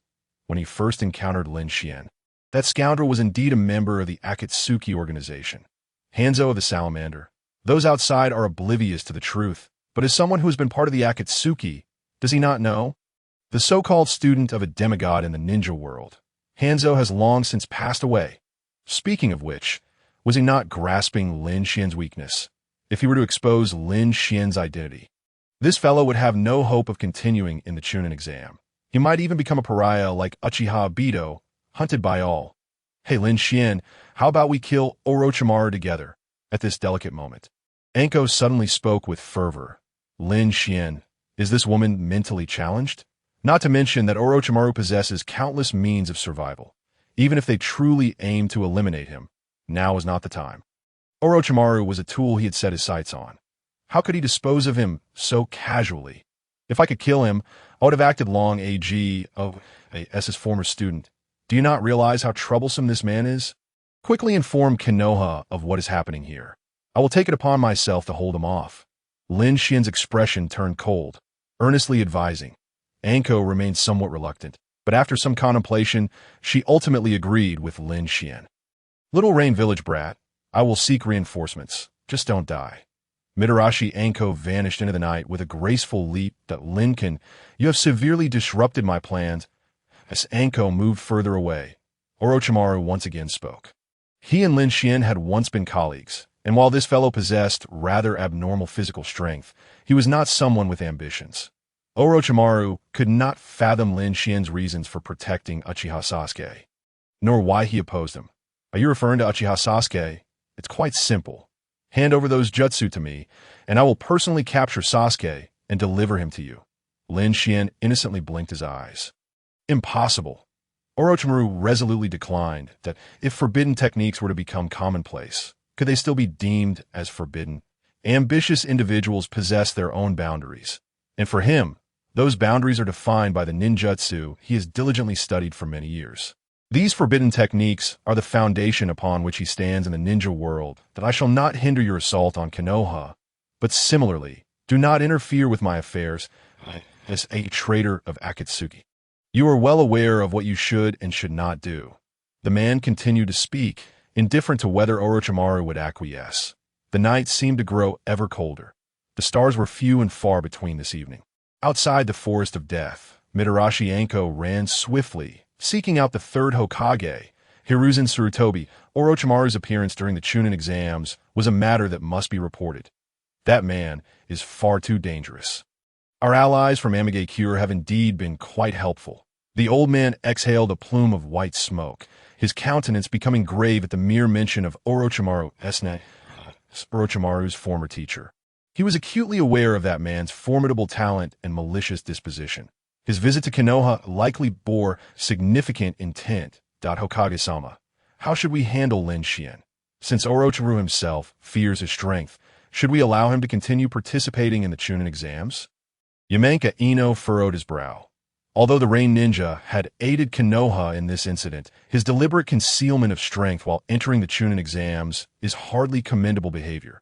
Just because Orochimaru is no good, does that mean Amigakure is virtuous? In truth, Kakashi and I have long suspected this. Hiruzen gestured for Ino to remain calm, taking another drag from his cigarette before exhaling slowly. Lin Xian does not appear to harbor any hidden motives. Kakashi easily discerned the young man's goals and identity. Orochimaru would be remiss to underestimate him. After all, he's the chosen successor of Hanzo. His strength cannot be lacking to that's so. Kakashi, do you believe he could become a friend of Konoha? Ino still appeared somewhat uneasy. Lin Xian gave off an air of nonchalance and mystery, seemingly indifferent to everything around him, with an outward appearance that could easily be mistaken for an ordinary individual. His chakra presence faint I have faith in Lin Xuan's character. Kakashi nodded slightly after a moment of silence. He had only encountered that individual a few times, yet he trusted his instincts. Lin Xian may be concealing certain secrets. But what ninja is without their own secrets? As long as Lin Xian remains amicable towards Konoha, that is sufficient. Lin Xian is a good person. Had it not been for him, I might have truly faced dire straits. Anko also spoke in defense of Lin Xian, noting that not only was the man striking in appearance, but also exceptional in other respects, and indeed, he had shown great kindness towards Konoha. Chapter 53. The gift received by Orochimaru the following day. Morning. Konan and Ajisai awoke in their tent, and Lin Xian also opened his eyes. His shadow clone had been on watch throughout the night, although the fatigue from the dissipating shadow clone would return to the original body. For Lin Xian, it was of little consequence, serving as a form of training that breakfast just grilled fish. Ajisai gazed at the fish that Uzumaki Naruto had caught from the river. That's all we could find. Naruto scratched his head sheepishly. Lin Xian sat in contemplation, while Konan quietly retrieved a space scroll filled with copious amounts of rations and clean water, alongside a plethora of dried meats. What kind of ninjutsu is this? Remarkable. Naruto stared intently at the fragrant jerky. The ability to store so many items within a small scroll was enviable, even to Sasuke. The cultivation of space ninjutsu hinges not only on technique, but also on innate talent. Those who can master such abilities are indeed few and far between. Sasuke seemed somewhat regretful. Coming from an illustrious background, his perspective was certainly not comparable to that of Naruto or Sakura, and he had some understanding of such ninjutsu. Indeed, the second Hokage of Konoha developed the Flying Thunder God technique, renowned as the fastest in the ninja world and the most powerful space ninjutsu. Subsequently, it was further popularized by the fourth Hokage, Namikaze Minato, known as the Yellow Flash. Alas, after the fourth Hokage's demise, no ninja in Konoha has since been able to master the Flying Thunder God technique. Lin Xuan opened his eyes, recounting the details. Mastery of space ninjutsu is entirely dependent on personal talent. The legendary Sannin of Konoha each possess their own strengths. Tsunade researched the Yin Sealing and the 100 Healings technique, achieving remarkable success in medical ninjutsu. Jiraiya trained in the Sage mode of Myaboka Mountain, while Orochimaru delved into immortality, impure reincarnation, and cloning techniques. The disciples of the third Hokage are all exceptional talents. Yet even they could not master the Flying Thunder God technique. Shortly thereafter, the two ninja teams finished breakfast. Sasuke and Naruto still needed to gather the Heaven and Earth Scrolls.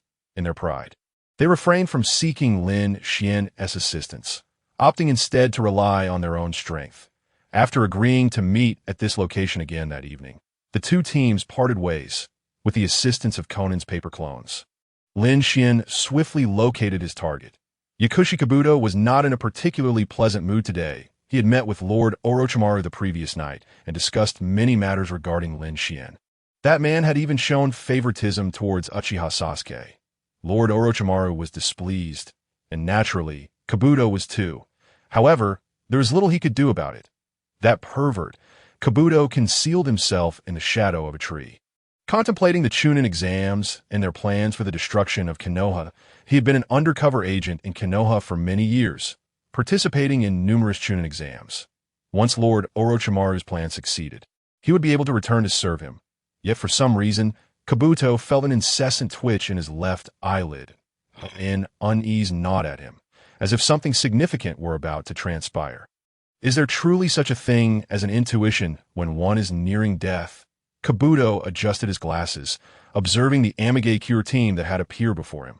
The young man was looking at him with a mocking expression, idly toying with a kunai in his hand. This meeting was during the Chunin exams, and it would be entirely reasonable for the other party to kill him. After all, there was little interaction between Amigakure and Otogakure, and Orochimaru would not intervene for the sake of a dead man. Hey, Kabuto, do you wish to join me in changing this world? To his surprise, the man did not thrust the kunai toward him. Instead, he smiled and extended his right hand. It seems Lin Xuan possesses a courteous side as well. Humble and gentle, with a gentlemanly demeanor, his smile radiated warmth and was utterly flawless. Were it not for Orochimaru's repeated warnings regarding this man's danger, Kabuto might have been led to believe that he was genuinely trying to win him over. What would you have me do for you, my lord? Kabuto obediently shook Lin Xuan's hand, his tone somewhat servile. Lord Orochimaru's dream has yet to be realized. He does not wish to perish before that day arrives. That dream is also his own. The first step is for you to act as my pawn and monitor Orochimaru. I have not yet devised the subsequent steps. Lin Xuan waved his hand casually, his words. Kabuto began to contemplate the feasibility of the plan, quickly solidifying his stance within 2 seconds. Previously, Sasori had attempted to use the manipulation of sand technique to turn him into a double agent monitoring Orochimaru. But that ninjutsu had been unraveled by Orochimaru this day. Sasori still believes that Kabuto is loyal to him, while in truth, the one Kabuto has always truly respected is Orochimaru. Perhaps he could manipulate the situation similarly once again. While outwardly agreeing with Lin Xuan, he would remain loyal to Orochimaru. It is an honor for me to serve you, Lord Lin Xuan. Kabuto half knelt on the ground with utmost respect. Lin Xuan glanced at him, seeing through his intentions but choosing not to expose them. Currently, he indeed lacked the means to control Kabuto, but that would soon change. Here, take this. Lin Xuan produced a golden ring, which Kabuto accepted with trepidation. This is a product of magnet release, sand gold, infused with my chakra. As long as you wear this ring, I will be able to ascertain your location within 10 miles. Yes, thank you, my lord. Kabuto maintained a facade of calm, even displaying a hint of gratitude. Lin Xuan paid little mind to his ostentatious performance, simply observing him in silence. Next, I require you to carry out a task for me. If I recall correctly, Orochimaru's impure reincarnation technique is nearing its time limit, is it not? After this exam, he will soon need to acquire a new vessel. Upon hearing this, Kabuto's heart jolted with shock. Why does this man possess such an abundance of secrets regarding Lord Orochimaru? Could it be that he has planted a spy by Lord Orochimaru's side? It appears that someone is eavesdropping on our conversation. Lin Xuan suddenly glanced down at the ground beneath him. Xiao Nan, understanding immediately, promptly dispatched one of her paper clones. Dou looked on in confusion at the two of them, until 2 minutes later, when Xiao Nan's clone returned, accompanied by a figure draped entirely in white, seemingly lifeless. What is this? Yaoshi Dou curiously scrutinized this creature. Its exterior was white, resembling a human, yet its internal structure was entirely dissimilar to that of a human. This entity is known as White Zetsu. Zetsu serves as an intelligence operative for the Akatsuki organization, and Lord Orochimaru is likely aware of this. But in truth, Zetsu is divided into Black Zetsu and White Zetsu, with the former being more enigmatic. White Zetsu, on the other hand, has the ability to create countless clones of itself. The vast intelligence network of the Akatsuki relies heavily on these White Zetsu clones scattered across the globe. Xiao Nan explained with an impassive expression. Zetsu also monitors the various members of the Akatsuki from the shadows, and Lin Xuan has always eliminated those clones without leaving a trace. The existence of such a creature is astonishing. Yaoshi Dou seemed to have stumbled upon a new discovery. Fixating intently on the corpse of White Zetsu, the value of this specimen as experimental material is immense. Even Lord Orochimaru would undoubtedly find it intriguing. Isn't he a member of the Akatsuki? Why would he want to eliminate White Zetsu? Dou suddenly realized a peculiar point that I detest being monitored. Lin Xuan shook his head, then seemingly casually remarked, "If you like, you can take this creature for your research, but be sure not to let Lord Orochimaru find out. White Zetsu harbors many secrets. I will seek you out again when I require your assistance." No sooner had the words left his mouth than the three rain ninjas gradually vanished from Dou's line of sight, glancing at the golden ring on his hand before lowering his gaze to examine the corpse of White Zetsu. Dou ultimately contacted Lord Orochimaru and recounted the events of the day. "Dou, you have been deceived. He knew you would undoubtedly inform me of White Zetsu's existence, which is why he sent the corpse to you."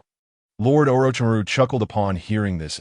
As one of the shadowy figures in the ninja world, he immediately perceived the truth. Dou is a skilled actor. However, he could never deceive Lin Xuan. Yet, on the surface, I've already pledged my loyalty to him. Why does he insist on believing I would betray him? If he truly distrusts me, what is the purpose of making me an undercover operative? Dou's expression grew increasingly complex. Lord Orochimaru has contemplated what he has as well. But regardless, he cannot fathom that man's thoughts. He intends to convey something to us through this very corpse. Lord Orochimaru appeared somewhat delighted. Zetsu conceals himself exceptionally well. Even having once been a part of the Akatsuki, this is the first time he has learned of the existence of White Zetsu clones. This creature is indeed quite extraordinary. So then, what exactly does Lin Xuan hope to convey by expending so much effort to present him with a gift? He eagerly anticipated the answer. Chapter 54. That lord as night deepened.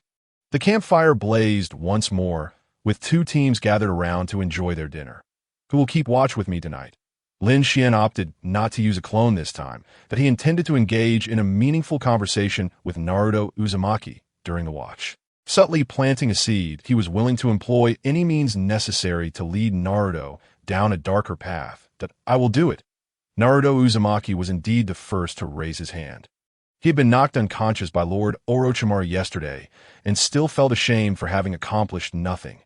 "Naruto, you and Sasuke are the main forces in battle. Please leave the watch to me." Sakura suddenly interjected, leaving Lin Xuan somewhat bewildered. "I couldn't do anything during the fight. I just want to contribute in some way," the pink-haired girl murmured softly. Lin Xuan's smile gradually turned to stone. "Oh, you little Haruno Sakura, are you intent on thwarting my plans? You were utterly useless during combat, yet now you appear? Very well. Let Sakura keep watch." Surprisingly, the typically stoic Sasuke also spoke up. Naruto, despite his lack of emotional intelligence, was quickly persuaded by Sakura, as he could not maintain his bravado in front of her. Lin Xuan remained particularly silent that evening. He wished to discuss life and ideals with the main character. Yet the protagonist was snoring away in the hollow of a tree. Haruno Sakura was a somewhat endearing young girl, destined to be one of Konoha's future elite, yet regrettably, Lin Xian felt no attraction toward her. There were plenty of beautiful girls. Point 1010 was quite charming as well, a little heiress, considerate and kind. Hinata Hyuga, the eldest daughter of the Hyuga clan, was beautiful, noble, and pure, as she even had a pair of sisters. Ino possessed an alluring figure and exceptional charm. Mei Terumi from the Mist Village was also quite impressive. Of course, Lin Xian still remembered the Jinchuriki from the Cloud Village, the two Yuzuki people. Senior, what is the Rain Village like? Sakura inquired, sitting at the entrance of the tree hollow, gazing at the man meditating with his eyes closed across the campfire. Lin Xian was enigmatic, yet surprisingly provided a sense of security. Being with him brought an unintentional sense of peace. Rain, it has rained for decades. Lin Xian casually replied without opening his eyes. He was not particularly inclined to engage with Sakura. Once Naruto turns dark, the rewards for the mission will be exceedingly generous. What could he possibly gain by courting Sakura? He had no intention of pursuing a fruitless endeavor that a city that rains all year round might possess a unique romance. Perhaps he could travel there with Sasuke in the future. The young girl blushed, likely lost in daydreams of embracing and kissing her dream boy beneath the rain-soaked city. Lin Xian desperately wished to inform her that Sasuke's heart was solely occupied with revenge, not women. Yet the words vanished before they could escape his lips. Wait a moment, that Naruto's ideal woman is likely her, isn't it? If he could leverage Sakura's feelings, perhaps he could incite her to indirectly assist Naruto in darkening his path. Currently, although Sakura had not accepted Naruto, she regarded him as a teammate and friend, thanks in large part to Kakashi's balanced guidance. If Sakura were to develop disdain for Naruto, even rejecting any contact with him, it would surely plunge Naruto into despair. Sakura, do you remember when Naruto was knocked unconscious by Lord Orochimaru? At that time, his red chakra felt unusual, didn't it? Lin Xian began to intentionally steer the conversation. I think so, but I'm not quite sure what was happening with Naruto. That Sakura's lovely face showed signs of concern and confusion. That Naruto's identity is quite extraordinary. The adults in the village do not permit their children to approach him. Considering Naruto a taboo subject, you know what a Jinchuriki is? Lin Xian remained silent for a few seconds before speaking again. That I don't know. Sakura shook her head, truthfully answering. Lin Xian suddenly felt an uncomfortable sensation, akin to striking a fist against cotton. This naive, ignorant girl who idolized Uchiha Sasuke seemed rather difficult to manipulate. The self-proclaimed clever little brat that is Uchiha Sasuke could be swayed with a few tricks. Yet Naruto and Sakura, with their obliviousness, were far less susceptible. If Lin Xian were to speak of Naruto's dark past in front of Sakura, given her mindset, she might very well seek out Naruto for confirmation, or even approach the third Hokage with questions. How could that be navigated? If dealing with Sakura proved to be so arduous, persuading Naruto to betray Konoha would be an insurmountable challenge. Naruto Uzumaki is a hot-blooded fool. The following day, Lin Xian continued to ponder as dawn broke. On the third day, he seized several opportunities to converse privately with Naruto. On the fourth day, he and Naruto discussed the role of the Hokage and the will of fire. By the fifth day, Lin Xian conceded defeat. That young man proved to be more stubborn than Lin Xian had anticipated, his singular focus being to become Hokage and gain the villagers' acknowledgement. This impenetrable, thick-headed individual presented an exceptionally daunting challenge for Lin Xian. Fortunately, there was still ample time. The third stage of the Chunin exams was a month away. Lin Xian could still explore other methods to lead Naruto down a darker path. Damn it, even Sasuke was easier to deceive. He has now profoundly grasped the meaning of the phrase cleverness can lead to one's own downfall. If he were to entice Uchiha Sasuke, a mere phrase of "I can make you stronger" would suffice. For Sasuke is currently blinded by hatred and has never been indoctrinated by the will of fire since childhood. However, Naruto is different. This fool has been hearing about the will of fire and Hokage since he was young. He believes that becoming Hokage would earn him the recognition of others, bring about peace, and protect his companions. What if I were to alter the significance of the Hokage, observing the blonde youth in their midst, who remains carefree and jovial? Lin Xian's gaze turned somewhat perilous. Uchiha Obito should not mind taking on additional burden. Should he? He is already in such a dire situation that enduring a bit more hardship would hardly be excessive. After all, it is not I, Lin Xuan, who suffers. Meanwhile, Yakushi Kabuto received Lin Xian's second command. He hurriedly made his way to find a red-haired girl fleeing within the Death Forest, pursued by a pack of bears. This girl from the Hidden Grass Village is Karen. With her companion slain, she is left to escape alone in the forest, and as a frail medical ninja and sensory type, the poisonous insects and wild beasts here pose a lethal threat to her. Suddenly, a detonating tag fell among the bears, startling the beasts. Karen leaned against a tree, revealing a smile of relief. Not far from her stood a bespectacled, refined young man, a survivor of the Uzumaki clan. It is no wonder that the esteemed individual would take notice of you. Kabuto adjusted his glasses, unveiling a mysterious smile. Being personally named by that esteemed individual to come to her aid must signify something special. What else could it be besides the Uzumaki clan? Thank you. May I ask who you are? Karen cautiously scrutinized Yakushi Kabuto. Come with me. That esteemed individual specifically instructed me to bring you. This is not an invitation. It is an order. Kabuto smiled gently, supporting the girl and opening his ninja tool pouch to tend to her bleeding leg. Karen's cheeks flushed with two charming shades of red as she slightly lowered her head. It was her first time receiving an invitation, and moreover, the first time someone had smiled at her. On another note, with a slight adornment, Kabuto could indeed be considered a handsome young man. Such individuals naturally attract the favor of girls. Much like Uchiha Sasuke. Where is that esteemed individual? Am I to meet him? Karen attempted to mask her somewhat fervent gaze, but how could she conceal it from Yakushi Kabuto as a confidant of Orochimaru? Kabuto possesses profound insight into human nature. This is the foundational quality of a schemer. This young girl is evidently smitten at first sight. I hope Lin Xian's command to find Karen is not motivated by an interest in her physical form. Otherwise, the esteemed individual is likely still engaged in a game of make-believe, spending time with some Uchiha brat. You will meet him when the time comes. Kabuto voluntarily carried Karen, who had been pursued for 2 days and was nearly exhausted. Oh, the girl replied, resting her head on Kabuto's shoulder. Weariness, hunger, and fatigue assailed her, yet her eyes radiated a sense of fulfillment. Kabuto remained silent. Karen, too, was quiet. The sounds of poisonous insects and wild beasts resonated in the forest. Yet in that moment, they seemed of little consequence. Chapter 55. Luck is also a part of strength. Death Forest. The Tower. The final day of the time limit approaches, and all teams have been confirmed. From the Hidden Rain Village, Lin Xuan, Aji, and Konan. From the Hidden Sand Village, Gaara, Temari, and Kankuro. The entire Konoha team has advanced. Shikamaru, Ino, Choji, Naruto, Sasuke, and Sakura. Niji, Tintin, and Lee. Hinata, Kiba, and Shino.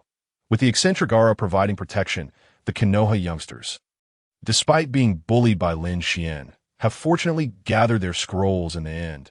Yakushi Kabuto voluntarily relinquished his qualification, as he had other matters to attend to. Orochimaru's Sound Village team also forfeited.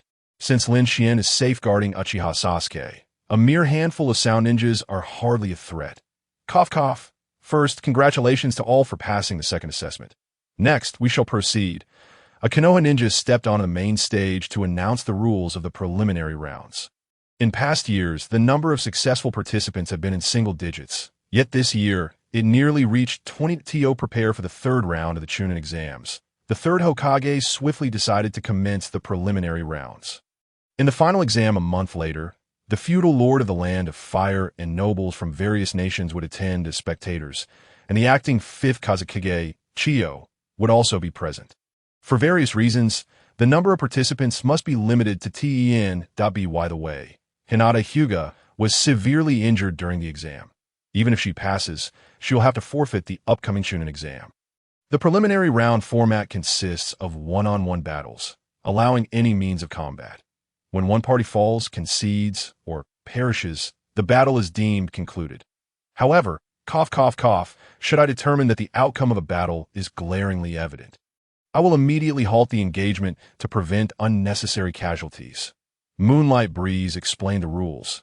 This seemingly insubstantial man serves as the judge of the assessment, giving off an impression of imminent demise. In the first match, Konan faces Lin Xian pondered whom Konoha might assign as his opponent, Moonlight Breeze's words caught him off guard. What a coincidence. It is indeed an internal conflict among the ninjas of the Hidden Rain Village. Is this some sort of scheme? All eyes in the arena instinctively turned towards them. Aji, having previously ambushed and eliminated the Konoha prodigy Uchiha Sasuke, appeared to possess an aura even more formidable than Conan's. Both young women are clearly Lin Xuan subordinates, yet their strength is not to be underestimated. It is apparent to discerning eyes that Konoha is testing the Hidden Rain in need for a match. Chief Examiner, I concede. Aji called out to Moonlight Breeze. Conan is her teacher, and under any circumstances, she would not agree to this battle. Moonlight Breeze, expressionless, nodded in acknowledgement, promptly declaring Conan the victor of the preliminary round. The next match, in the second match, Ino faces Sakura. After Moonlight Breeze announced, the two young women swiftly entered the arena. This match was imbued with a sense of suspense, as both had a fair chance of winning, with not much disparity in strength. Yet, none expected that the battle would conclude in a draw. Yamanaka Ino successfully employed the mind-body switch technique on Haruno Sakura, but at the critical moment, Sakura's mental backlash ensued at a draw. What do we do now? Do both advance? Uzumaki Naruto scratched his head. Naive, Sasuke cast a regretful glance at the arena. Sakura was so close to victory.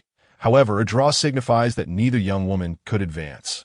As the battle produced no victor, as expected, Moonlight Breeze promptly announced that both Ino and Sakura were eliminated, proceeding to the third match of the ninja competition, Temari versus Tenten.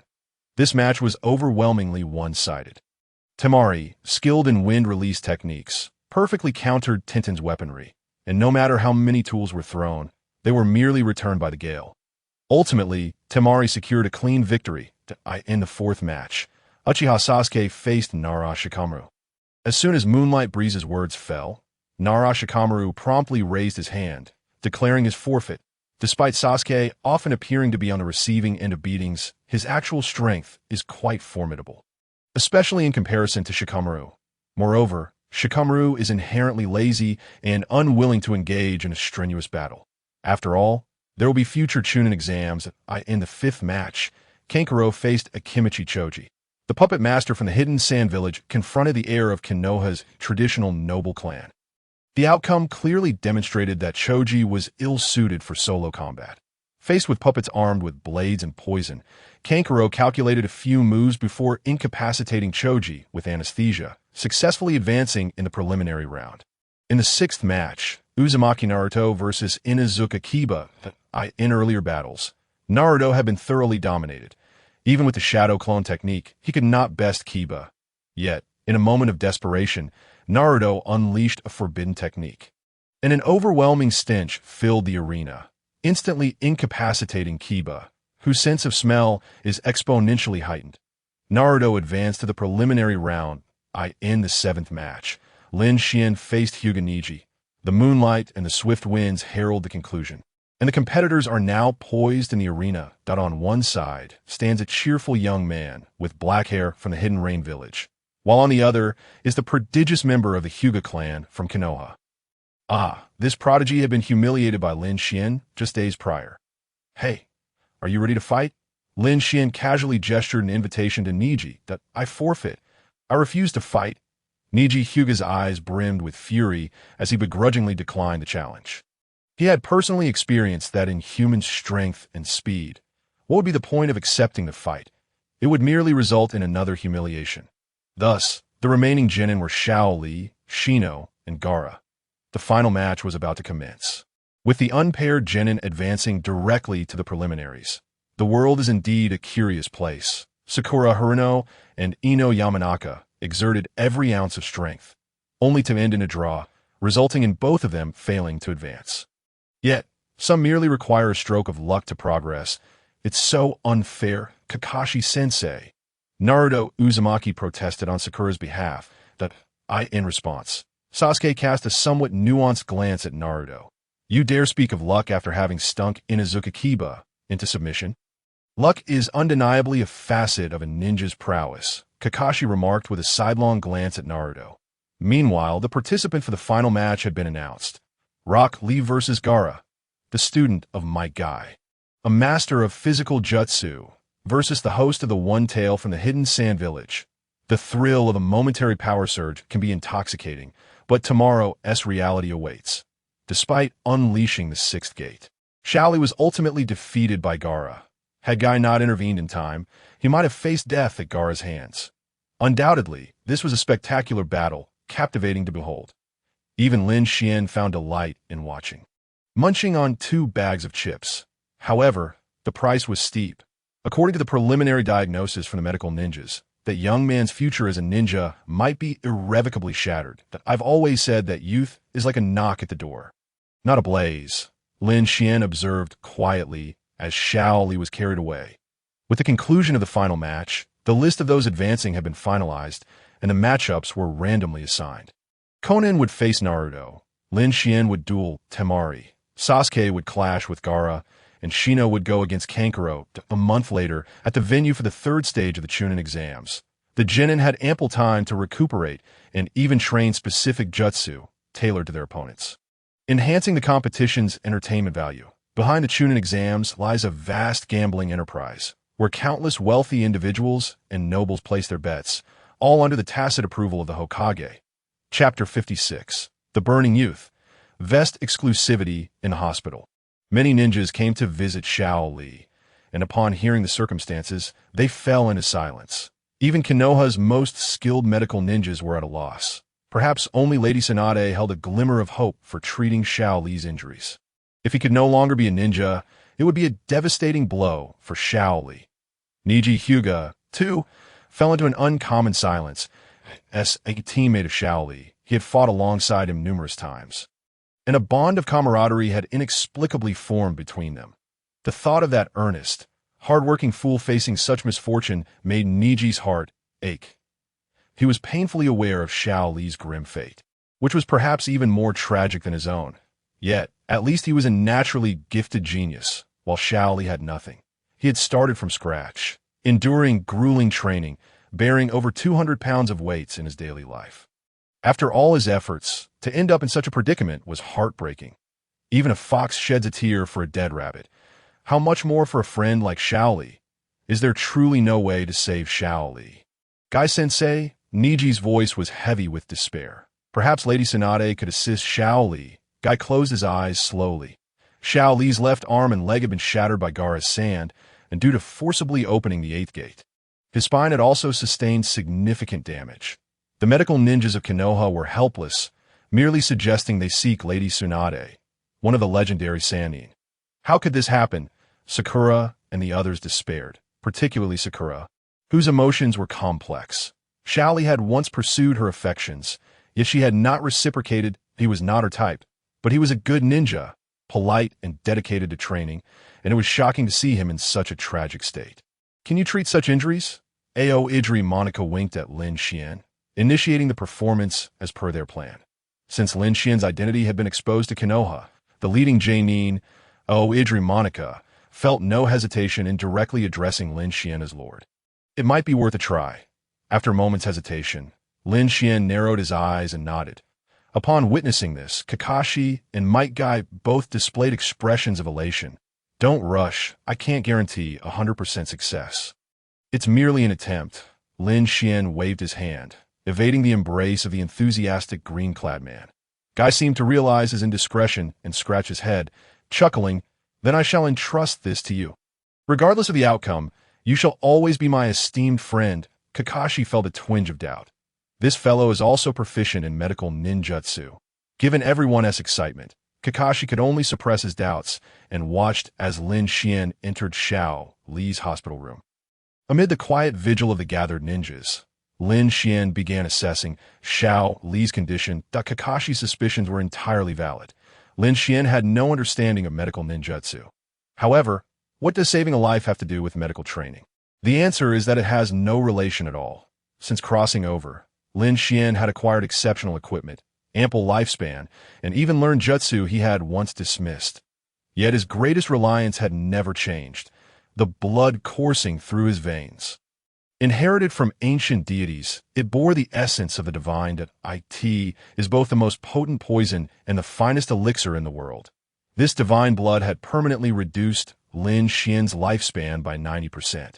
It had also granted him an almost perfect physique, capable of regenerating severed limbs. After a long while, the young man from the Rain Village furrowed his brow, then relaxed it.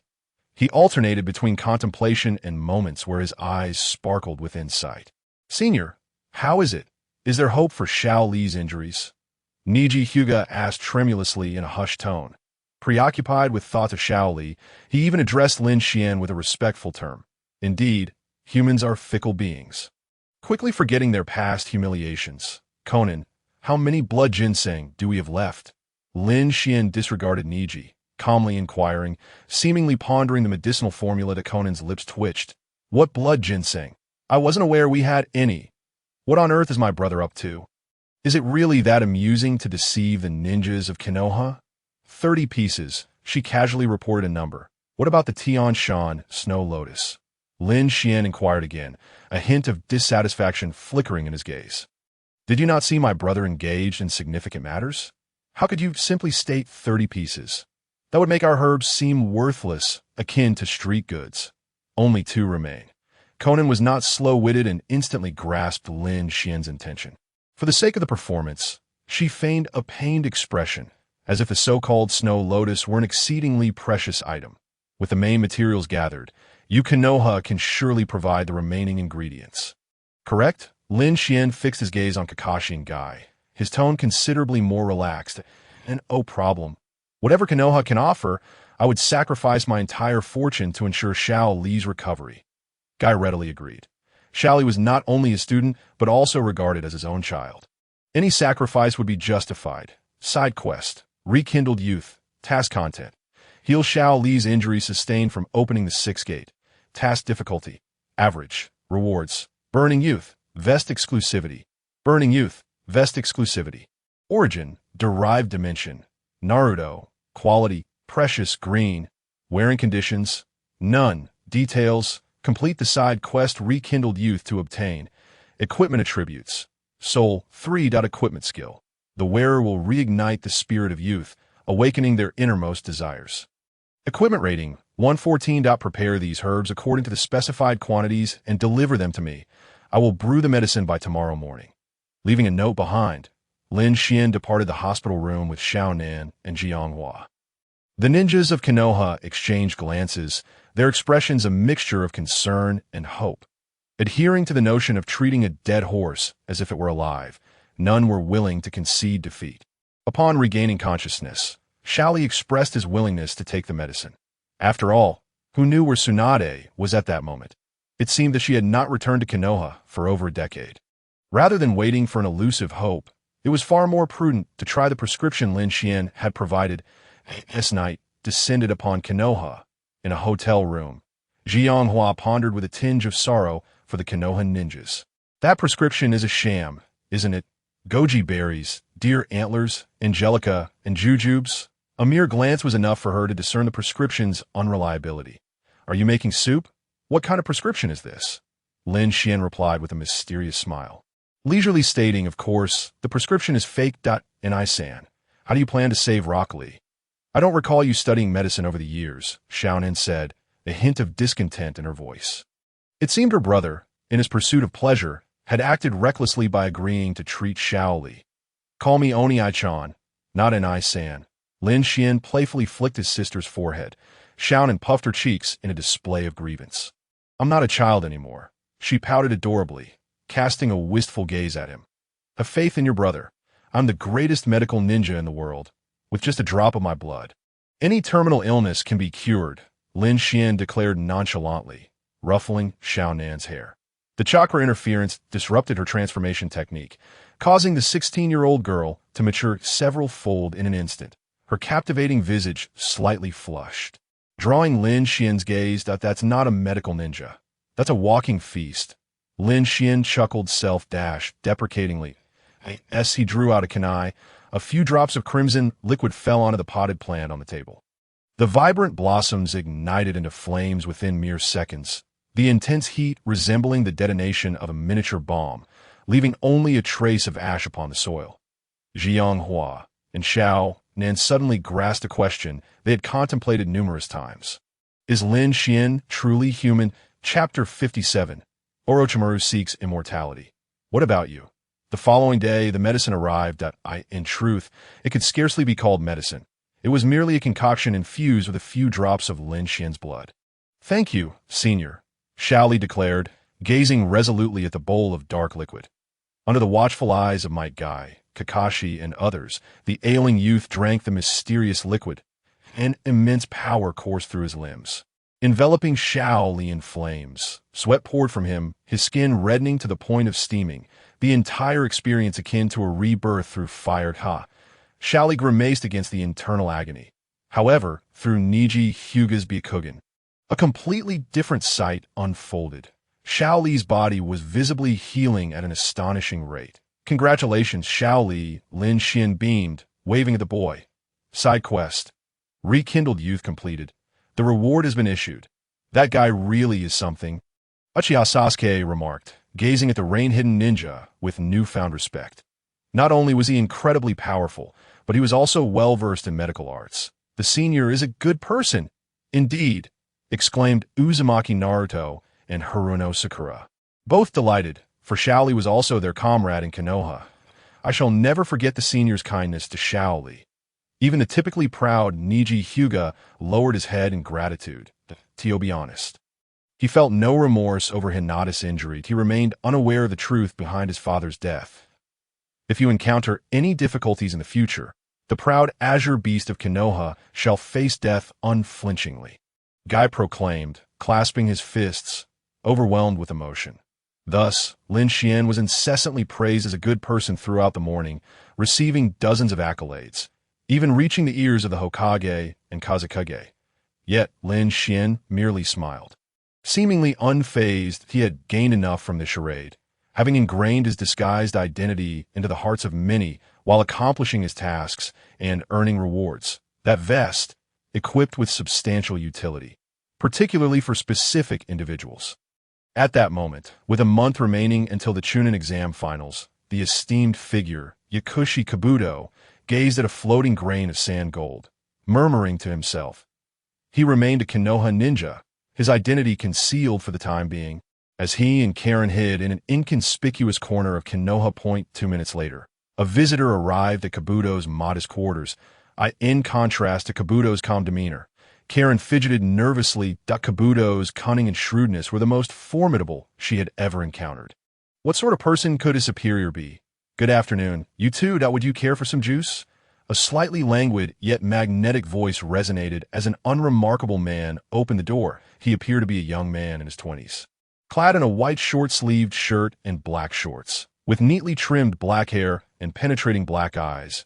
Calm and inscrutable, tall and slender, his skin bore a sun-kissed hue, and his muscular form was soft yet elegant, resembling a masterpiece sculpted by an artist. His face was not striking, but possessed a remarkable charm, exuding a clean and gentle aura that became infectious when he smiled. Thank you, sir, Kabuto said dutifully. Accepting the chilled watermelon juice, he then nudged Karen's shoulder, prompting her, "Aren't you going to thank the gentleman for the gift?" Thank you," Karen stammered, awakening from her daze as she accepted the juice with trembling hands. The young man seemed indifferent to the somewhat clumsy girl, casually entering the spacious hotel room and taking a seat. In addition to the 3 cups of juice, he had brought a bag. Casual, languid, and gentle. This was Karen's first impression of the the mastermind behind the scenes. He appeared to be anything but sinister. Perhaps he was genuinely a good person. Karen felt a twinge of confusion. "Hey, Kabuto, how's the research on white zetsu progressing?" Lin Xuan asked nonchalantly, sipping his watermelon juice. "Regarding the esteemed sir, the experimental research is conducted privately, with limited progress, and I have yet to discover anything of significance," Kabuto replied, standing a few meters away from Lin Xuan as he closed the door. "Come on now, that thing is currently at Orochimaru's lab, isn't it? What stage are you at?"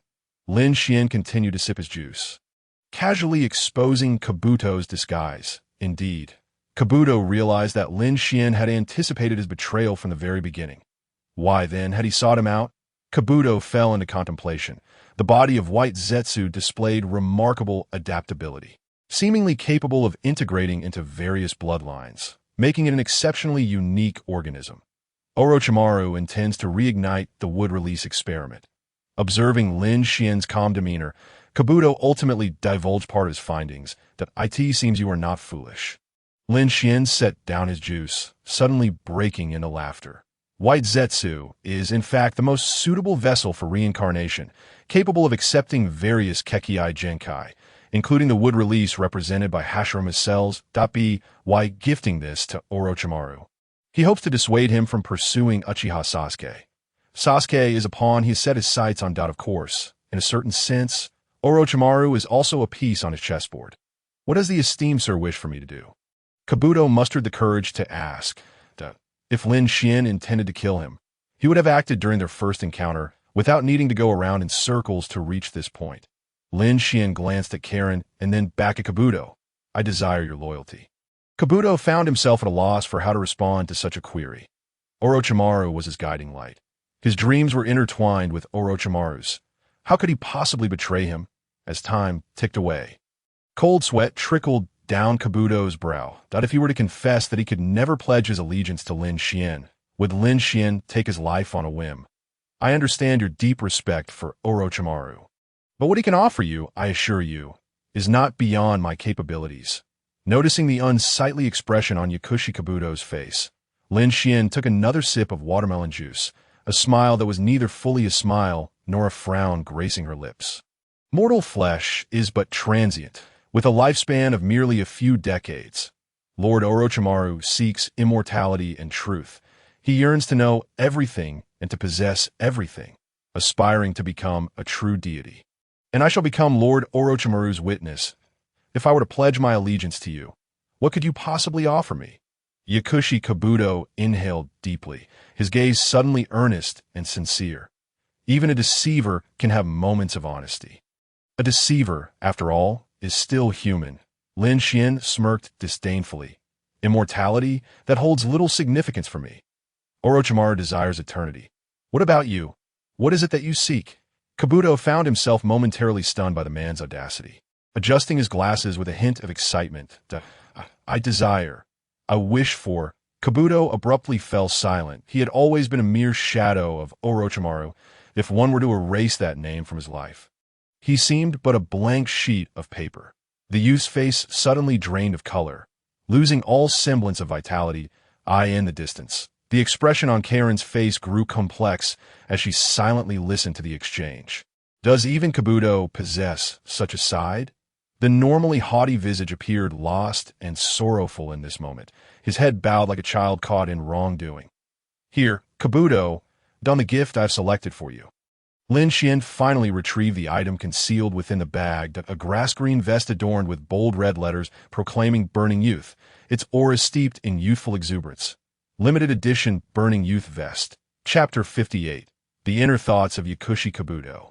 My lord, what is this? Kabuto's face twisted in bitterness.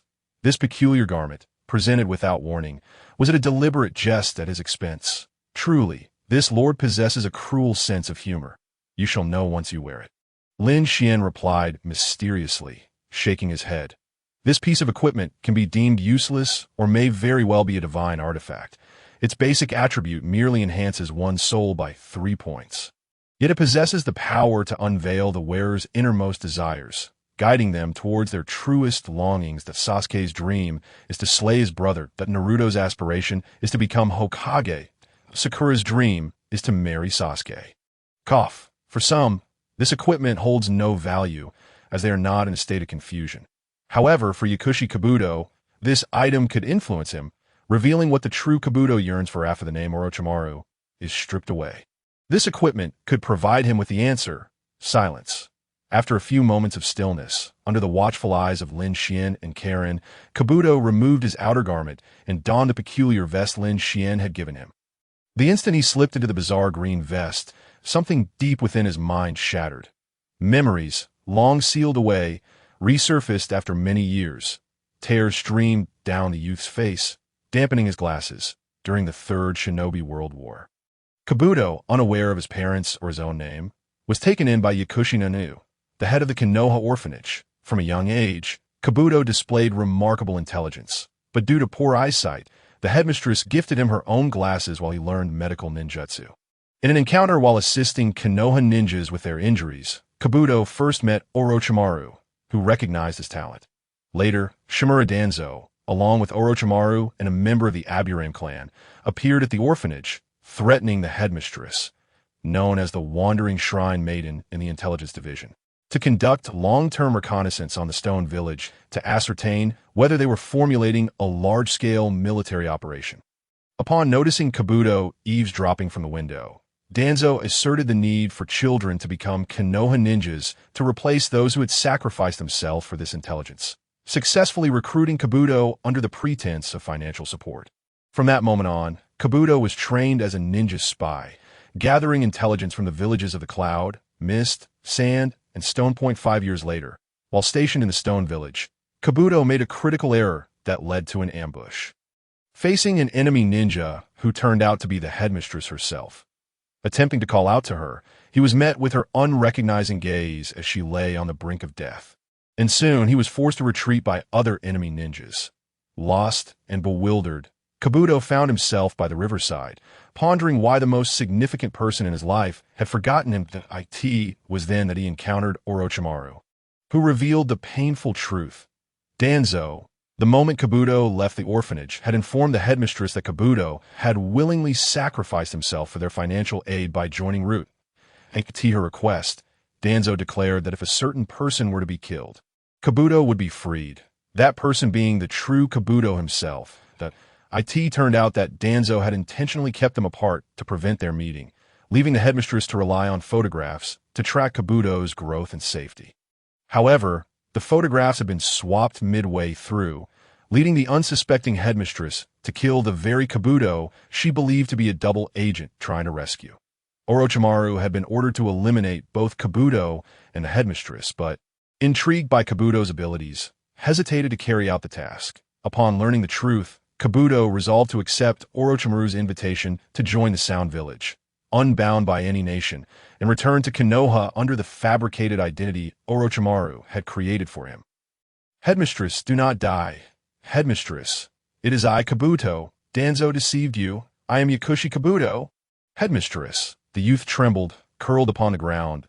In this moment, he truly understood his own dream. Power, status, immortality, strength?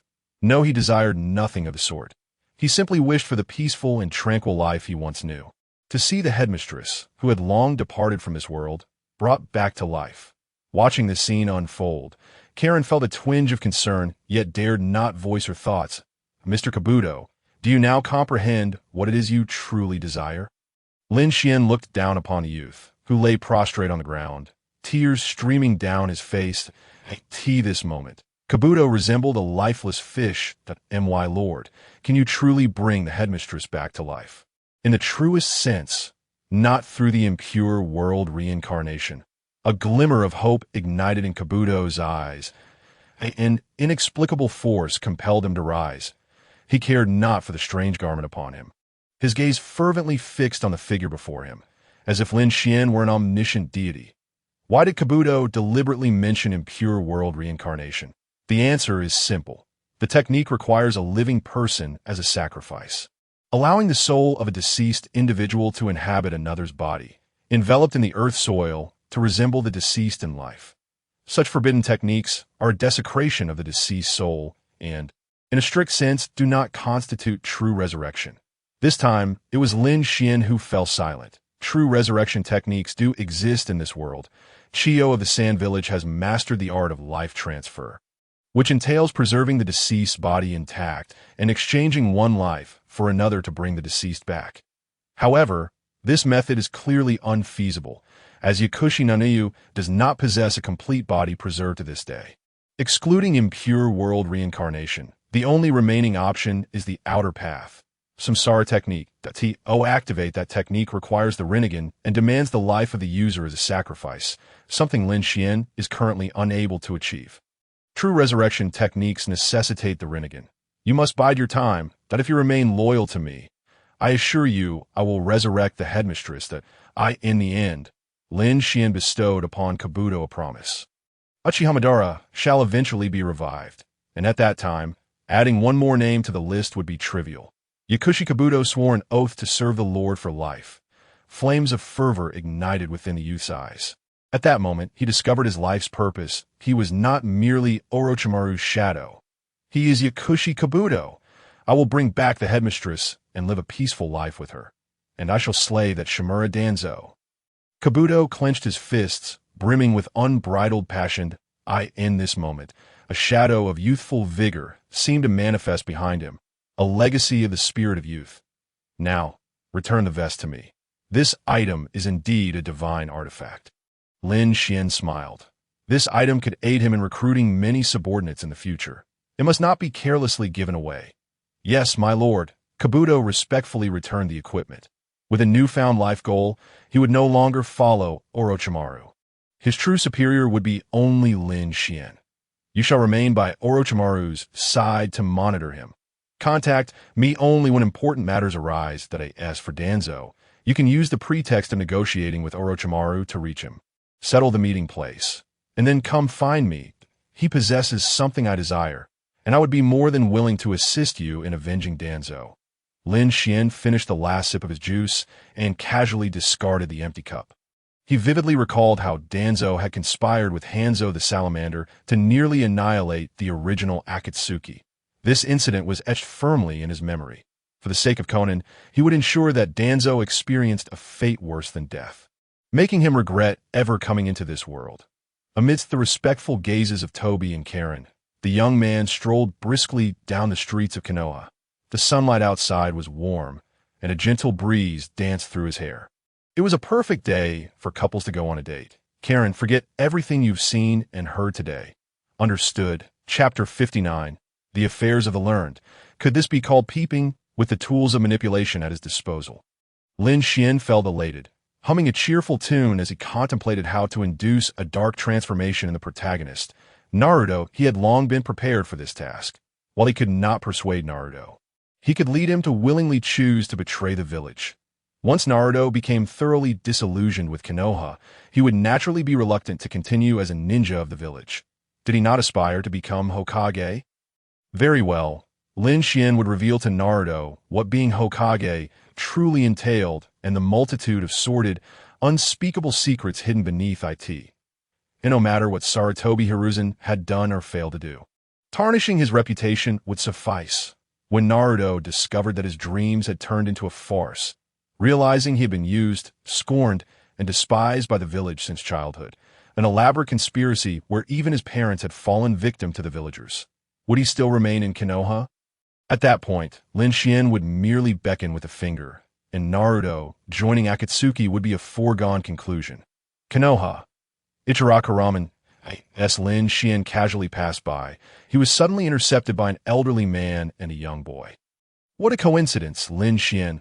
Are you here for ramen? My treat. Naruto Uzumaki flashed a bright, sunny smile, completely oblivious to the calculating intentions of the man before him. Naruto, this must be Jiraiya, one of the legendary Sannin of Konoha. Right? A subtle smile graced Lin Xuan's face as he stood beside the white-haired elder, who was not only tall but also exuded an inexplicable authority in his gaze. You are Lin Xuan. I presume Naruto has mentioned you. Jiraiya scrutinized the young man, his expression gradually softening as the intelligence reports had indicated. This was indeed an exceptional young man, notably friendly towards Konoha. The pervy sage is guiding my training since he eliminated my previous teacher. Naruto grinned widely, pulling Lin Xuan along to the ramen shop. Due to Kakashi instructing Sasuke Uchiha in the Chidori, he had entrusted Naruto to Ebisu's care. However, by chance, Ebisu encountered Jiraiya, leading Naruto to seek out Jiraiya for training. Just yesterday, Naruto had only just learned the summoning technique, using the chakra of the Nine Tails to summon Gamabunta. Hey, I'm your teacher. Jiraiya playfully tapped Naruto on the head. This kid had given him the nickname Pervy Sage. What a ridiculous title. Did he really come across as lecherous? He was a serious man. Even if he secretly observed young maidens bathing, it was purely for literary inspiration, devoid of any malicious intent. Could that truly be deemed peeping? Naruto treated Lin Xuan to a bowl of ramen. Throughout the meal, Naruto was particularly chatty, praising Lin Xuan's prowess in healing injuries that even Konoha's medical ninjas could not mend. Jiraiya found himself intrigued by this young man. Recalling his own disciples back in the Rain Village, he had heard that his students had perished and had not returned to the Rain Village since, unaware of its state over the years. Kid, I happen to know another remarkable medical ninja. Jiraiya smiled warmly at Lin Xuan, is at Lady Tsunade, one of the legendary Sannin. Lin Xuan spoke respectfully, clearly knowledgeable about the significant matters of the ninja world. Indeed, the title of the three Sannin was granted to us by Hanzo. A hint of nostalgia surfaced on Jiraiya's face. Back then, Orochimaru had not defected, and Tsunade had not left Konoha to wander the world. The three of them had been the pride of Konoha's ninjas. What of Hanzo? I heard you were the successor of the Rain Village. Jiraiya began to shift the topic. Besides Naruto, Kakashi had also relayed considerable information about the young man before him. The Rain Village had remained isolated over the years, with many tasks delegated to Lin Xuan, who referred to himself as a diplomatic envoy. Lin Xuan humbly replied, Lord Hanzo is in good health, and I will convey your regards to him. Furthermore, I am merely assisting Lord Hanzo. I cannot claim to be his successor. Upon hearing this, Jiraiya fell silent for a moment. Have you heard the name Nagato? No. Lin Xuan glanced at Jiraiya in confusion, seemingly unaware of why he would mention a stranger's name. Very well. If you haven't heard, then you haven't. Jiraiya sighed. It appeared that Nagato had indeed perished, and he was left wondering what had transpired in the years following his departure. Initially, he had believed Nagato to be the child of prophecy. It seemed he had been mistaken. As the days passed, Jiraiya completed Naruto's training and departed from Konoha, while beneath the tranquil surface of Konoha, dark currents surged. The ailing moonlight wind received his final command. It was precisely because he had little time left that he willingly accepted this mission. During the course of the task, Kabuto, representing Orochimaru, met with Maki, representing Tsunade, and their conversation was overheard by Moonlight Wind. Moonlight Wind did not return alive with the intelligence, dying that very night.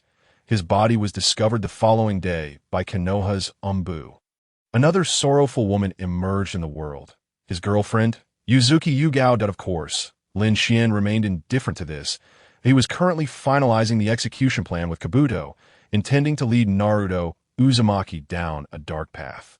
The death of AJ Nin in Konoha was of no concern to him. How does my transformation jutsu look? Lin Xuan repeatedly checked his appearance and attire in the mirror.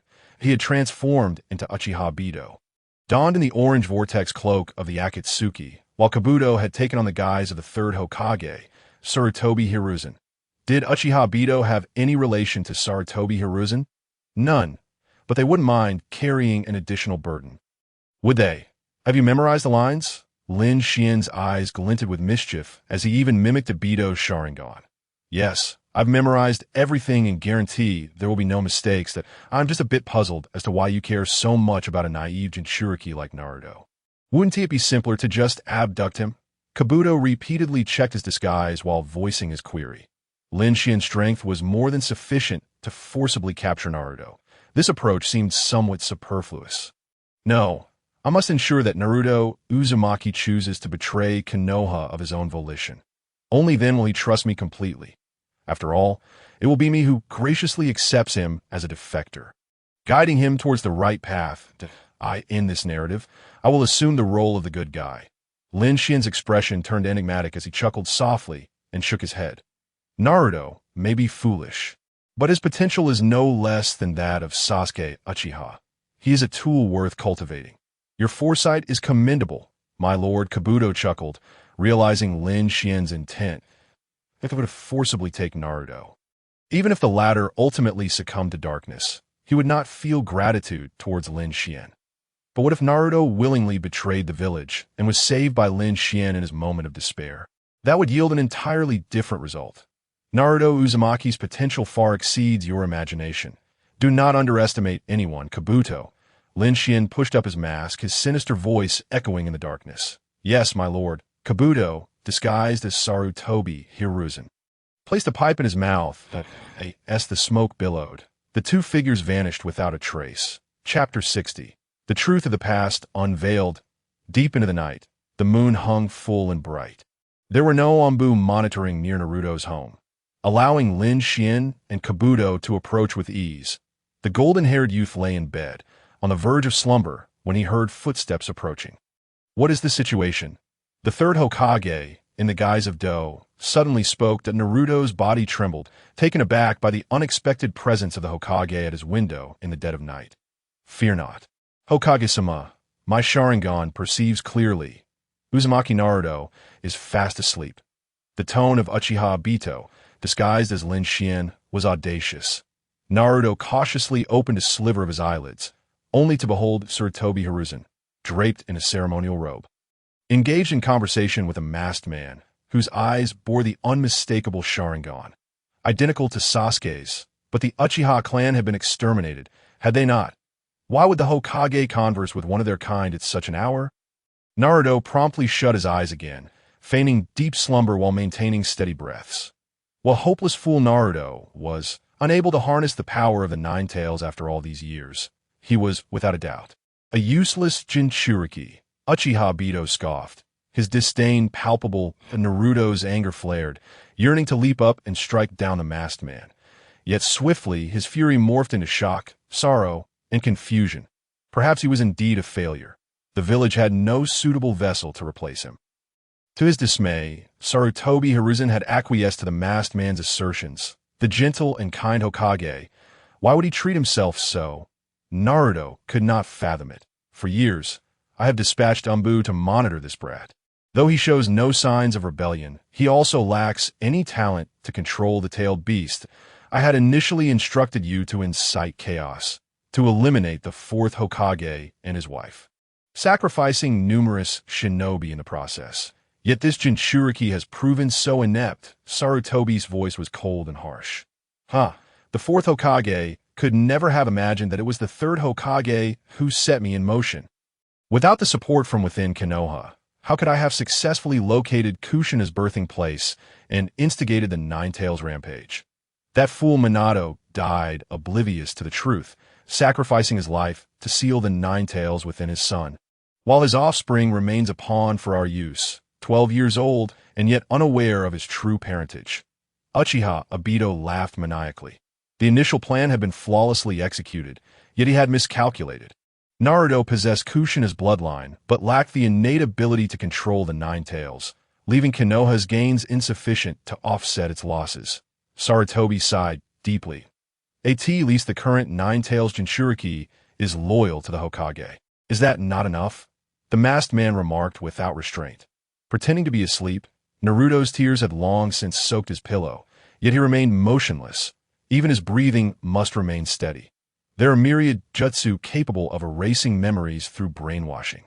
Should they discover his eavesdropping on their conversation, he would undoubtedly be subjected to such erasure, and he absolutely did not wish to forget the truth he had overheard. The hero, the fourth Hokage, was his father. The previous Jinchuriki, Kushina, was his mother, and they had been slain by the higher-ups of Konoha, murdered by the collusion of Konoha's elites and the Uchiha. Suitable vessels for tailed beasts were hard to come by. Otherwise, he would have disposed of that brat and replaced him with a puppet long ago. Sarutobi mused that it was precisely because Uzumaki Naruto was a fool that he was easy to manipulate. The Hokage should indeed be pleased. The Jinchuriki is a double-edged sword, difficult to control. For years, the Hokage had prohibited the villagers from interacting with Naruto, isolating him, with only a handful of shinobi aware of his origins. Your subordinates have approached him under the guise of goodwill, and now you are a revered idol and hero in the eyes of the Jinchuriki, Obito taunted, for the sake of the village. Such sacrifices are necessary. The Jinchuriki poses too great a risk. He must remain within the village's grasp. Kakashi, possessing the Sharingan, will continue to observe him after his graduation. It appears Naruto has been performing admirably of late. The Hokage continued. Are you not concerned that Kakashi might betray you? The masked man inquired again. Kakashi was once your teammate. Obito, I trust him as I trust you. He knows the truth of the past, yet dares not reveal it to Naruto. Sarutobi asserted, confident in his control, that I shall grant Naruto a few more years. If he cannot master the Nine Tails, we can collaborate to instigate another Nine Tails incident.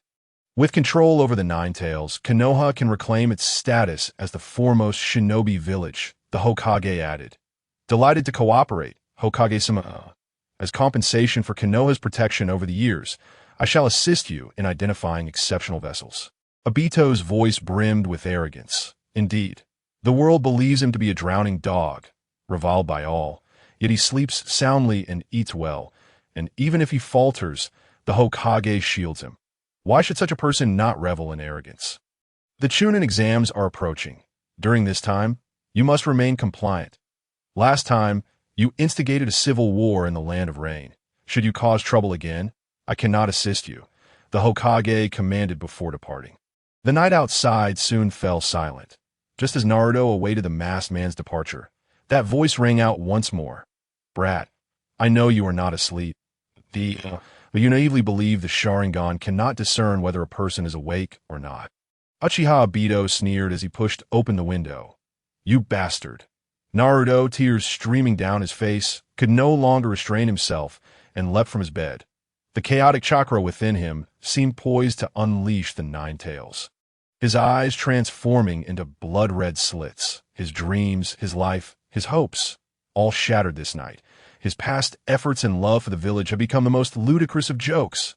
I will kill you. Naruto glared at the three Tomo, crimson eyes.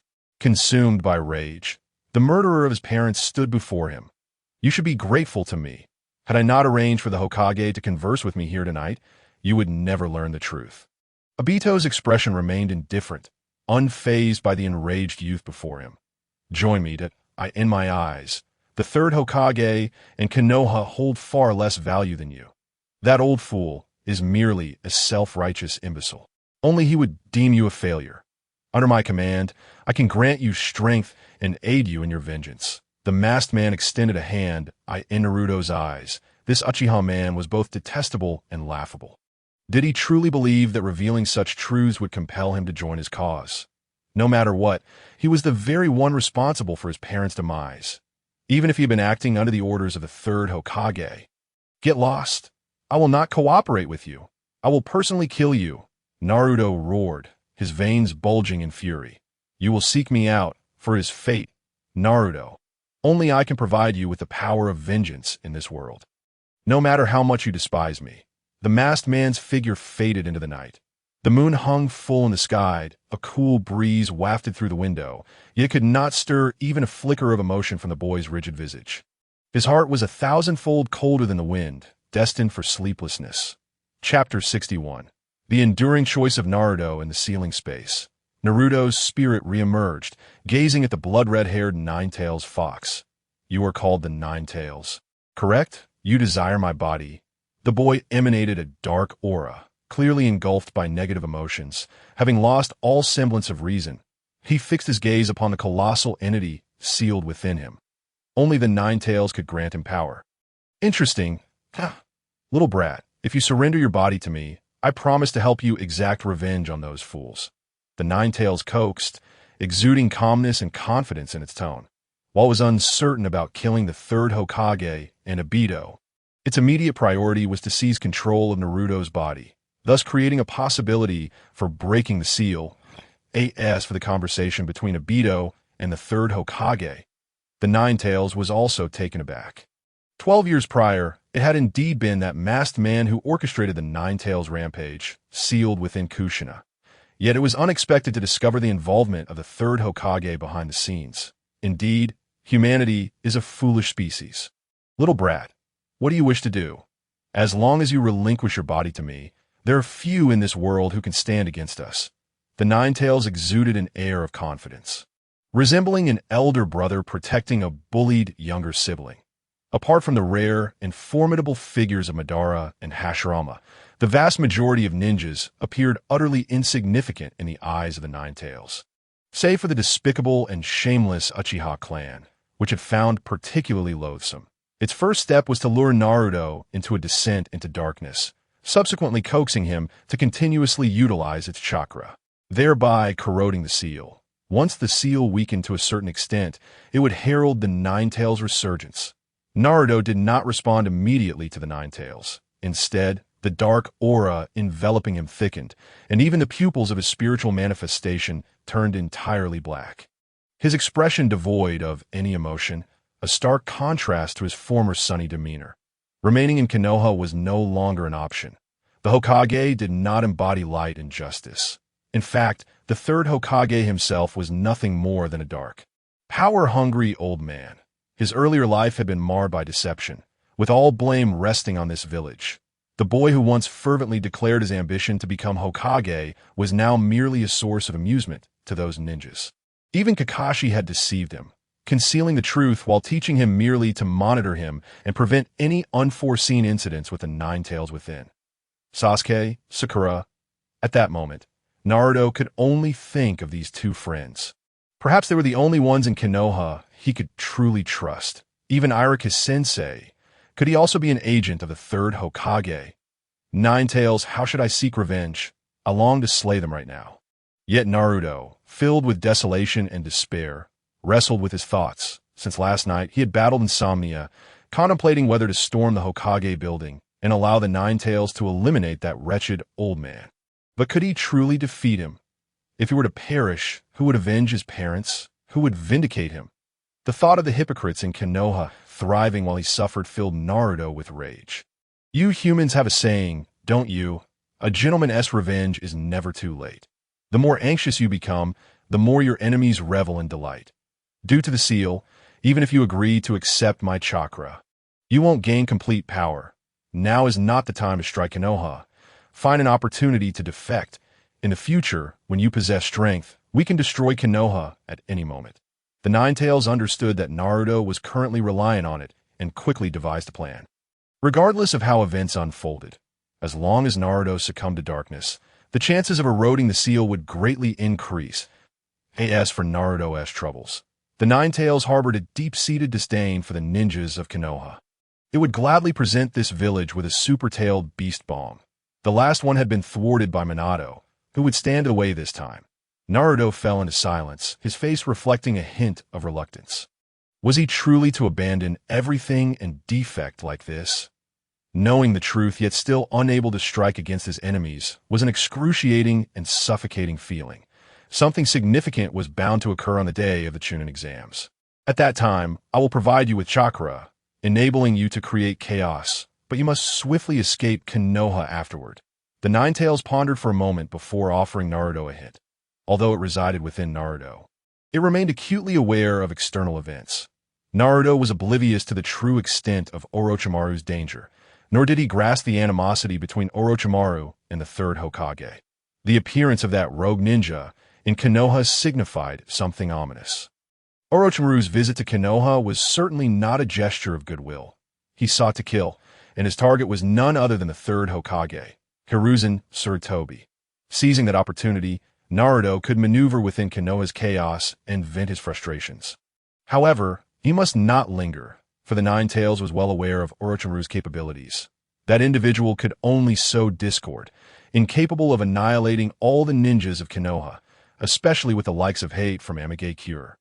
The masked Uchiha and the Sand Village lurking in the shadows. This turmoil was beyond Naruto's current capacity to engage in. Days passed by. Aside from Kabuto and Hate, the schemers, no one noticed the changes within Uzumaki Naruto.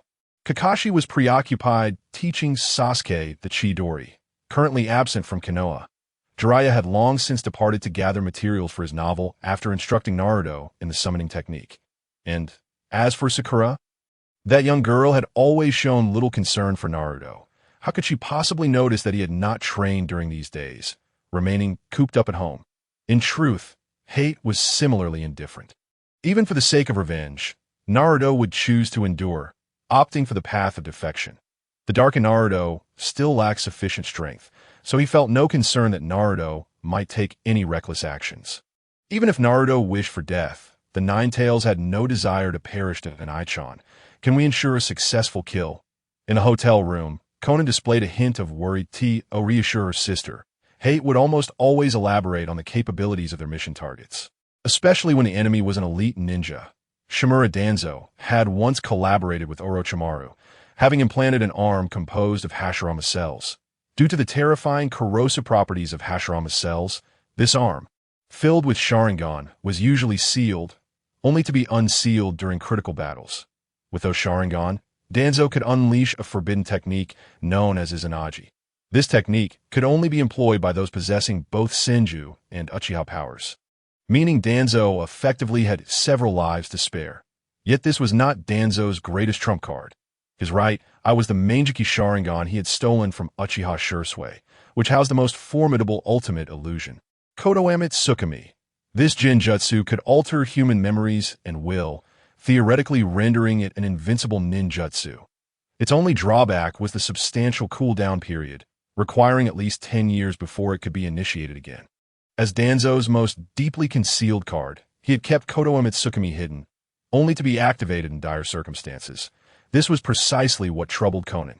Even someone as powerful as Hate could not possibly be without vulnerabilities. Jinjutsu was his weak point.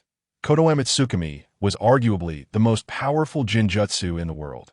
In terms of single-target control, it could even surpass the infinite Tsukuyomi. After all, the infinite Tsukuyomi could only plunge humanity into eternal slumber but could not modify their memories and will. Chapter 62. Annihilating Danzo. There are no perfect techniques. Every ninjutsu has its counter, in contrast to Konan's trepidation. Hate held Danzo in utter disdain. Kodoame Tsukumi was akin to an unparalleled artifact. Even figures like Hashirama and Madara could find themselves in dire straits if they were not careful. Yet the wielder of this extraordinary artifact was akin to a mere child in kindergarten. What then was there for Hate to fear? The true strength lay in that Manjiki Sharingan, not in Danzo's own prowess. The meeting place was outside Konoha, at the old root base. Danzo was acutely aware of Orochimaru's plans to destroy Konoha and regarded this meeting with utmost importance. He could never have anticipated that someone had set a trap for him here.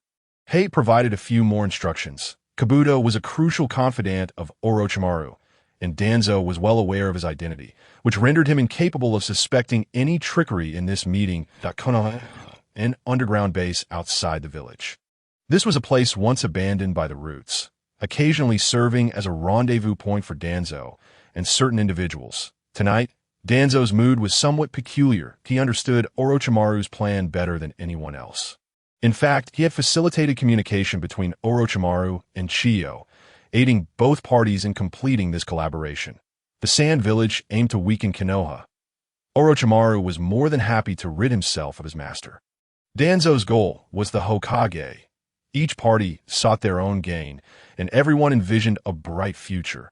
At least, that was the plan for now. At 70 years old, Danzo was still clinging to the dream of becoming Hokage, willing to sacrifice his own comrades, including Sarutobi Hiruzen, and showing no regard for the lives of Konoha's ninjas.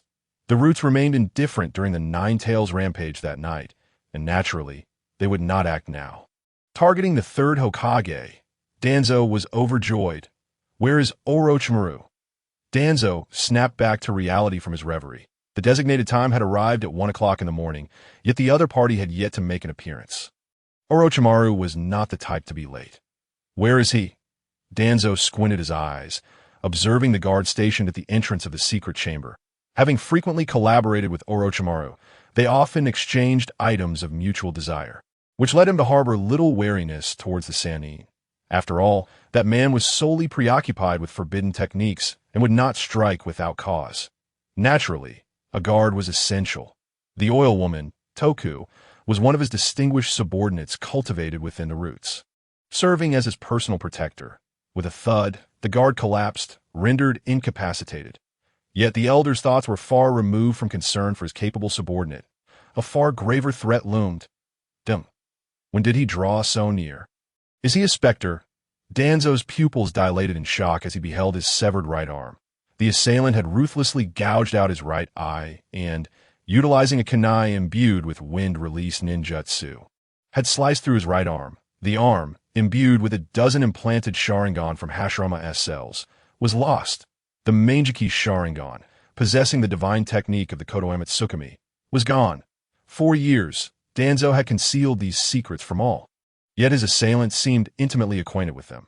Was the attacker truly a ghost? Otherwise, how could he have appeared behind him without notice? The only technique capable of such stealth was the Flying Thunder God technique, invented by the second Hokage, yet both the second and fourth Hokages had long since perished. Moreover, the Flying Thunder God required a spatial coordinate. Who could have inscribed such a mark upon Danzo? How courteous of you, Lord Danzo, to meet me without any gifts, Lin Xuan quipped, a playful grin upon his face. Unfazed by the elder's ashen demeanor, in his hand rested the eye belonging to Uchiha Shursui, harboring the world's most formidable individual ninjutsu. Unless the opponent's mental fortitude and ocular prowess vastly surpassed that of the user, even the god of shinobi, Hashirama Senju, would be brought to his knees. Rather than a yearning for this eye, Lin Xuan's intention was preemptive. He sought to avert the unforeseen circumstance of it falling into another's hands. "You scoundrel! How dare you? Rain Ninja!" Danzo spat, coughing up a mouthful of blood. His rage boiling as he beheld Lin Xuan's visage. He had expected a formidable foe, perhaps even the second Hokage resurrected by Orochimaru, to ambush him. Instead, it was merely a young rogue from the village hidden in rain. "What is your connection to Orochimaru?" The elder fixed a piercing gaze upon Lin Xuan, as if fearing death would claim him before he uncovered the truth. "Why, Lord, I have surveyed the area outside. Only 2 individuals have come here tonight," Kabuto declared, sauntering into the chamber, adjusting his spectacles. "Did Orochimaru and the Rain Village conspire together? Or did you betray Orochimaru, obeying the Rain's commands to secretly eliminate me?" True to his reputation as a cunning strategist, Danzo maintained a semblance of rationality even amidst the dire circumstances. "That is classified, Lord Danzo," Kabuto replied with a faint smile. "Allow me to introduce my other identity on this occasion. I'm a formal member of Akatsuki, codename Lin, one of the few remaining since the organization's inception," Lin Xuan proclaimed, brushing off his attire to reveal a ring engraved with the character for Lin. After all, the deceased would not divulge secrets, and he bore no qualms about the elder learning a portion of the truth before his demise. Akatsuki. Danzo's gaze grew complex. Oh, it was that band of miscreants. He had never anticipated that the absence of support from Hanzo the Salamander over the years would culminate in a reckoning from the very specters of his past. Was this fate's retribution? One cannot tread the riverbank without getting wet. Lord Danzo, I dare say many would rejoice at your demise. Even the director would surely find delight in it, Kabuto remarked, taking pleasure in the sight of Danzo's pitiful, helpless expression. This bastard was responsible for the director's death, even failing to recognize the one before him as Kabuto until her final moments that a man like Danzo deserved to perish 1,000 times over. "One last question. How did you uncover my vulnerabilities? Did Orochimaru and Itachi Uchiha divulge this intelligence to you?" Danzo sighed, bowing his head in resignation. The secret of the Kotoa Mitsukami likely resided solely with Itachi, a close friend of Shursui during his lifetime, as for the Hashirama Cell arm and Izanagi. Only Orochimaru's faction could possibly comprehend such matters. How many sought to witness his end, beyond Itachi and Orochimaru? Who else could furnish him with such information? Lin Xuan casually responded. He merely sought to toy with Danzo, unwilling to reveal everything.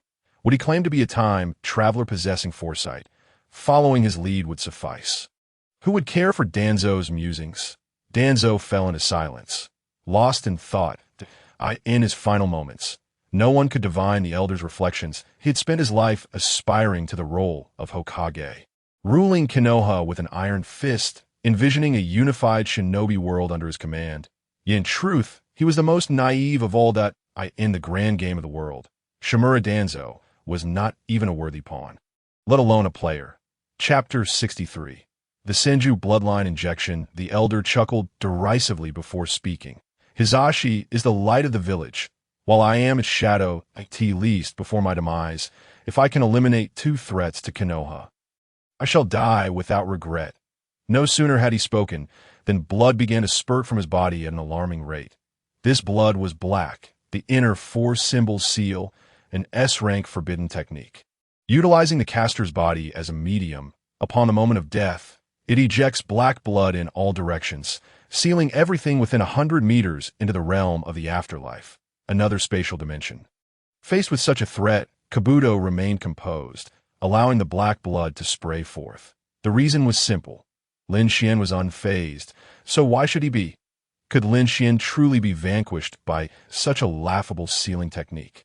After all, this was his new boss. I detest clever tricks more than anything, but if death is to come, then let it be. Why drag others down with you? A mere lowly dog wishes to take me to the grave? Have you been kicked in the head by a donkey? Lin Xuan sneered, his aura swelling. Standing beside him, Kabuto witnessed the transformation in Lin Xuan's eyes to a soft crimson hue, with a mere flick of his wrist. It was as though the entire realm bowed to him as its sovereign.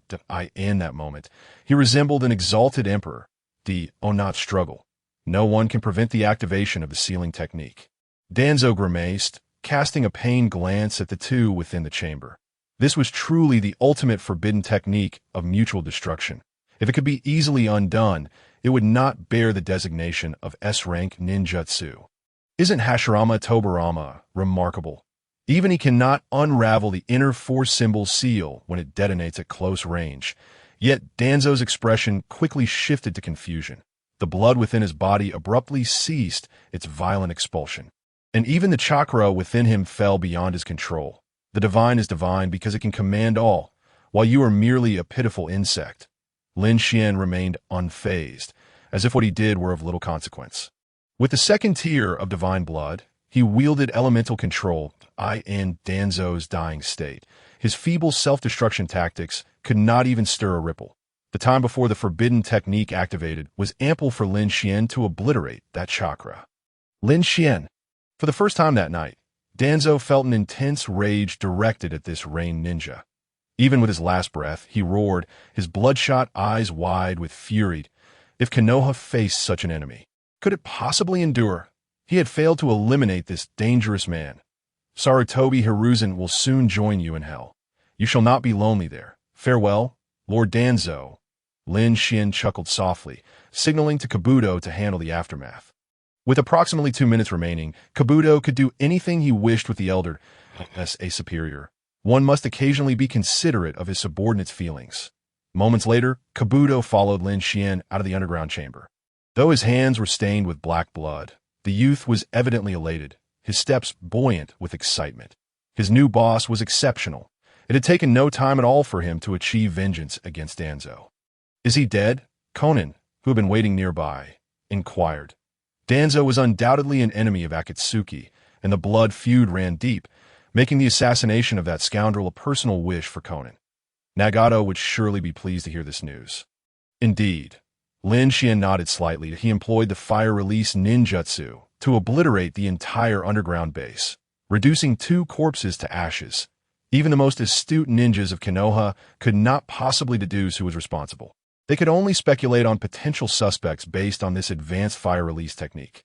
Uchiha Itachi was adept in fire-release, and so was Uchiha Bito, Sarutobi Hiruzen, known as the Professor of Ninjutsu. Undoubtedly possessed top-tier skills in fire-release, but it was inconceivable that he would have acted against Danzo. The pursuit of the perpetrator was a matter for the Konoha ninjas, a concern that Lin Xuan did not share. Mission accomplished. Eliminate Shimura Danzo. Reward. Senju Bloodline Serum. Senju Bloodline Serum. The injector awakens the Senju clan's bloodline.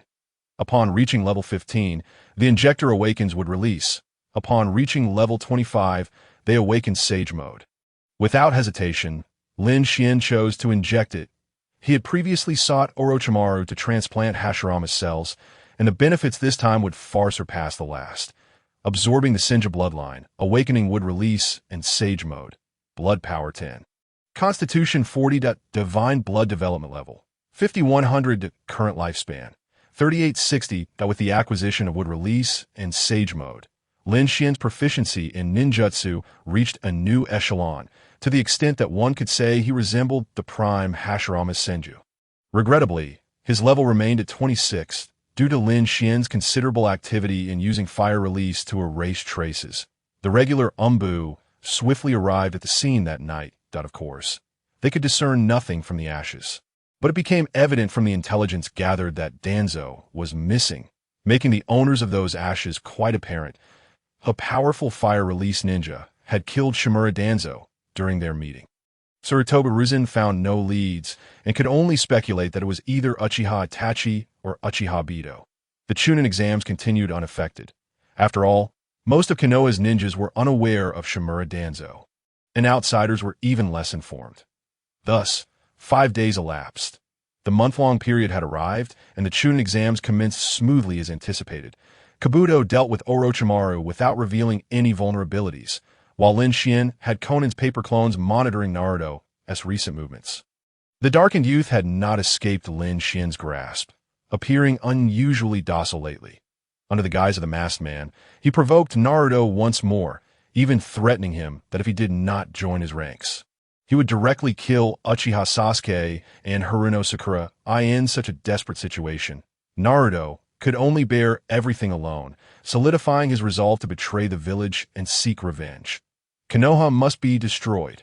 The masked man must also be eliminated. He would protect Sasuke and Sakura. Nooned out at the examination venue, Sarutobi Hiruzen sat at the center of the viewing platform, accompanied by Chiyo, the acting 5th Kazekage. Chiyo, an antique from his era, never expected Tsunade would fall to such depths that she had to be thrust in a powered, Lord Kazekage. How rare it is. Surely the journey has wearied you. Sarutobi greeted with a warm smile. Both leaders had their own guards flanking them. Not at all. Fortunately, the event is in Konoha. Although you are still young, it must be tiring for you to attend specially. It would be wise to determine your successor soon. Chiyo replied leisurely as she settled down. Since you've come out of retirement, why not take up the mantle of the 5th Kazekage? Sarutobi chuckled that I, an old man, plan to continue for another 5 years. Their conversation felt casual, yet hinted at deeper probing. This position should go to the younger generation. It's just that the little ones in the village have yet to mature. Chiyo subtly mocked Sarutobi. You mock my late life return, yet I could just as easily comment on how you have managed Konoha into its current state. When the 1st and 2nd Hokage were alive, Konoha was unquestionably the foremost ninja village. How did it devolve under your leadership as the 3rd Hokage? As the competition was about to commence, Uchiha Sasuke still had not appeared. Yet the other participants were prepared from Tsunade, Gaara, Temari, and Kangaro. From Amage, Lin Xuan and Conan. And from Konoha, the lower-ranked ninja Naruto, Uzumaki, Uchiha Sasuke, and Shino Abure. The first match was Naruto against Conan on the contest stage. Hey Naruto, why do you look so haggard? Lin Xuan remarked cheerfully, feigning concern that I'm fine. Naruto replied calmly. Casting a glance at the Amage duo, in his 12 years of life, he had been manipulated by the higher-ups of Konoha. He would not make the same mistake again. Having communicated with the Nine Tails, he understood some underlying truths. Orochimaru was likely to cause chaos during this exam, and the intended target may very well be his enemy. The 3rd Hokage, Sarutobi Hiruzen, asked for Tsunade and Amage. Their stances remained ambiguous amidst the turmoil. After several communications with the Nine Tails, Naruto resolved to seize the opportunity to eliminate an Umbu ninja under the 3rd Hokage. This would be his first gift to the Konoha higher-ups after learning the truth. Naruto-kun, are you really okay? Shino, usually taciturn, surprisingly showed concern for Naruto. His sudden seriousness was quite jarring. After all, he had been Naruto's classmate for 6 years. This was easily noticeable, but I'm fine that I just had some expired milk yesterday. And my stomach still hurts. Naruto forced a smile, cradling his abdomen as if truly in distress. Hang in there, Naruto, Shino said, not pressing further, as he was not one to pry. 2 minutes passed. Suddenly, Naruto turned to Lin Xuan with an enigmatic smile. Lin Xuan, today I will surely astonish you. Lin Xuan smiled back, nodding in agreement. Of course, it will be quite a surprise indeed. After all, witnessing Naruto's descent into darkness was an opportunity not afforded to many. This was a high-level A-rank dimension with a level cap of 50, and as the chosen protagonist, Naruto possessed the strongest verbal ninjutsu in history. Inducing his dark transformation was no simple task. Let us not wait for Sasuke. Let us begin the match. If he hasn't arrived by the time his match is up, he will forfeit automatically, the proctor, Narashikaku, announced. The first match commenced swiftly, with Conan from Amage facing Naruto from Konoha, while the other participants could only observe from the 2nd floor viewing platform. Will you concede? Shadow clones are ineffective against me. Konan calmly dismantled Naruto's shadow clones using her paper jutsu. Her true strength was at the level of a shadow. Without the aid of the Nine-Tails chakra, Naruto posed no threat to her. Kid, this woman is formidable. It would be wise to concede. The Nine-Tails warned Naruto immediately. Give me chakra. I need to prove my strength. Didn't you sense the killing intent from the Kazekage? Naruto's darkened spirit replied with a cold laugh. The Nine-Tails had revealed much to him, providing Naruto with a clear understanding of his trump cards. In a four-tailed state, he could maintain a degree of rationality with the Nine-Tails' assistance, but in a six-tailed state, he would have to let the Nine-Tails control his body, and beyond that, the seal would break, potentially leading to his demise. That I end the chaos of the Chunin exam venue. A four-tailed state would suffice. Will you concede? Uzumaki Naruto? Narashikaku observed as Konan destroyed Naruto's last shadow clone. The shadow clone technique was a more advanced form of cloning, consuming a substantial amount of chakra. Naruto's reserves were likely running low, while his opponent had only expended a handful of explosive tags. ITS over. Konan had already received Lin Xuan's signal, so she had no intention of going easy on Naruto. Their desired outcome was for Naruto to erupt into darkness. Countless explosive tags were thrown by Konan, and she herself transformed into paper, scattering into the air. Boom! In the final moment before the explosion, Uzumaki Naruto was enveloped in a bubbling, liquid-like red chakra, which rapidly coalesced into a tail behind him. 1 tail, 2 tails, 3 tails, 4. The surface of Naruto's skin was torn away, and the red chakra grew increasingly dense, ultimately manifesting as a crimson cloak of the tailed beast around the young boy. The Nine-Tails chakra mode, in its four-tailed state. Witnessing this scene, the faces of the assembled ninjas in the examination venue transformed dramatically. The third Hokage stood up, shattering his own chair in the process. What exactly was happening with Uzumaki Naruto? Why had he suddenly tapped into the power of the Nine-Tails? Had the Jinchuriki lost control? Where lay the source of this turmoil? The mysterious death of Danzo flashed through his mind, and Sarutobi Hiruzen felt as though Konoha was shrouded in layers of darkness. The forces at play were undoubtedly not limited to Orochimaru, but involved other factions as well. Was this the Nine-Tails of Konoha? The power was truly terrifying.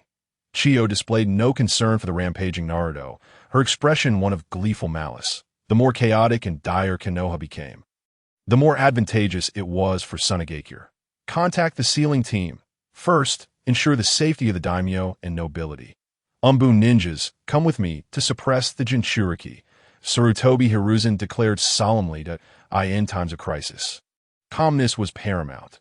As a leader, he could not afford to lose his composure. If it were merely a single tail of chakra, Hiruzen could easily suppress it. However, now it was 4 tails, with even greater potential for chaos.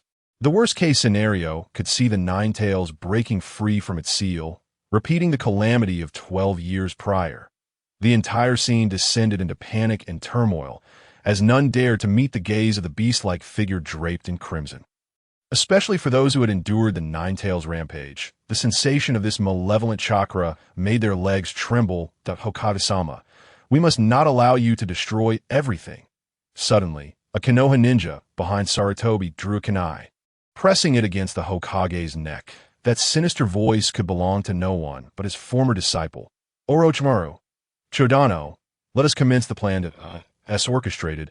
Orochimaru summoned the Sound Four, establishing the 4 purple flames formation atop the roof, effectively sealing off any possibility of external intervention in the battle against the third Hokage, while also preventing him from quelling the rampaging Jinchuriki. The signal for revolt had already sounded, and the ninjas from the Sound and Sand villages began to mobilize. Konoha Zumbu faced not only the threat of enemy assault, but also the task of subduing the rampaging 4-tail Naruto, risking their lives to buy time for Konoha, with casualties increasing by the second. Meanwhile, Sarutobi Hiruzen could only watch helplessly as events unfolded. Oh, you like my gift, sensei, Sarutobi. Orochimaru chuckled lightly, stepping back a few paces, his long tongue licking the kunai, droplets of slime falling to the ground. Gazing at his once favored disciple reduced to this state, the third Hokage felt a flicker of self-mockery. Ultimately, it was his failure to guide his student onto the righteous path that had led Konoha to such suffering. Yet even if given another chance, could he truly bring himself to kill Orochimaru with his own hands? Chapter 65. The ubiquitous Uchiha Obito. The situation on the battlefield was far from optimistic. Konoha's ninja outnumbered their enemies significantly, with reinforcements continuously arriving, yet they faced the highest casualties. First, the third Hokage and Orochimaru were hindered by the Four Purple Flames formation, preventing outside ninjas from intervening in their internal conflict. The most troublesome aspect was the two rampaging Jinchuriki. Naruto, with four tails sprouting from his back, was single-handedly fending off over 30 Umbu from Konoha.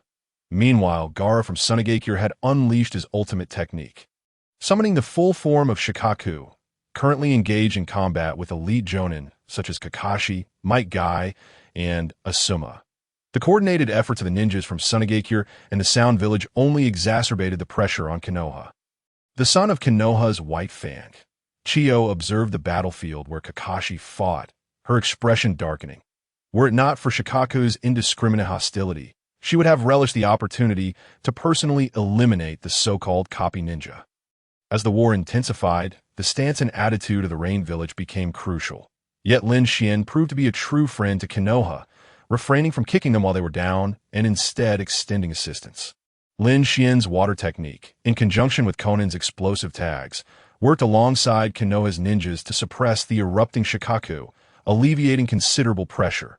Meanwhile, Aoidri Manetsu safeguarded the safety of the hydrangeas amidst the chaos, alongside Haruno Sakura, Yamanaka Ino, and others as they helped protect and evacuate civilians from the Chunin exam venue. Konoha's lower ninjas, unable to contribute significantly on the front lines, were dispatched to protect and evacuate civilians.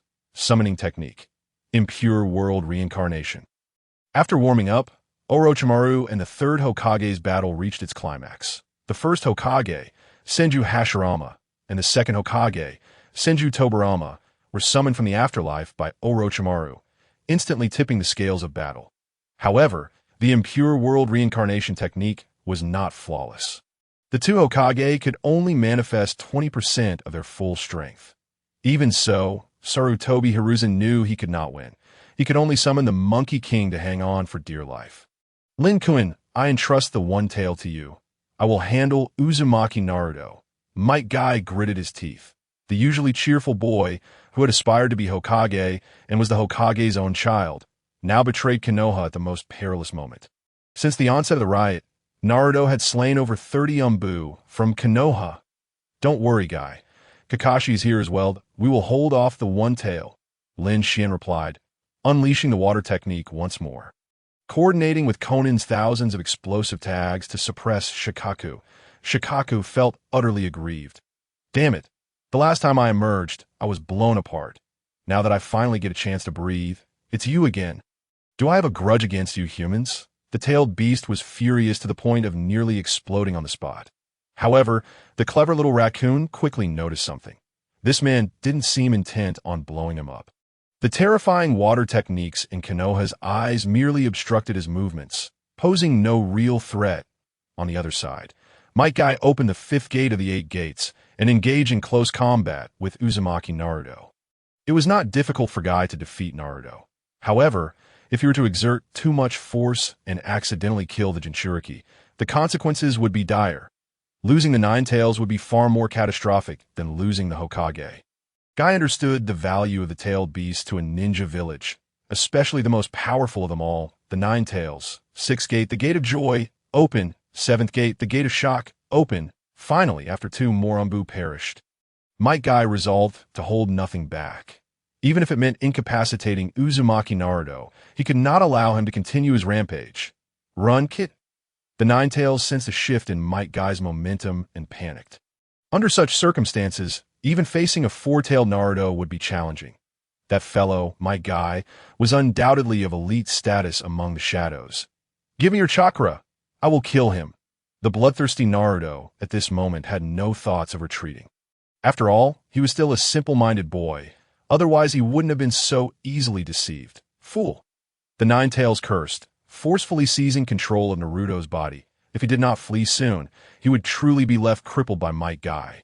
And death was not outside the realm of possibility. Although tailed beasts could resurrect after a few years, the Ninetales had no desire to experience death, nor did he want to leave behind a dark history. He had never even died, and now the thought of being killed was simply intolerable. Day Tiger, Might Guy relentlessly pursued, launching his ultimate technique. Concentrating a point-blank, super-speed punch at Naruto, he compressed the air before explosively releasing it. The shockwave taking on the form of a tiger, its impact felt even several miles away. Boom! With a thunderous explosion, the newly sprouted six tails of Uzumaki Naruto were obliterated, his left arm completely severed, nearly resulting in his body being shattered into countless pieces. Aside from the critically injured third Hokage, Sarutobi Hiruzen, the overall tide of the battlefield began to shift in favor of Konoha, the Nine-Tails Jinchuriki. Uzumaki Naruto lay severely wounded and unconscious, while Shikaku could no longer withstand the pressure and finally returned to Gar's body. Just then, Pucci, Might Guy stared in shock at the kunai that had pierced his abdomen. Despite all calculations, he had not anticipated being ambushed at this moment. The opponent's stealth tactics were exceptionally refined. The true protagonist always makes their entrance last. Don't you agree, friends of Konoha? The masked man smirked mockingly, casually kicking the injured Might Guy away. Uchiha Obito, the Leaf Village ninjas quickly realized and identified the S-rank rogue ninja on the wanted poster. Indeed, misfortune does not come alone. Today has proven to be an exceptionally unfortunate day for Konoha, as various individuals seem intent on trampling upon it. Obito, what exactly are you trying to accomplish? Kakashi, with a face full of caution, hurriedly rescued the severely injured Might Guy. Regardless of Obito being a former comrade, as long as he stands against Konoha, he becomes Kakashi's adversary. Eliminate this traitor. Be wary of his phasing ability. Take him down. Several clan leaders voiced their concerns, including Hayashi Hyuga, the leader of the Hyuga clan, Kaizen Yamashiro, the leader of the Yamashiro clan, Shikakanara of the Nara clan, and those from the Akimichi clan. The venue for the Chunin exams is of utmost importance, and naturally, support from the Hokage and Konoha arrived swiftly. A mere swarm of ants does not warrant my intervention, sneered Uchiha Obito. He held the unconscious Jinchuriki, Naruto Uzumaki, in his grasp as he turned to leave. Suddenly, dark-clad figures emerged from the ground, leaving Obito to cover their retreat. We cannot let the Jinchuriki escape. Pursue them, Shikaku Nara commanded decisively, his brow furrowed.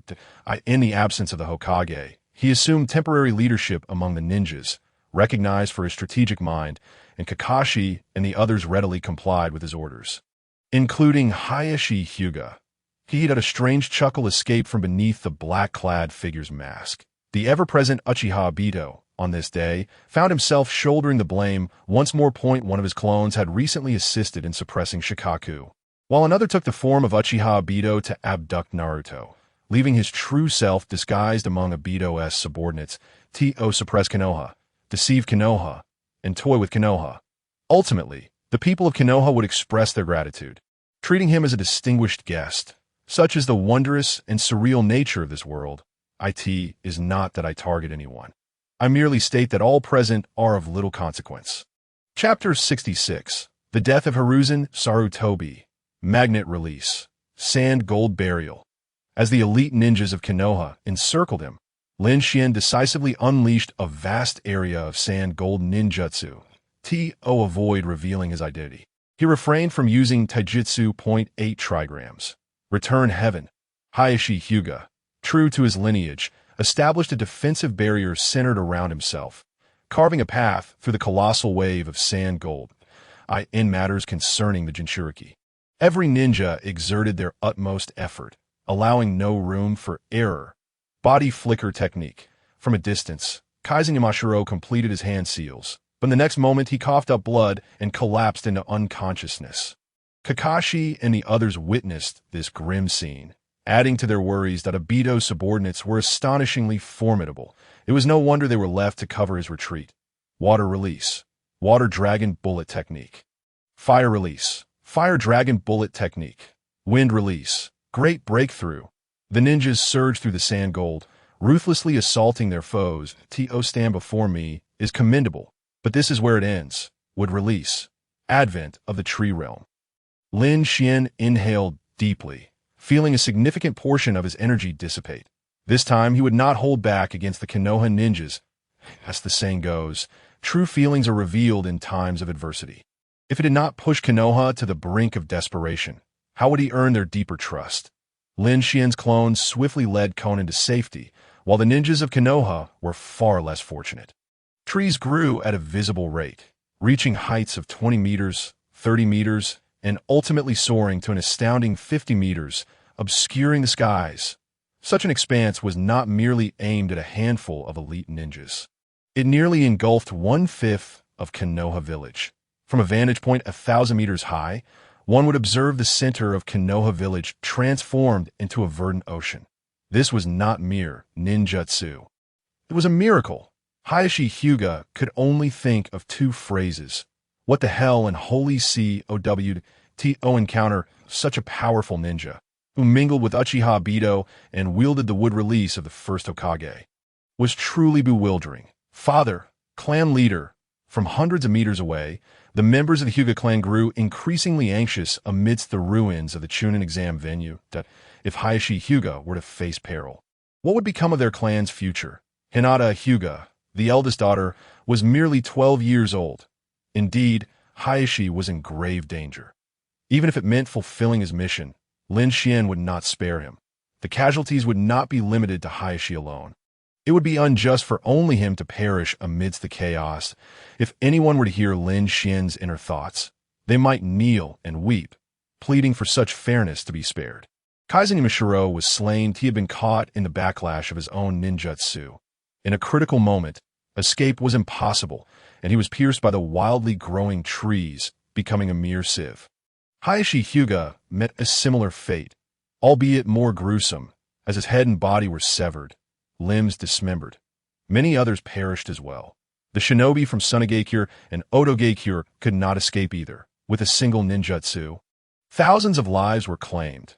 Even the four purple flames formation was shattered by these trees. Compared to the wood release of the dark-clad figure, Orochimaru's reanimation of the first Hokage seemed a mere imitation, leaving both Orochimaru and Hiruzen Sarutobi utterly bewildered amidst the carnage. Your experiment. Hiruzen Sarutobi gasped, his voice strained. No, Orochimaru's expression darkened as he warily regarded the cloaked figure. A ninja capable of wielding such powerful wood release should not be an obscure individual. Yet he did not recognize him. Just then, Kabuto appeared. My lord, that individual is a subordinate of Uchiha Obito.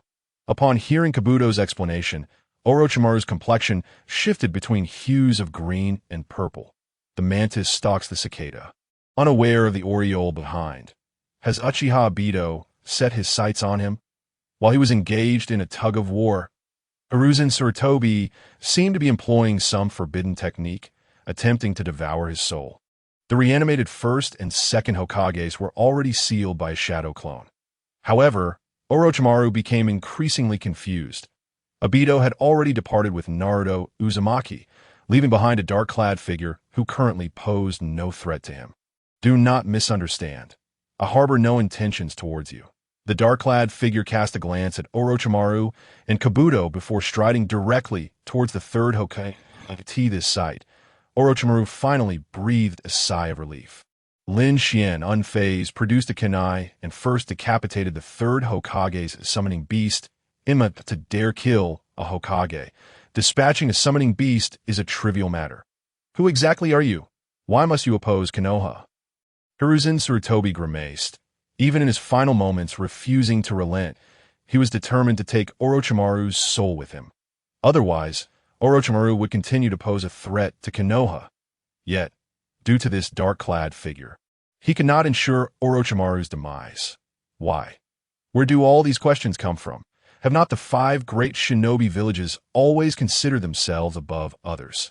Now that you find yourselves on the receiving end of oppression, you suddenly wish to reason. When you bullied others, did you ever reflect on whether your actions were justifiable? Lin Xuan scoffed dismissively. Regardless of whether he intervened, the third Hokage's death was inevitable, were it not for the generous rewards on the mission. He would not have bothered to personally eliminate this old OG, and not be deceived by Danzo's misdeeds. How much better could Hiruzen, who has continuously sheltered him, truly be? You are indeed justified. Quickly slay this old fool. Be wary of delays leading to unforeseen changes. Orochimaru laughed heartily, subtly urging the dark-clad figure to act swiftly. His soul was still in the grasp of Hiruzen Sarutobi, and he wished to maintain that hold for no longer than a second. That cursed old man, even on the brink of death, still sought to drag him down as well. The escape technique pertains to the physical realm, and against an S-rank ceiling ninjutsu of this soul level, Orochimaru found himself utterly powerless. Had it not been for the third Hokage's frailty, Orochimaru might have truly stumbled into calamity. Farewell, Hokage-sama. Lin Xuan slightly lifted his mask, revealing a fair and youthful visage, while simultaneously plunging the kunai through Hiruzen Sarutobi's heart. The young man's clean smile was as refreshing as a spring breeze. The third Hokage's eyes bulged, wide with disbelief, as he gazed upon the unfolding scene. This man had previously assisted Konoha in suppressing the uprising with Shikaku. This man had repeatedly claimed to be a friend of Konoha. Is there any decency in your actions? If hatred could kill, Hiruzen Sarutobi would have slain Lin Xuan hundreds of times within those fleeting seconds. Orochimaru was inconsequential. It was Lin Xuan, this shameless wretch, who truly posed a threat. What are you staring at? Did I owe you money or abduct your daughter? Lin Xuan displayed a look of disdain. She pushed the old man aside and stamped her feet on his corpse twice to vent her frustrations. This man, who had wielded immense power as the Hokage for decades, had witnessed the pinnacle of Konoha's glory, only to lead it into darkness. Had he shown the resolve to eliminate Orochimaru? Had he dealt with Danzo and the roots of the problem early on? Had he ignored the second Hokage's orders targeting the Uchiha clan? Had he prevented the higher-ups of Konoha from executing White Fang? Had he seen through the deeply disguised Lin Xuan? Would Konoha be in a different state today? Main quest, Land of Fire arc completed. Side quest, The Will of Fire completed. Rewards have been distributed. Obtain the Divine Robe, rare. Turning around, the cloaked figure had already redonned his mask. Orochimaru could not discern his expression, but knew that in this moment, the man was reveling in his triumph, as he hummed a little tune while stepping on the Hokage's corpse. Invincibility is lonely. How lonely it is. The cloaked figure departed leisurely, leaving behind the disheveled Orochimaru and his subordinates. Is there anyone so pretentious? Though he certainly has the qualifications to be so. Chapter 67, Naruto's Choice. Join Akatsuki. The war has come to an end. In the chaos, Orochimaru vanished, while Chiyo and Gaara made their escape from Sunagakure, leaving Konoha with heavy losses. The third Hokage perished, the Jinchuriki went missing, numerous high-ranking officials and Umbu ninjas sacrificed their lives, and the village center transformed into a sea of trees, as if submerged in an ocean of green.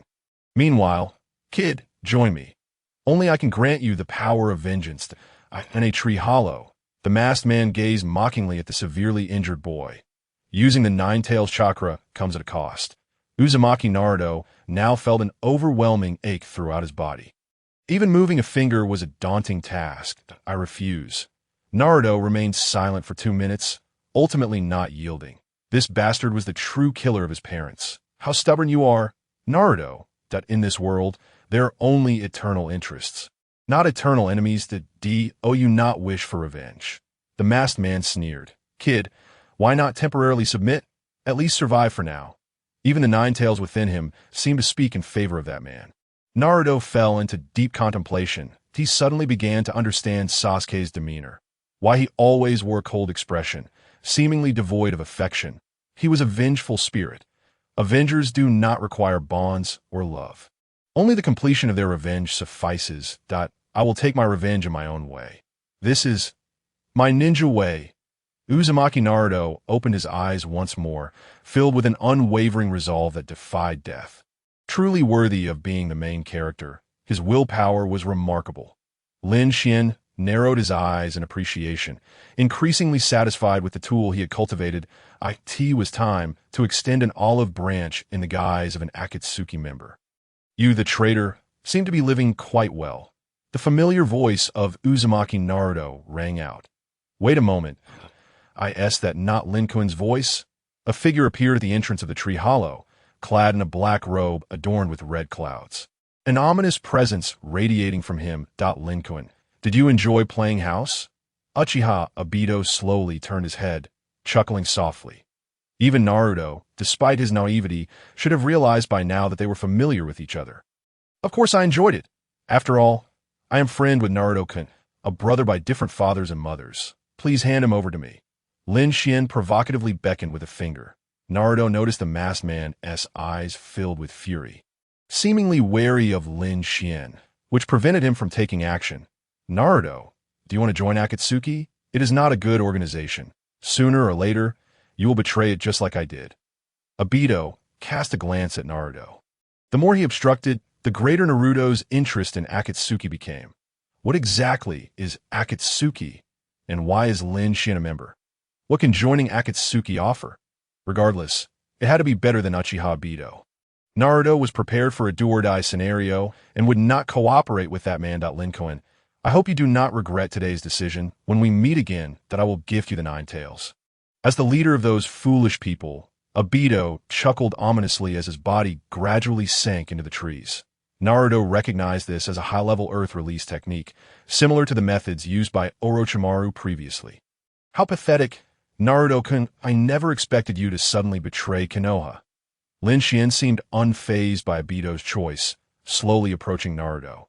Uzumaki Naruto felt overwhelmed, unable to comprehend the current situation. There were too many questions, yet he found himself at a loss for words. What Obito said was not entirely incorrect. Akatsuki is not a good organization, especially for you Jinchuriki, as our goal is to hunt down Jinchuriki. Lin Xuan sat down casually, speaking to himself. Although these revelations were chilling, Naruto felt an unusual absence of malice. The Nine Tails, burdened by a millennium of war, hatred, and betrayal, embodied a collective of negative will, if even the Nine Tails sensed no malice. It indicated that Lin Xuan was indeed friendly towards him. Trusting the Nine Tails, Naruto naturally also trusted Lin Xuan. Why save me?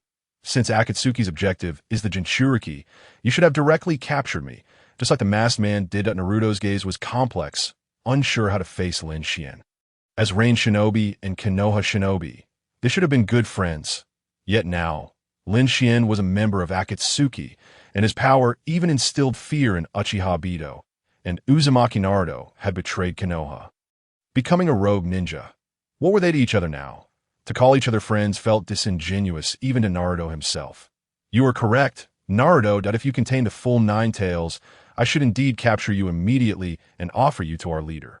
But what if you only have half of the Nine Tails within you? Or perhaps, what if half of the Nine Tails is sufficient? Lin Xuan gazed at Naruto with an enigmatic smile. His words carried substantial implications. Each phrase carefully dissected by Naruto. I only have half of the Nine Tails within me. Naruto felt confused.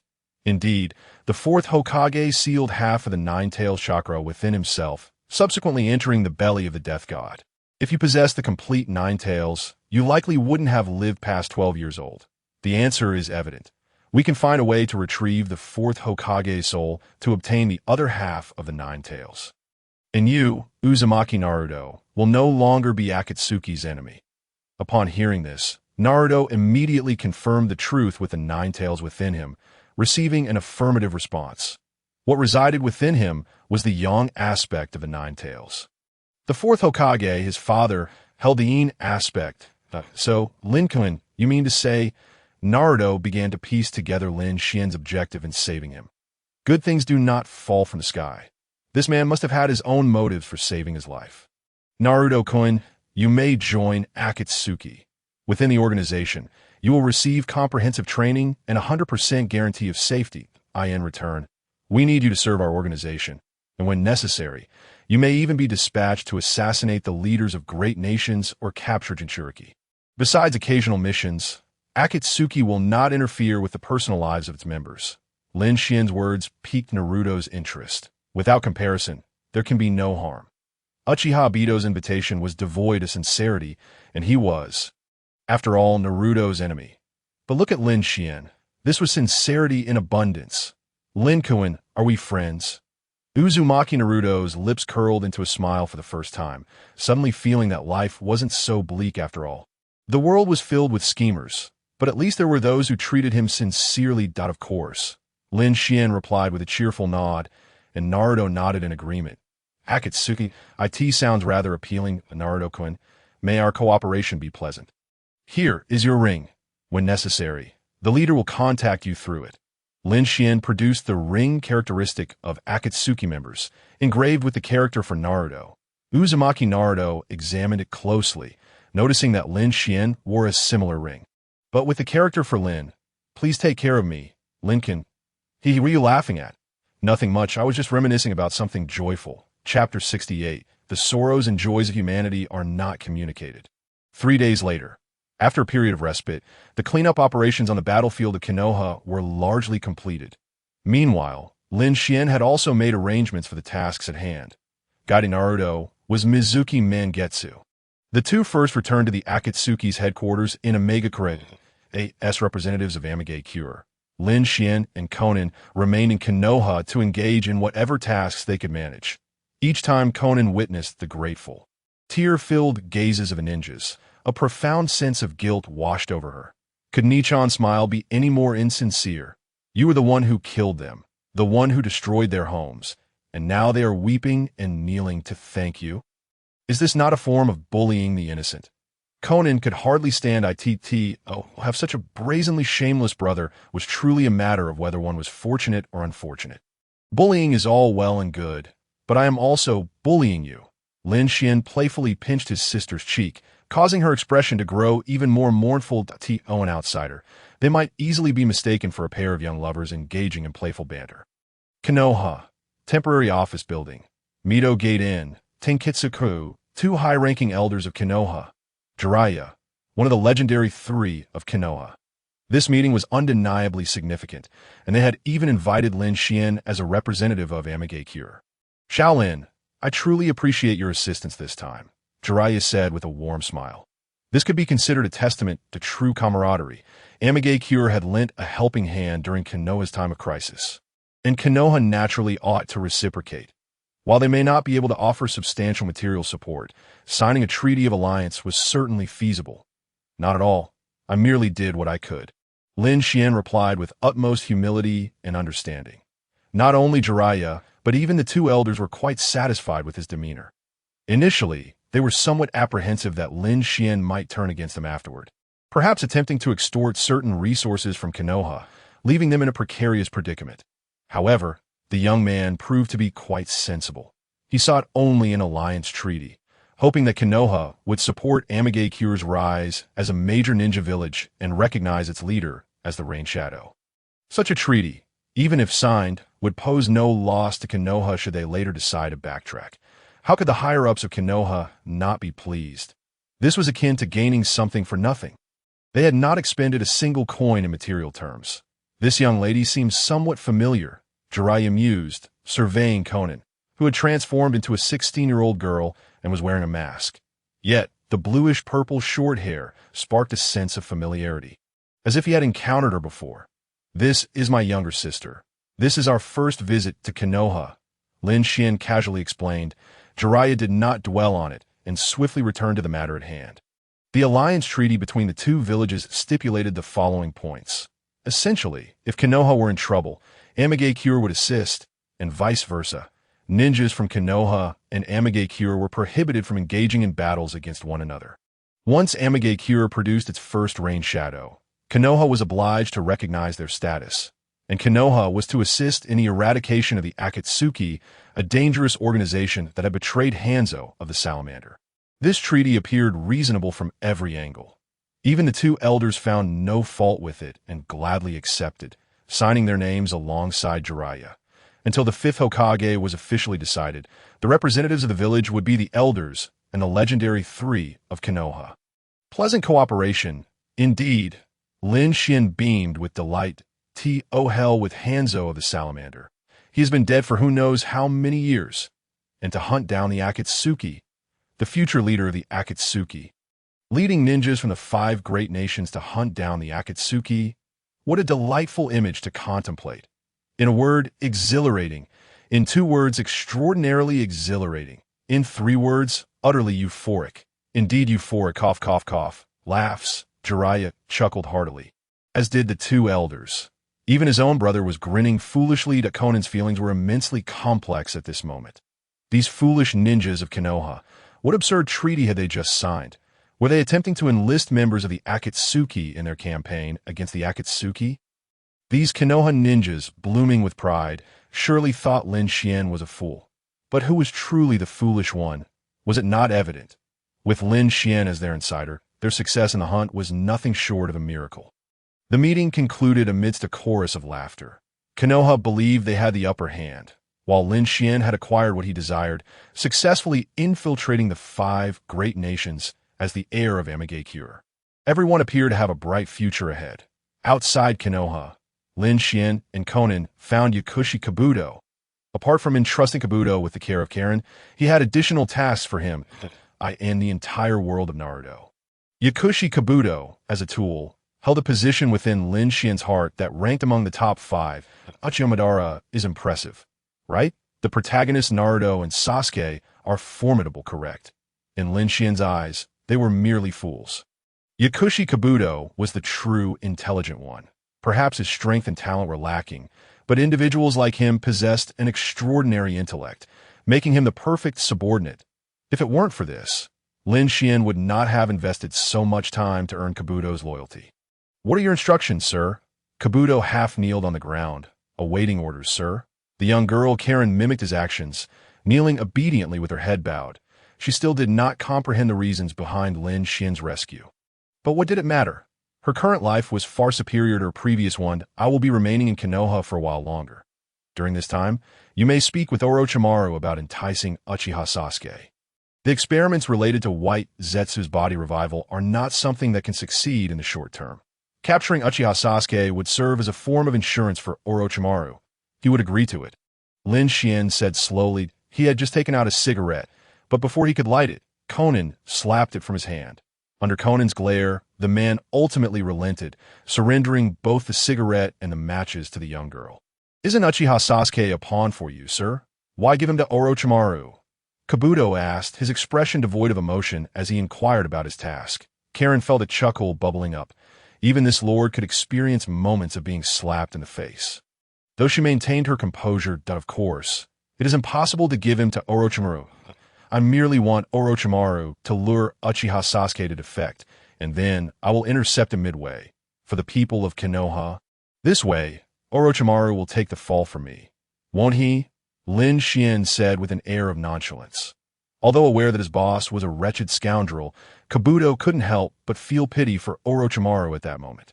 Poor Lord Orochimaru, toyed with by Lin Xuan at his whim. Sir, how should we handle Uchiha Sasuke? Should we invite him to join the Akatsuki, just as we did with Naruto Uzumaki? However, Uchiha Itachi is also in the Akatsuki.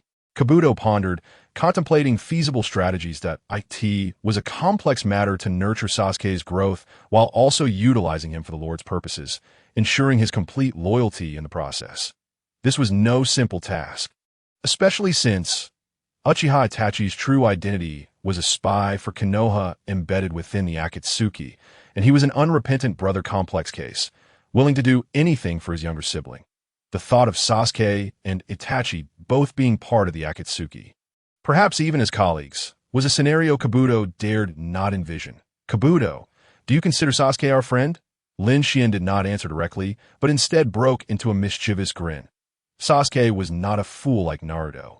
He was far more pragmatic. He did not require friends, only the power to exact revenge upon Uchiha Itachi. Kabuto analyzed what he believed to be Uchiha Sasuke. Sasuke is a child fond of sweets. So let us provide him with sweets. Not even mention joining the Akatsuki. Even if we offered him a position as a host in a brothel, he would leap at the opportunity. Your wisdom is unparalleled, my lord. Listening to the unscrupulous dialogue exchanged between the boss and subordinate, Konan felt her worldview shatter. Oni-chan is utterly wicked. Sasuke's fate was so tragic, akin to that of the protagonist in a tragic novel. Yet these scoundrels not only lack sympathy, but also scheme to exploit him for their own gain. This moment. Lin Xuan was hailed as a hero in the eyes of the Konoha ninjas. Who knew, perhaps at this very moment, Uchiha Sasuke was idolizing Lin Xuan? It turns out that the joys and sorrows of humanity are not interconnected. Chapter 69. The World as Crystallization of Konoha. Following the completion of the third Hokage's funeral, numerous ninjas began to ponder the reasons behind Naruto's betrayal. After all, Uzumaki Naruto had not been an ordinary well-behaved child during his previous 12 years of life, constantly murmuring his aspiration to become Hokage, to the point where his ears must have been calloused from the repetition. Who, then, was the catalyst for his defection from Konoha? Even Kakashi, his teacher, remained in the dark regarding the matter. However, the investigation did yield some results. The nefarious deeds carried out by Sarutobi Hiruzen over the years, along with certain clandestine documents and intelligence, were uncovered in his home. Jiraiya, engrossed in his travels and busy writing novels, was entirely oblivious to these affairs. Upon discovering the dark and decayed side of Sarutobi Hiruzen, his image as a good teacher shattered completely. Not to mention, consider the Uchiha clan massacre as an example. Who would have thought that Sarutobi Hiruzen had been secretly supporting it? That clan was the strongest in Konoha. In the end, they were all slaughtered, leaving only a pair of brothers to this point. Jiraiya likely deduced the reason for Naruto's betrayal. Once Naruto became aware of the darkness lurking within this village, it would be impossible for him to remain in Konoha. On another note, the intelligence scroll obtained from the third Hokage's residence was actually orchestrated by Kabuto Yakushi. If one is to act, they must act decisively. Merely informing Naruto about Sarutobi Hiruzen's misdeeds would not suffice. They needed the entire world to know of his wrongdoings. Even in death, Sarutobi Hiruzen and Konoha should be disgraced. Is it true that the third Hokage committed so many vile acts? Xiao Nen inquired with curiosity. Rain Village is a small settlement with a simple system, unlike the complexities of the larger ninja villages. The malevolent actions of Sarutobi Hiruzen were likely even more numerous than one could imagine. Although he did not directly betray the fourth Hokage, nor was he devoid of feelings for Uzumaki Naruto. In other respects, who could say how many heinous acts he had committed? Lin Xuan's disdain for the third Hokage was not without justification. Many of Shimura Danzo's misdeeds involved the tacit approval or participation of the third Hokage. Danzo had taken the fall for countless of Hiruzen's transgressions. This might also explain why Hiruzen had been reluctant to eliminate Danzo for decades. If the scapegoat were to die, who would take the blame for future misdeeds? Tarnishing his reputation as Hokage, at Ichiraka Ramen, Lin Xuan and Xiao Nen ordered 2 servings of luxurious seafood ramen. The third Hokage's funeral had only just concluded yesterday when Uchiha Itachi and Kisame Hashigaki arrived in Konoha. During times without missions, the Akatsuki organization would not interfere with the actions of its members. Although their arrival in the village seemed coincidental, Uchiha Itachi had intentionally made his presence known. He intended to inform Konoha's higher-ups that he was still alive. This way, those individuals would think twice before targeting Sasuke. What a coincidence, Mr. Itachi, Mr. Kisame, are you here for ramen? Lin Xuan waved them over. Upon entering the ramen shop, Kisame and Itachi exchanged glances. Their conspicuous attire did not go unnoticed. Yet Konoha's ninjas remained oblivious to the infiltration of Akatsuki members. The village's ninjas were preoccupied with reconstruction efforts or executing missions. Lin Xuan, you seem quite at ease. The 5 great nations are currently very concerned about you. The heir of Rain Village. Kisame rubbed his hands together, his tone neutral. Although he was Lin Xuan's subordinate, he still needed to maintain a facade of unfamiliarity. Senpai, I heard you lured away the Jinchuriki of the Nine Tails? Itachi inquired in a solemn voice. Others might be unaware of Uzumaki Naruto's whereabouts, but he was certainly not in the dark. That Jinchuriki was currently in the Akatsuki's base in Rain Village.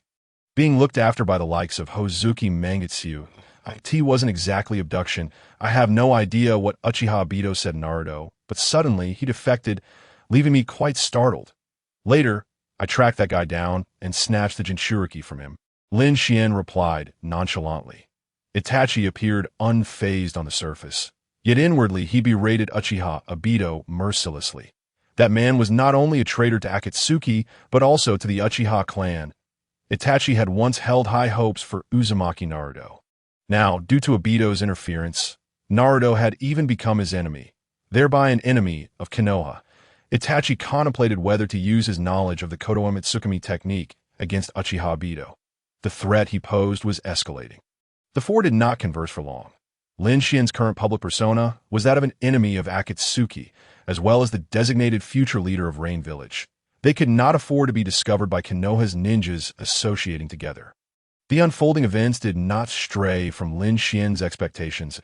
As Itachi and Kisame prepared to leave Konoha, they encountered Asuma, Kakashi, Kurenai Yuhi, and Might Guide. A fierce battle ensued, yet no casualties occurred. Kakashi was incapacitated after being stabbed in the Tsukuyomi for 3 days and nights, promptly falling into a coma and being admitted to Konoha's ICU.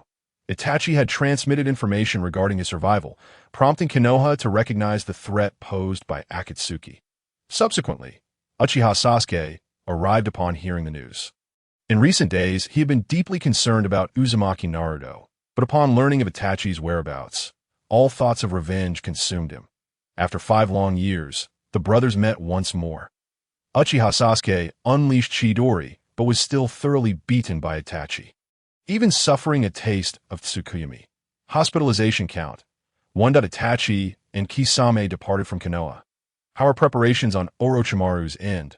Lin Xuan inquired of Kabuto regarding Uchiha Sasuke's situation. The experiments involving White Zetsu were proceeding as usual, and the task of inducing Uchiha Sasuke's defection had been entrusted to the Sound Five. With the addition of Kimimaro, Kabuto lowered his head in response. Kimimaro's life was nearing its end, and he hoped to assist Lord Orochimaru with one final task before his demise. Although Uzumaki Naruto had already defected, it appeared that the plot remained unchanged. However, this time, Naruto was absent from the team dispatched by Konoha to search for Sasuke. One could only wonder how Haruno Sakura would feel about this development. Both Naruto and Sasuke had betrayed the village, unwilling to bring her along. Lin Xuan eagerly anticipated her reaction upon hearing the news. With a mischievous thought, he promptly issued a new command: continue to stay by Orochimaru's side. I will summon you when necessary. It is not yet time to sever ties with him. Kabuto retained a degree of respect and affection for Orochimaru, but dared not defy Lin Xuan's orders. For now, it seemed that Lin Xuan did not intend to completely eradicate Orochimaru. Perhaps he even sought to recruit him as a subordinate. Side quest. The darkening has strengthened threefold since time immemorial. Completed, rewards have been issued. The reward is the crystallization of the world of Naruto, granting the holder dominion over this realm. However, Lin Xuan had no immediate plans to leave this dimension, but he intended to thoroughly conquer it before considering the next world in the cycle space. Side quest. The Fall of White. Task. Obtain the loyalty of Hinata Hyuga. Progress. 25100. Task difficulty. Difficult. Reward. Otsutsuki bloodline injection. With Naruto and Sasuke ensnared in Lin Xuan's schemes, Hinata Hyuga would not be spared. Compared to corrupting Naruto, inducing Hinata's descent was a trivial task, given her inherently timid nature. His previous inaction stemmed from being preoccupied with other matters. Now that those affairs were settled, it was finally Hinata's turn. After all, she possessed the Tensigen, a dojutsu on par with the Rinnegan. Such power was enough to intrigue even Lin Xuan. The cost of using the divine blood was steep and could be life-threatening. Thus, having numerous trump cards was essential. Chapter 70. Hinata has been thoroughly manipulated. Konoha. 2 days have passed. This day holds great significance, particularly for the Hyuga clan. Since the annihilation of the Uchiha clan, the Hyuga have proclaimed themselves as the strongest clan in Konoha. However, during this war, their clan leader has perished. The heirs of the main family are a pair of sisters, Hinata and Hanabi. The elder sister, merely 12 years of age, has only graduated as a genin for less than half a year. Yet, with the clan leader gone, it is imperative that a new leader assumes the role. As the saying goes, a nation cannot be without its ruler for even a day, and the same applies to a family.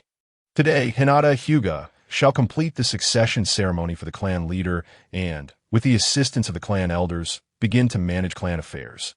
The venue is filled with all members of the Hyuga clan, including Niji, who has already learned the truth. His father voluntarily sacrificed himself, rather than being forced to death by Hyuga Hayashi. Niji now harbors no hatred towards the main family and supports Hinata as the new clan leader. Thank you for your support. Hinata bows deeply. The ceremony is not complicated. She merely needs to go through the motions. The authority within the clan still rests firmly in the hands of the elders.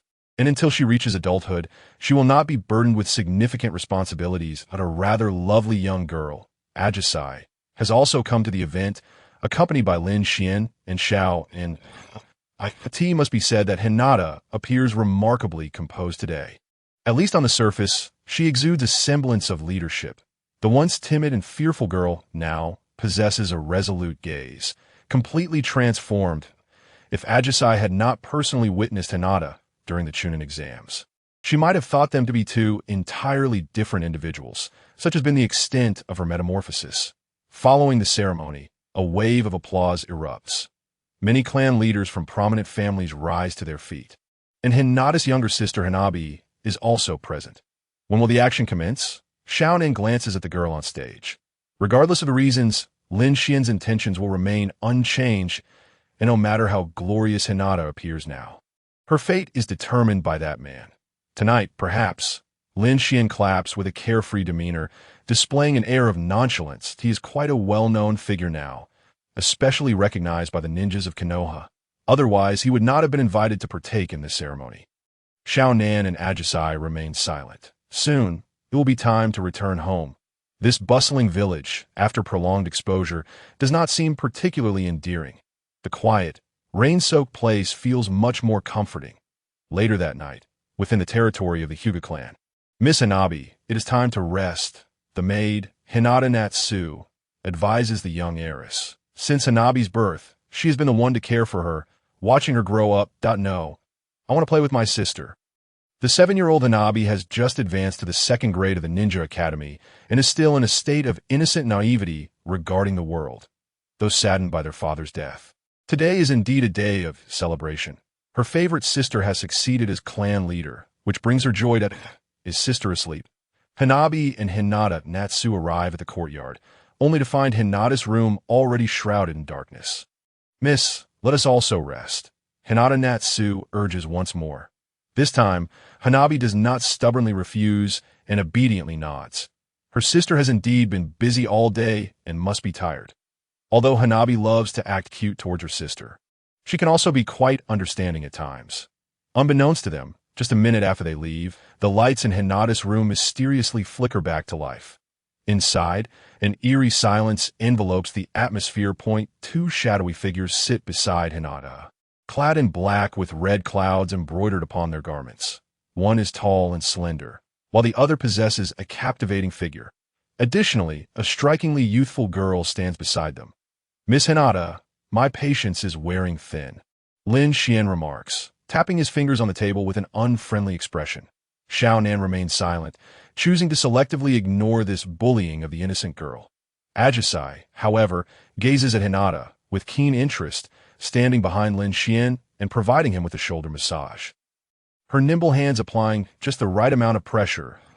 If I join the Akatsuki, will you spare my sister and the Hyuga clan? Hinata bites her lip, her already pale face now devoid of color. She trembles with anxiety. She recognizes Lin Xuan. He once helped her when she was very young, but all she now senses is malice, his disdain for her very existence palpable. Their encounter during the Chunin exams, where he had beaten her to the point of hospitalization, replayed in her mind.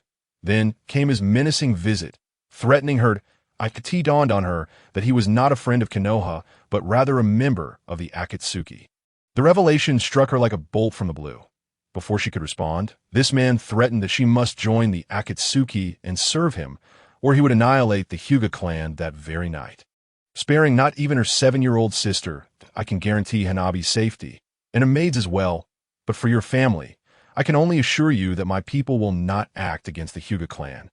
Lin Xian's response is utterly nonchalant. He harbors no fear that Hinata will refuse him. Hinata clenches the hem of her clothing tightly. Does she have a choice?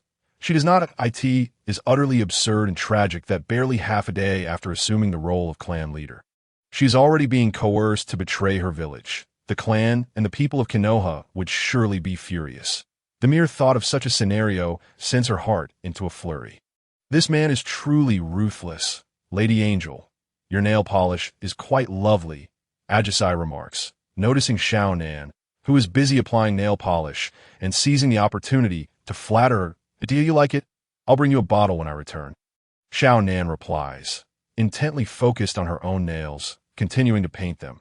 The blue suits her beautifully, but the vermilion red is also striking. Being a woman, she has always taken great care of her appearance and knows her brother has a preference for long hair. Thus, she has chosen to keep her hair long over the years. Have you considered it? Lin Xuan inquires with a smile, taking a sip of watermelon juice bought from a street vendor. The completion rate of his task has reached 50,100. And the threat tonight has proven effective. I will join the Akatsuki. Hinata's bright eyes dim considerably, as if something within her has extinguished. This world is far more complex and devoid of martial ethics than she had imagined. The prominent figures of the Akatsuki are bullying a mere minor. Would such a revelation not invite ridicule? Lin Xuan, however, is unperturbed. If having thick skin were of any use, what need would there be for strength? This is a world where the strong reign supreme, unbound by law. The one who killed your father was a subordinate of Uchiha Obito. I have some good news for you. Obito has betrayed the Akatsuki and is now our enemy. Lin Xuan says, reaching out to gently stroke Hinata's hair. I could see that moment. His face radiates a sunny smile as he continues, become my subordinate, and you'll be able to protect your sister's life. In the vast ninja world, I'm the only one who can assist you in seeking revenge. Those scoundrels would not provoke a dangerous figure like Uchiha Obito for an orphan girl with Byakugan. You will come to understand this in the future. Be grateful, little girl, for you will surely appreciate tonight's choice. Lin Xuan's words flow like a stream, leaving Hinata bewildered, her heart already believing 7 parts of what he has said. Why, one might wonder, do the strong need to deceive the weak? When one can effortlessly crush an ant, would they still consider that ant's feelings? Soon, Hinata finds herself firmly believing in Lin Xuan's words. Logically, from a consequentialist perspective, it appears that she is indeed the one gaining an advantage. Thank you, my lord. Hinata bows, half kneeling on the ground, observing the wide-eyed girl whose gaze is transformed into one of gratitude. Xiao Nan's lips twitch slightly. In this scenario, as her brother would say, it embodies the legendary art of persuasion. Art?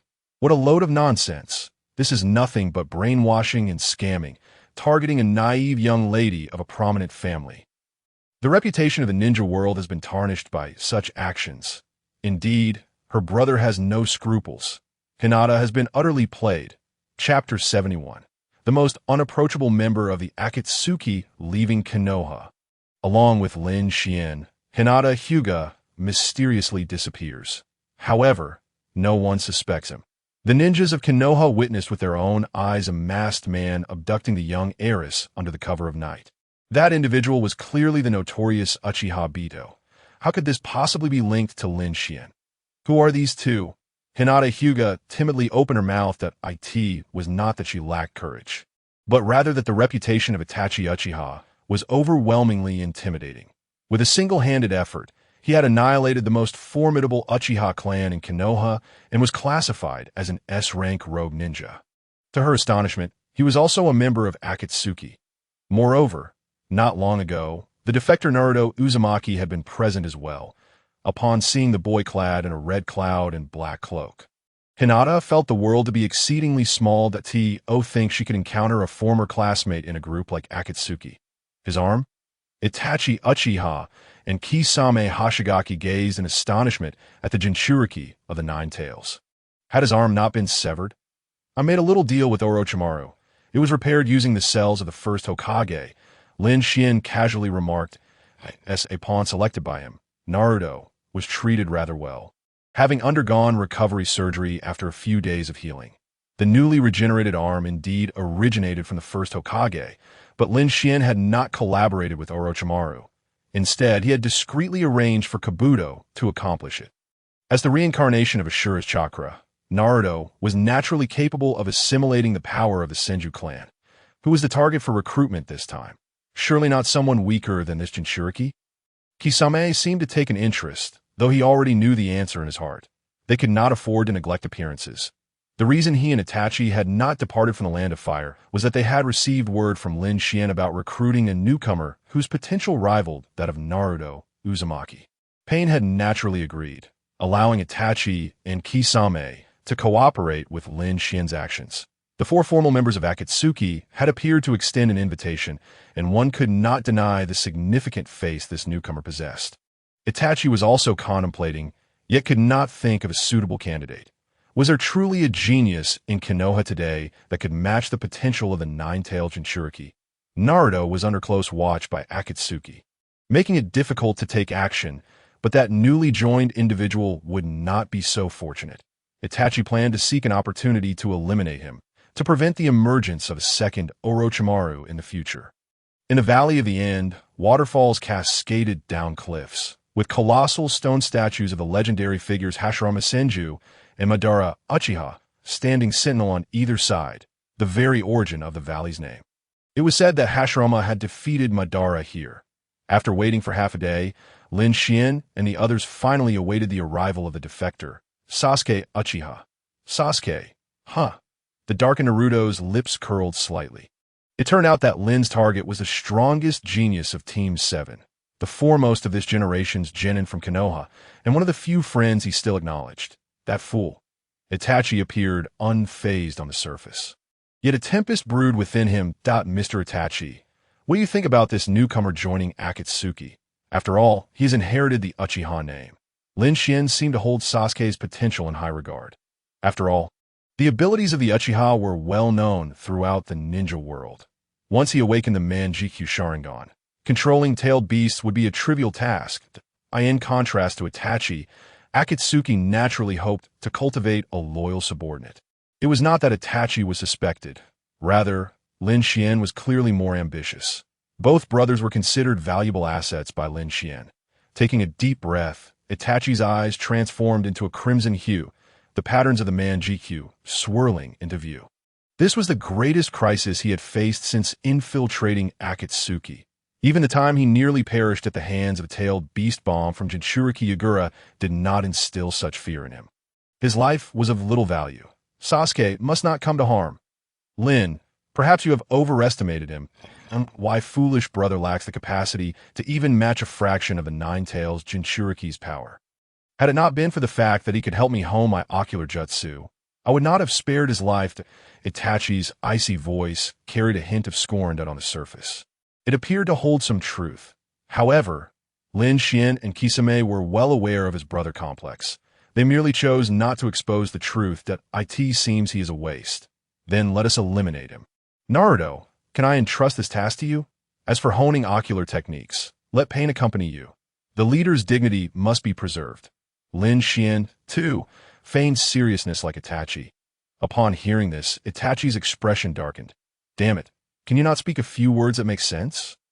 You truly know how to pick your people, sending Naruto to kill Sasuke, and you want Pain to help hone my techniques? What nonsense! Itachi had begun taking medication over the years. Otherwise, his health would deteriorate and lead to his demise. He absolutely could not die before witnessing Sasuke's growth. Seeking Pain's assistance in battle at such a time was tantamount to courting death. Lin, Mr. Itachi, I believe Sasuke is not as lacking as you say. I trust his talent is no less than mine, perhaps even superior. Naruto Uzumaki spoke sincerely. Although he was merely a preparatory member of Akatsuki, his status as the Nine-Tails Jinchuriki granted him treatment and influence akin to a formal member. The organization would not assign him overly challenging tasks. The primary focus was on nurturing him. I smell the scent of romance. Xinghua, embodying a little fangirl, giggled, casting a meaningful glance. Sasuke was already drawing near. Orochimaru's sound ninja had aided in obstructing the Konoha genin sent forth, and with Sasuke's traveling speed, he would arrive in merely 2 minutes. During this time, Akatsuki would decide the fate of that young man. Everyone, let's not jest. Is Uchiha Sasuke truly suitable for joining Akatsuki? I need a satisfactory answer immediately. If he genuinely lacks talent, then there is no need for him to live. Akatsuki does not keep useless members. Conan's gaze was icy. The crowd fell into silence. Despite Lin Xuan being the stronger of the sibling duo, all members of Akatsuki were aware that the most formidable individual to avoid was Conan. If one were to question why, Lin Xuan was quite amicable. He had come this time to earnestly assist the leader, neither greedy nor power-hungry, making him generally easy to deal with. But Conan was a different story. If one offended her, Lin Xuan would ensure they understood the art of torment. Years ago, Kakuza had witnessed Conan burn through millions of explosive tags during a battle and had remarked on her being a wasteful woman. As a result, within a month, Kakuza had replaced 11 hearts. The list of those punished also included Haiden. Having just joined Akatsuki as a rookie, Haiden foolishly criticized Conan's combat style. Murder requires an artistic touch, especially in his cult rituals, which are exceptional. Are explosive tags considered murder? That is an affront to killing. The consequences, naturally, were dire. Haiden's head had been decapitated over 30 times, stitched and restitched, and to this day. His neck bore Kakuzu's specially crafted threads for securing his head. After a prolonged silence, Naruto was the first to speak. I believe in Sasuke. He is certainly not inferior to me. The last time he saw that kid, his attitude towards Mr. Itachi had been rather unpleasant. That I vote to eliminate that useless brat. Kisame chuckled, as if considering Itachi's perspective. Even Itachi's normally composed demeanor visibly reddened, nearly unable to suppress his fury. What a good teammate you are, Shark. Do you really need to concern yourself with me? Since Naruto has spoken, I support him. Let Uchiha Sasuke remain in Akatsuki. Lin Xuan patted the boy's shoulder, smiling gently. Such a decision was beyond the participation of Xianghua and Hinata, as they were not even preparatory members. Chapter 72. Hey, you really are a talent. Before I utilize him, I shall spare his life. Itachi finally spoke. His original plan was to allow Sasuke to grow steadily in Konoha until he had at least awakened the 3 Tomo Sharingan before executing his plan, that be, why sacrificing his own life. He aimed to grant his brother the Manjikyu, subsequently using his own eyes to help Sasuke attain the eternal Manjikyu. Even though the future of the ninja world was unpredictable, Sasuke would at least possess the means for self-preservation. By then, he could depart with peace of mind. However, Lin Xuan and his associates had completely disrupted Itachi's plans, allowing Sasuke to join Akatsuki. What a joke! Sasuke would undoubtedly be toyed with by that group of lunatics. Naruto Uzumaki, as your first task assigned by the organization, you are responsible for recruiting Sasuke. Shounen issued an order. Naruto, whose intentions aligned perfectly, naturally did not disagree.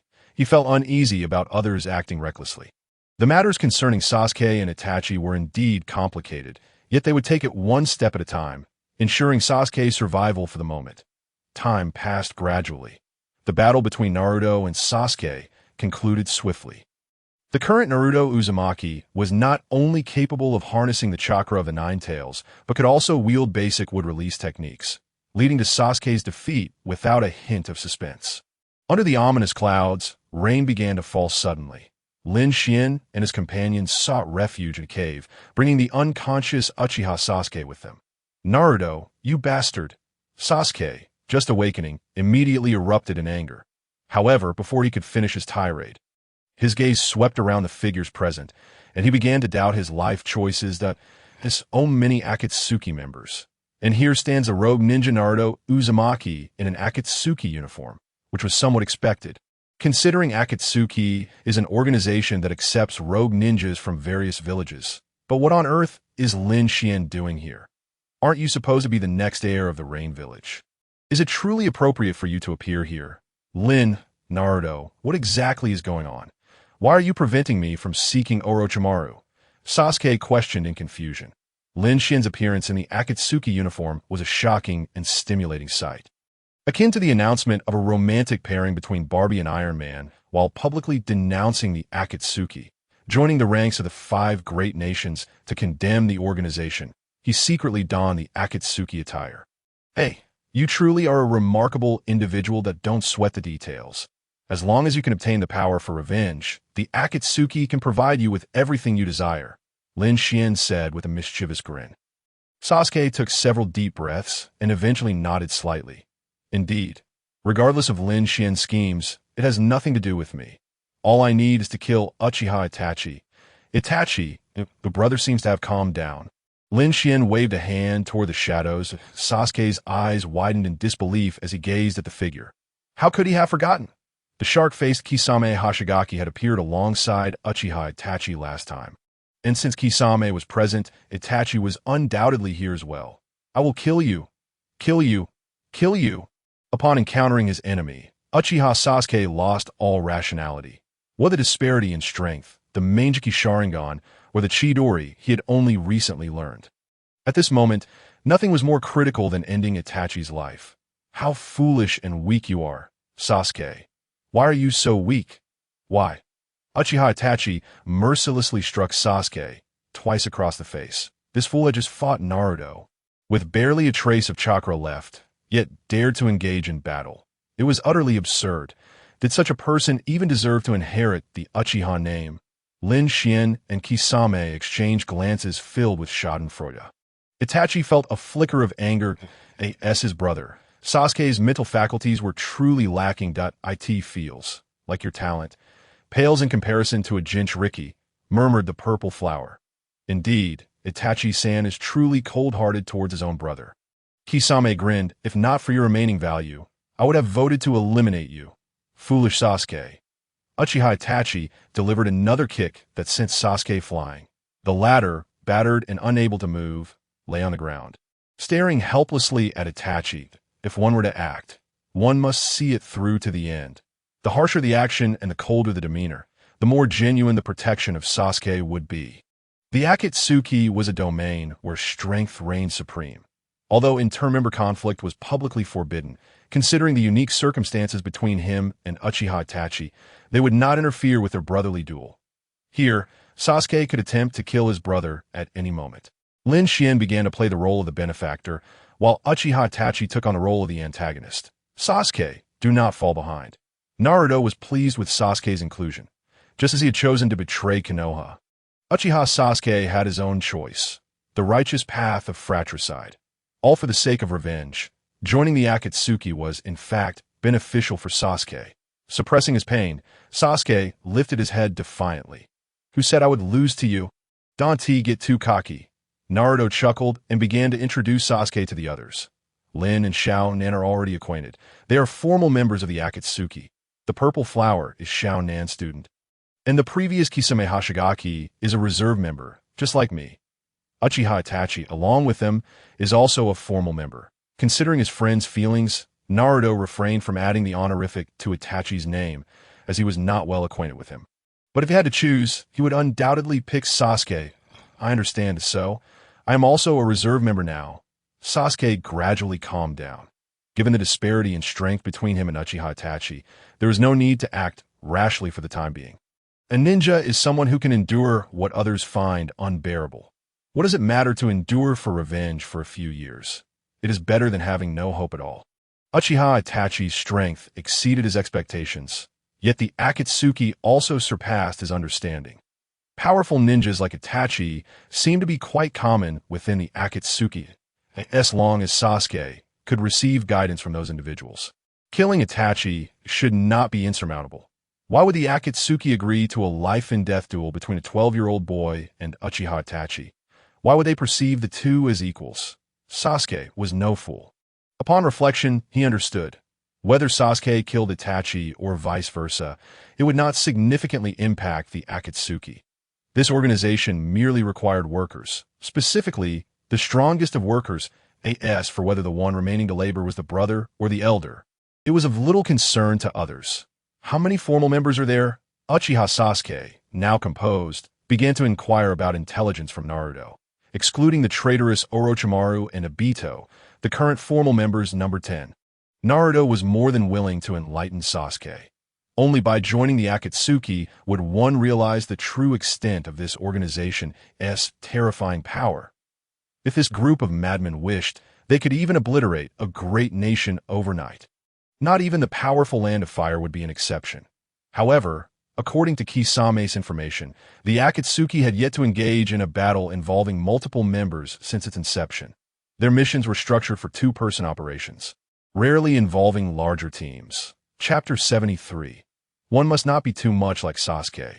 Xiao Nan, is she a formal member? Sasuke scrutinized the person beside him with suspicion, alternating between gazing at the calm, meditative Itachi and the mature, alluring woman beside Lin Xuan. He questioned, "Is there an issue with that?"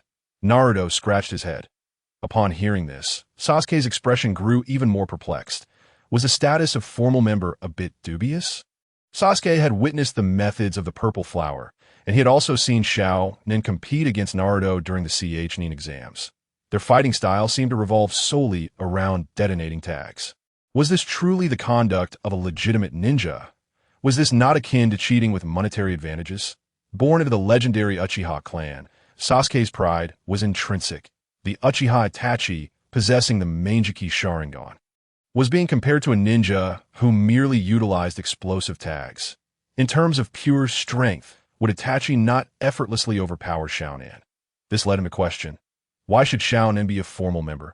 Uchiha Sasuke instinctively voiced his thoughts. As he came to his senses, he noticed the peculiar expressions on everyone's faces. Even Naruto shrank back, unwilling to plead on behalf of his former ally. Do you dare question Xiaonan? Do you not know how to write the word death? At that moment, Naruto was immensely grateful for Kisame's warning. Never discuss Lady Xiaonan, no matter the circumstances. Otherwise, Haiden and Kakuzu would serve as the perfect cautionary tales. What's wrong? Did I say something wrong? Uchiha Sasuke scanned the Akatsuki members. Feeling utterly innocent at that moment, he had already joined the Akatsuki. What was unreasonable about discussing the strength of formal members? Why were they looking at him with such disdain? Itachi, can I discipline my younger brother a bit? This little brat speaks without a filter. If he offends certain seniors, they won't be as lenient as I am. Lin Xuan rubbed his hands together, a devilish grin spreading across his face. What of using explosive tags? Even 1,000,000 of them wouldn't kill you. What about 100,000,000? Taking a step back. Even if Xiaonan were merely a decorative vase, publicly questioning the abilities of another sister is akin to slapping her face. Speaking of Uchiha Sasuke himself, Kakashi had already attained the rank of Jonin at your age. And your brother became a full-fledged member of Akatsuki at the tender age of 13, that while Uzumaki Naruto may exhibit a lower intelligence, he harbors within him the formidable Nine Tails, albeit only half of it. Does Sasuke not feel a pang of shame playing house with mere genin children? Who bestowed upon you the audacity to challenge others? Is it Liang Jingru? Truly, you are both inexperienced and overly playful, not to mention excessively verbose. Not only do individuals like Kisame and Hanabi find themselves at a loss for words, but even Itachi, the elder brother, furrows his brow in dismay. As the saying goes, the clever can often be ensnared by their own cleverness. Sasuke, who fancies himself both clever and a genius, is, in fact, the most susceptible to misfortune.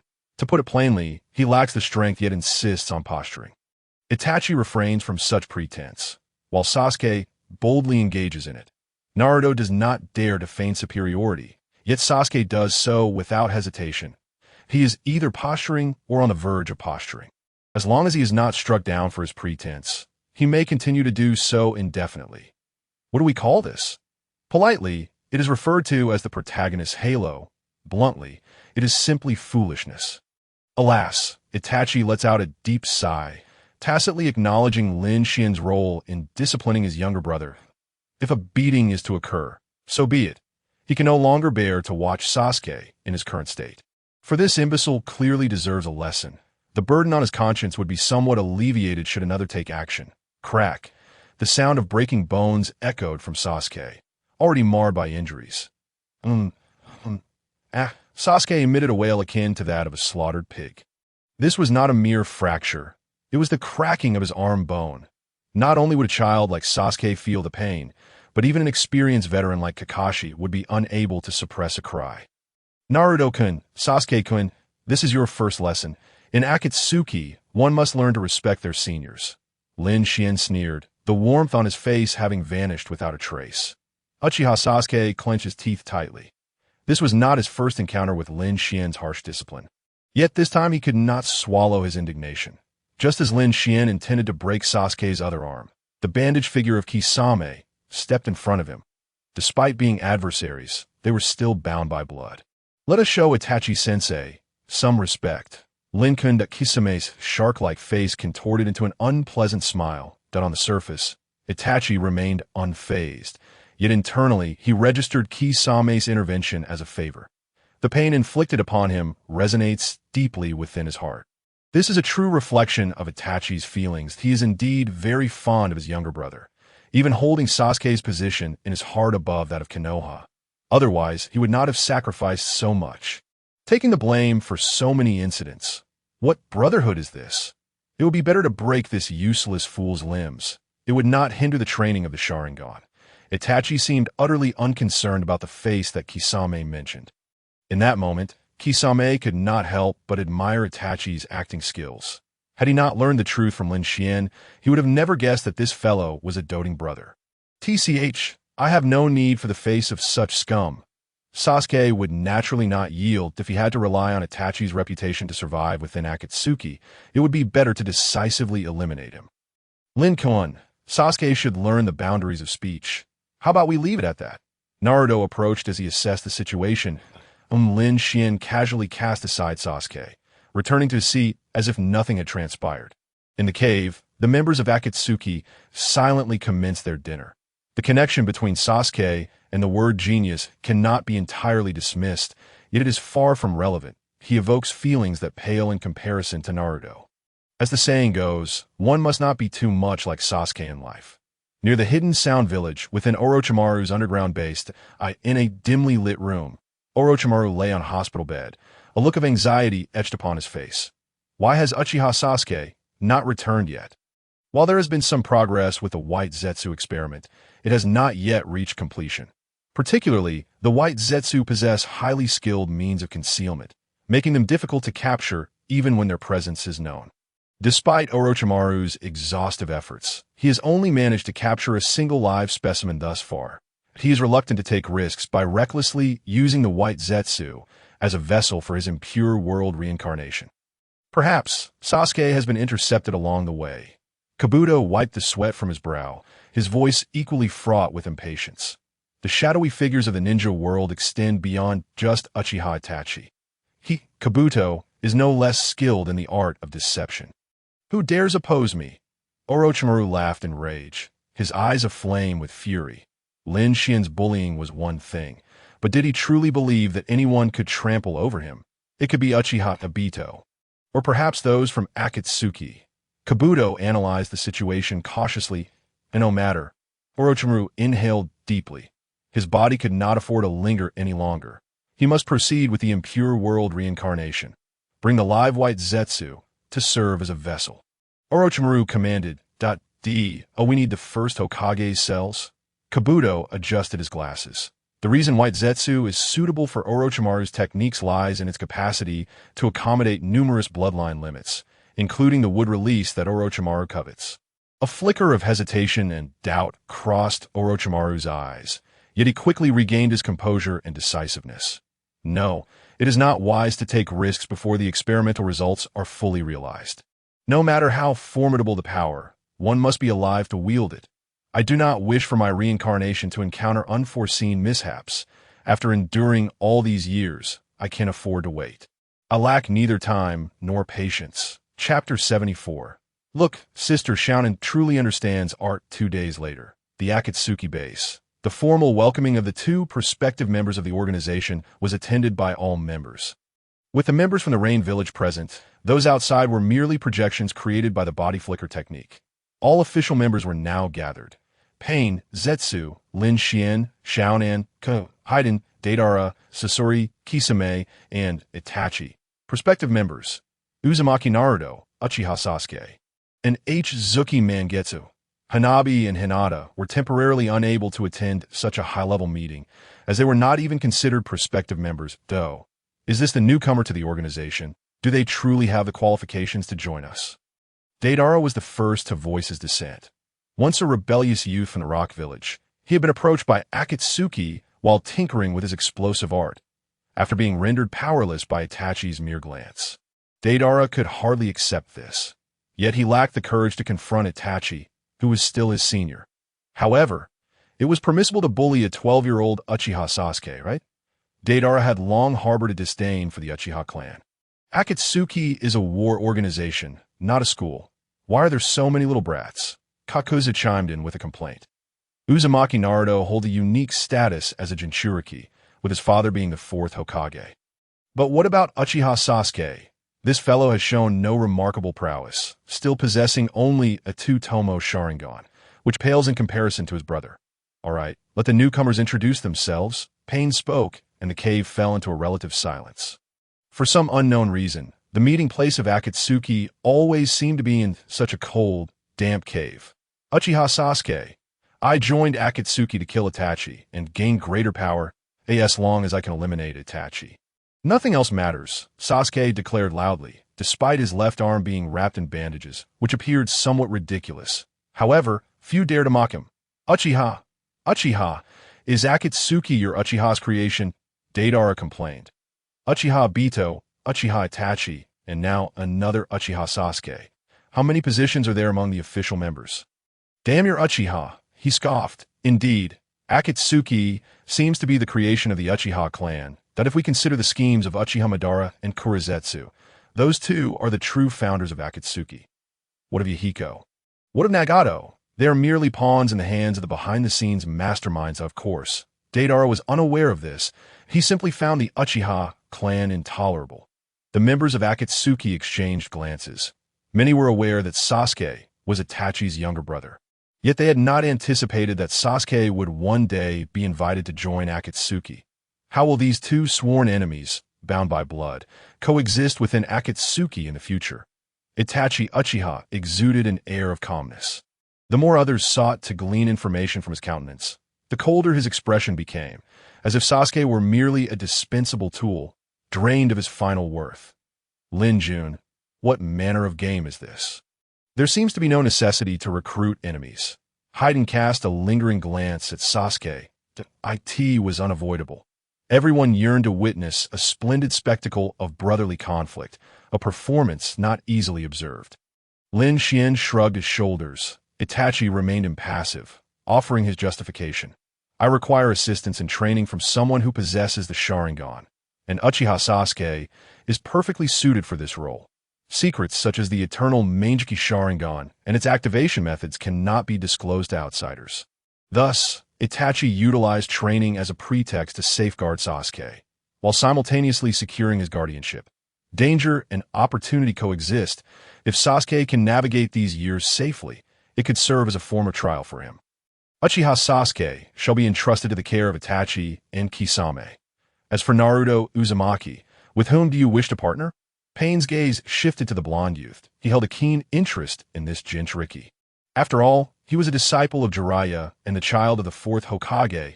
I wish to team up with Brother Lin, Naruto replied without hesitation. While many formidable figures existed within Akatsuki, he shared no emotional connection with them, save for Lin Xuan, who had treated him well and respected his opinions. Conversely, Lin Xuan's strength was indisputable. Naruto had no concrete understanding of the other members. Pain nodded. Lin Xuan, what is your opinion? Allow Naruto to partner with Mamyun. Akatsuki traditionally operates in pairs, and I shall not casually disrupt the rules. Lin Xuan blinked, rejecting the proposal amid Naruto's look of astonishment. Occasionally teaching Naruto ninjutsu was acceptable, but having a little follower trailing behind daily, especially one as darkly enthusiastic as him, was something he vehemently opposed. Brother Lin, do I truly attract such disdain? Naruto rolled his eyes. Newcomers should start at the bottom and learn diligently from Mamyun, Lin Xuan advised in a tone befitting a senior. Then it shall be arranged thus. Kisame and Naruto Uzumaki will form a pair, adhering to Zetsu's directives for their missions. Pain acquiesced to this suggestion. Indeed, leader, Zetsu replied calmly. Young ones, remember to respect your seniors within the organization. This Deidara beside me is of the type that one tea lasts long. Scorpion began to educate the newcomers from a senior's perspective, speaking earnestly. He had endured enough of Deidara's foul temper. Should two more such disrespectful individuals join the organization, he would likely find it impossible to suppress his murderous intent. For patience has its limits. Such cacophony is intolerable. Hey, Brother Scorpion, I have always held great respect for you. Deidara retorted, highly displeased. Wasn't the norm to jest and mock newcomers jovially? Why was he being singled out? Cursing a 16-year-old's longevity was rather cruel. It's your incessant tinkering with explosives that's unbearable. Those are not mere explosives. They are art. Art is the eternal beauty, much like my puppet technique. You know nothing of art, kid, no. Art is the beauty of a fleeting moment. It is the explosion. Datara, are you asking for a beating? Even against Brother Scorpion, I shall not yield my stance. In this world, only explosions can be deemed true art. Just look at Sister Conan. She truly appreciates art. You, Scorpion, nearly lashed out in anger. Youngsters today have no sense of decorum. How dare you invoke Sister Conan? Ha! Datara made a ridiculous face and bounced away from the cave. This exuberantly carefree fool was nothing short of a one-man atmosphere maker. Scorpion followed behind, sullen. What could he possibly say? How could he claim that Conan was merely a producer of explosive tags, utterly ignorant of true art? He lacked the audacity for such a declaration. Let us conclude the welcoming ceremony here. I am off to gather intelligence. Zetsu severed the technique of the projection body. Shortly thereafter, Pain and the others likewise dispelled their jutsu. Uchiha Sasuke departed with Itachi and Kisame, while Naruto Uzumaki accompanied Kisame. At last, having returned to the Hidden Rain village, Lin Xuan felt utterly relaxed, escorting Conan home. The life of a behind-the-scenes overlord was indeed exhausting, filled with scheming and consideration of myriad circumstances. It was no simple task to orchestrate the threads of fate. Who could truly empathize with the burdens of such a formidable figure? The average person could scarcely fathom how to darken Naruto Uzumaki's spirit. Chapter 75. Candidate for transplanting, the Mangeki Sharingan Zetsu claimed to be gathering intelligence. Yet his true intentions lay elsewhere. Uchiha Obito wreaking havoc at the Nin exams. Obito's subordinates employing techniques rivaling those of the first Hokage. How could he remain oblivious to Obito's prowess? The white Zetsu clones monitored continuously for 24 hours. It was improbable that they had received no information whatsoever. Just who was that mysterious figure? Was the one who appeared in Konoha truly Uchiha Obito? Zetsu covertly summoned Lin Xuan, launching into an onslaught of inquiries that, if trust were to be weighed, he believed Obito's loyalty surpassed Lin Xuan's, even suspecting that Lin Xuan might be orchestrating some covert ploy. It was Obito. I witnessed that individual employed Kinui with mine own eyes, Lin Xuan asserted confidently, patting his chest. Observing his demeanor, Zetsu's doubts about the integrity of Black Zetsu began to wane. Could it be that Obito was indeed a traitor? The thought was unsettling, considering the years they had invested in grooming him as a pawn. The white Zetsu clones could be mass-produced, but each clone's strength was rather mediocre. If Obito truly wished to elude the surveillance of the white Zetsu, it would not be an insurmountable task. Was it truly Obito who appeared that day? Black Zetsu inquired once more, his unease palpable. Obito was a piece they had cultivated alongside Madara for years. The notion of betrayal was psychologically unbearable. It was unquestionably Kamui. I witnessed it firsthand. Lin Xuan maintained his composure, fabricating the truth without a hint of hesitation. Black Zetsu chose not to linger, concluding that Obito was likely grappling with some ideological crisis. The Uchiha clan's obstinacy was notorious. They often operated under the delusion that they were the center of the universe, expecting all to orbit around them. A week later, in the land of rice, Lin Xuan undertook this mission with only Conan, eschewing any grand gestures. The formal plans of Akatsuki had yet to commence, allowing for a leisurely pace. A simple vacation request to the leader sufficed. Brother, who do you intend to bring misfortune upon this time? Conan's eyes sparkled with mischief.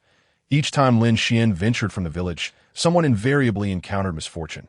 Little sister, why the laughter? I am engaged in serious matters. Lin Xuan teased, playfully pinching his sister's delicate nose, his expression imbued with affection. Of course, he was not merely wandering aimlessly. They found themselves in the land of sound, having noted several white Zetsu strongholds along the way, which they would later relay to Orochimaru. Once Orochimaru received this intelligence, he would discreetly capture the white Zetsu either himself or through his subordinates, with a sufficient number of white Zetsu for experimentation. Orochimaru's Edo Tensei technique would soon reach perfection. After a brief interval, aided by the magnetic release ring, the two arrived at Orochimaru's location in the Land of Sound, dressed in civilian attire and wearing masks. The ninjas and civilians of the Land of Sound failed to notice anything amiss, not recognizing Lin Xuan and Conan. "What commands do you have, my lord?" Orochimaru and the tardy Karen knelt respectfully. "Karen, how have you been lately? Are you accustomed to living here?" Lin Xuan did not immediately issue orders, but instead expressed concern for his subordinate. Honestly, Karen possessed remarkable talent as a sensory ninja, capable of detecting all chakra-bearing beings within a considerable radius and remembering nearly all she had encountered. However, this was not her true worth. Lin Xuan sought more than just a scout, a notion that Orochimaru also considered. "Returning, my lord, I am doing well. I find myself much happier than before," Karen replied, her voice trembling slightly as she lowered her head in surprise. From Orochimaru, she had gleaned a profound understanding of this lord's power and cunning. Fearing to harbor any disrespectful thoughts, "That is splendid to hear," Lin Xuan said, shifting his gaze to Orochimaru as he retrieved a map. By following the indicated locations, one can discover the white Zetsu. These items are gifts for Orochimaru for how he will uncover the treasure. "You know what to do, yes?" Yashidu adjusted his glasses and smiled confidently, saying, "My subordinates understand and will certainly not disappoint you, my lord. After all, I assent it merely a matter of calculation. This is his forte. He can perfectly arrange almost anything that requires intellect. In fact, this is precisely what Lin Xuan values most about him. If he were to handle everything personally, it would diminish his worth as a boss. Having a clever subordinate is indeed essential. Let us prepare for the surgery. I intend to have the Sharingan of Uchiha Shursui transplanted into Xianglin." Lin Xuan spoke again, and not only was Yashidu taken aback, but even Conan gazed at her brother in disbelief. The Manjikyu Sharingan of Uchiha Shursui, housing the most formidable ocular technique, was to be so readily bestowed upon a girl who had only been subdued for less than 2 months. Was this not a tale of the absurd? It seemed rather implausible. What if Xianglin were to turn against them? Even a 1 in a billion chance. Regardless of who fell victim, neither Lin Xuan nor Conan would find an escape. Even the Sage of Six Paths could not intervene. "And my lord, perhaps you might reconsider." Yashidu's throat quivered slightly, his expression tinged with bitterness. This was not a matter to be taken lightly. The implications were too daunting. "My lord, I am not." Xianglin, being the person directly involved, was more anxious than anyone else and did not know how to voice her thoughts. Refusal was not an option, nor was acceptance that it seemed any course of action would provoke hostility. Not only was the Sharingan at stake, but she would also require a new arm, akin to the surgery performed on Uzumaki Naruto. Lin Xuan continued speaking as if he were oblivious to the grim expressions of the three.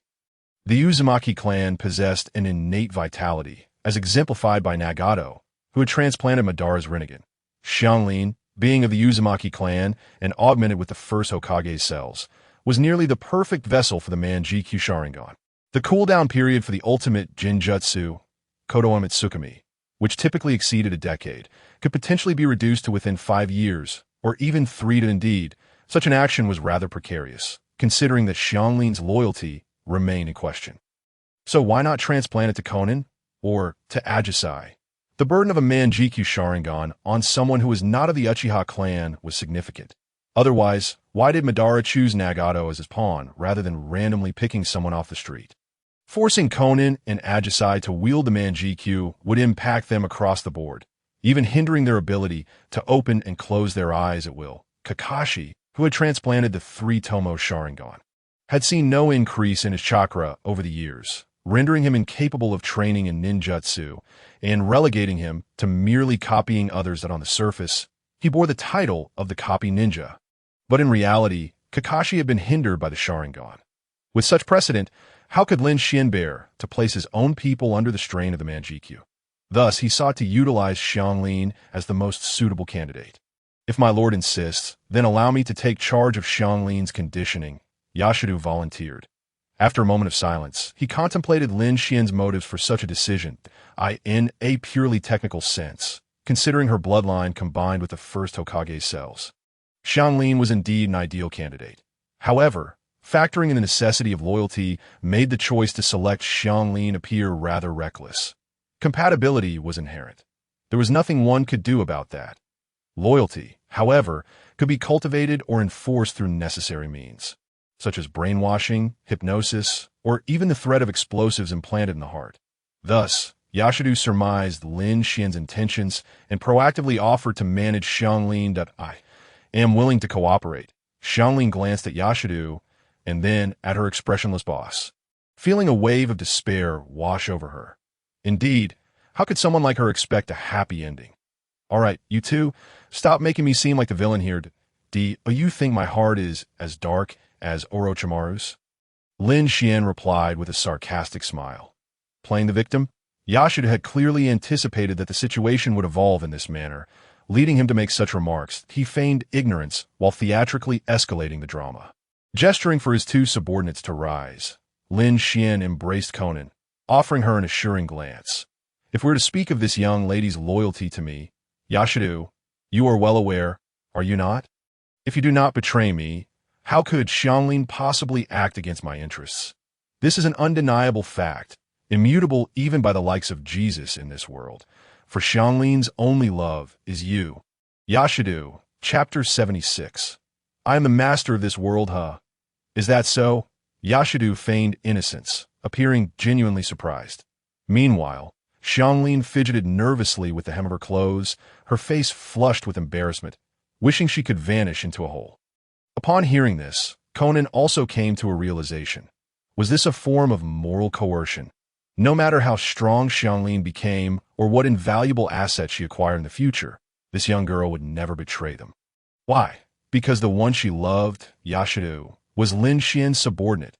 Furthermore, it was not a simple affection. Observing Lin Xuan's confident demeanor and casual banter, it was clear that Xianglin's love for Yashidu was profound. Love, after all, is the most potent and reckless poison in this world. Very well, we are all allies here. Let us merely play along with the performance that I will not interfere in your relationship. Young people, after all, are prone to such behaviors during their adolescent years.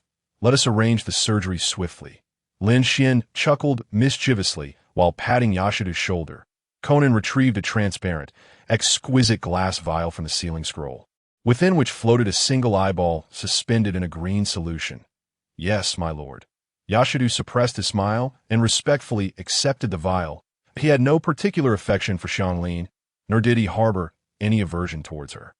The notion of being liked by a young girl was of little consequence to him. However, the circumstances had changed. He had previously held little interest in women, but now it seemed he must feign interest, as if on royal decree. Contemplating the surge of power Xianglin would gain post-transplant, Yashidu felt an unfamiliar weight of pressure. Relax.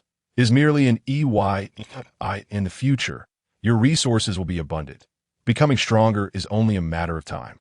As a considerate boss, I will ensure you do not appear inferior before your girlfriend. Lin Xuan's demeanor was friendly, yet his words did not inspire joy. After all, Yashidu was indifferent to women.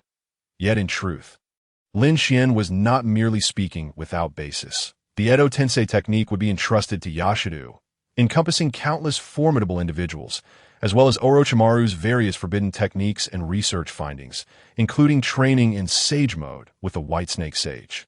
Compared to subordinates like Kisame Hashigaki, Yashidu's future was indeed limitless. Thank you, my lord. Yashidu forced a smile, insincere yet polite. Thank you, my lord. In contrast, Xianglin's response was far more genuine, her cheeks flushed with excitement. Undergoing the surgery represented her opportunity to rise. A chance not only to gain strength, but also to pursue Yashidu. Being treated as a mere tool mattered little. To be chosen was validation of her potential. After all, many had yet to receive such an opportunity.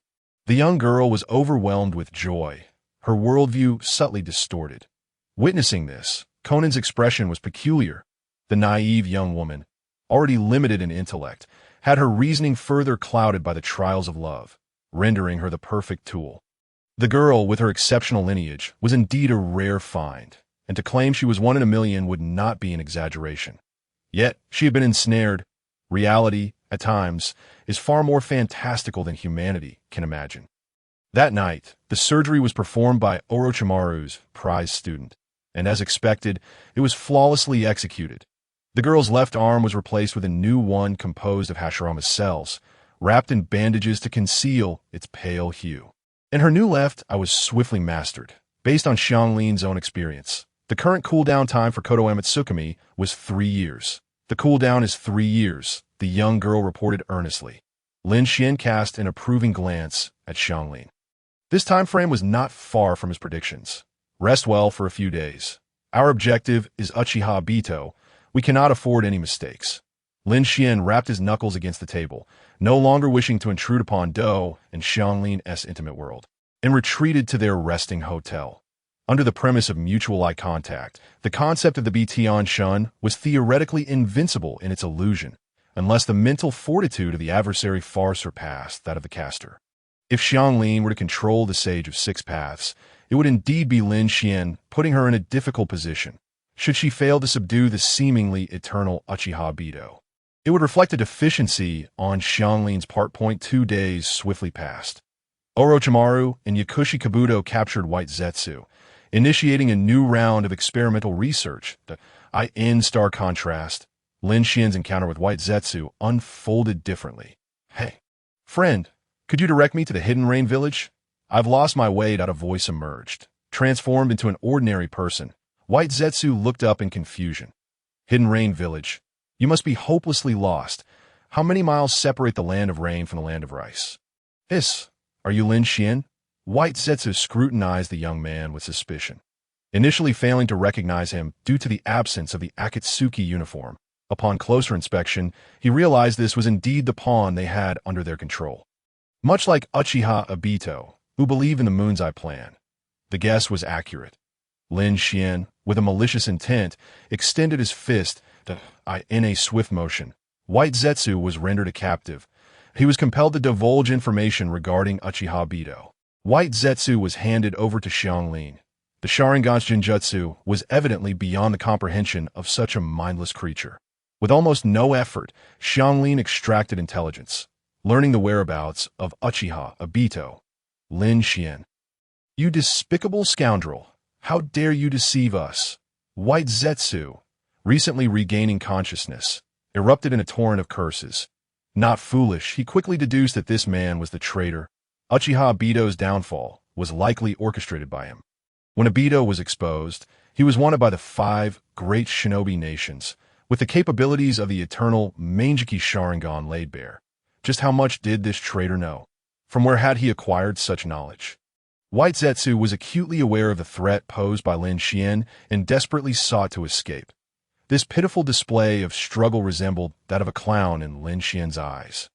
Deities are exalted beings, adorned with myriad accolades, sacred and untouchable. Yet what the world does not realize is that deities can also be as humble as ants, burrowing underground, festering in the shadows for millennia. Lin Xuan's gaze was placid, as though recounting the most mundane of tales. Black Zetsu was a fragment of Kagaya Otsutsuki's consciousness, possessing independent thought and ideology. In a sense, he could be considered her child, or perhaps her avatar, albeit a rather peculiar one. Kagaya was a goddess, while Black Zetsu embodied her will. What distinction exists between the so-called exalted deity and the base, selfish human? What do you truly know? You little beast, you are but an ant. White Zetsu seethed with rage, wishing he could devour this human before him.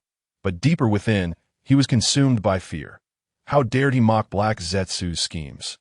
How did he know so much? Lin Xuan approached slowly, extending his hand gracefully and gently, brushing against White Zetsu's neck. The gentlemanly noble youth spoke softly, a gentle smile gracing his features. "I merely wish to inform you that those beings you call deities are not at all magnificent.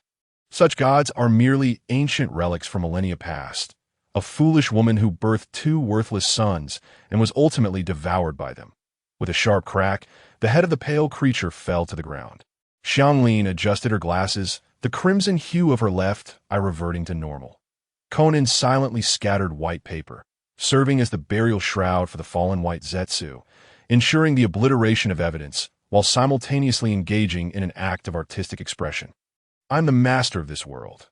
The youth calmly observed White Zetsu's disappearance, his black pupils reflecting the flames of the explosion. Chapter 77. Lin, I intend to create a world with you in it. In a land of fire, within a secluded forest valley, not far from Konoha village, tranquility reigned, seldom disturbed. Following his notoriety, Uchiha Obito took refuge here, occasionally infiltrating Konoha to lay a flower upon Rin's gravestone. Obito, sensing Lin Xuan's approach, brought along Conan and a red-haired girl. A white Zetsu avatar emerged from the ground to report. Lin Xuan is searching for me? Obito expressed his surprise from Black Zetsu. He had been well informed about the developments of the Akatsuki over the years. Lin Xuan, as a participant in the current Moon's Eye plan, was, in a sense, his ally. Yet, what could possibly compel Lin Xuan to seek him out? Did Black Zetsu inform him of this? Obito glanced at the white Zetsu avatar. No. If Black Zetsu were aware, he would have certainly notified us in advance. The avatar replied calmly, at this juncture. White Zetsu shared Obito's confusion. Lin Xuan possessed formidable taijutsu, but before Black Zetsu, he was obedient, displaying no evident ambition. He and Obito had no rapport. Why approach him?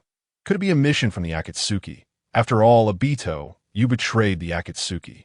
Nagato still harbors resentment towards you, and it's possible he sent Lin Xuan to track you down. The white Zetsu astutely analyzed. Nagato, you say? Obito furrowed his brow, contemplating the possibility. Though Nagato was unaware of the specific details from back then, he had certainly realized that Obito had deceived him for many years, that it was only natural for him to seek out Obito to unearth those hidden truths. Very well, then let us meet. Lin Xuan had no intention of concealing his approach. Stealthily drawing near would only arouse the suspicions of White Zetsu and Obito. Thus, it was far better to appear openly, as long as Obito dared to confront him.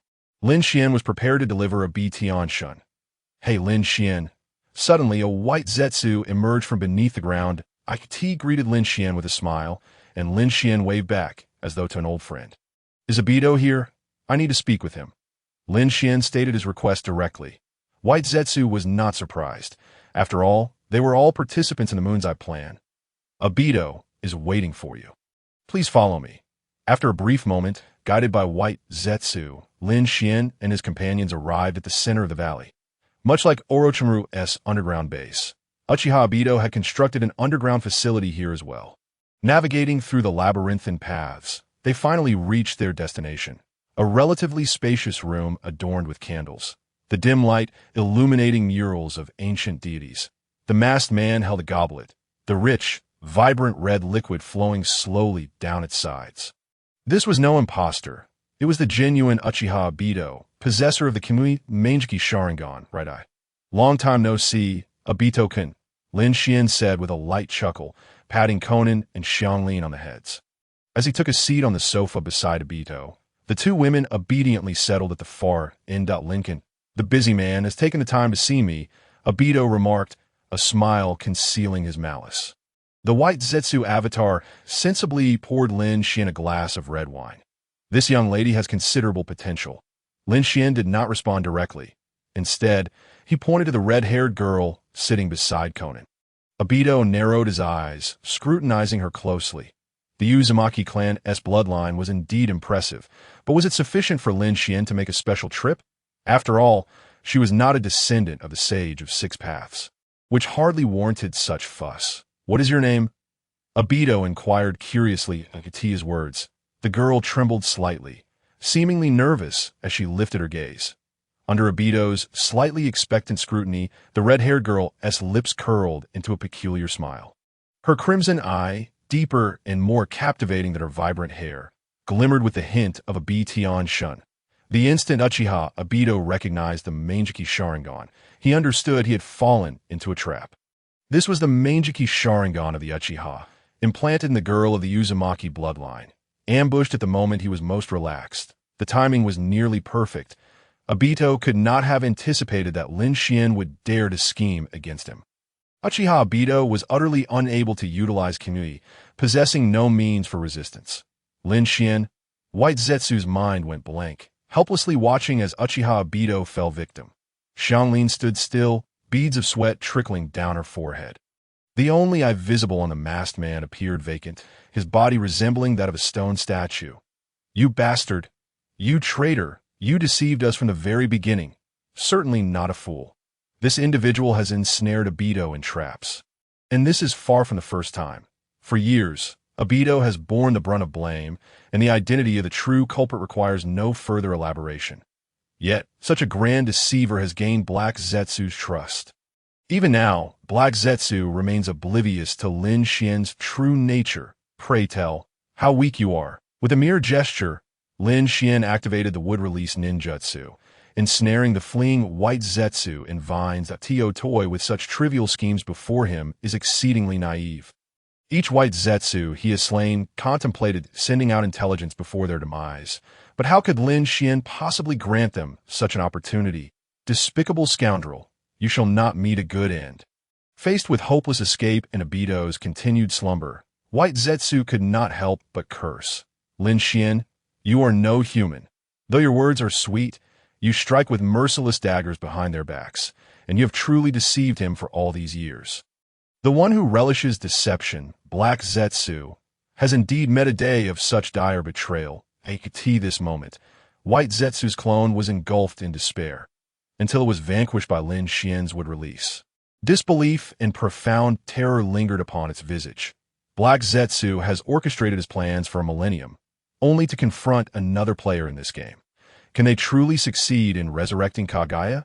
The room fell into silence as Lin Xuan and Conan awaited Shin's awakening. Their gazes fixated.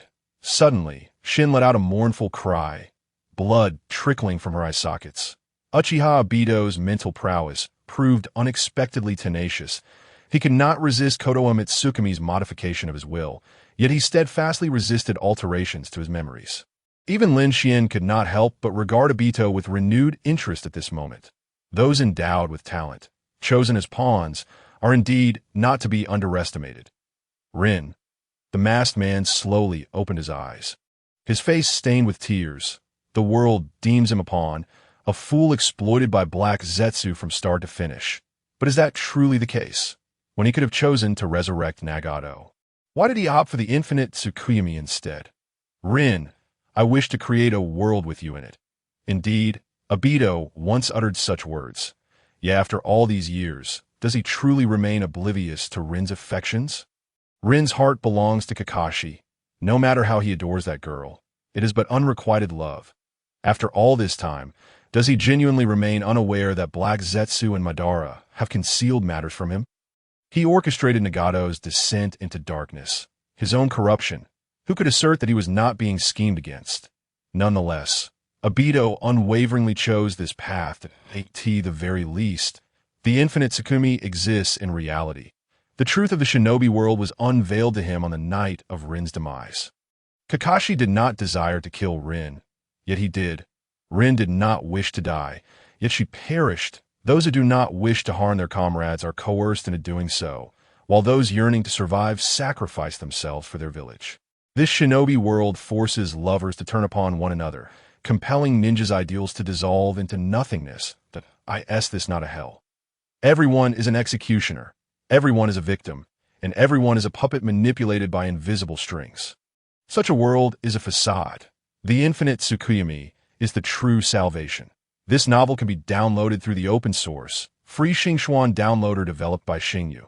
Should you acquire this novel file through a proxy download, and the merchant fails to provide the software source code or open source address, please request an immediate refund and report the merchant. Author's email: xingyvoutlook.com, authors QQ 201-759-3710, official QQ group 149050832, official TG group, https t.me/fqtool, chapter 78. The truth unveiled to Obito. My lord, this fellow... Shin covered her bleeding left eye, recounting the events that transpired within the illusion space. She had failed in her attempt to alter memories, and no matter, as long as he obeys orders henceforth. This time you did well. Lin Xuan did not reproach Shin. The Manjiki Sharingan inherently belongs to the Uchiha clan. It was anticipated that Shin could not fully harness its power. Lin Xuan, was it Black Zetsu who sent you to kill me? Obito's gaze was devoid of emotion. Under the influence of Kodo Umatsukami, he must comply with the commands of the man before him. Fortunately, he still retains some semblance of rationality. Black Zetsu. It is not worthy of manipulating me. It is merely another fool ensnared in its own deceit, much like you. Lin Xuan shook his head. What do you mean? You even deceived Black Zetsu? Obito struggled to comprehend. You have questioned your past. Have you not? For instance, the truth behind Rin's death. Yet you disregarded those matters, for whether Rin lived or died became inconsequential. From that night, you glimpsed the truth of this world. Even if you resurrected Rin, you could not ensure her happiness in this realm. Why resurrect Rin at all? You began to believe in the Moon's Eye plan, in the so-called infinite Tsukuyami. Am I correct? Lin Xuan chuckled as he poured Obito a glass of red wine. Obito remained silent for a long while before finally speaking bitterly. Indeed, I believed in Black Zetsu and Madara. Even if they exploited me, as long as the infinite Tsukuyami is real, that is sufficient. If it can alter this world, then being used is a small price to pay. Upon finishing, the masked man removed his spiral mask, revealing a face marred by scars. Obito drank deeply from the wine, then slumped onto the sofa. The dim candlelight illuminated his face. Once proud, Uchiha now reduced to weariness and sorrow. What do you truly know? Please tell me. Reveal the truth to me. Obito cast a despondent gaze filled with despair. Konan and Shin sat nearby, also awaiting Lin Xuan's next words. The infinite Tsukuyami is the ultimate illusion technique that truly exists. Once activated, it can ensnare all of humanity within an illusion in a certain sense. Black Zetsu did not deceive you. However, Lin Xuan's tone shifted. The infinite Tsukuyami is not a jutsu meant to save all of humanity. It exists to enslave and annihilate humanity. Those ensnared in the illusion will drift into sweet dreams, their memories erased unknowingly, ultimately transforming into the abhorrent beings known as White Zetsu, just like those you witnessed before. Have you heard of the 10,000 White Zetsu? Those White Zetsu were once living humans thousands of years ago. Obito fell utterly silent. Black Zetsu and Madara have deceived him.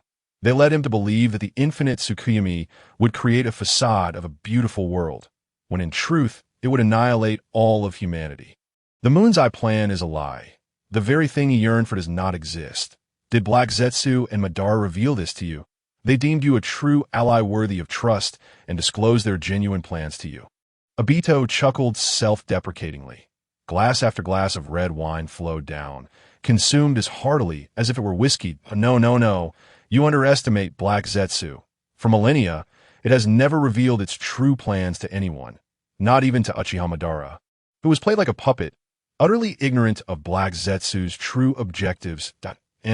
Why standing in Black Zetsu's eyes is even lower than yours. How could it possibly divulge such information to me? Lin Xuan raised a finger and gently shook it. Then how do you know so much? Obito was increasingly perplexed that I seemed to have no obligation to divulge too much information to you. Lin Xuan shrugged. As my new subordinate, I hope you will be sufficiently prudent. Otherwise, I would not hesitate to collaborate with Orochimaru to have that girl named Noera Rin resurrected through impure world reincarnation. Mr. Obito, being a clever man, surely cannot bear the thought of her suffering in this world. Can he? Lin Xuan continued to speak, his right hand coalescing with blue chakra. This was the mark of the Flying Thunder God technique. The slumped man turned pale and stood up, allowing Lin Xuan to leave a black tomo mark upon his shoulder. Ever since Lin Xuan obtained the God robe, he had mastered the Flying Thunder God technique. And those around him would be affected by this jutsu, that I did not expect you to learn this technique. Obito appeared resigned. Kodo Umatsukami rewrote his will, preventing him from undertaking any actions detrimental to Lin Xuan's interests. He could only submit to him. There's much you do not know. Lin Xuan retrieved a magnetic escape ring, identical to the one in his pocket, providing Obito with an added layer of assurance. Should the Flying Thunder God technique fail to activate, this ring would still reveal his whereabouts. Obito dutifully accepted the ring, as if it were an instinctive reaction of his very being. Now, I entrust you with your initial task. Eradicate all the White Zetsu clones in this base and declare your betrayal of Black Zetsu. Lin Xuan was decidedly unyielding. Cooperation? What a jest! He and Black Zetsu had never shared a moment of camaraderie. It was merely a facade of deception, each vying to outwit the other. May I inquire about the reasoning behind this course of action?